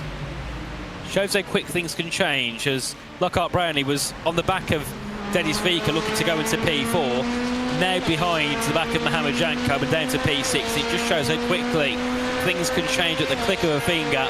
Those two got close to contact, and that allowed someone else to get involved in the battle. But back up the inside, oh, that's going to be close to contact. There was a slight piece of contact there as Orbit Drop Bear are not going to let that one go, and they still want to fight for it. Let's see what Lockhart Brownlee can do as they head their way back down towards turn number 10. Oh dear me, they're defending all over the road. Well, that is a very big defence for 96 laps to go here in this race. 2 hours, 26 minutes to cover, and this one's going to be very, very close between them, but they are really understanding now. You're in the final third of this race. You have licence to go and defend your position, and people aren't going to really turn their heads too much as they go. Now, there is an unsportsmanlike conduct for blue flags for car 180 out there, and that is going to hurt Ariti Esports in terms of what they're doing at their next stop. So they're going to pick up 10 seconds, and they've still got 4 things to look at before they've got themselves 100% clear. Oh, it's so busy right now as the likes of Perez goes through on Janko, and they had to get by Laubish and Howder and Kerstecker, who is there for Vesta Silva. Huge amounts then as they try and work through, and still through all of it. Nürburgring want clearance. Perez given no room then down to the inside, and this is the trouble that you have with 3 classes going at it together. You have to all share the sandpit. Certainly, and Lockhart Brownlee going around the outside again as they make their way, catching back up towards P5 and P4.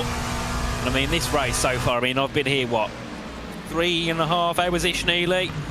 This has probably been one of the best races I've commentated on. And I'm racing on, that's a Mercedes half round. They all carry on, but a couple of cars off onto the runoff, and it was Yevka Kerstecker, I hope I said that right this time, who went off track for Vesta Motorsport. But yes, this is one of the most interesting, chaotic races I've commentated on iRace, and I've been here over a year now, so say something. What a race this has been so far. Oh, it's been lights out as in comes Morten Orkesson. Let's have a look. Just tries to tip it in. And the Ariti car there just gets into the side. And I believe it was Morten Orkesson who got into the side there. And just before his stop, he was needing clearance. And it's the fine margins. You think you're safe, but you're going to have your head on a swivel every time you look around. It's not going to be a case of it will be easy. Absolute Motorsport Acelith now. And Andrea Casson in a bit of defence here because Harrison Lillis wants to get Orbit Drop Bear up the order and finding moves. Indeed, as here we go once again, battle for 7th here. Absolute Motorsport trying to hold off from Orbit Drop Bear car 68, who was in a leading spot earlier on. They're looking to go to the inside. They have to back out and switch to the outside line in towards the outer loop. Going to have to hang it all the way around. Then it gives you the inside at the chute if you can keep alongside. Can Orbit Drop Bear keep alongside? Yes, they can into the braking zone. It's all the way around through here. And have they got that move done? Yes, they have. Harrison Lillas up to P7. A great overtake. And this is where I just want to point out that that Vesta Sport car that was going slow had come together with Jesse Telkala out there. There's huge amounts of smoke down there at the heel of the boot. Something's gone wrong, and it's gone wrong for João Rufino, who has ended up pointing the wrong way because he has clobbered the back of Telkala and also Vincenzo Cerise Jr. So both Vesta Sport cars have been damaged within about half a lap and out the race. Certainly, what a shame for those guys. It's been one of those races where one thing goes wrong, everything goes wrong. Oh dear me, that was well, I think there might be a penalty or two being thrown into that one there. Oh dear me, that was a bit of a knock to the left, and a car got hit, and then the Mercedes was hit down into the same place, so it got hit last lap. Or at least the same team, anyway. Yeah, no, this is tough. So NGC moves to get the clearance. They're trying to find their own idea, and they just get sideswiped by Jesse Telkala, who's done it twice on this lap. And so if Jesse's getting one penalty, he's getting two penalties. And Grid and Go, I think, in just one lap of just losing control, have completely driven themselves out of a shot of getting anything meaningful out of this race. Indeed, and it's probably another penalty coming their way, and considering you're in one of the best positions to take the win, can't really be doing that type of stuff. I mean, I'm not saying that you sat there and did it on purpose, but you need to be a little bit more aware in these situations. So it's just, dear me, I think it's an interesting race for number 7 because they're probably going to get a penalty for that. They might get 2, but then it's all about who else behind can push forward. No, that is very, very true. 111 getting a warning for unsportsmanlike conduct out there, but at least for the moment, everything calm, or needs to be calm at this stage. Robin Schwanker now under defence from Nicolo Fioroni, who wants to try and get the Tatum Restec team up to 4th position if they can. They'll have to pilot away around Connor Jupp and also Lasse Albrecht there, piloting the Aston Martin of WSR Esports. Critical clearance into turn 1 then from Robin Schwanker. This will give him chance to now start running way up the hill and realising that, look, I can reach the next cars that will be there on down the road. But they're already 4 seconds gone in Blue Mercure. So you're now starting to think, well, we've only done, what, 2 runs through the traffic and I'm already down 4 seconds? That's going to hurt a bit. So you're going to need to try and find a way to lock in, buckle up and say, look, we just need to get our heads down because we've not got many laps to go here in this one.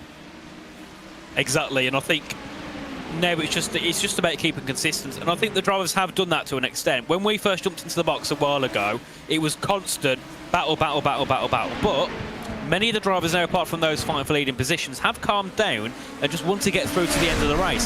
When you get to that point when there's 40 laps to go, that's when you can ramp it up a bit. Yeah, and so you're starting to try and time your measured efforts here, and drivers say, oh, you're in the final third. A final third here in a race that's going to be, give or take, 8.5 hours, is still 2.5 hours. They're down on under 2 hours 20 left in this race. They are not going to be sat down saying, look, you can go, you know, hell for leathers out there at the front. You're going to have to be patient. LMP2. Here comes Orbit Drop Bear. Lockhart Brownlee straight back through on Mohamed Yanko. And that one, probably the easiest move he's had all race, if I'm quite frank about it. Dennis Vika here, who's just in front now, sets in as Jan Senkowski pits in GT3 Pro. Definitely, and I think looking down at the LMP2s as well, since we saw that whatever happened with the damage for Paulo Fernandez, of course, it brought Lucas Diaz into the lead. Since then, he's pulled a 10-second gap over Nix Esports, a decent gap still over Nürburgring, who are battling, so they'll lose time. Very big opportunity for Car 199 to pull away into the lead even more and potentially wrap it up, even though we've got 90 laps to go. If you just set yourself into a good position and be consistent, you've got no other excuse than to be where you are by the end. Exactly. And so if you're looking at these excuses and you're saying, right, we've got to be up there, we've got to be challenging, you know, Effect are pretty much doing the job that they've needed to here today when they're second in the championship, when De La Tra aren't necessarily as high up as they want to be. You're looking to score big points and you're looking to take advantage. They were flawless at Imola. They've had a second and a first, and they're looking to continue that streak right now here at De La Tra, but it's going to be tall orders to get themselves back to it. We focus still on this battle because this is going to get a little bit dicey as you're going to get LMPs trying to battle with GTPs. Leaders in. Indeed, and this will be interesting to see what happens. So car 199's in, they'll drop back probably to roughly where Mikhail Zayak is. Of course, he was in the lead originally, so that'll be a key thing to keep an eye on.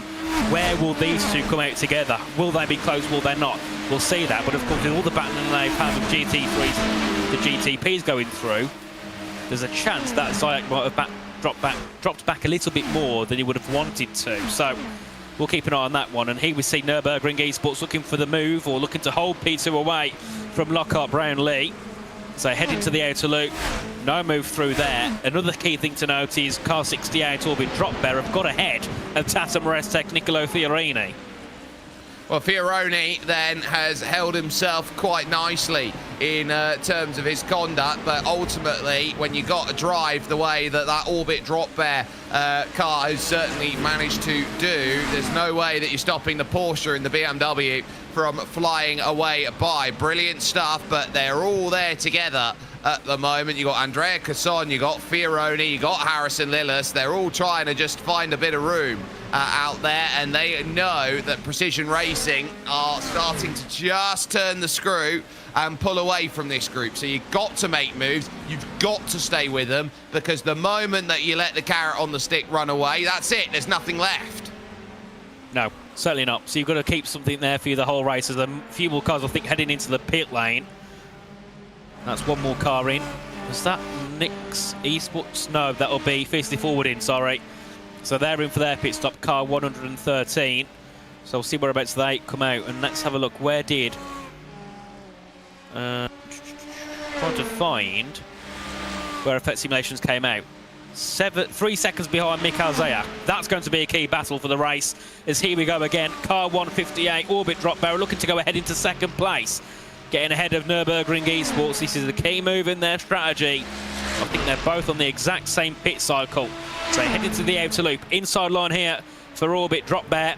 Nürburgring have to hang it all the way around. They can have a decent line. Oh, bit of contact. They've still got a better line here.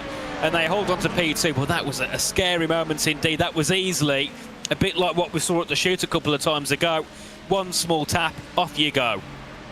I'll tell you what, Dennis doesn't need somebody to lean on right now. Lockhart's offering a shoulder, and he knows that he's got to try and get by, does Lockhart Brownlee. But the issue he runs into is Dennis Weaker is just doing enough here to keep the gap steady and stable enough where the move can't happen. The 108, by the way, has just picked up 5 seconds for minor incident responsibility out there, and so now we got the deal of the 2.7 incidents, which I think are going to be quite hefty to deal with. They're just dealing with a bit of GT3 traffic there. That is Ansgar Ultrichter, and now into the pits comes Nürburgring Esports Flugplatz. Indeed, so in they go. From P2, this will be interesting to see where they pop out after this. And, of course, Fiercely Forward have already made their pit stop. They'll come out close to them, so that's a key battle to watch. As here we see some more battling heading down towards the outer loop. It's Tatum Resak who lead this battle. Orbit Drop Bear behind. Absolute Motorsport still there in car 27. As car 68 there looked for a bit of a launch, but had to stay behind for now. They don't want to launch something too harder as they do it into the chute. Oh dear me, that was close and that was tight. But Tatum Restek stayed calm and they stay ahead.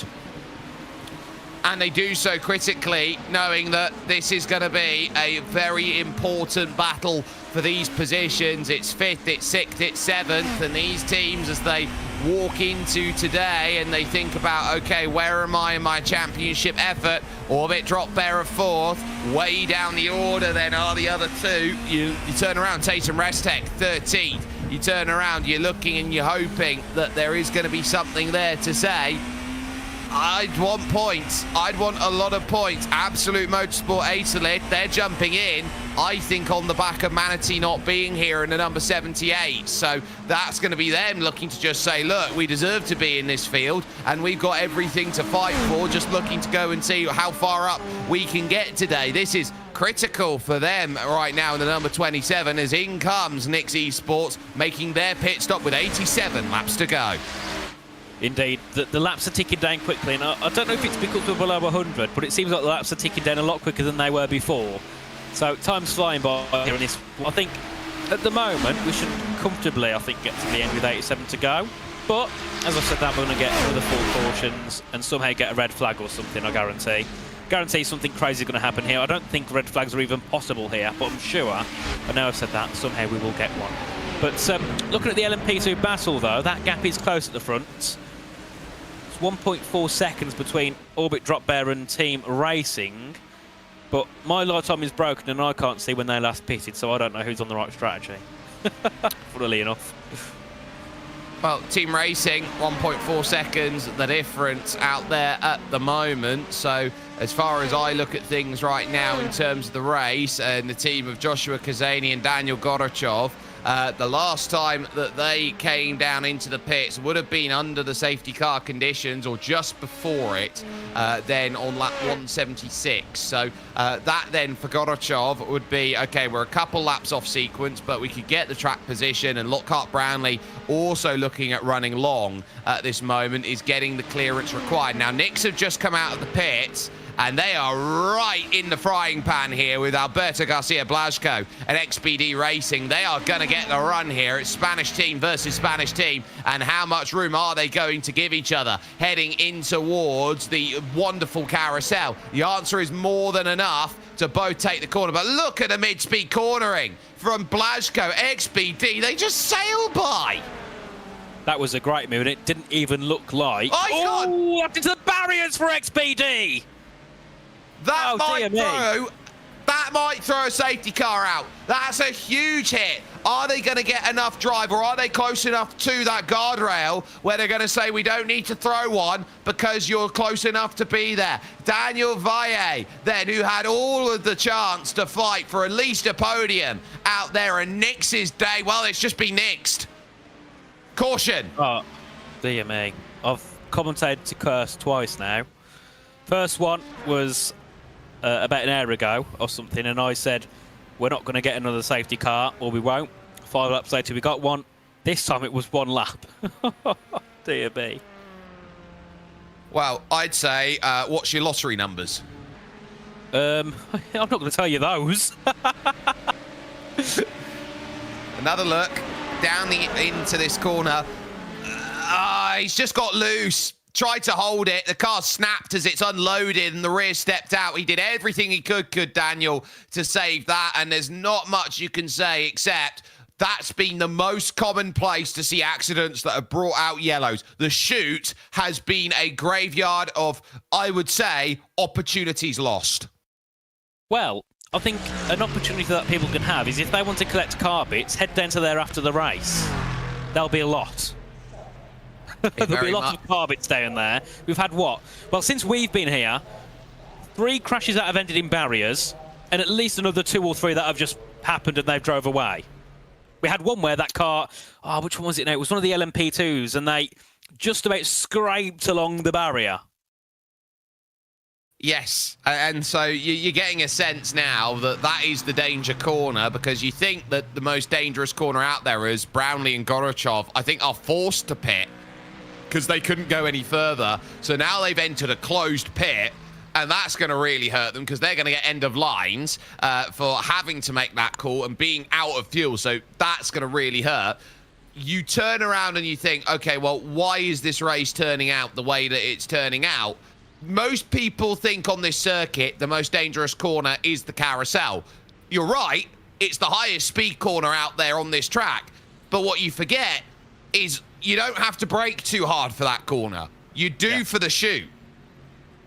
Definitely. The chute is it's difficult one. But then again, I think, as I said before, I've done a little bit of R-racing here and there. Mainly, the only GT endurance race I've done is Daytona, but I've done a lot of the tracks. This one for me was the hardest. Everyone said to me, who I drove with, oh, out of all the tracks you've driven, Road Atlanta's the hardest one. I said no. I said, if anything, it felt a lot easier than this track because, yes, Road Atlanta might have more corners with more consequences, but these ones are just, to get everything right and to be quick, you've got to take ultimate risk around here. And that, a lot of the time, ends up in a barrier. I mean, especially in the GTPs, you go down towards the outer loop. Difficult place to enter in, because if you do it, like, obviously I'm not that good at racing, I'm like 1.5k. I go into there and tap the brakes at the wrong angle, I'm spun round. Same for the next 4 corners after. Then you've got the final corner, which also is easy to do when you hit the grass. So one's easy to run one on the exit and spin. There's no real easy corner here. And then when you have the chicane in, it gets 10 times worse. So the fact that these guys are struggling on this track shows that for the casual racer, it's not an easy one. No, it very much isn't. I'm just getting word here that between Grid and Go number 7 and the 252, which was out there and running, which was one of the VestaSport cars that had their race pretty much ended, it is 5 seconds of penalty to Jefka Kestecker then and the VestaSport team. So Jesse Telkler has pretty much got 1 penalty out of mind. The other one is just under review right now. Indeed, so we'll have to see what happens with that. That'll be something interesting, of course. I'm surprised we didn't get that one for, was it Dennis earlier on when they weighed the move up the inside and took out the fiercely forward car? No penalty came through for that, did it? Not by the looks of it, so that's a little... It's a bit of safety net then that they've managed to get away with a little bit out there, but they've now got a chance to just reassess their position, know that they're still in the race. And critically, here's the important thing. Drago had built themselves a gap, and now they're back together again. Exactly, and it's just like, that's why I suppose that at the same time, the cautions are a good thing. Everybody's together after about an hour of running no matter what. So, yet again, everyone gets brought back closer. Cars that weren't in a good position before are now because they've moved up higher.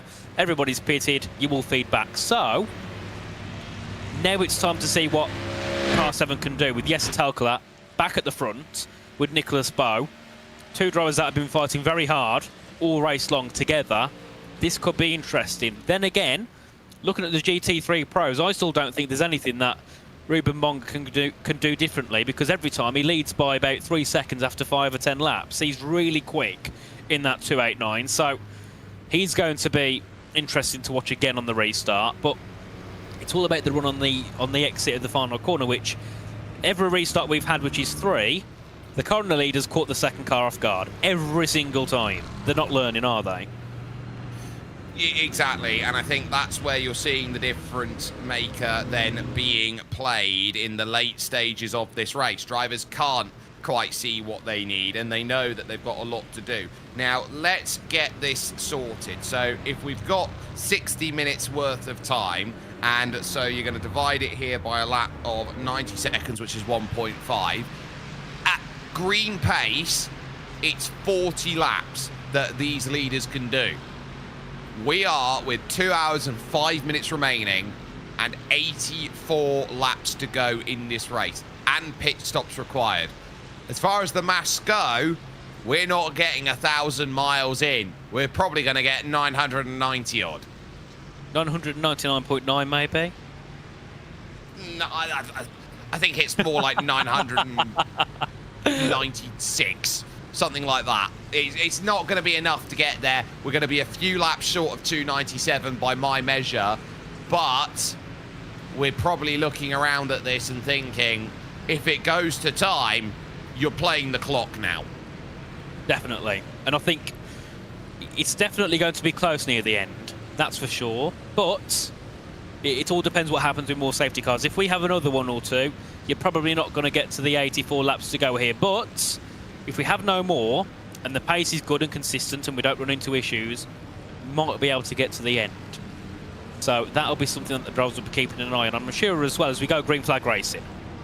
No, we don't. So they were a little bit late to get the caution back out. So the green's gone, but these drivers have been instructed by race control, hold your speed. We are still under caution. We just weren't quick enough to get the driver's instructions out there. So the pace car that has now had to dive itself back then to the lane, basically we are still under caution. We'll rethrow the caution flag to get the safety car back out there, and so ultimately in the scenario that they've got, Barney can wave with everything that he's got and then some, but ultimately in a scenario like this, that's a case of, do we go? No, we don't. You're okay. We're still under this scenario where we're trying to get the field sorted and launched together. They just didn't have enough time to extend the safety car period. Indeed. So there we go. Another lap of safety car. Who doesn't want another lap of safety car? Because I love safety cars by now. I'm used to them that much. We've had about 30 minutes of them in total. No, but at least it does bring the grid closer. It's better than having a race where you don't have any cautions and you got like a lap between P1 and P2. At least it brings people close. So you do have that element, I suppose, and it always keeps everybody on their toes. But it also means those at the back aren't out of the race once they have once they've been off towed into the pit lane. Give it a few cautions and they'll work their way slowly back into it. So it just gives everybody an opportunity to continue on and still fight all the way till the end. As here's Ruben Bonga, category leader of the GT3 Pro class, who I don't think, apart from pit stops, has dropped out of that lead. They've been very comfortable there. And I think Ruben Bonga has driven, I think, most of the past couple of hours, hasn't he? I don't think there's anybody else that's jumped in there. It's very much been Ruben Bonga, and then for a small period, Elias Riker, I think, had found himself behind the wheel, and he did a very good job with his stint. But it is 129 laps to 69 laps. Ruben is a very quick driver, but the car directly behind them is Norbert Leitner, Impulse Racing, and now that's really important to know, because currently 1 and 2 are the teams that have won races this year in GT3 Pro. Indeed, and it just shows again, no matter what happens, you've got to go back to that experience, and the drivers that know how to fight at the front, the ones that know how to do the pit stop strategies correctly when we have cautions, etc., they always get back up at the front. So, you know for a fact that they're probably going to be there, not the rest of the race, but they'll be there for a good chunk of it, I think, just because they're in a good position, and when you've only got 80 laps to go, everybody automatically be as calmer just for now, because they want to solidify their positions. At least if you're in the top 5, you don't want to end up going for silly moves and dropping out of it. So they do have a couple of laps of calm here just to sit where they are. Give it maybe 40 more laps. That's when things start to get a bit interesting, because that's when people need to push harder for their results and for their final place. So we'll be interested here to see what the guys do, as we do see all the GTPs head into the pit lane again. Yep, so no fiercely forward in, and a lot then deciding to step, including the Impulse Racing by Volder Art car, which decides that it's going to stay out now and get itself in. But everyone now is scrambling for a good stop that's going to give them the position, the time, the placement that they need to put themselves forward then on this run. And I think now this is where you are gearing up on endgame. Whose stop is going to be at the right time? Marcus Hamilton gets in at Movano Rosso. Phil Denez back in for Brusson. You're starting to think, okay, do I want my best driver in now to go through? You've also got leaving the pits, Christian Hildgaard, then for fiercely forward yellow. Then you got Dion Fiallo and Felipe Silveira leaving. This is going to be about who takes the big stop, because they're going to be shorter on the stops otherwise, and then Nicholas Bowe finally departs. So got the clearance necessary. I think there was contact off the exit between Winkler and Harrison Lillis. An Orbit drop bear, Jupiter here, might have actually done very, very well off of this pit cycle. Definitely. So we go again. Everybody's pitted. Well, most people, I think, in the whole field have pitted here. So this will throw things around, of course. Hildgaard goes near the front. That'll be interesting to watch. We've got Orbit Drop Bear 68 back into the top 3. And of course, still a big shame for BS competition with Phil Dennis, who was right up at the front earlier on. They're still a lap behind, and it's just a shame, because you know that if they didn't have that incident they did, they'd be right in the top 5 and they were easily fighting for it. So it's a big shame to see them down there. Same as Simufy as well. They were comfortably up in the top 6 for a majority of the race. One small incident and they are off and down by 4 laps. Looking down as well, we've got Team Racing, who have came out of nowhere and are up in second now. Absolutely nowhere they came from. Of course, it does mean the likes of FX, but they will have the end of line. Do more. They will have the end of line, and so too will Lockhart Brownlee. There's nothing they can do because they entered a closed pit. So it will put auto moves in control, which is what we expect, then effect simulations, and then XPD in third. So I'd say day still out there to be of the taking. Worth noting, the damage that we saw on the front from Map Performance looks fixed. So they've obviously got the panel beaters out on it, and Map Performance will, once this cycle goes through, we're 7th, now to 5th. So if I'm looking around at LMP2, Map Performance have a chance, and they've got 13k in the car. It'll be interesting now. It's time for the experience to come out and do its job. Of course, Vasquez did a great job earlier of moving from around where they are now up to the lead before they got penalties and before he dropped out the car. He's been put into that same situation again. He's got to work his way back through the field. We know he can do it. He's got lots of experience. He's got lots of pace. He's got, well, a lot of I rating, that is safe to say. So it's now the turn for Aaron Vasquez to push his way forward and see what he can do during the rest of this race. And what's happened to, looking through, where are they? So BS Competition have dropped down to P7 in class. Yeah, so they had a driver change at their pit stop, and I think there's a number of teams who have decided we don't need either as much fuel or we're going to get track position. So Hoisingveld wanted track position out there. They've just come down with Nicholas Hettiger to come down and make their stop. So they've made that call. Boots and VDS by undercut now lead, and it's been a while since we've seen Lion GP after the penalty they've had being up so high in the order. They're now 2nd, and I think they've got a really good chance of holding it because they've got pace, they just need the fuel. Indeed, as we still have a couple more cars in. That's, I think, Roberto Rebecchi for car 211 in. We have Nicholas Hettiger, as you just mentioned, and then, of course, Caden Richardson as well. So 81 laps to go. I presume that will probably get underway in a couple of laps' time once everybody who needs to be at the back of their line are. End of line has just been given for Lion GP and also for Impulse Racing and Boots and VDS. This will all be for entering closed pits. Oh, what a shame. And that's put them from at the front of class now all the way to the back. What a shame for those guys. But then again, I suppose that's what happens when you do something you shouldn't do. So they get the call. If you've received an end-of-line penalty, please pull out and drop back. It should leave Simify Esports in control of the category right now with the 214. Then the 202 of Salva and Rubia currently then, and then Fiercely Forward Pink. And the quiet work that's been done by Klim Galicki at the moment, the Serbian-based driver who has done wonders at this point. Now, we've had a restart like this before, where Fiercely Forward Yellow had control and Drago were given license to attack. The difference here now is that the likes of Orbit, Drop Bear, Jupiter are there and can immediately put on some pressure. Definitely, and that's the main thing here. I think the good thing for Gabby Montoro is when we saw him driving earlier, he was very fine under pressure. Didn't have that many incidents, was very fine when he was battling for that P1 spot. Now, he's got that lead over Fast Repair Motorsport with Salva and Rubia.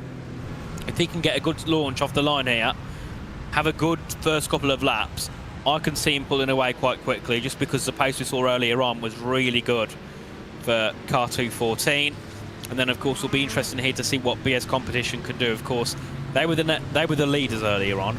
The main thing here for Gabby Montoro is he knows the only real battle is going to be BS Competition when they catch up with Elias Riker. So, get a bigger gap you can now, so then when Elias Riker works his way through the field, he's not going to be that close. Exactly. An hour and 54 minutes remaining in this race. 81 laps to go, and still one more lap of caution to run before we get back on 80 laps to go here in this race. Marcus Hamilton then taking a late pit stop, needing to get some service sorted and back into range for Movano Rosso.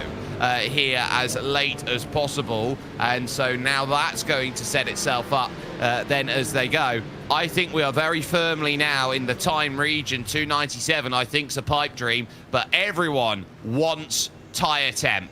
This is where you're getting to the critical phase of the race. You've got to give yourself opportunities out there. Also in, again, Roberto Rebecchi for VestaSport. They're just trying to get as much damage repair as they can to give themselves anything at the end of this race. And so now you're starting to think about, okay, an hour and 50 for the GT3 Pros.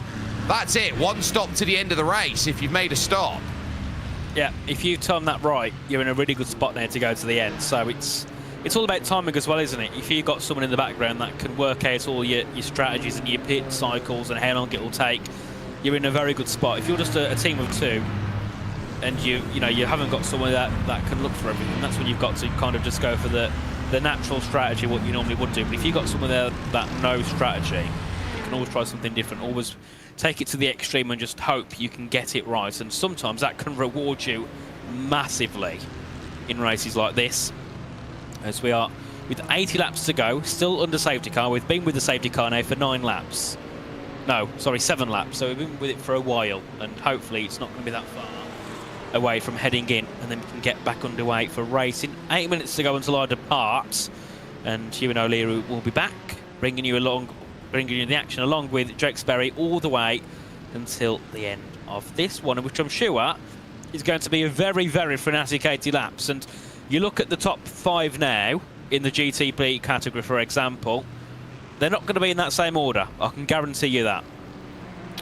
No, I think that is going to be the most telling scenario out there, that these drivers know that they've got a race late and they have got to race with everything. This is where you start turning around and saying, do I have it? Can I keep myself away from trouble and do what is needed? Pace car will then move away. It is a safety vehicle out there because it says so on the front of the banner there. It says it's a safety vehicle out there as it pulls away. It is iRacing's generic nondescript sedan safety car. It could be any type of sedan out there, not to be confused with its Porsche first safety car, the new BMW M2 safety car, and the like that's there as they run on through the last of the field, then through at the toe of the boot. So Christian Hildgaard is going to be in control of this field for Fiercely Forward Yellow. How many laps grace is he going to get from the all-conquering 69 of Drago Racing?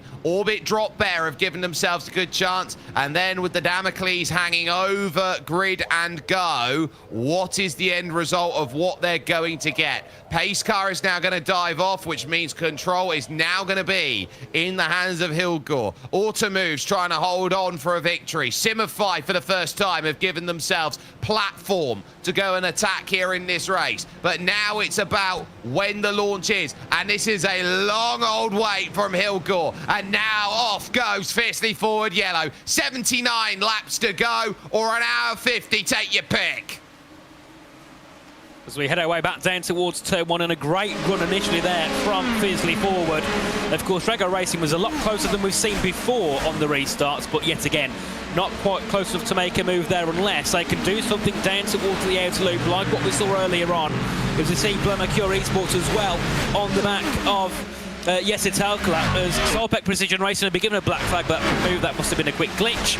But we carry on, and here's a move for the lead of the race. Drago Racing. Oh, just about leaving enough room between them here. They are paint scrubbing as they work themselves to the chute. Drago on the outside trying to work it through. Nicholas Bowe has seen it. David Adam for Blue Mercure is around. He's trying to stay out of the way of everyone. Still Nicholas Bowe wants to get his clearance in and work around the toe of the boot. Still it's stuck in from Hildgaard. He tries to push a way through on the outside. This is what racing's all about. Still the struggle persists, heading up to the toe of the boot, and clearance now for Drago, who take the lead again. Well, Blemacure and BS Competition both with meatball flags. That's David Adam and Phil Dennis, both in a bit of trouble here. Let's have a look at what happened here to Blemacure Esports in the battle with Grid and Go. So they went through in towards the outer loop. It was a spin on the rear, and of course that was rear wing gone, and that's a caution again, as that was where we saw the BS Competition car go off, just on the exit ahead. Couldn't last a lap, but what it has meant is that this field will be neutralised at this point of the race. Knowing how tough an incident like that was, they couldn't bring it home safely, and so a chance then it will be a short caution. Pit lane will be closed for the entire run. but that pretty much sums up the day. Blue Mercure got themselves into a wonderful position, and then Grid and Go, the contact there puts them in play, and they're already under threat out there under review. There'll be a second one there that will put them under review again. And so when you're ever within the constant threat of drivers in and around, you're just wondering what can do. So this is the view now from Phil Deness, who goes through and tries to get clear and just doesn't. Bang into the wall, and you can't really do anything about that. You're a passenger at that point, because a car like that is loaded up to the gills with G-forces. Indeed, and of course, yet again, with Mercure being out of it, it puts everybody higher. So you've got the lots of Tat and Restec are in P6 now. Unless they make a big mistake, they'll probably stay there at minimum. Of course, Movano Azuro, who ran into issues earlier with Like Rabier, have now moved up to P8, car number 33. And then also it gives a little bit more comfortability to the likes of Solpeck and Fiercely Forward, who know they haven't got Bleu Mercure Esports there, who would be there and would definitely be taking the fights all the way till the end of this one. But of course, with the caution out again, you have changed to a timer, 1 hour and 47 minutes to go until we ring the checkered flag? No, wave the checkered flag, and we'll see who goes across that line first. But Drago Racing at this moment are looking to go 3 and 3. They'd absolutely love to go 3 from 3. They got the point, served their penalty, and have themselves the control. Hildgore there in second. All this will do is put more fuel save in, and so they'll be able to extend this stint a little longer, get themselves a couple laps more out there, maybe even just the 1 lap more. But from the 4 hours that you've been here, Nathan, what's been your takeaway from the racing action that we have seen here on RaceSpotTV with this IVRA Endurance 1,000 miles of the Glen? Chaos, I think, is one word to initially sum it up. But of course, you've had the cautions which have played a part, which not many series do. I think on one hand, it's a bit annoying that you've always got cautions coming out and you've got time wasted, but it does bring the field closer together. So then when we do get back under racing, it everybody can battle for high position. As you see in the top 10 of each class altogether, those that have run into incidents and have had to tow back can eventually work their way back up through the field. So it is a really good way to get the racing, up to high octane and constant pressure. But I think also the level of driving we've seen here is quite high. I think we've had a few silly mistakes, incidents that didn't need to happen.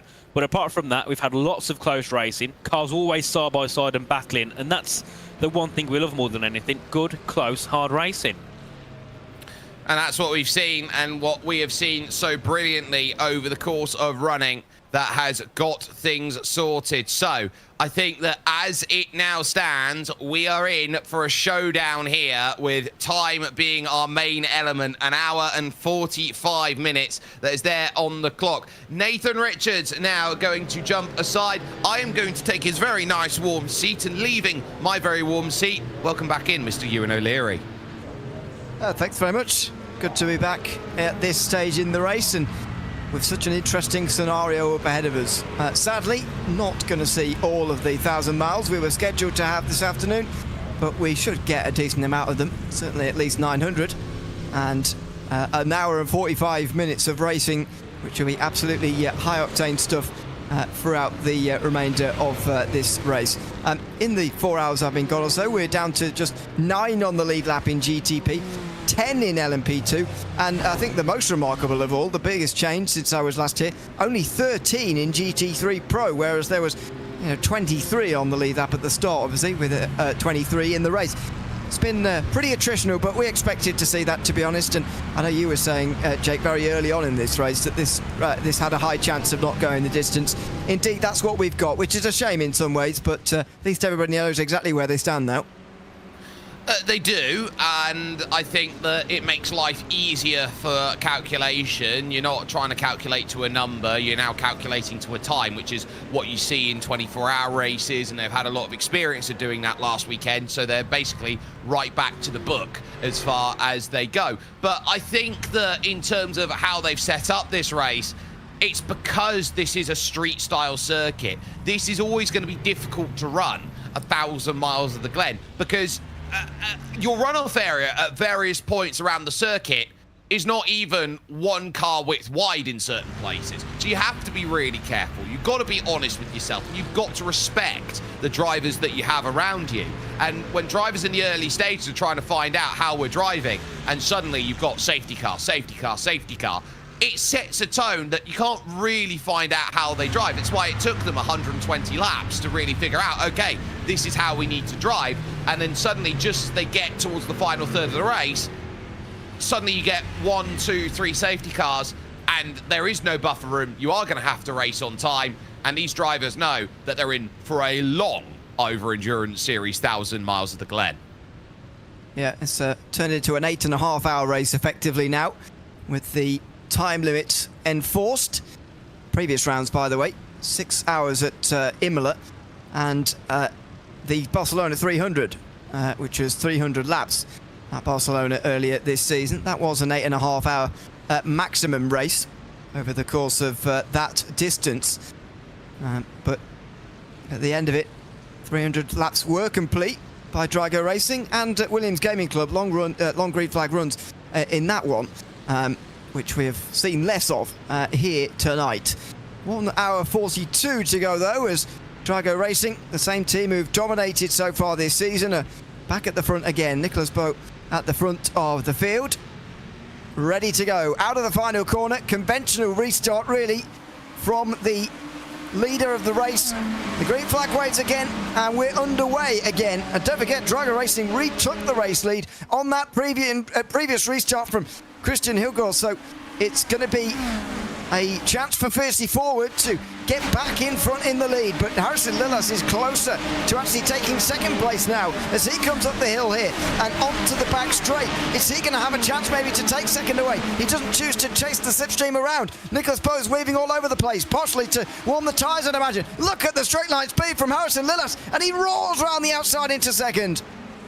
It's a comfortable move there in the end, but it's one which shows the bravery of the Porsche driver. You've got to go and make moves, and you've got to make them quickly behind. Robin Schwanker making a very nice pass. That jumps up Solpeck back into fourth position, and it's a slow starting Jesse Telkala. Once again, it is maybe a little bit of a remorseful Jesse Telkala. We were down to one instant review a lap ago. We're now back up to about 6 or 7, unless we forget in LMP2, the charge of Aaron Vasquez that's needed as now Fast Repair Motorsports sit with a very nice opportunity to prove what they've got out there at this point. We run in towards the heel of the boot on the bottom of your screen already, over towards 10 and 11 with your leaders.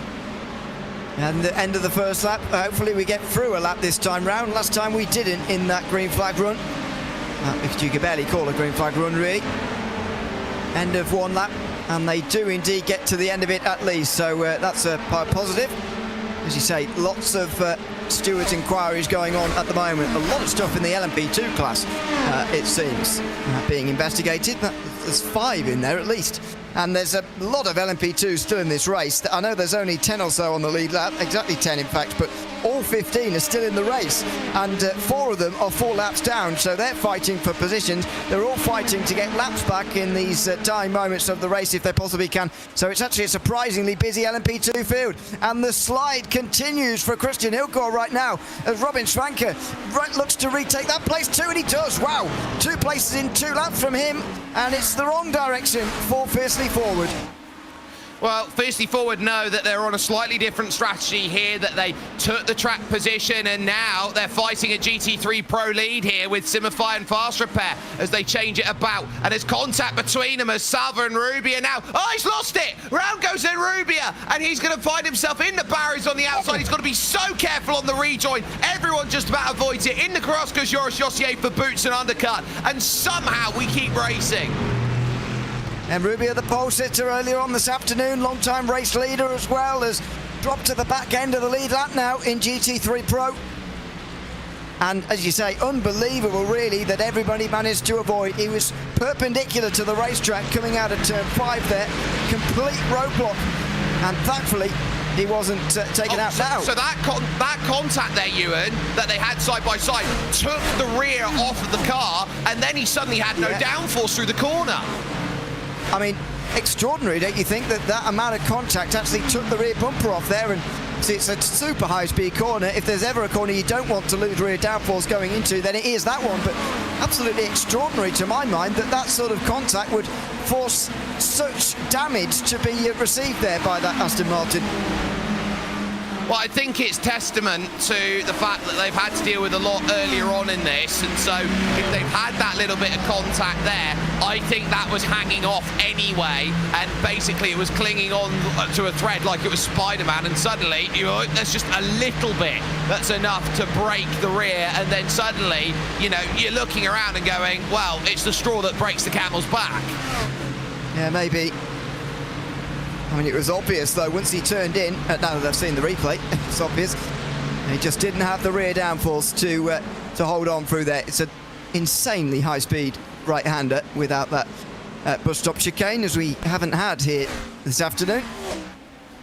And unfortunately, it's claimed a few victims, and Rubio the latest of them, and he's currently down on pit lane, as you can see, repairing it. Only 18.8 seconds down on pit lane as well, which shows you just how little damage there actually was. I guess just reapplying that rear bumper, and he's back underway again, but he definitely needs a caution for Fast Repair Motorsport. And even then, that's a lot of track position to lose this late in the race.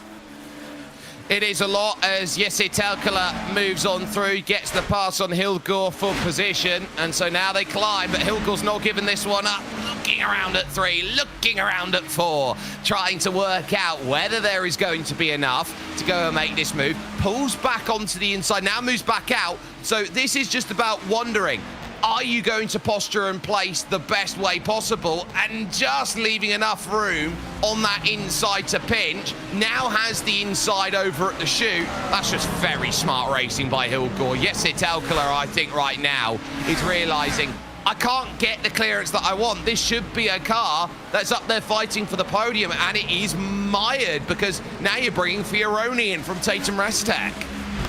Yeah. And they've done a great job of sort of ghosting their way through the field. They were anonymous in the early hours, really. But they're up 8 places now, and they're still on the lead lap. They're still out of trouble. They haven't damaged their car. All those boxes ticked. Battle for 4th place at the bottom of your screen as well. Nürburgring Esports just in front of mapperformance.com, who've been up and down a little bit like a yo-yo this afternoon. Aaron Vasquez, the latest driver on board there of the podium, getting Daytona 24 outfit from last weekend. What a dive that is. Complete disregard for the Nürburgring Esports car, to be honest, but he's pulled it up in time. Now they're 3 wide. There's contact. Vasquez on the inside gets through, and he sparks chaos behind. Dennis Vika's going to lose 5 spots for being lunged down the inside at the heel. The one thing you can say about Aaron Vasquez is he knows how much brake force to apply on his left foot. So as he just about managed to solve himself in that issue, it now gives him platform to go out there and chase XPD, who have got away. It puts them to 4th, and everyone else behind suddenly on notice that Mr. 13K's found a group of friends, and he is going to drag them back up, kicking and screaming after the damage they had an hour ago. That's remarkable, the way they've been able to recover from adversity over the course of this race. I mean, Vasquez infringed the rules of starting the race as an LMP2 leader by letting a gap open to the overall leaders that was too large. In fact, it was twice as big as it should have been. He left an 11-second gap, and in IVRA rules, the maximum is 5 seconds. And ever since then, really, they've been battling back from that penalty. In fact, that penalty in particular didn't actually take them very long to battle back from, but it was gaps that needed closing, that's for sure. And now he's leading the charge all over again here in LMP2. As I mentioned before, this is not all cars on the lead lap, but all 15 of them are still in the race, which is remarkable in itself. And now about to overtake David Adams' Blue Mercury Esports stricken prototype in the pit lane. The BS competition car as well, now fully embedded in the LMP2 field as well. Such is the damage for that top class over the course of this afternoon. There is the new GT3 leader, Gabby Montoro, still in the lead. And so far, from what I can see, no stewards investigation for his side-to-side contact. I don't think there should be, by the way, but no stewards investigation anyway for that contact when they were battling for the race lead. So that's a legitimate lead, I think, at the moment for Gabby Montoro. I'll tell you what, though, look at the two cars that are behind. Burosud, who have pretty much led the majority of the way. Elias Riker has been able to pull it back. But I want to give the credit here to Klim Galitsky here for Fiercely Forward Pink. This car has been nowhere all race, and suddenly here, Ewan, look at it. P3, this is a car that has been fourth and fourth to become championship leaders of GT3 Pro, and you're looking around at where they are right now. They're third. This is damage limitation, the team. It's lofty heights, some would say, on the podium at the moment. But yeah, it's a remarkable GT3 season so far. It's been a remarkable GT3 season so far. But finally, we've got some order to the front, you would say, with Fiercely Forward and BS Competition both in the podium places. They are first and second in the championship standings as it is at the moment as well. So finally some normalcy, I think, returning to the GT3 class. Fiercely Forward in the GTP class are on a completely different path at the moment.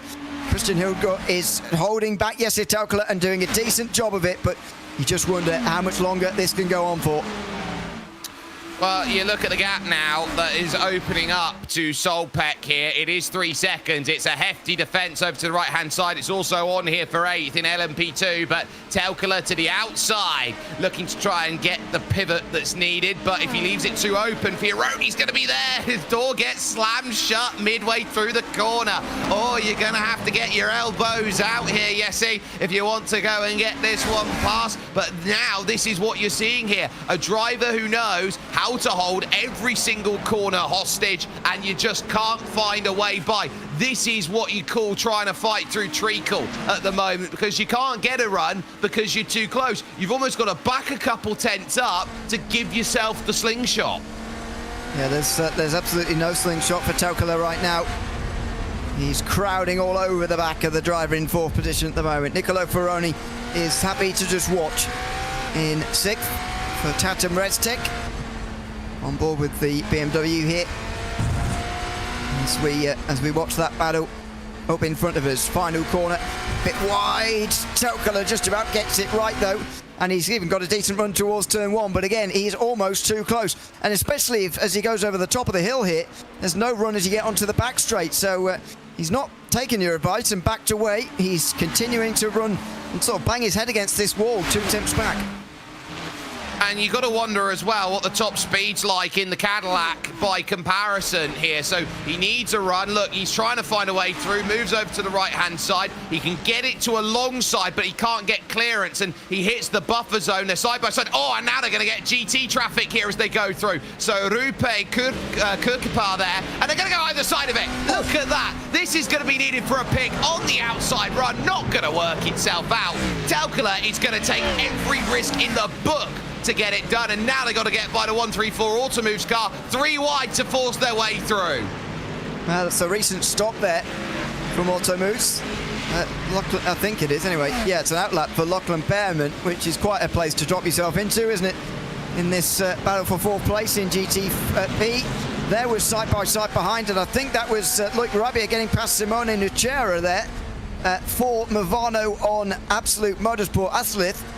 So Movano restarted in 8th and 9th, and Movano Azzurro in car 33 using this bit of traffic to move up. But look at how thick the traffic is, even at this late stage in the race. It's happening all over again, just as it did in the opening laps. The GT Freefield bunched up, the GTPs having to slice and dice their way through it again. Well, this is what endurance racing is in IVRA. The field does string out, but it also closes itself back up again, and it does so very, very quickly. So you've got to be really switched on when you lap traffic, because you'll constantly get this phase of just cars you're going to have to pass and pass and pass and pass and pass. And so if you want to try and win these races, what level of risk are you going to go to try and get yourself through? This is just for 4th. This is just for points. Yeah, big points, admittedly, in the top 5, but nevertheless. And down the inside of the WSR Esports Aston Martin. Quite a lofty position for them now compared to where they were earlier. Top 5 for Louis Carl. And then Maniti Racing, who they pick off now one by one. Next in line, another one of the Aston Martins, but I don't think that is the... No, that's not Fiercely Forward. That's the lap car involved. There's Fiercely Forward. who are third place in the GT3 class. Then it's PS Competition, who are right behind Simify now. Now, can Hildgaard just get that one BMW between him and Telkula? No, because Jesse Telkula followed through. He's playing the chaser very well there by just sort of taking the lead, really, of Fiercely Forward ahead. Well, the way you follow through various drivers is critical, and actually there was a lot to be said of Elias Riker just leaving the room, allowing both the cars to go through. The etiquette there, very good. Now look at Loic Rabier here. Team Loic, so to speak. Movano at Tsuro going to the outside. They were really aggressive, trying to get a run on Fioroni there for position. Not going to happen on Tate and Restek, but now as they sit, they'll give themselves a chance up the hill, which is the better way to make the move, because you're up at the highest speed, so it's the prime place to get it done. Now get a run on top speed, 5 kilometers an hour difference, 300 place 295, covered to the inside. You're going to have to pinch on the outside. Brilliant commanding by Fioroni to just inch over to the middle of the track, and Rabier just doesn't have anything for it. Oh, goodness, did he get the wall there? He was very close, going through the outer loop. But, wow, he stays 7th, just in front of the Absolute Motorsport Asif Porsche, who has a look at diving himself as well. By the way, the Simify Esports Cadillac there is not 4th position after battling their way back to the lead lap not so long ago, well, quite a few hours ago actually now. They're 4 laps down again. Mark Perez is just running around for points right now, but 10th place either way. And with the crash on the previous restart in the previous caution, blimey, that was close, wasn't it? On the previous caution, they had to gain a couple of positions more, so they're continuing on and continuing to reap the benefits of continuing on as well. As far as the championship's concerned, by the way, Drago Racing are very likely in GTP, by the way, to still lead this championship, whether they win this race or not at the end of the day. It's really up to the likes of Movano in car 33, we're seeing a bit further back there, and the number 8 Fiercely Forward car, which has long been out of contention. 6 laps down for Ilkka Happel at the moment. Those are the closest at the moment, is 2nd and 3rd in the championship, and at the moment they're nowhere near in this race. Orbit Drop Bear might well take 2nd in the championship as things stand. What about Grid and Go as they move on the other Fiercely Forward car now? Moving to the outside. Cadillac not quite so strong in top end, but are they good enough around the outside through the outer loop? That's the key point here, and he might well be. Tokala just about gets the room. We've seen drama through here in the past, not least for Hildgaard. Earlier on in the race, it sent them 2 laps down earlier and brought the first caution of the race out. None deterred though. He's on the outside and he's holding 4th place. He's continuing his defence and continuing to frustrate Jesse Telkala, who continues to be unable to get past, and Hildgaard finds the wall. Contact between the two down at the Grand Prix layout and the toe of the boot, and Hildgaard's in the wall for the 2nd time this afternoon. Well, you have to say, Hildgaard on exit was trying to catch the car and then ultimately ran himself out of road there. I don't think I can fault what happened there for Grid and Go. They drove that faultlessly on the outside. They left room. It was hard-nosed racing, but this one's probably going to be a safety car that's going to throw itself out and bring this field right back together again. We'll see whether it does. We'll see whether, what happened here. I mean, good racing through the outer loop and then through turn 6 as well. It is indeed a caution. See how it happened. I must admit, I didn't see him try to catch the car live, but he might well have been. Let's see through the toe of the boot. He sends it in quite deep, and he's coming out on the power. See, I think he's just even more simply than that. I think he's just trying to edge Telkala out there, and he thinks he's clear, trying to shut the door. And in the end, wasn't clear, unfortunately. I agree that I don't think Grid and Go have a case to answer there. And we'll see what the stewards say, of course. But unfortunately, it's ended with Hildgaard in the wall for a 2nd time. It's tough. It is a really tough position to be in, and you're trying to fight to get yourself through. There was at least one correction through that section there where the steering came out. So you're looking around at it. Hildgaard, you can argue part of it's to catch, part of it is to try and just move out and say, look, Jesse, you're not going to get it done around the outside. But if you've still got the call of still there, still there, still there, you're waiting for the call of clear, which can be deceptive on the iRacing spotter because there is a little period of grace that you've got to work with. So Barney's going to get himself a bit of extra work. I'm sure he gets paid per flag wave as he goes out on about. But ultimately today, Hildgaard, knowing that you're on a slightly alternative strategy, knowing you're going to have to fight hard, grid and go. I don't think they did anything wrong. I think that one you're going to have to pin on the likes there of Fiercely Forward, just trying to do what they could. Yeah, I think so. We'll see what the stewards say a little bit later on, of course. But another safety car, and it brings with it strategical intrigue again here. About 20 laps complete on these tyres and fuel now for pretty much everybody. Apart from Marcus Hamilton, who was either in the pit lane before the pace car came out, or he's broken the rules, because he's on an outlap right now.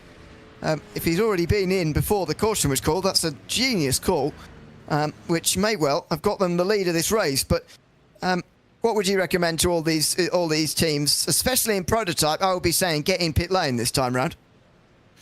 I would say that's a good call, and I would say it's a good decision if you can get yourself in, if you can get all of that strategy sorted out and ready. I think you are lining up for a race like this one today, where you're just trying to get as much of your fuel into a manageable window. An hour 23, you're giving yourself leeway, and I think that's the key that you're looking for. That final stint, you want leeway, you want the ability to save fuel as much as you can. I think you're on, fill it up to the brim, see how many safety cars you get in the final hour and 22 minutes, because you never know. You might only need a splash and dash if you get 4 safety cars in a row.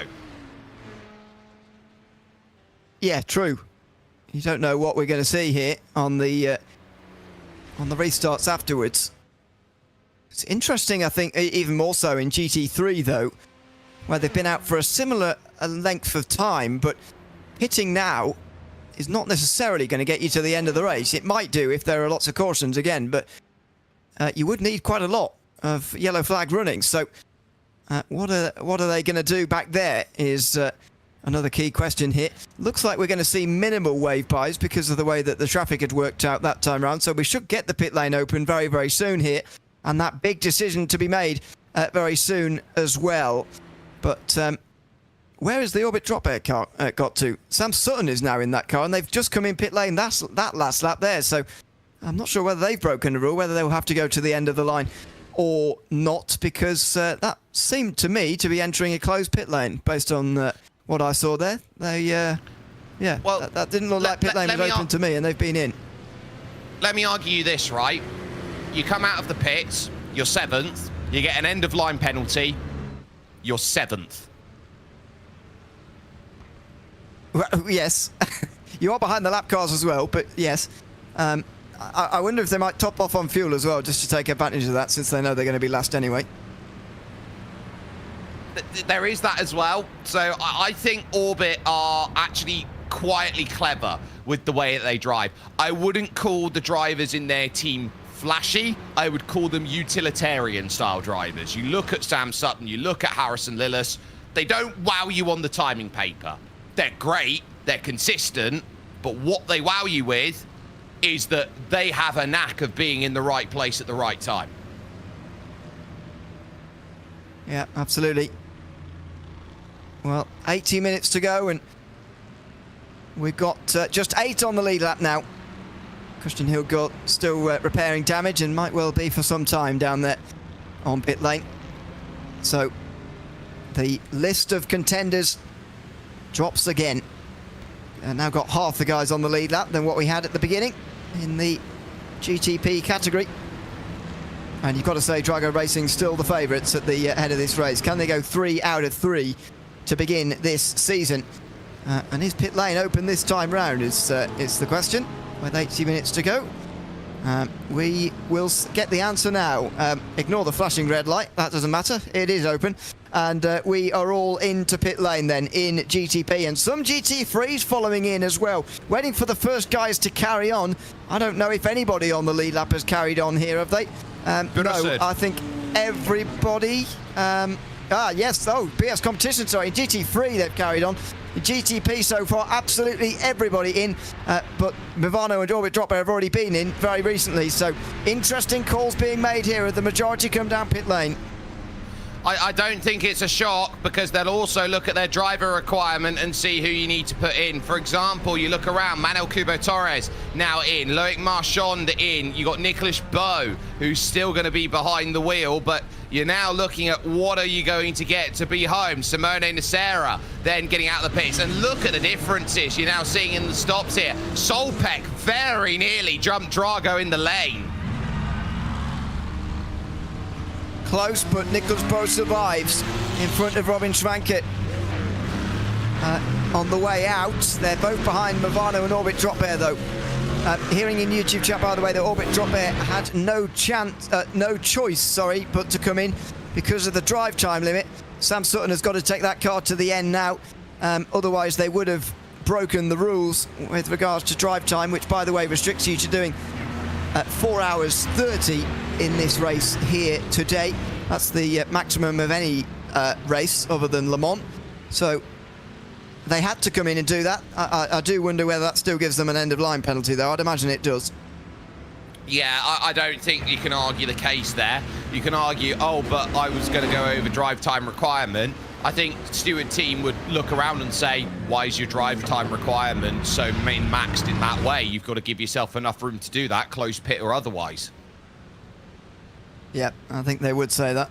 So Orbit Drop Air may well stay there for now, but I can't see that lasting as the class bit now goes on. So who stayed out here in GT3? BS Competition has stayed out. So did WSR Esports Team, Hoisingveld and Line GP. The top 4 all staying out there. The rest of them coming into pit lane. Fiercely Forward Pink leading those who were on pit lane coming out again. Maniti Racing also getting ahead of Simify, who had a 10-second longer pit stop there. Salva and Rubia stayed out, I think, but was so far behind that actually only just got out behind of Simify, rather. So it's a mixed-up field in GT3 again here, where PS Competition have set themselves up for what is likely to be either a green flag pit stop here very soon, or a lucky yellow, I think. They know that at least their rivals haven't made their last stop. Yes, so with that, if you've not made your last stop of the race, you're still going to be in. You're going to take more in that last stop if it goes green the entire way. You're just hoping that you're going to get track position. This doesn't divulge into a caution fest, because that can happen when you get safety car after safety car.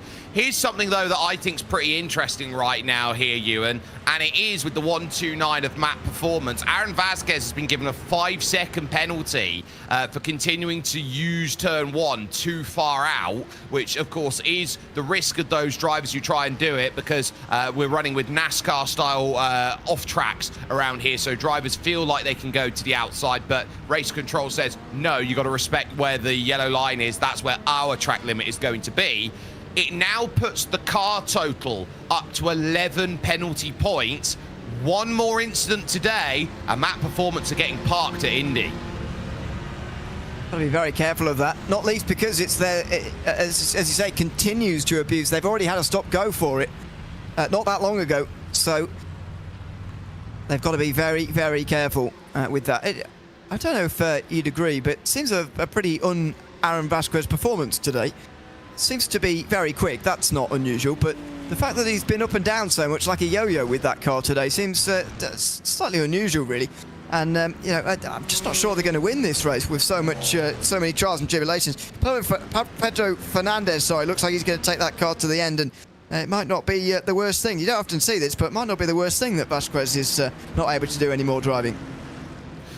No, I don't think it is the worst thing in the world. I think that for what they've got, you got to remember, this team didn't have Aaron Vasquez when they started this season and shocked everyone by winning at Barcelona. This is a team that does find a way and does have quick drivers out there that are not named Aaron Vasquez. The issue you have is when you've got a driver who is, 18 years of age, 13,000 iRating, seems to live and breathe iRacing, and also has the Govankini problem of he is an attention magnet every time he steps into a race. It's impossible not to ignore him out there in terms of the way that he goes about. And I think he's under a much bigger scrutiny than any other driver in this field or any field he steps himself into. Yeah, perhaps that is true. And you know, we know he'll be back, and he'll always be quick. We know that much. Very good talent, as we know. Marcus Hamilton, though, will lead the field around here in a moment, and I think we're not too far away from getting back going again. Yeah, I'm only judging by the viciousness of the tyre warm-up that's begun now, since the drivers presumably know that the start of the restart rather is near. It's car 180 at Esports tears through the field to try and get to his LMP2 friends there. The GTP, LMP2 and GT3s must be separated, of course. Marcus Hamilton then will be in control of the field. An absolute masterstroke from the reigning champions to pit in as they saw Christian Hülgaard hit the wall. They managed to get in pit lane before the caution flag flew. And so they were able to effectively stay out when everybody else came in and therefore lead the field back to the green. Hülgaard, since I mentioned him there, is actually back out onto the circuit again now in 9th position because he has repaired his car and he's only 3 laps down, although he'll already be up to racing speed because he's so far behind these guys who are making their way forward to the green flag again.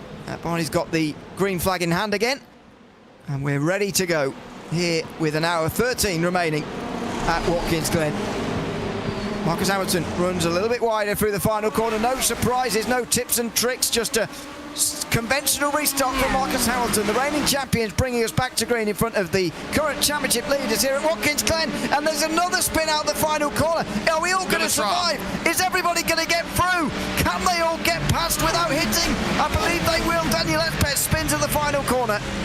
Yeah, that's XPD then who's gone around. I thought it was Dilitraf first and foremost, but that's created a huge shock. So everyone's just about got away with it. Orbit Drop Bear now control LMP2. They've got through on a re-tee with Fiercely Forward giving chase as well. Here comes the move for the race lead. Movano have nothing for it. Nicholas Bowe. There are 3 things inevitable in this world right now. Death, taxis, and Drago leads. And Robin Schwanke wants to follow them outside for Solpek through the chute at the left-hander, turn 6. And he's got the inside for the toe of the boot and he will get through into second. So last time Schwanke was in second, he was effectively given a 2.5 second head start to Drago Racing. Now he's less than a second behind them. What can he do? Lots of anticipating of the restart going on back here, by the way, which doesn't help. But the spin in the end, oh no, it was having to brake because of the concertina effect there. And amazingly, Espes was avoided there by everybody. It's just about enough in terms of how they form about, and they've done so well to avoid that contact, and anything else is going to be there. LMP2 is huge at the moment. Tom Mayle for Fiercely Forward Gold's been forced off, and this gives Lachlan Behrman a chance over to these. Oh, there's a huge contact there. LMP2, they're everywhere. 3 of them in the fence. Fiercely Forward, 1 of them in the barriers. Lots of damage down here. Tom Mayle is 1 of them. So is the Red Esports car, the XPD racing car rather. FX Simulations have got a meatball flag. Red Esports 108 have got a meatball flag as well. Goodness me, carnage again. LMP2's all over the place and a very limited set of contenders now. Only the front 4 covered by 5 seconds at the moment in the front and LMP2. Look at the damage for everybody down here. Well, the question now is, did they get away? Yellow flags come out, and so that will be another one that they'll get to here. And this is what happened. There was already the flash that Tom Mayle wasn't happy with. Brownlee goes to the inside, which checks everyone up, so you have to open the steering. And then suddenly no one's got drive through turn 9 because they're all tripping over each other. So easily done. And that's what happens when you bunch them up on the restart and tell them, look, you got 70 minutes, go race aggressive. Look at the onrushing GT3s, by the way. I think one of the LMP2s wasn't able to get back to the pit lane, and that was what causes this latest caution of the day, with 70 minutes remaining. I mean, as you say, with so little time remaining and so much ambition to try and win this race, it's always going to happen. You know, the fear for the rest of this race is that the rest of the restarts are going to be like this, and hopefully that is not the case. Well, one thing that they will know is that they can't afford for it to be every restart like this, where you're going out there at breakneck speeds at 100, because suddenly the stewards will look around in the final 80 minutes of this race, and they can convert any penalty here in the final 80 minutes of this race, or in fact the final 90 minutes of the race, into a time penalty post-race. So even if they don't get anything on track that says they can do that, they're going to be in a world of hurt otherwise. And look at what they're trying to do here before they catch the safety car.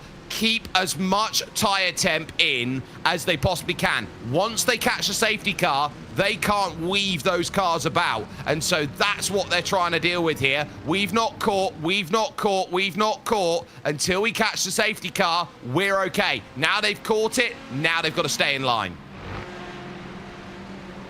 And you know that it's not going to be too long for a restart either, with the pit lane not opening this time round for the caution. So we'll see how many wave bars there are as well. I wouldn't imagine there'll be too many. We just got to wait for everybody to catch up, and pretty much nobody overall. But yeah, just the class split, and then they'll be underway again very soon, so you can try and retain the heat. This is the view from 188 here. I mean, that saw the 3 wide just up in front, and just look at this. Oh, Delatraz even actually getting involved there, so bit of contact on the front, and I mean, the slightest bit of damage maybe, but nothing too bad compared to the others there. LMP2, by the way, down to just 6 on the lead lap now. Delatraz have damage on their front right.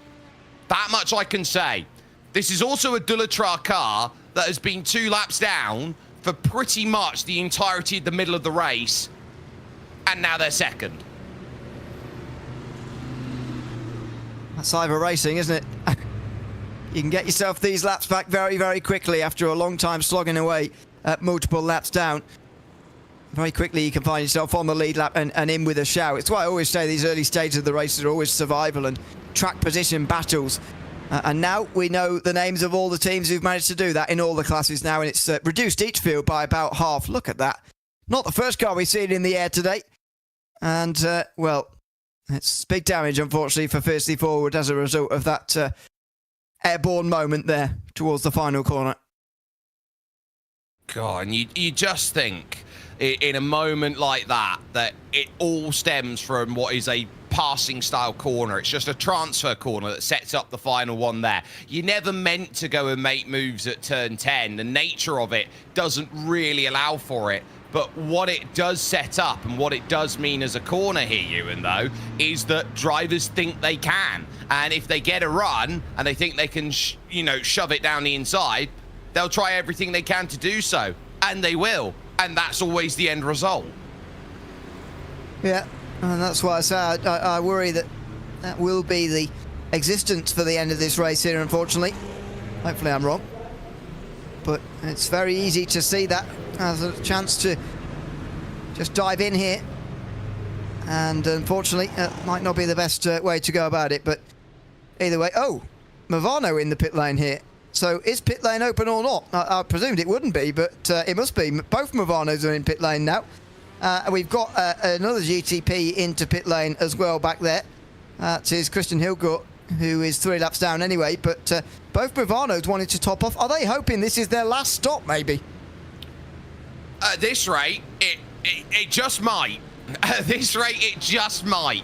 But if you're going to do it, you're going to have to pay back a bit of price. And I think it's actually driver time. So they've got to put Rabier in the car. They've got to put Marcus Hamilton in the car. And then they've got to go. So you're looking around at it.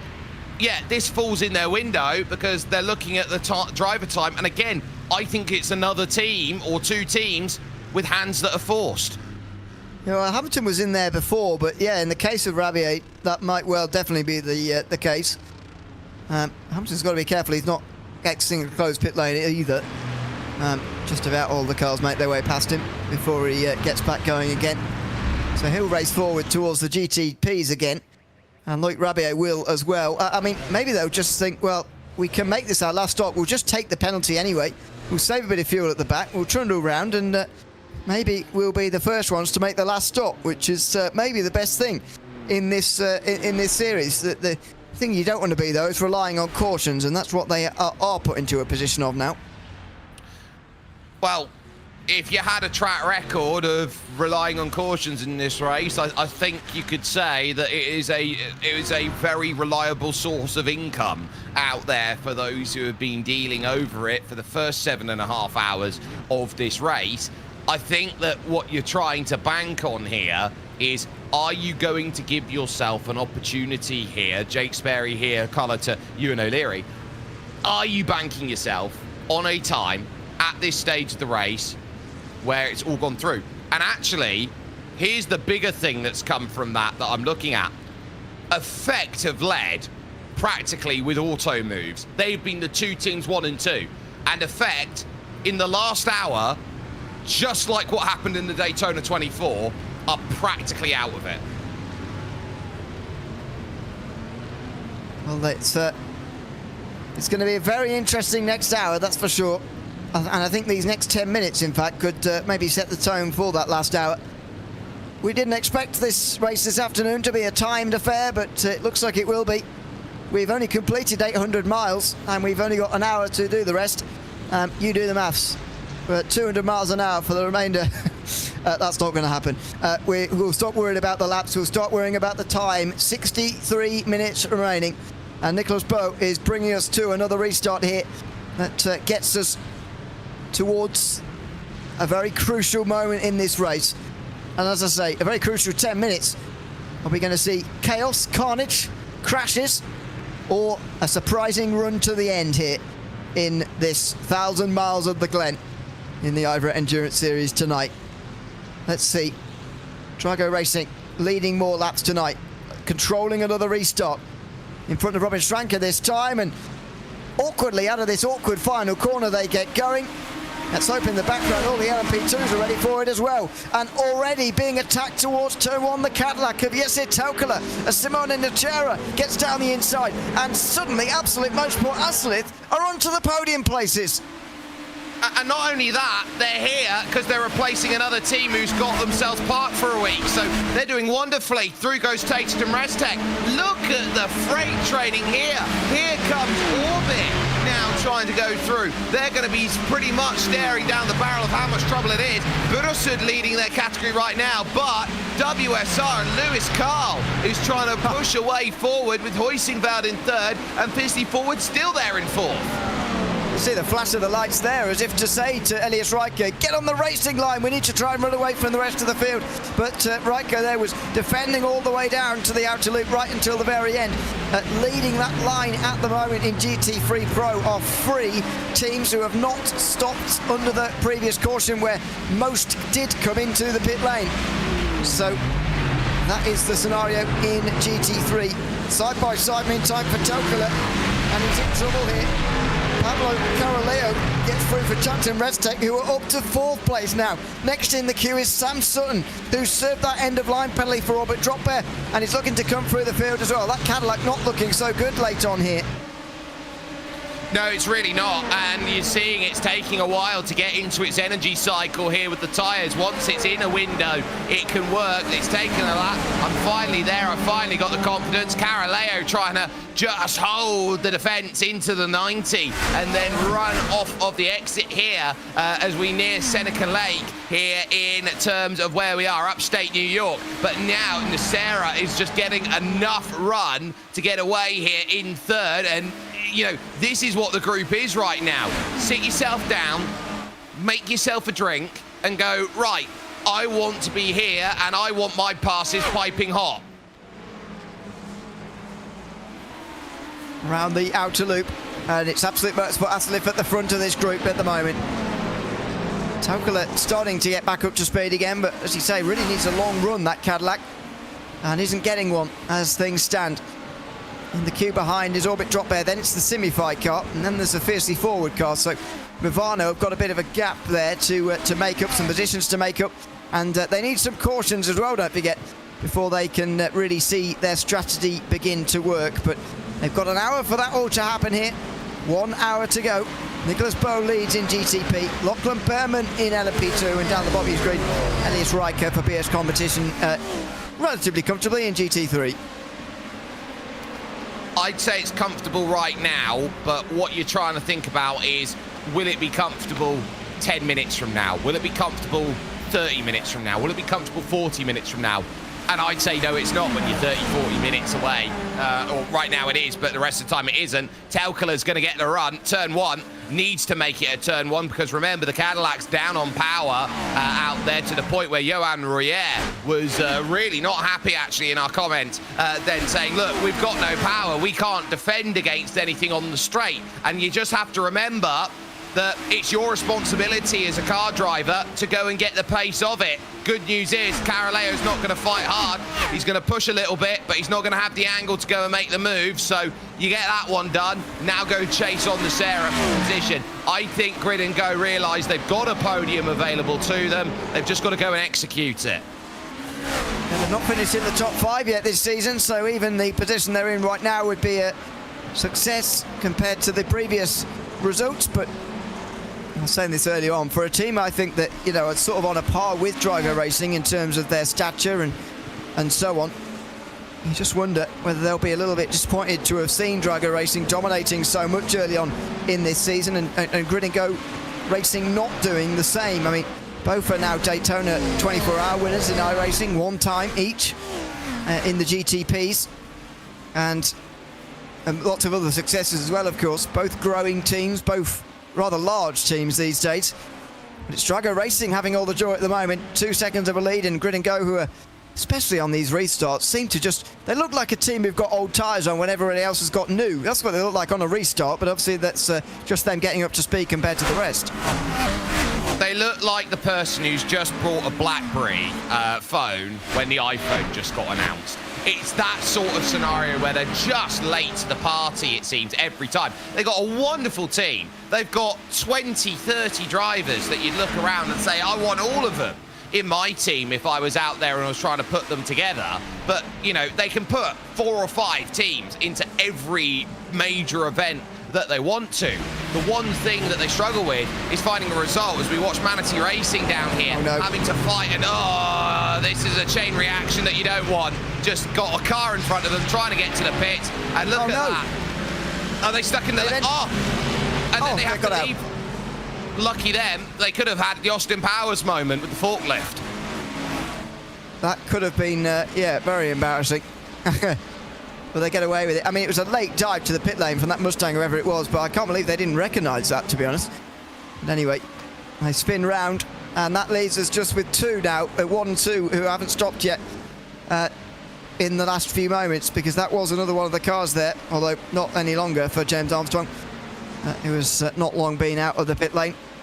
Manatee Racing now on the strategy of most of the GT3s in this race. They're in a window there where they can stop, make it to the end. Where is that window for the GTPs? It really depends on a million factors at the moment. We just don't know.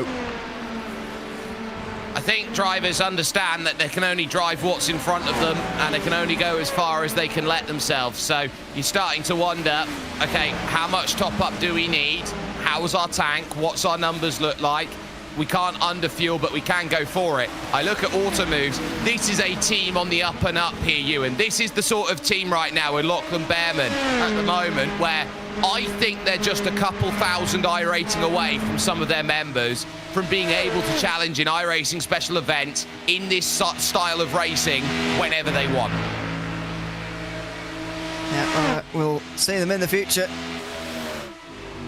Leading this LMP2 field at the moment. Eddie Riker's in pit lane meantime for PS competition.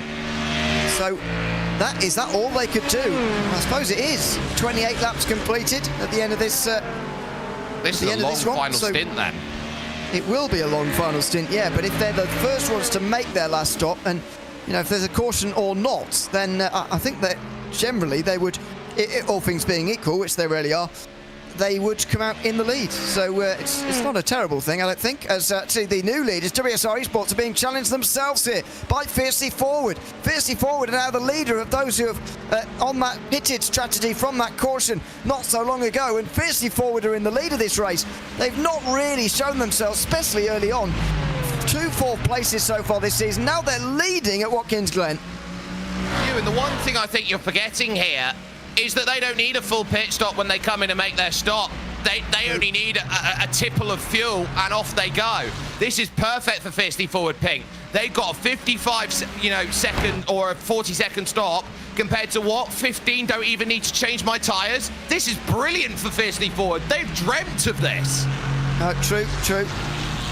And Fiercely Forward are going to go, yeah, there they are. So it's quite easy in the end, actually. But yeah, so what Elliot Riker actually needs is a caution before they stop. So yeah, but there is one right now. Oh, well, that's a gift. That's an absolute gift to BS Competition in GT3. That is a gift. Now, what is it for is the question. Red Esports Jordan Air has got a meatball again. They're already 8 laps down. And you wonder how many more laps down they're going to be at the end of this. That looks like the reason for this caution. As I say, an absolute gift to BS Competition. They might be one of the only teams who can make it to the end. That they've only triggered the pit lane by going into it backwards, as we just saw a moment ago. I'm not sure there are many others who can go to the end like BS Competition can already.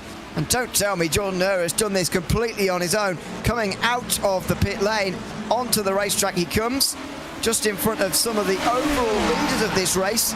Oh, he gets caught up on the inside and he smacks the wall at turn number 2. Thankfully, he doesn't take out any of the leaders. Well, your cold tyres out of the pits here, Ewan. You have you got GTP hypercars flying by you as you go through. Suddenly you get a massive bit of dirty air rake as you're trying to get up to speed and get some downforce in on cold tyres through the right.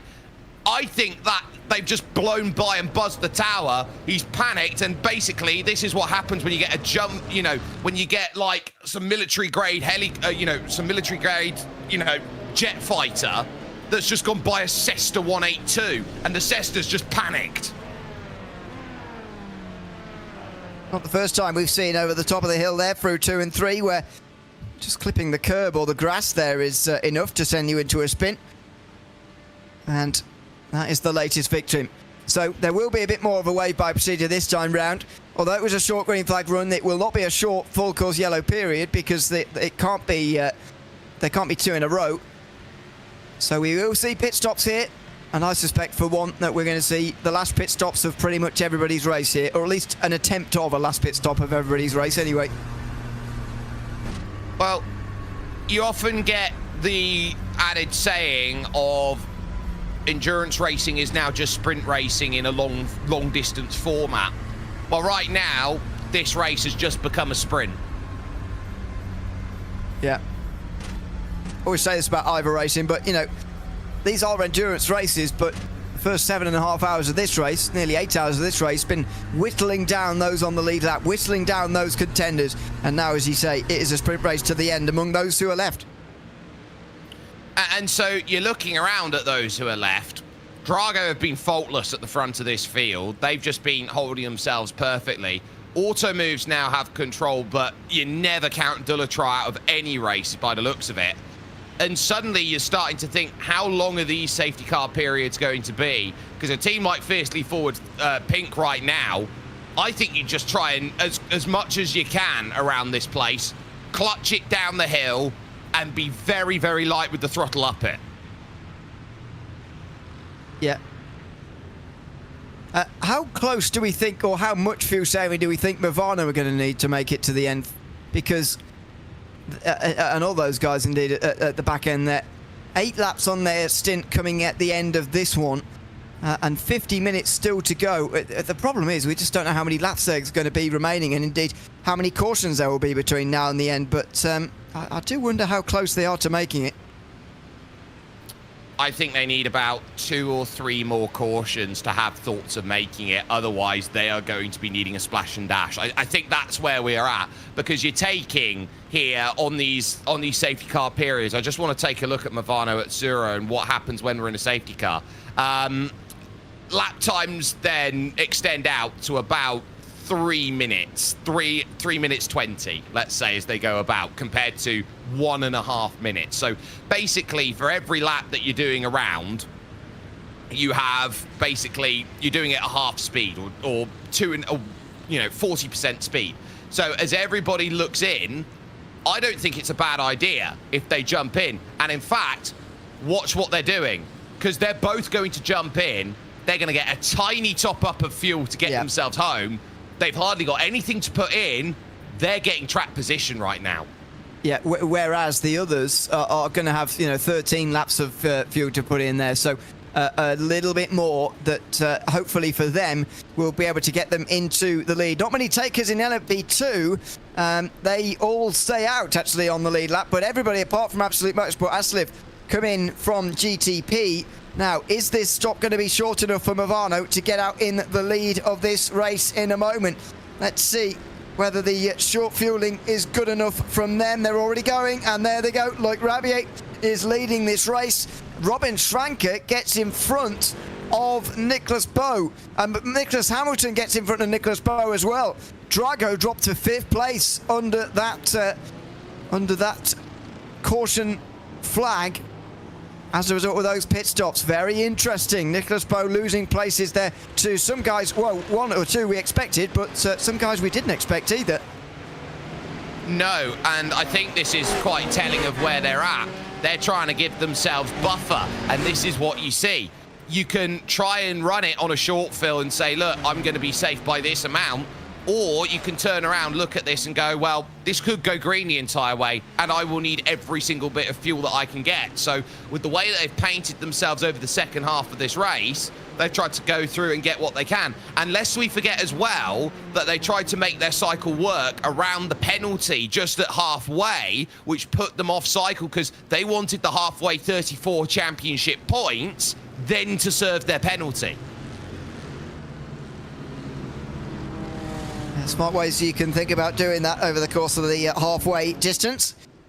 In terms of actual distance, it's not actually going to be halfway this time round, but the points are awarded nevertheless where halfway would have been. We're only approaching 250 laps complete, by the way. If we were going the 1,000 miles, we'd still have 50 laps to go. I've got to say, we're less than 50 minutes to go. We're never going to do that, but I've got to say that would feel like a very, very long time away, wouldn't it, at this stage? 50 laps to go at this stage in the race. It's been a long afternoon already. But they've got to be more alert and attentive than ever here with just 3/4 of an hour to go, because this is the crucial moment of the race now. It very much is. I think the Proclaimers said they wanted to drive 500 miles, but then someone turned out their music before they could drive the extra 500 more in terms of the way that they've been looking to set out this race. But right now, this is what you get. Drivers try and roll the dice and chance their arm. That's why you've got a team right now like Drago in 5th. Now you ask the question to someone like Nicholas Bowe, you want to win this? Go earn it, make 4 passes. That's the iRacing blimp. Looks like it's drifting through the air like something detached from orbit in space. Just drifting through the air there in the partly cloudy sky. Low 20s now Celsius-wise for the track temperature. Very much under control. Nothing like what you can see in the summer for the 6 hour. That's Grid and Go getting a pit in, so they're looking around at it and saying, look, we'll try and get a lap later than everyone else. So from where they are in their position, they've got nothing to lose. Let's get a little bit more fuel in, get safe, do less fuel saving, bring it home. I mean, this only works, I think, if this race goes green and puts everyone else in jeopardy. Not sure this is really strategy. I mean, 2.8 seconds. I mean, what's that going to do, really? Don't know for Tokel, unfortunately. But there you go. He'll start from the back here. I find it amazing that only now Marius Rongelfanger comes into pit lane in the LMP2s. He's the only one of the 6 LMP2s on the lead lap to have come in there. I find that absolutely extraordinary. I guess they're waiting for one more caution, or indeed an opportunity later to make their final stop, because the LMP2s, after all, don't go as far on the tank of fuel as any of the other categories. I think you're looking around at it, and it's from here 45 minutes, it's 1 pit stop anyway. And I think that's why LMP2 haven't come in, because they realised there's not much point filling up. It's still 1 stop, and this has been such a highly fought category right now that you don't want to give up track position because it's been so hard, because it's been so tough. You might as well have that 1 pit stop to go and still have it. If there's an instant in 10 minutes from now, yeah, watch them all jump down into pit lane. But right now, no, not worth it at this stage of the race. how many cautions are we going to get between now and the end? 45 minutes remaining. It's been pretty chaotic this last hour or two. To be honest, I see the ambition being so high for everybody, and the you know, the prospect of a victory is so great that unfortunately I'm not sure I see this being the last restart of the day. I'm in agreement, but I think that it's going to be one where it's going to come around late. I don't think that this is going to be one where it happens immediately off the bat.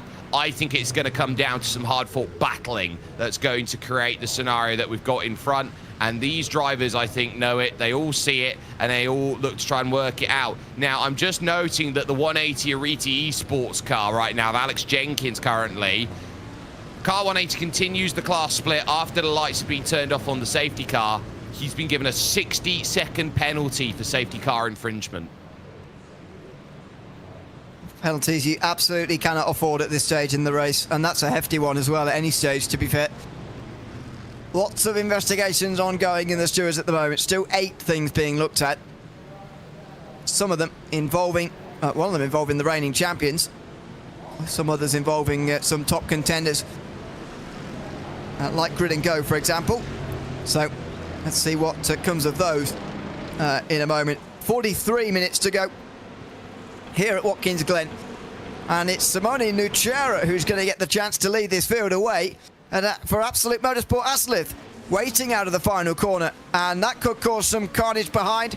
Oh dear, look at them already trying to anticipate the jump back there. That's not going to turn out too well. By the looks of things, there's a little bit of avoidance, but it's all okay.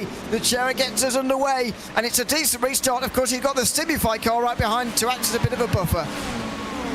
That certainly helps, and this will give all the room in the world, but you got to go out there, be aggressive, and be aggressive early. And speaking of being aggressive early, you got to look over to the likes of Nicholas Bowe, who's already lining up Marcus Hamilton for position. Sam Sutton is waiting just behind as well, as there's Robin Schranker on screen up top. So now find your position, find your poise, and now side by side, that Acura has struggled all day to get anything meaningful out of it. Pivoting down the inside, Bowe's just got enough room, clears it. Oh, he gives enough room as well on the inside. That was cleverly done. And the reigning champions go across and defend from Sam Sutton as well. So Marcus Hamilton concerned that this is going to turn into an onslaught now with the Orbit drop back car right behind. A great run out of the toe of the boot here. And Sam Sutton is going to look to dive here. He knows when to strike, and he does strike now, where Harrison Lewis actually picked up a penalty for striking a GT3 earlier on in this race. Orbit Drop Bear now doing the same on a GTP with a bit more success this time, although they're still side by side here. They're letting a gap to the front 4 open up quite exponentially now. There's queues behind them as well as Tatum Redstech look to try and follow in the winner of the battle, and Grid and Go are here as well.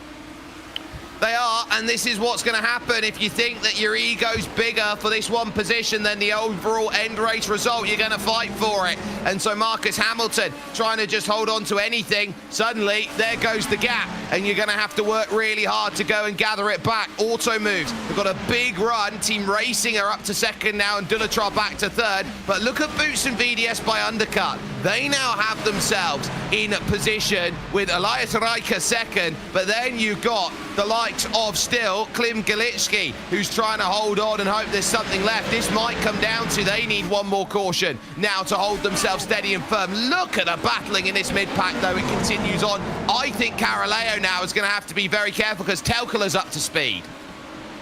Yeah, he is a bit better up to speed here, and he gets through on Tatum Redstech. So up to 7th place for Grid and Go now, and down to 8th of 8 on the lead lap. Tatum Redstech in the field. Booster VDS overtaken by Elias Riker there. BS Competition in GT3 Pro. Diving down the inside goes Telkula on Marcus Hamilton into turn 8. He's on the outside for 9 and then for 10 as well, and he's not going to go all the way around there. So he tucks back into line. But unfortunately, I think the restarts are going to undo the Cadillac eventually in this race. They're just not going to be able to strike, I don't think, in terms of getting a properly good race result if they're so weak on these restarts as it looks like they are.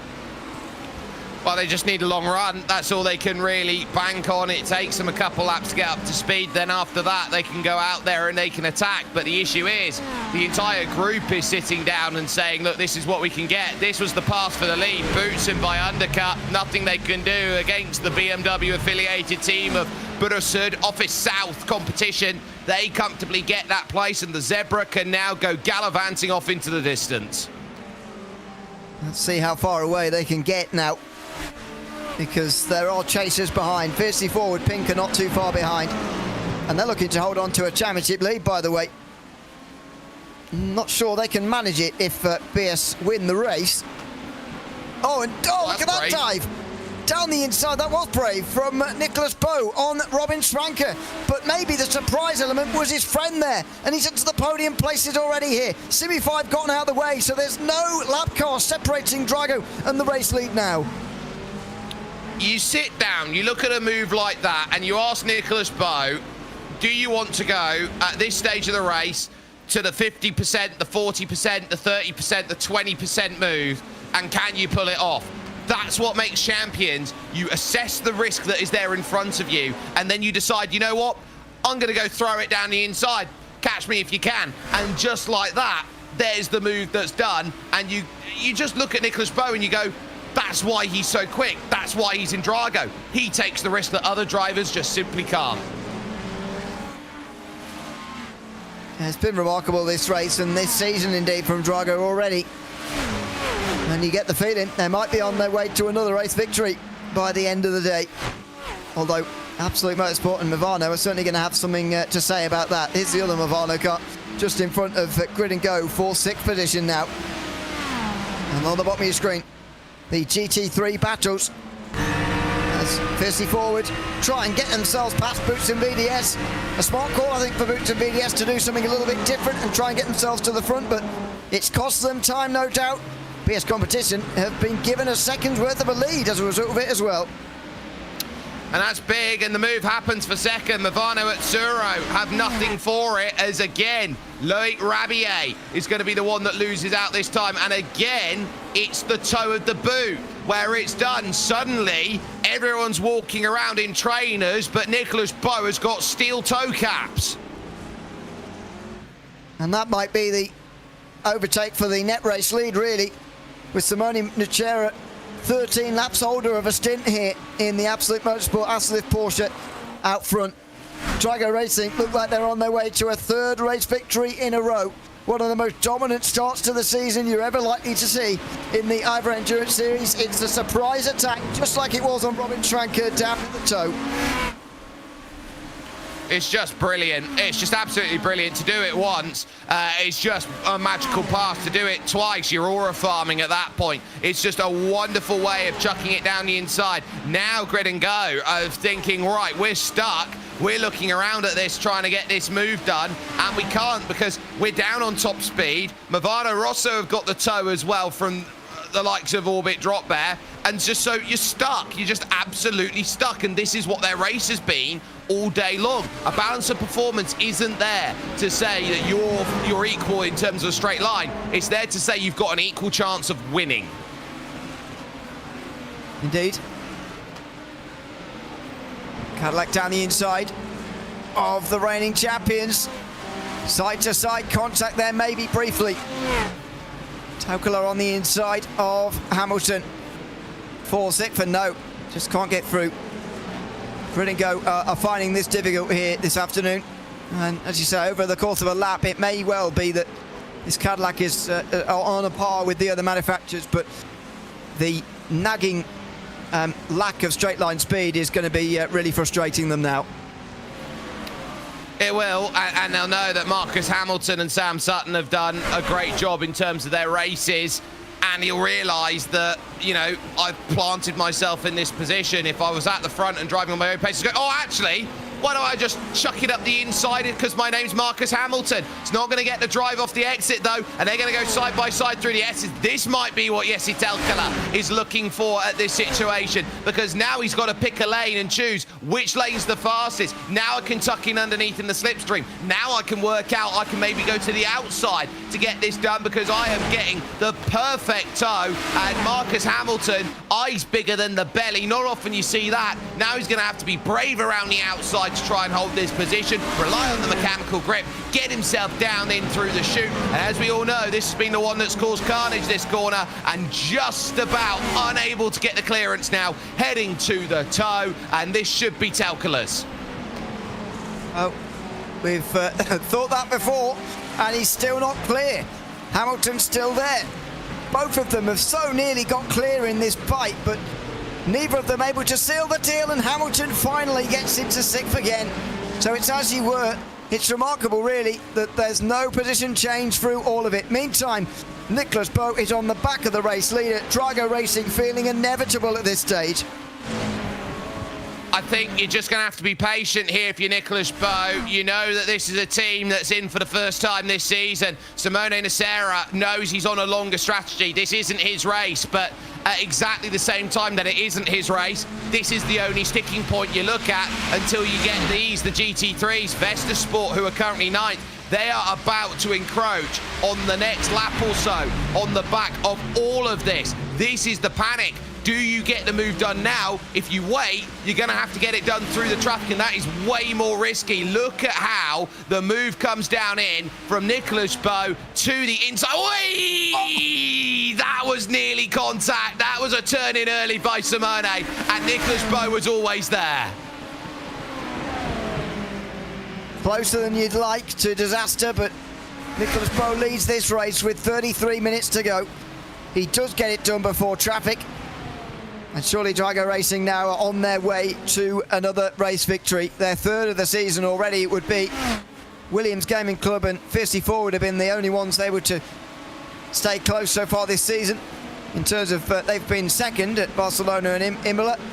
Looks like we're going to get a third different team to finish in second, but all in behind Drago Racing, who surely now have got 1 foot in victory lane. Stop and go for the number 1 for invalidating the 5-second rule. Yeah, so Marcus Hamilton's going to have to come in pit lane at some point to effectively drop to the end of the lead out there and drop into 8th position.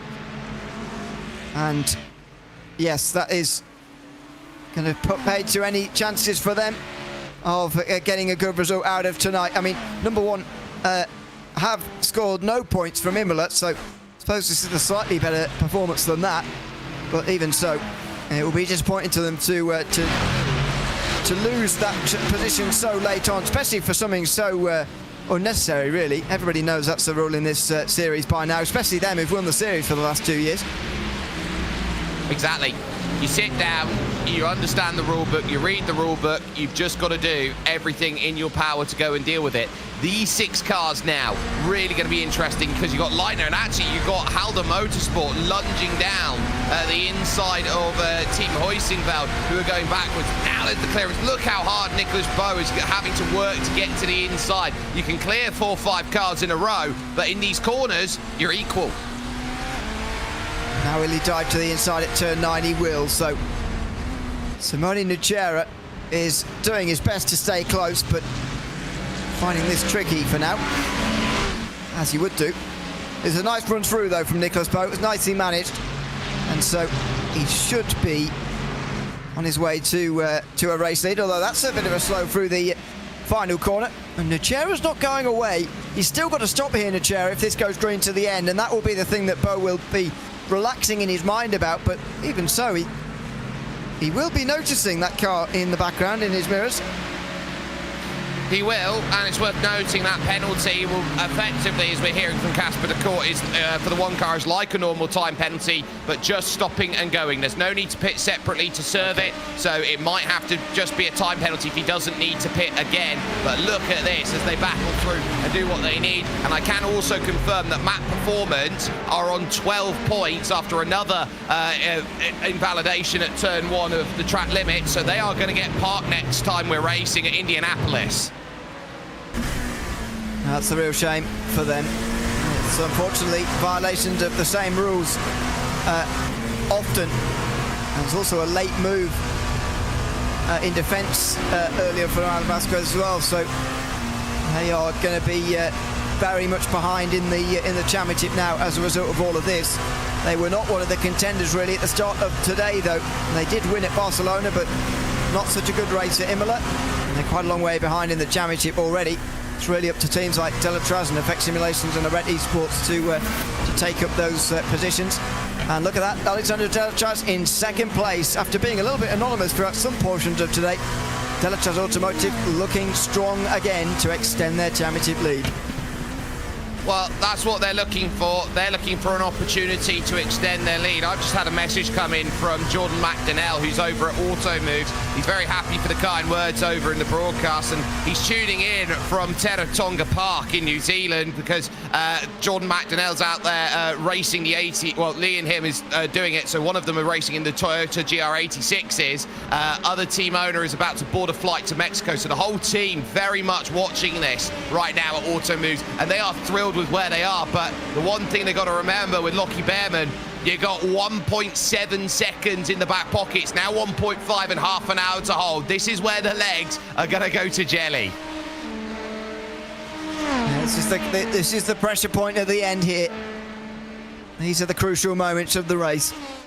And we are getting a nice run together as well to end this race, which would be it'd be nice to see all the way to the end if we could get it, but let's wait and see. Less than half an hour remaining, and LMP2 fights continue.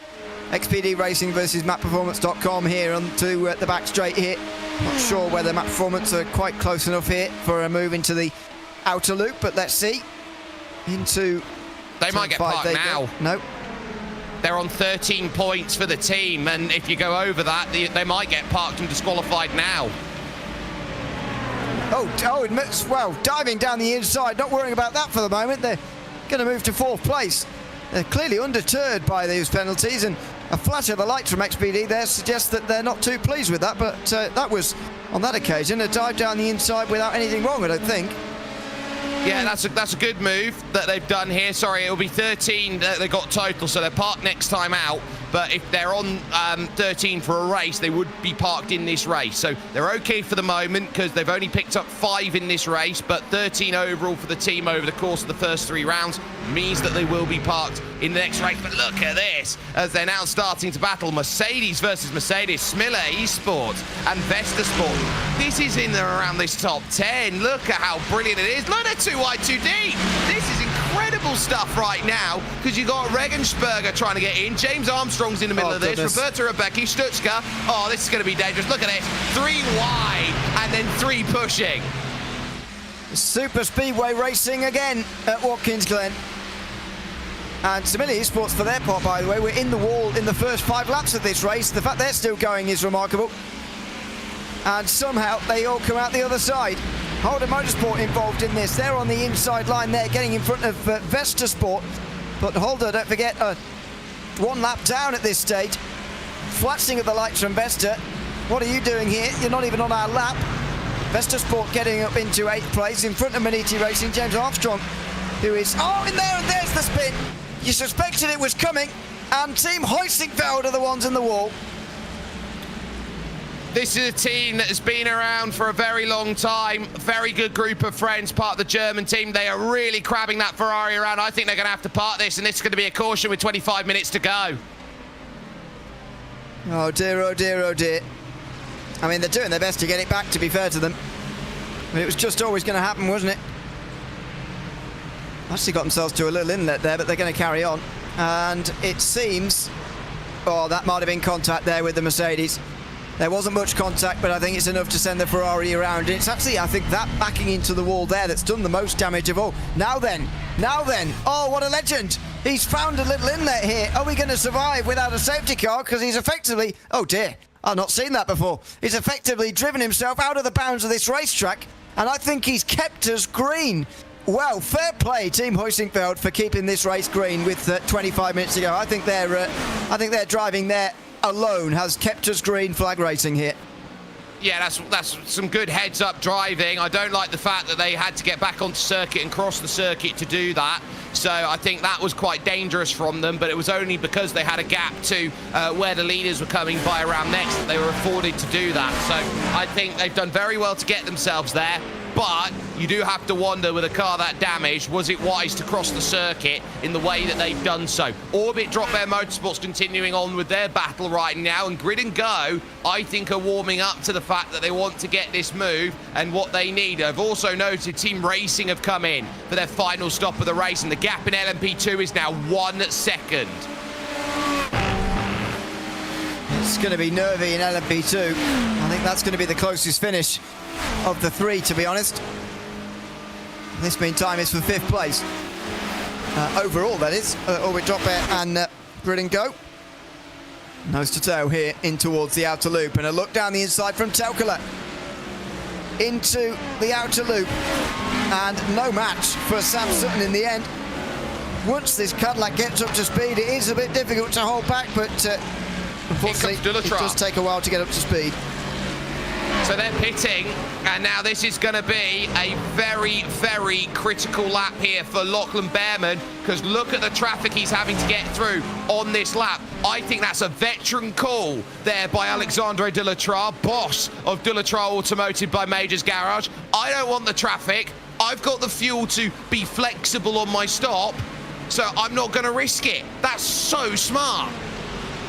Yeah, they might have made the absolute right call there, because look at this traffic. It is very thick, and Automoves have survived so far without being delayed, but look at this now through the second half of the lap. They're definitely going to be delayed now.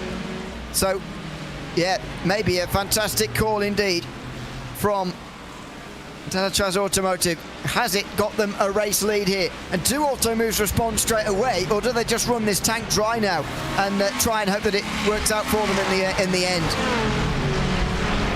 I don't know. It depends how much they get held up. If they get held up too much, then they know they're going to have to run it to the tank. If they don't think they've been held up too badly, and I think they've driven very well through that traffic. They've only had one little sticking point.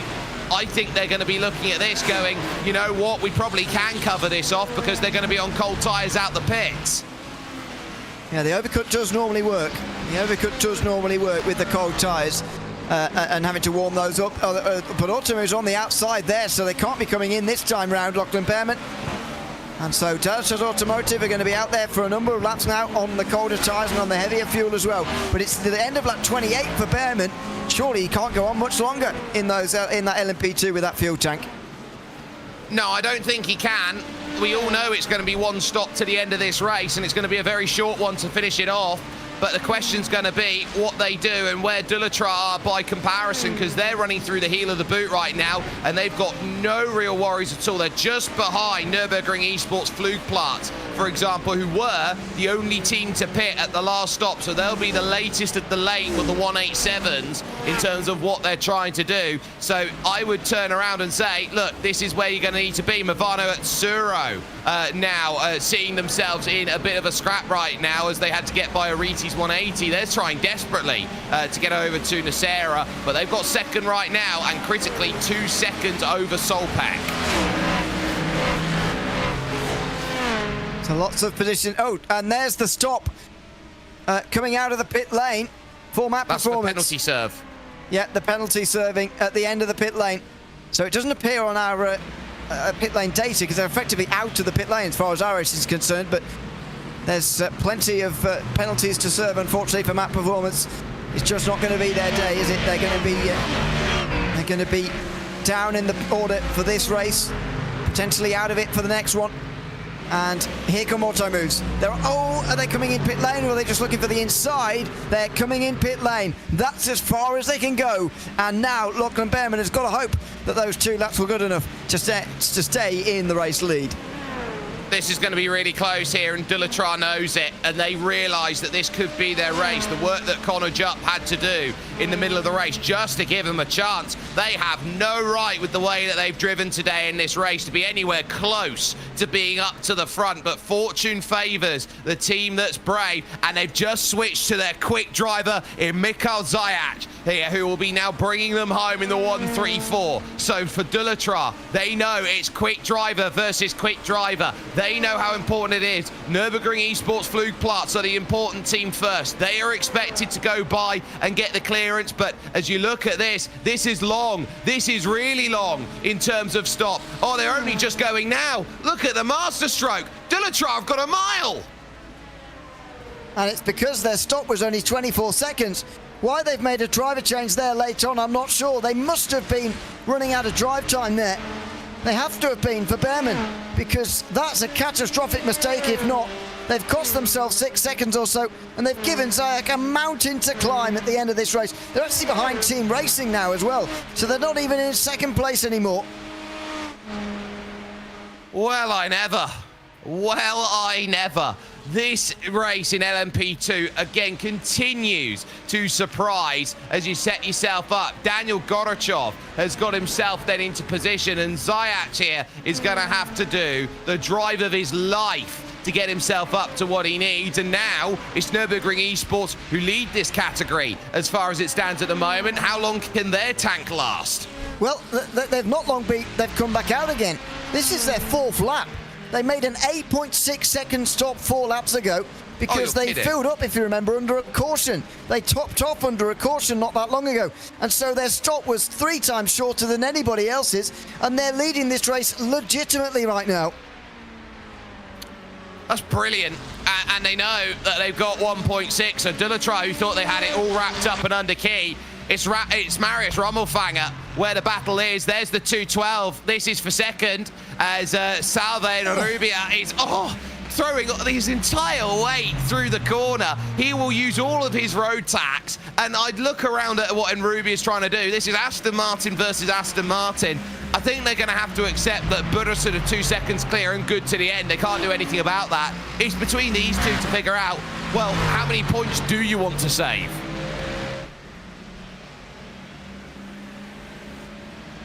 I mean, how many times do Fast Repair Motorsport want to try and win and then lose this race? Unbelievable, really. They've been up and down quite often today. Salva and Rubia on the rise again now, though. Can he maybe pull something off in the last 18 minutes here? It would be something absolutely magical if he could get this done. We're approaching 900 miles complete, by the way. We're going to get quite close to the 1,000 miles, but we're not going to get it all complete here. We've only just got over 15 minutes remaining. And I believe the overall race lead is settled with Drago Racing, but I think the other 2 categories are up in the air right now. I think you're very much correct there, you, and this is going to come down to whose nerves going to hold. Already that gap's 8/10 in LMP2. Rommelfanger is making mistakes now as he's being hauled back in under the coals. You've then got Movano, for example, here, trying to get 6th place away from Orbit Drop there. There are battles everywhere to the end of this race here in the IVRA Endurance Series, and this is what you see. Now look at the gap in LMP2 for the lead. It's now down to about 0.3 of a second. It's down to 1/10 of a second. Alexander Dulatrar is going to go flying by, and there is not a thing that Marius Rommelfanger can do about it. Down to the inside, the most unlikeliest position you could ever find yourself in, and they're just walking away with the win. Rommelfanger lost 1.3 seconds on that last lap, and now he's lost the race lead, but he's back in the slipstream again. Has he got something to reply with now? On the back straight, Delatra's not going to let him do it easily. Rommelfanger is going to just tuck in behind. Now he's going to get to the outside. Can he maybe get to the... I mean, no, he can't get to the lead here so easily. Delatra's Automotive are going to lead this race. Their main contenders here, I think, are Team Racing and Daniel Gorachov, who's only 4 or so seconds behind, but Rommelfanger just can't stay with them. I wonder whether the amount of drop was down to the fact that he needed fuel and he's got to stay within a second here of Delatrat Automotive. It's a tall order if that is the case, but ultimately for a team that has been knocking on the door, knocking on the door, knocking on the door, at what point, Ewan, is Nürburgring Esports going to finally be allowed to be let in? I'm not sure it is about fuel, to be honest, because they came in again under green. Why would they underfuel themselves? I don't really know why they're so much slower, though, than the rest at the moment. Maybe they're just being outpaced at the moment, but it's disappointing for them. Over a second now off the lead already. And you realise with 15 minutes remaining, they were never going to hold Delatrat Automotive back for that amount of time, even if they had tried. Simi-Fight versus Boots and VDS, meantime. Oh, that's close again. Simi-Fight playing for keeps there on the way towards the outer loop as they look to hold on to 4th place. Fizzy forward out front, by the way, are closing on BS Competition at the very front of the race. They are. I don't think they're doing so by enough, but they are. Bang! There's a huge hit. 50 forward yellow. Christian Hildgo is in the barriers there. A massive turn on the checkup. That was from WSR, and he was trying to just slice and dice through, and there was just no room to cut back across. That's one of the fiercely forward GTPs. Christian Hildgo's got another meatball flag this afternoon. He will have to be in pit lane, and he might well end this race in pit lane. That will drop them to 11th in the standings at the end of today. So only 10 running. There's the contact. Indeed with the barrier as well. We might be too late in the race for a safety car period now. So I don't think it matters whether they would have stopped on the racetrack or not. It will be no caution from now until the finish, you would think, with this short amount of time to go. We both predicted there will be a caution when we got back green again with 45 minutes to go, but we're going to have these last 3/4 of an hour under green. I think that's still, though, a really good result. To think that it's either going to be one or it's going to be none, and we end up with none. So I'd say it's happy. Nacera in for that final stop, also followed in with Manuel Kubo Torres as well. But still not giving up is Salva and Rubia, who wants this one on Klim Galitsky, and fiercely forward again to the outside, trying to get it done. Aston versus Aston, and at the moment it's just not finding it. He is getting right up in the middle of the corner underneath the grill, but you can't get the pass done by being up at the grill in the middle of the corner. That's the worst place to be there. You've either got to be there as you go in or as you go out. You can't be in the middle right up on the back because you're just going to scrub.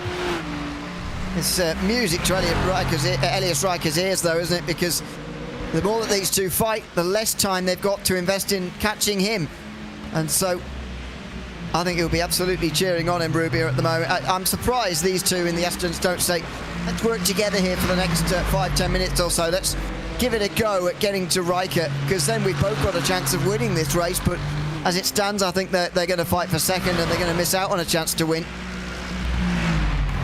I think they are, and I think it's not because they're fighting so hard. They're not posturing and defending, and I think that's the difference here.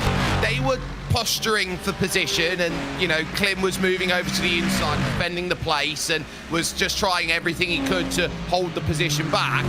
I think that's different from what you've got here, which is Klim's doing nothing different to what he'd do on a normal lap. The only difference is he's got Salva and Rubia pretty much breathing down his neck every time he gets over to the carousel. So as you sit and look at it here, Elias Riker is outpacing them. He was a 10th.5 quicker on that last lap. I don't see a way Klim Galitsky could be a 10th.5, you know, in that position. He's slightly middle of the road.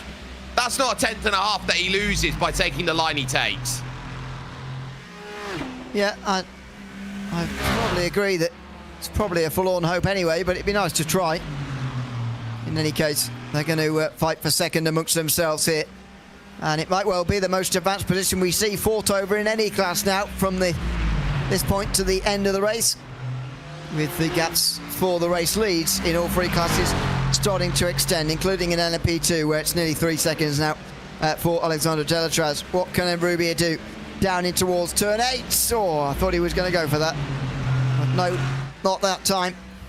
Off camber turn 9 is upcoming as well. No chance through there either. Yeah, this is unfortunately for Rubia, difficult now. He's only going to be able to get second at best, but he's giving it a very good go. And so you should, after a day where you've probably shown that you've had the pace to go out there and win the whole thing, and you've just been mired back and you've just been pinned back again and again and again. Now I will admit that Galitsky is having to defend in a way that he's going to start compromising his line. Now I can admit that Elias Riker here, I think he's going to be home and home because of what's having to happen. I think they both realise we've got enough of a gap to simplify. I don't think I'm going to catch Burusud, but, you know, on a day of you've got to try and fend off your position, I'd say I'd be very happy with second for Fiercely Forward Pink. It's their first podium of the season, and it helps to save their championship points. They would save some, but they would lose the lead, I think, to PS Competition. If I'm not mistaken, it would only be about a 5-point gap, which is not too much to lose sleep about at this early stage in the season, but I think they would lose the lead ever so slightly. I think the more encouraging thing for Fiercely Forward is that they're actually on the podium here this time round, and you know, I feel like while decent results considering those around them at Barcelona and Imola, the lack of ability to get on the podium in those first two rounds will be pleasing for them to put to bed now after this performance, whether they hold on to second or indeed just slip to third late on there. You're now starting to think, what more can you do? There's a lot of risks being taken here by the likes then of Auto Moves. They're desperately trying to jump up and get themselves close to Rommelfanger as we watch this battle for second continuing on. I just think that in these final 10 minutes, you're trying to consolidate what you have. If you got it, you got it. If you've not, you've not. And there have been some truly amazing drives through this field. And look at the way that Fiercely Forward try and shake this off. They just know that they need that gap. They can't get close enough through the middle sector. So whatever they've done to set that Aston Martin up, I think this is where you see two slightly different ways that they've set it up. It's more for straight line for fast repair. It's more for the cornering for Fiercely Forward. It's Rubia close enough this time as they run down the back straight. Fiercely Forward not even really defending this time as Galitsky just pulls to the middle of the road and Rubia gets in the mirrors, but Galitsky doesn't need to give any room on the inside as the Fast Repair Motorsport car is too far behind anyway. Runs really wide towards the wall there through the outer loop and just continues to get in the mirrors any which way, but you do wonder, at this late stage in the race, you've got to start wondering things like, where's the move coming from? And that's not such an easy thing to answer right now. It's not. And so when you're asking, okay, I'm close, I'm here, I'm on the back, there's a certain Murray Walker who said catching's one thing and passing is another, because you get momentum to get there, and oftentimes you need to use that momentum to go and get that move. Once your momentum stalls out, suddenly you become predictable, and then you've got to try and find a way to be unpredictable to make that pass, or you just got to be better. It's one or the other. It's not both. Speaking of which, this for second. Now Nürburgring Esports under pressure because Auto Moves want their way through. Auto Moves want their second. They've left it a little too late in my book to go and get the victory. They're still 4 seconds and 4.5 back. But second, you'd still take it. Well, yes, absolutely. They'll fight for it, I'm pretty sure of that. But how forlorn is that defence going to be now? Oh, as they catch a Simify Mustang here in an awkward place. A flash of the lights. Oh, and I think the Nürburgring Esports car wanted the Simify Mustang to stay out the way, but I think that was slightly an unreasonable request. Auto Moves are going to get in the slipstream anyway here and have a chance into the outer loop. Oh, and weaving around, Rommelfanger just gifts the inside line. An absolute gift to Zayek on the inside, who, makes side-to-side contact. Rommelfanger pushed out wide. He was always going to lose that place. Slightly strange defending, I must say, from the Nürburgring Esports driver. But Zayek is through into second place. I think Rommelfanger thought he had it clear and then just didn't.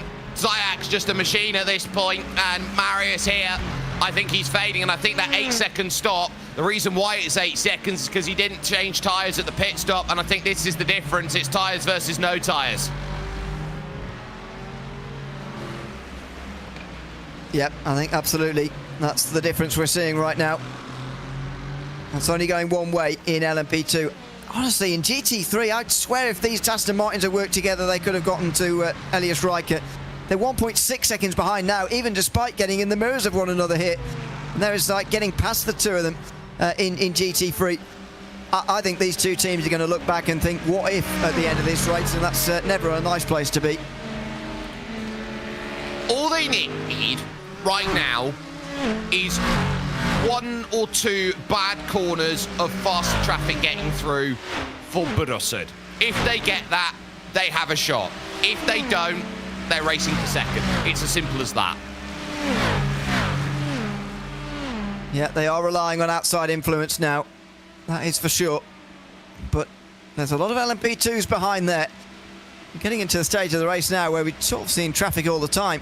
Haven't seen too many of these kind of runs so far this evening, but it's the kind of run we're in at the moment.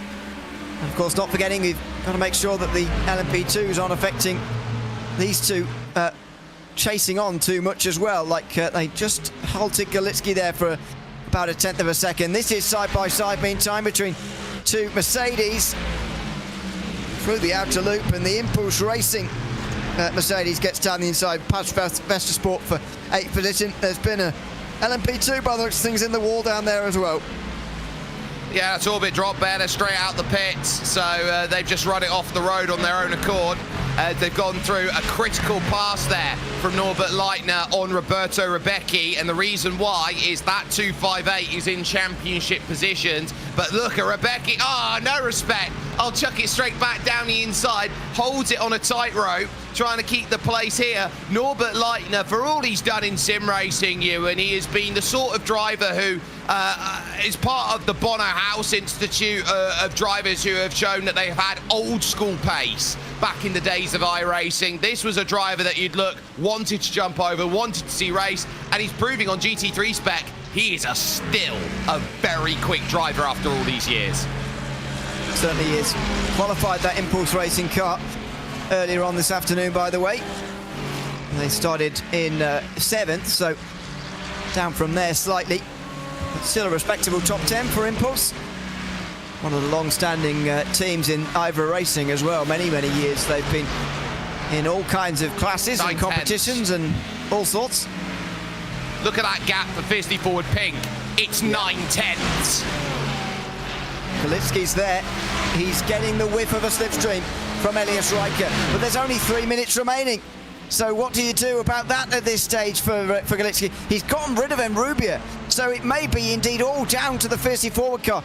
GTP and LMP2s are coming through on these GT3s at the moment at an alarming rate too. So how long have we got left? I think maybe 2 laps to go, depending. Have they just been lapped? Maybe these guys. Yes. Yes, that's the Drago Racing BMW. They're about to get 2 laps to go. So if they've got 2 laps, you need half a second a lap. And Elias Riker has just had a brilliant turn number 9 compared to Klim Galitsky. So you're starting to wonder what's going to come through. Unity, and then you're starting to wonder, it's barren afterwards. You're out of traffic. You're out of traffic, Fisley Forward, with 2 laps to go. Yeah, just as they were catching, they've lost a bit of time with the last little bits there. Oh dear, look at this. This is still going on back here in GTP, by the way. Grid and go up to 4th suddenly now. Longer runs really benefiting this Cadillac. Tokala in front of Hamilton. But can Marcus Hamilton get up into 4th position here in the number 1 car? Nevertheless, it's a post-race penalty, I think, still coming their way. Indeed there is, but they're still fighting on the road for 4th position. And indeed on the straights, they look like they're going to get there. Yep, Movano back through into 4th on the penultimate lap. So they get themselves through there unofficially at the moment, and having to work agonizingly around to give themselves enough room, enough clearance, enough credence to say, look, we can get the clearance around that says it's the battle. They will soon be jumping on towards that white flag lap on a day of dominance again for Nicholas Bowe, who has just been proving that Drago are on the level now, in my view, of a Red Line, of a Coanda, of Williams, you're sitting down, you're looking at this team, and Ewan, I think they're now going into every race expecting to win, and they're doing it. I think this is a tier 1 team. I think this is a team that pretty much goes in the pantheon as must watch, must win.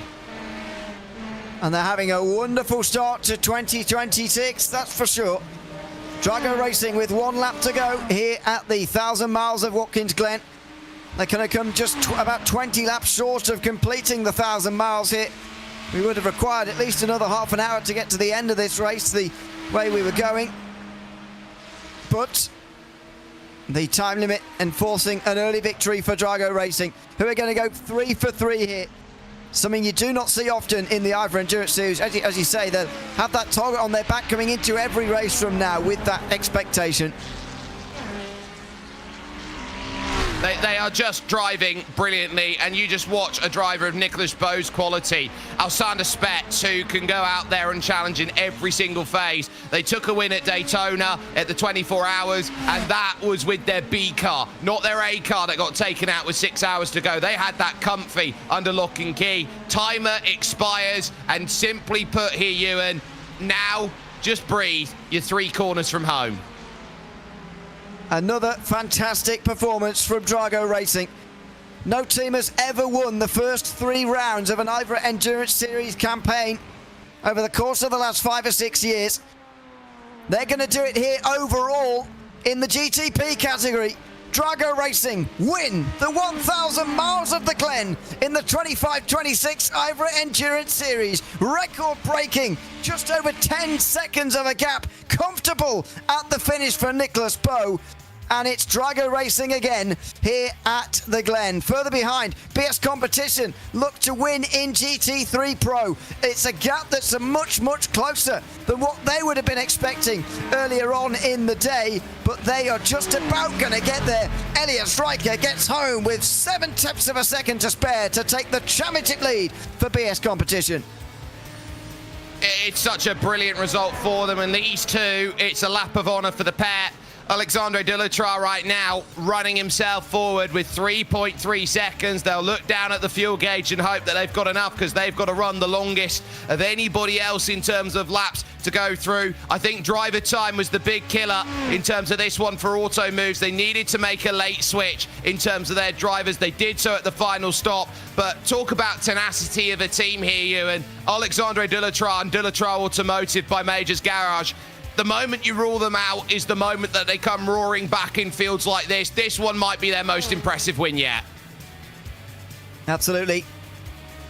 Obscurity for some of the day, it must be said, but it's a second win in a row and a further extension of their championship lead to well over 50 points now.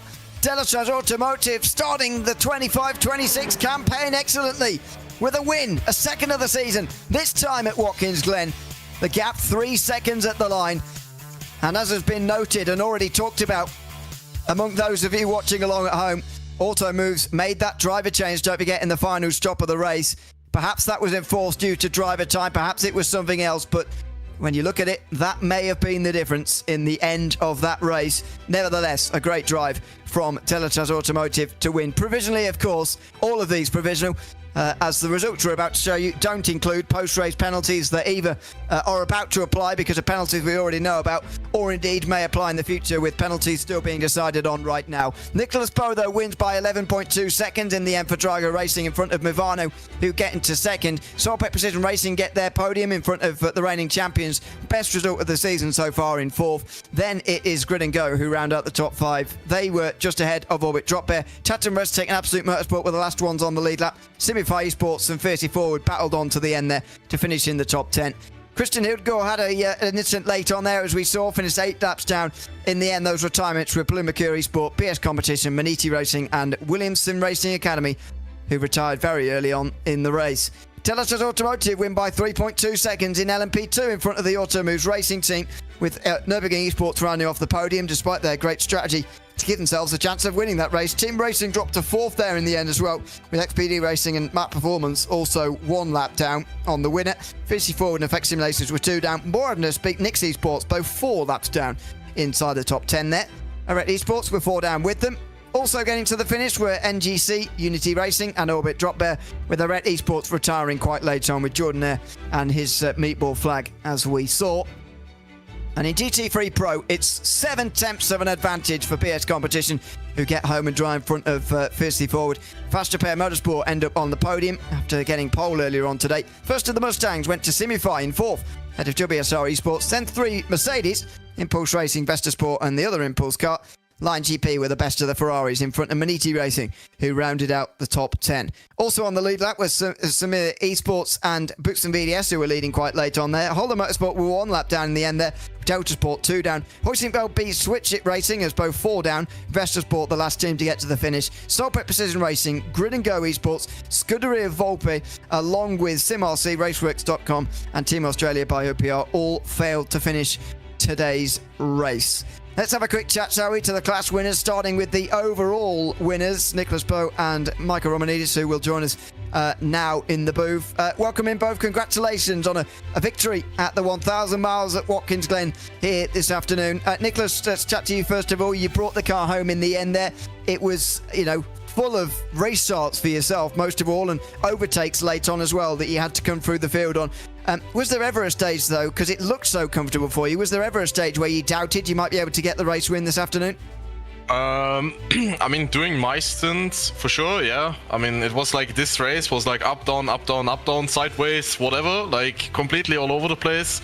Honestly, the worst feeling I had before I got in the car, because we had a 20-second stop and go penalty.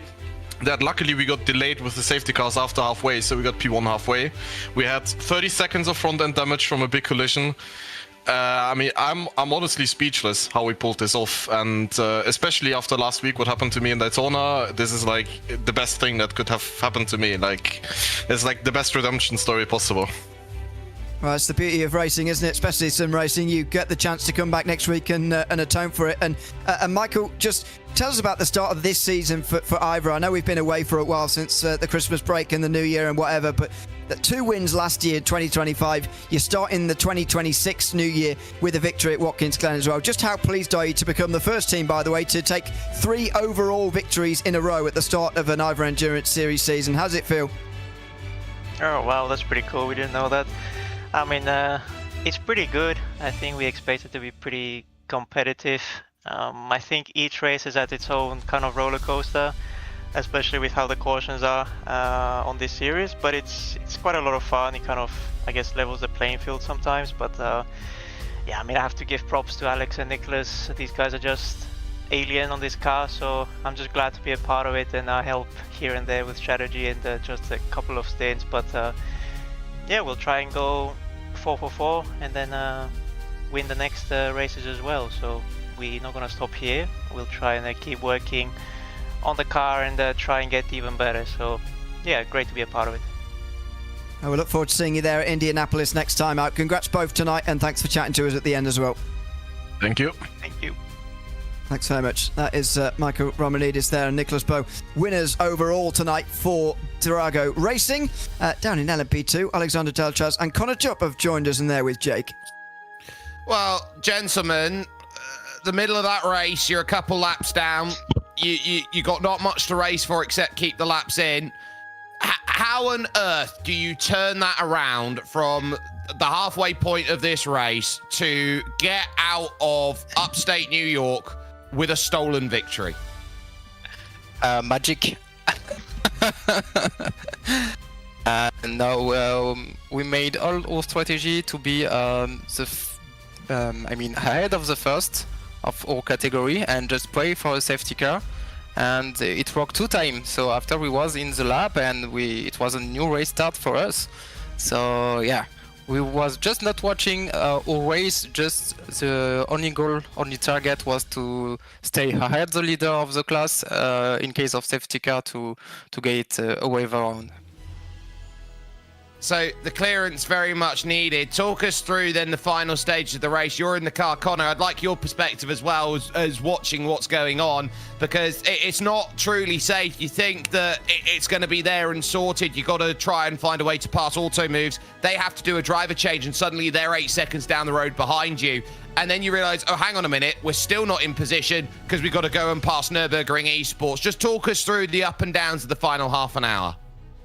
Yeah, I mean, the Nürburgring was not too much a problem because they was in whole tires, so I was like 1 second per lap faster. So I know I have to overtake on the track, but it will be okay. So it was because it didn't defend too much. So it was fine, and after just manage the end of the race. But yeah, I see the Automotive have to do a driver swap. I think it's because this race was really hard with the driving time for everybody, I think.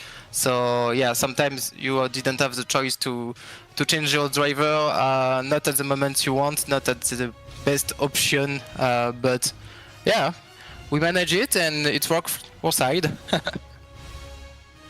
Yeah, I mean it's not very nice when you're the one that crashes the car and has to watch your teammate do all the work to get you back up to the front. But yeah, look, Thomas and Alex had an exceptional strategy. From 2 laps down to winning the race, that's an absolutely insane strategy by those two guys.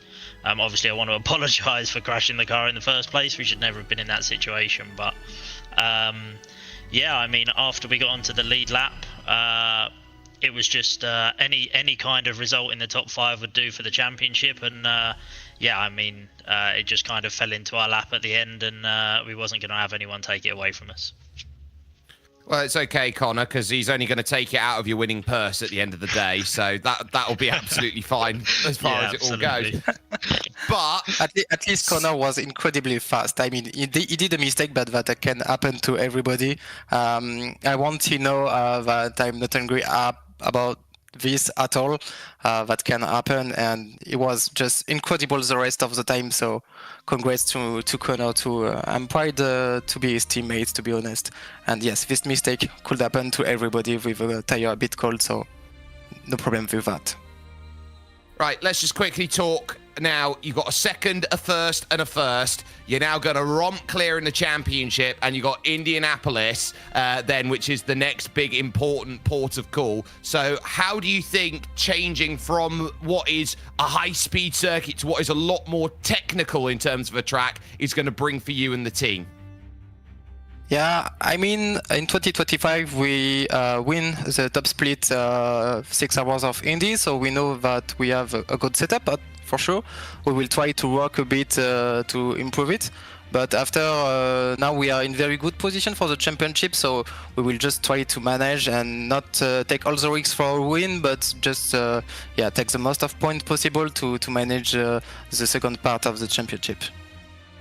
Never tell them they can't, because they just might, and they have done today. Connor Jupp and Alexandre Delatraz joining us then from Delatraz Automotive by Majors Garage, a win over in LMP2. And I believe Ewan has walked down the virtual paddock and found himself with a couple of familiar faces, being Ruben Bonga and Elias Reicher over at the Borussard Plus competition team.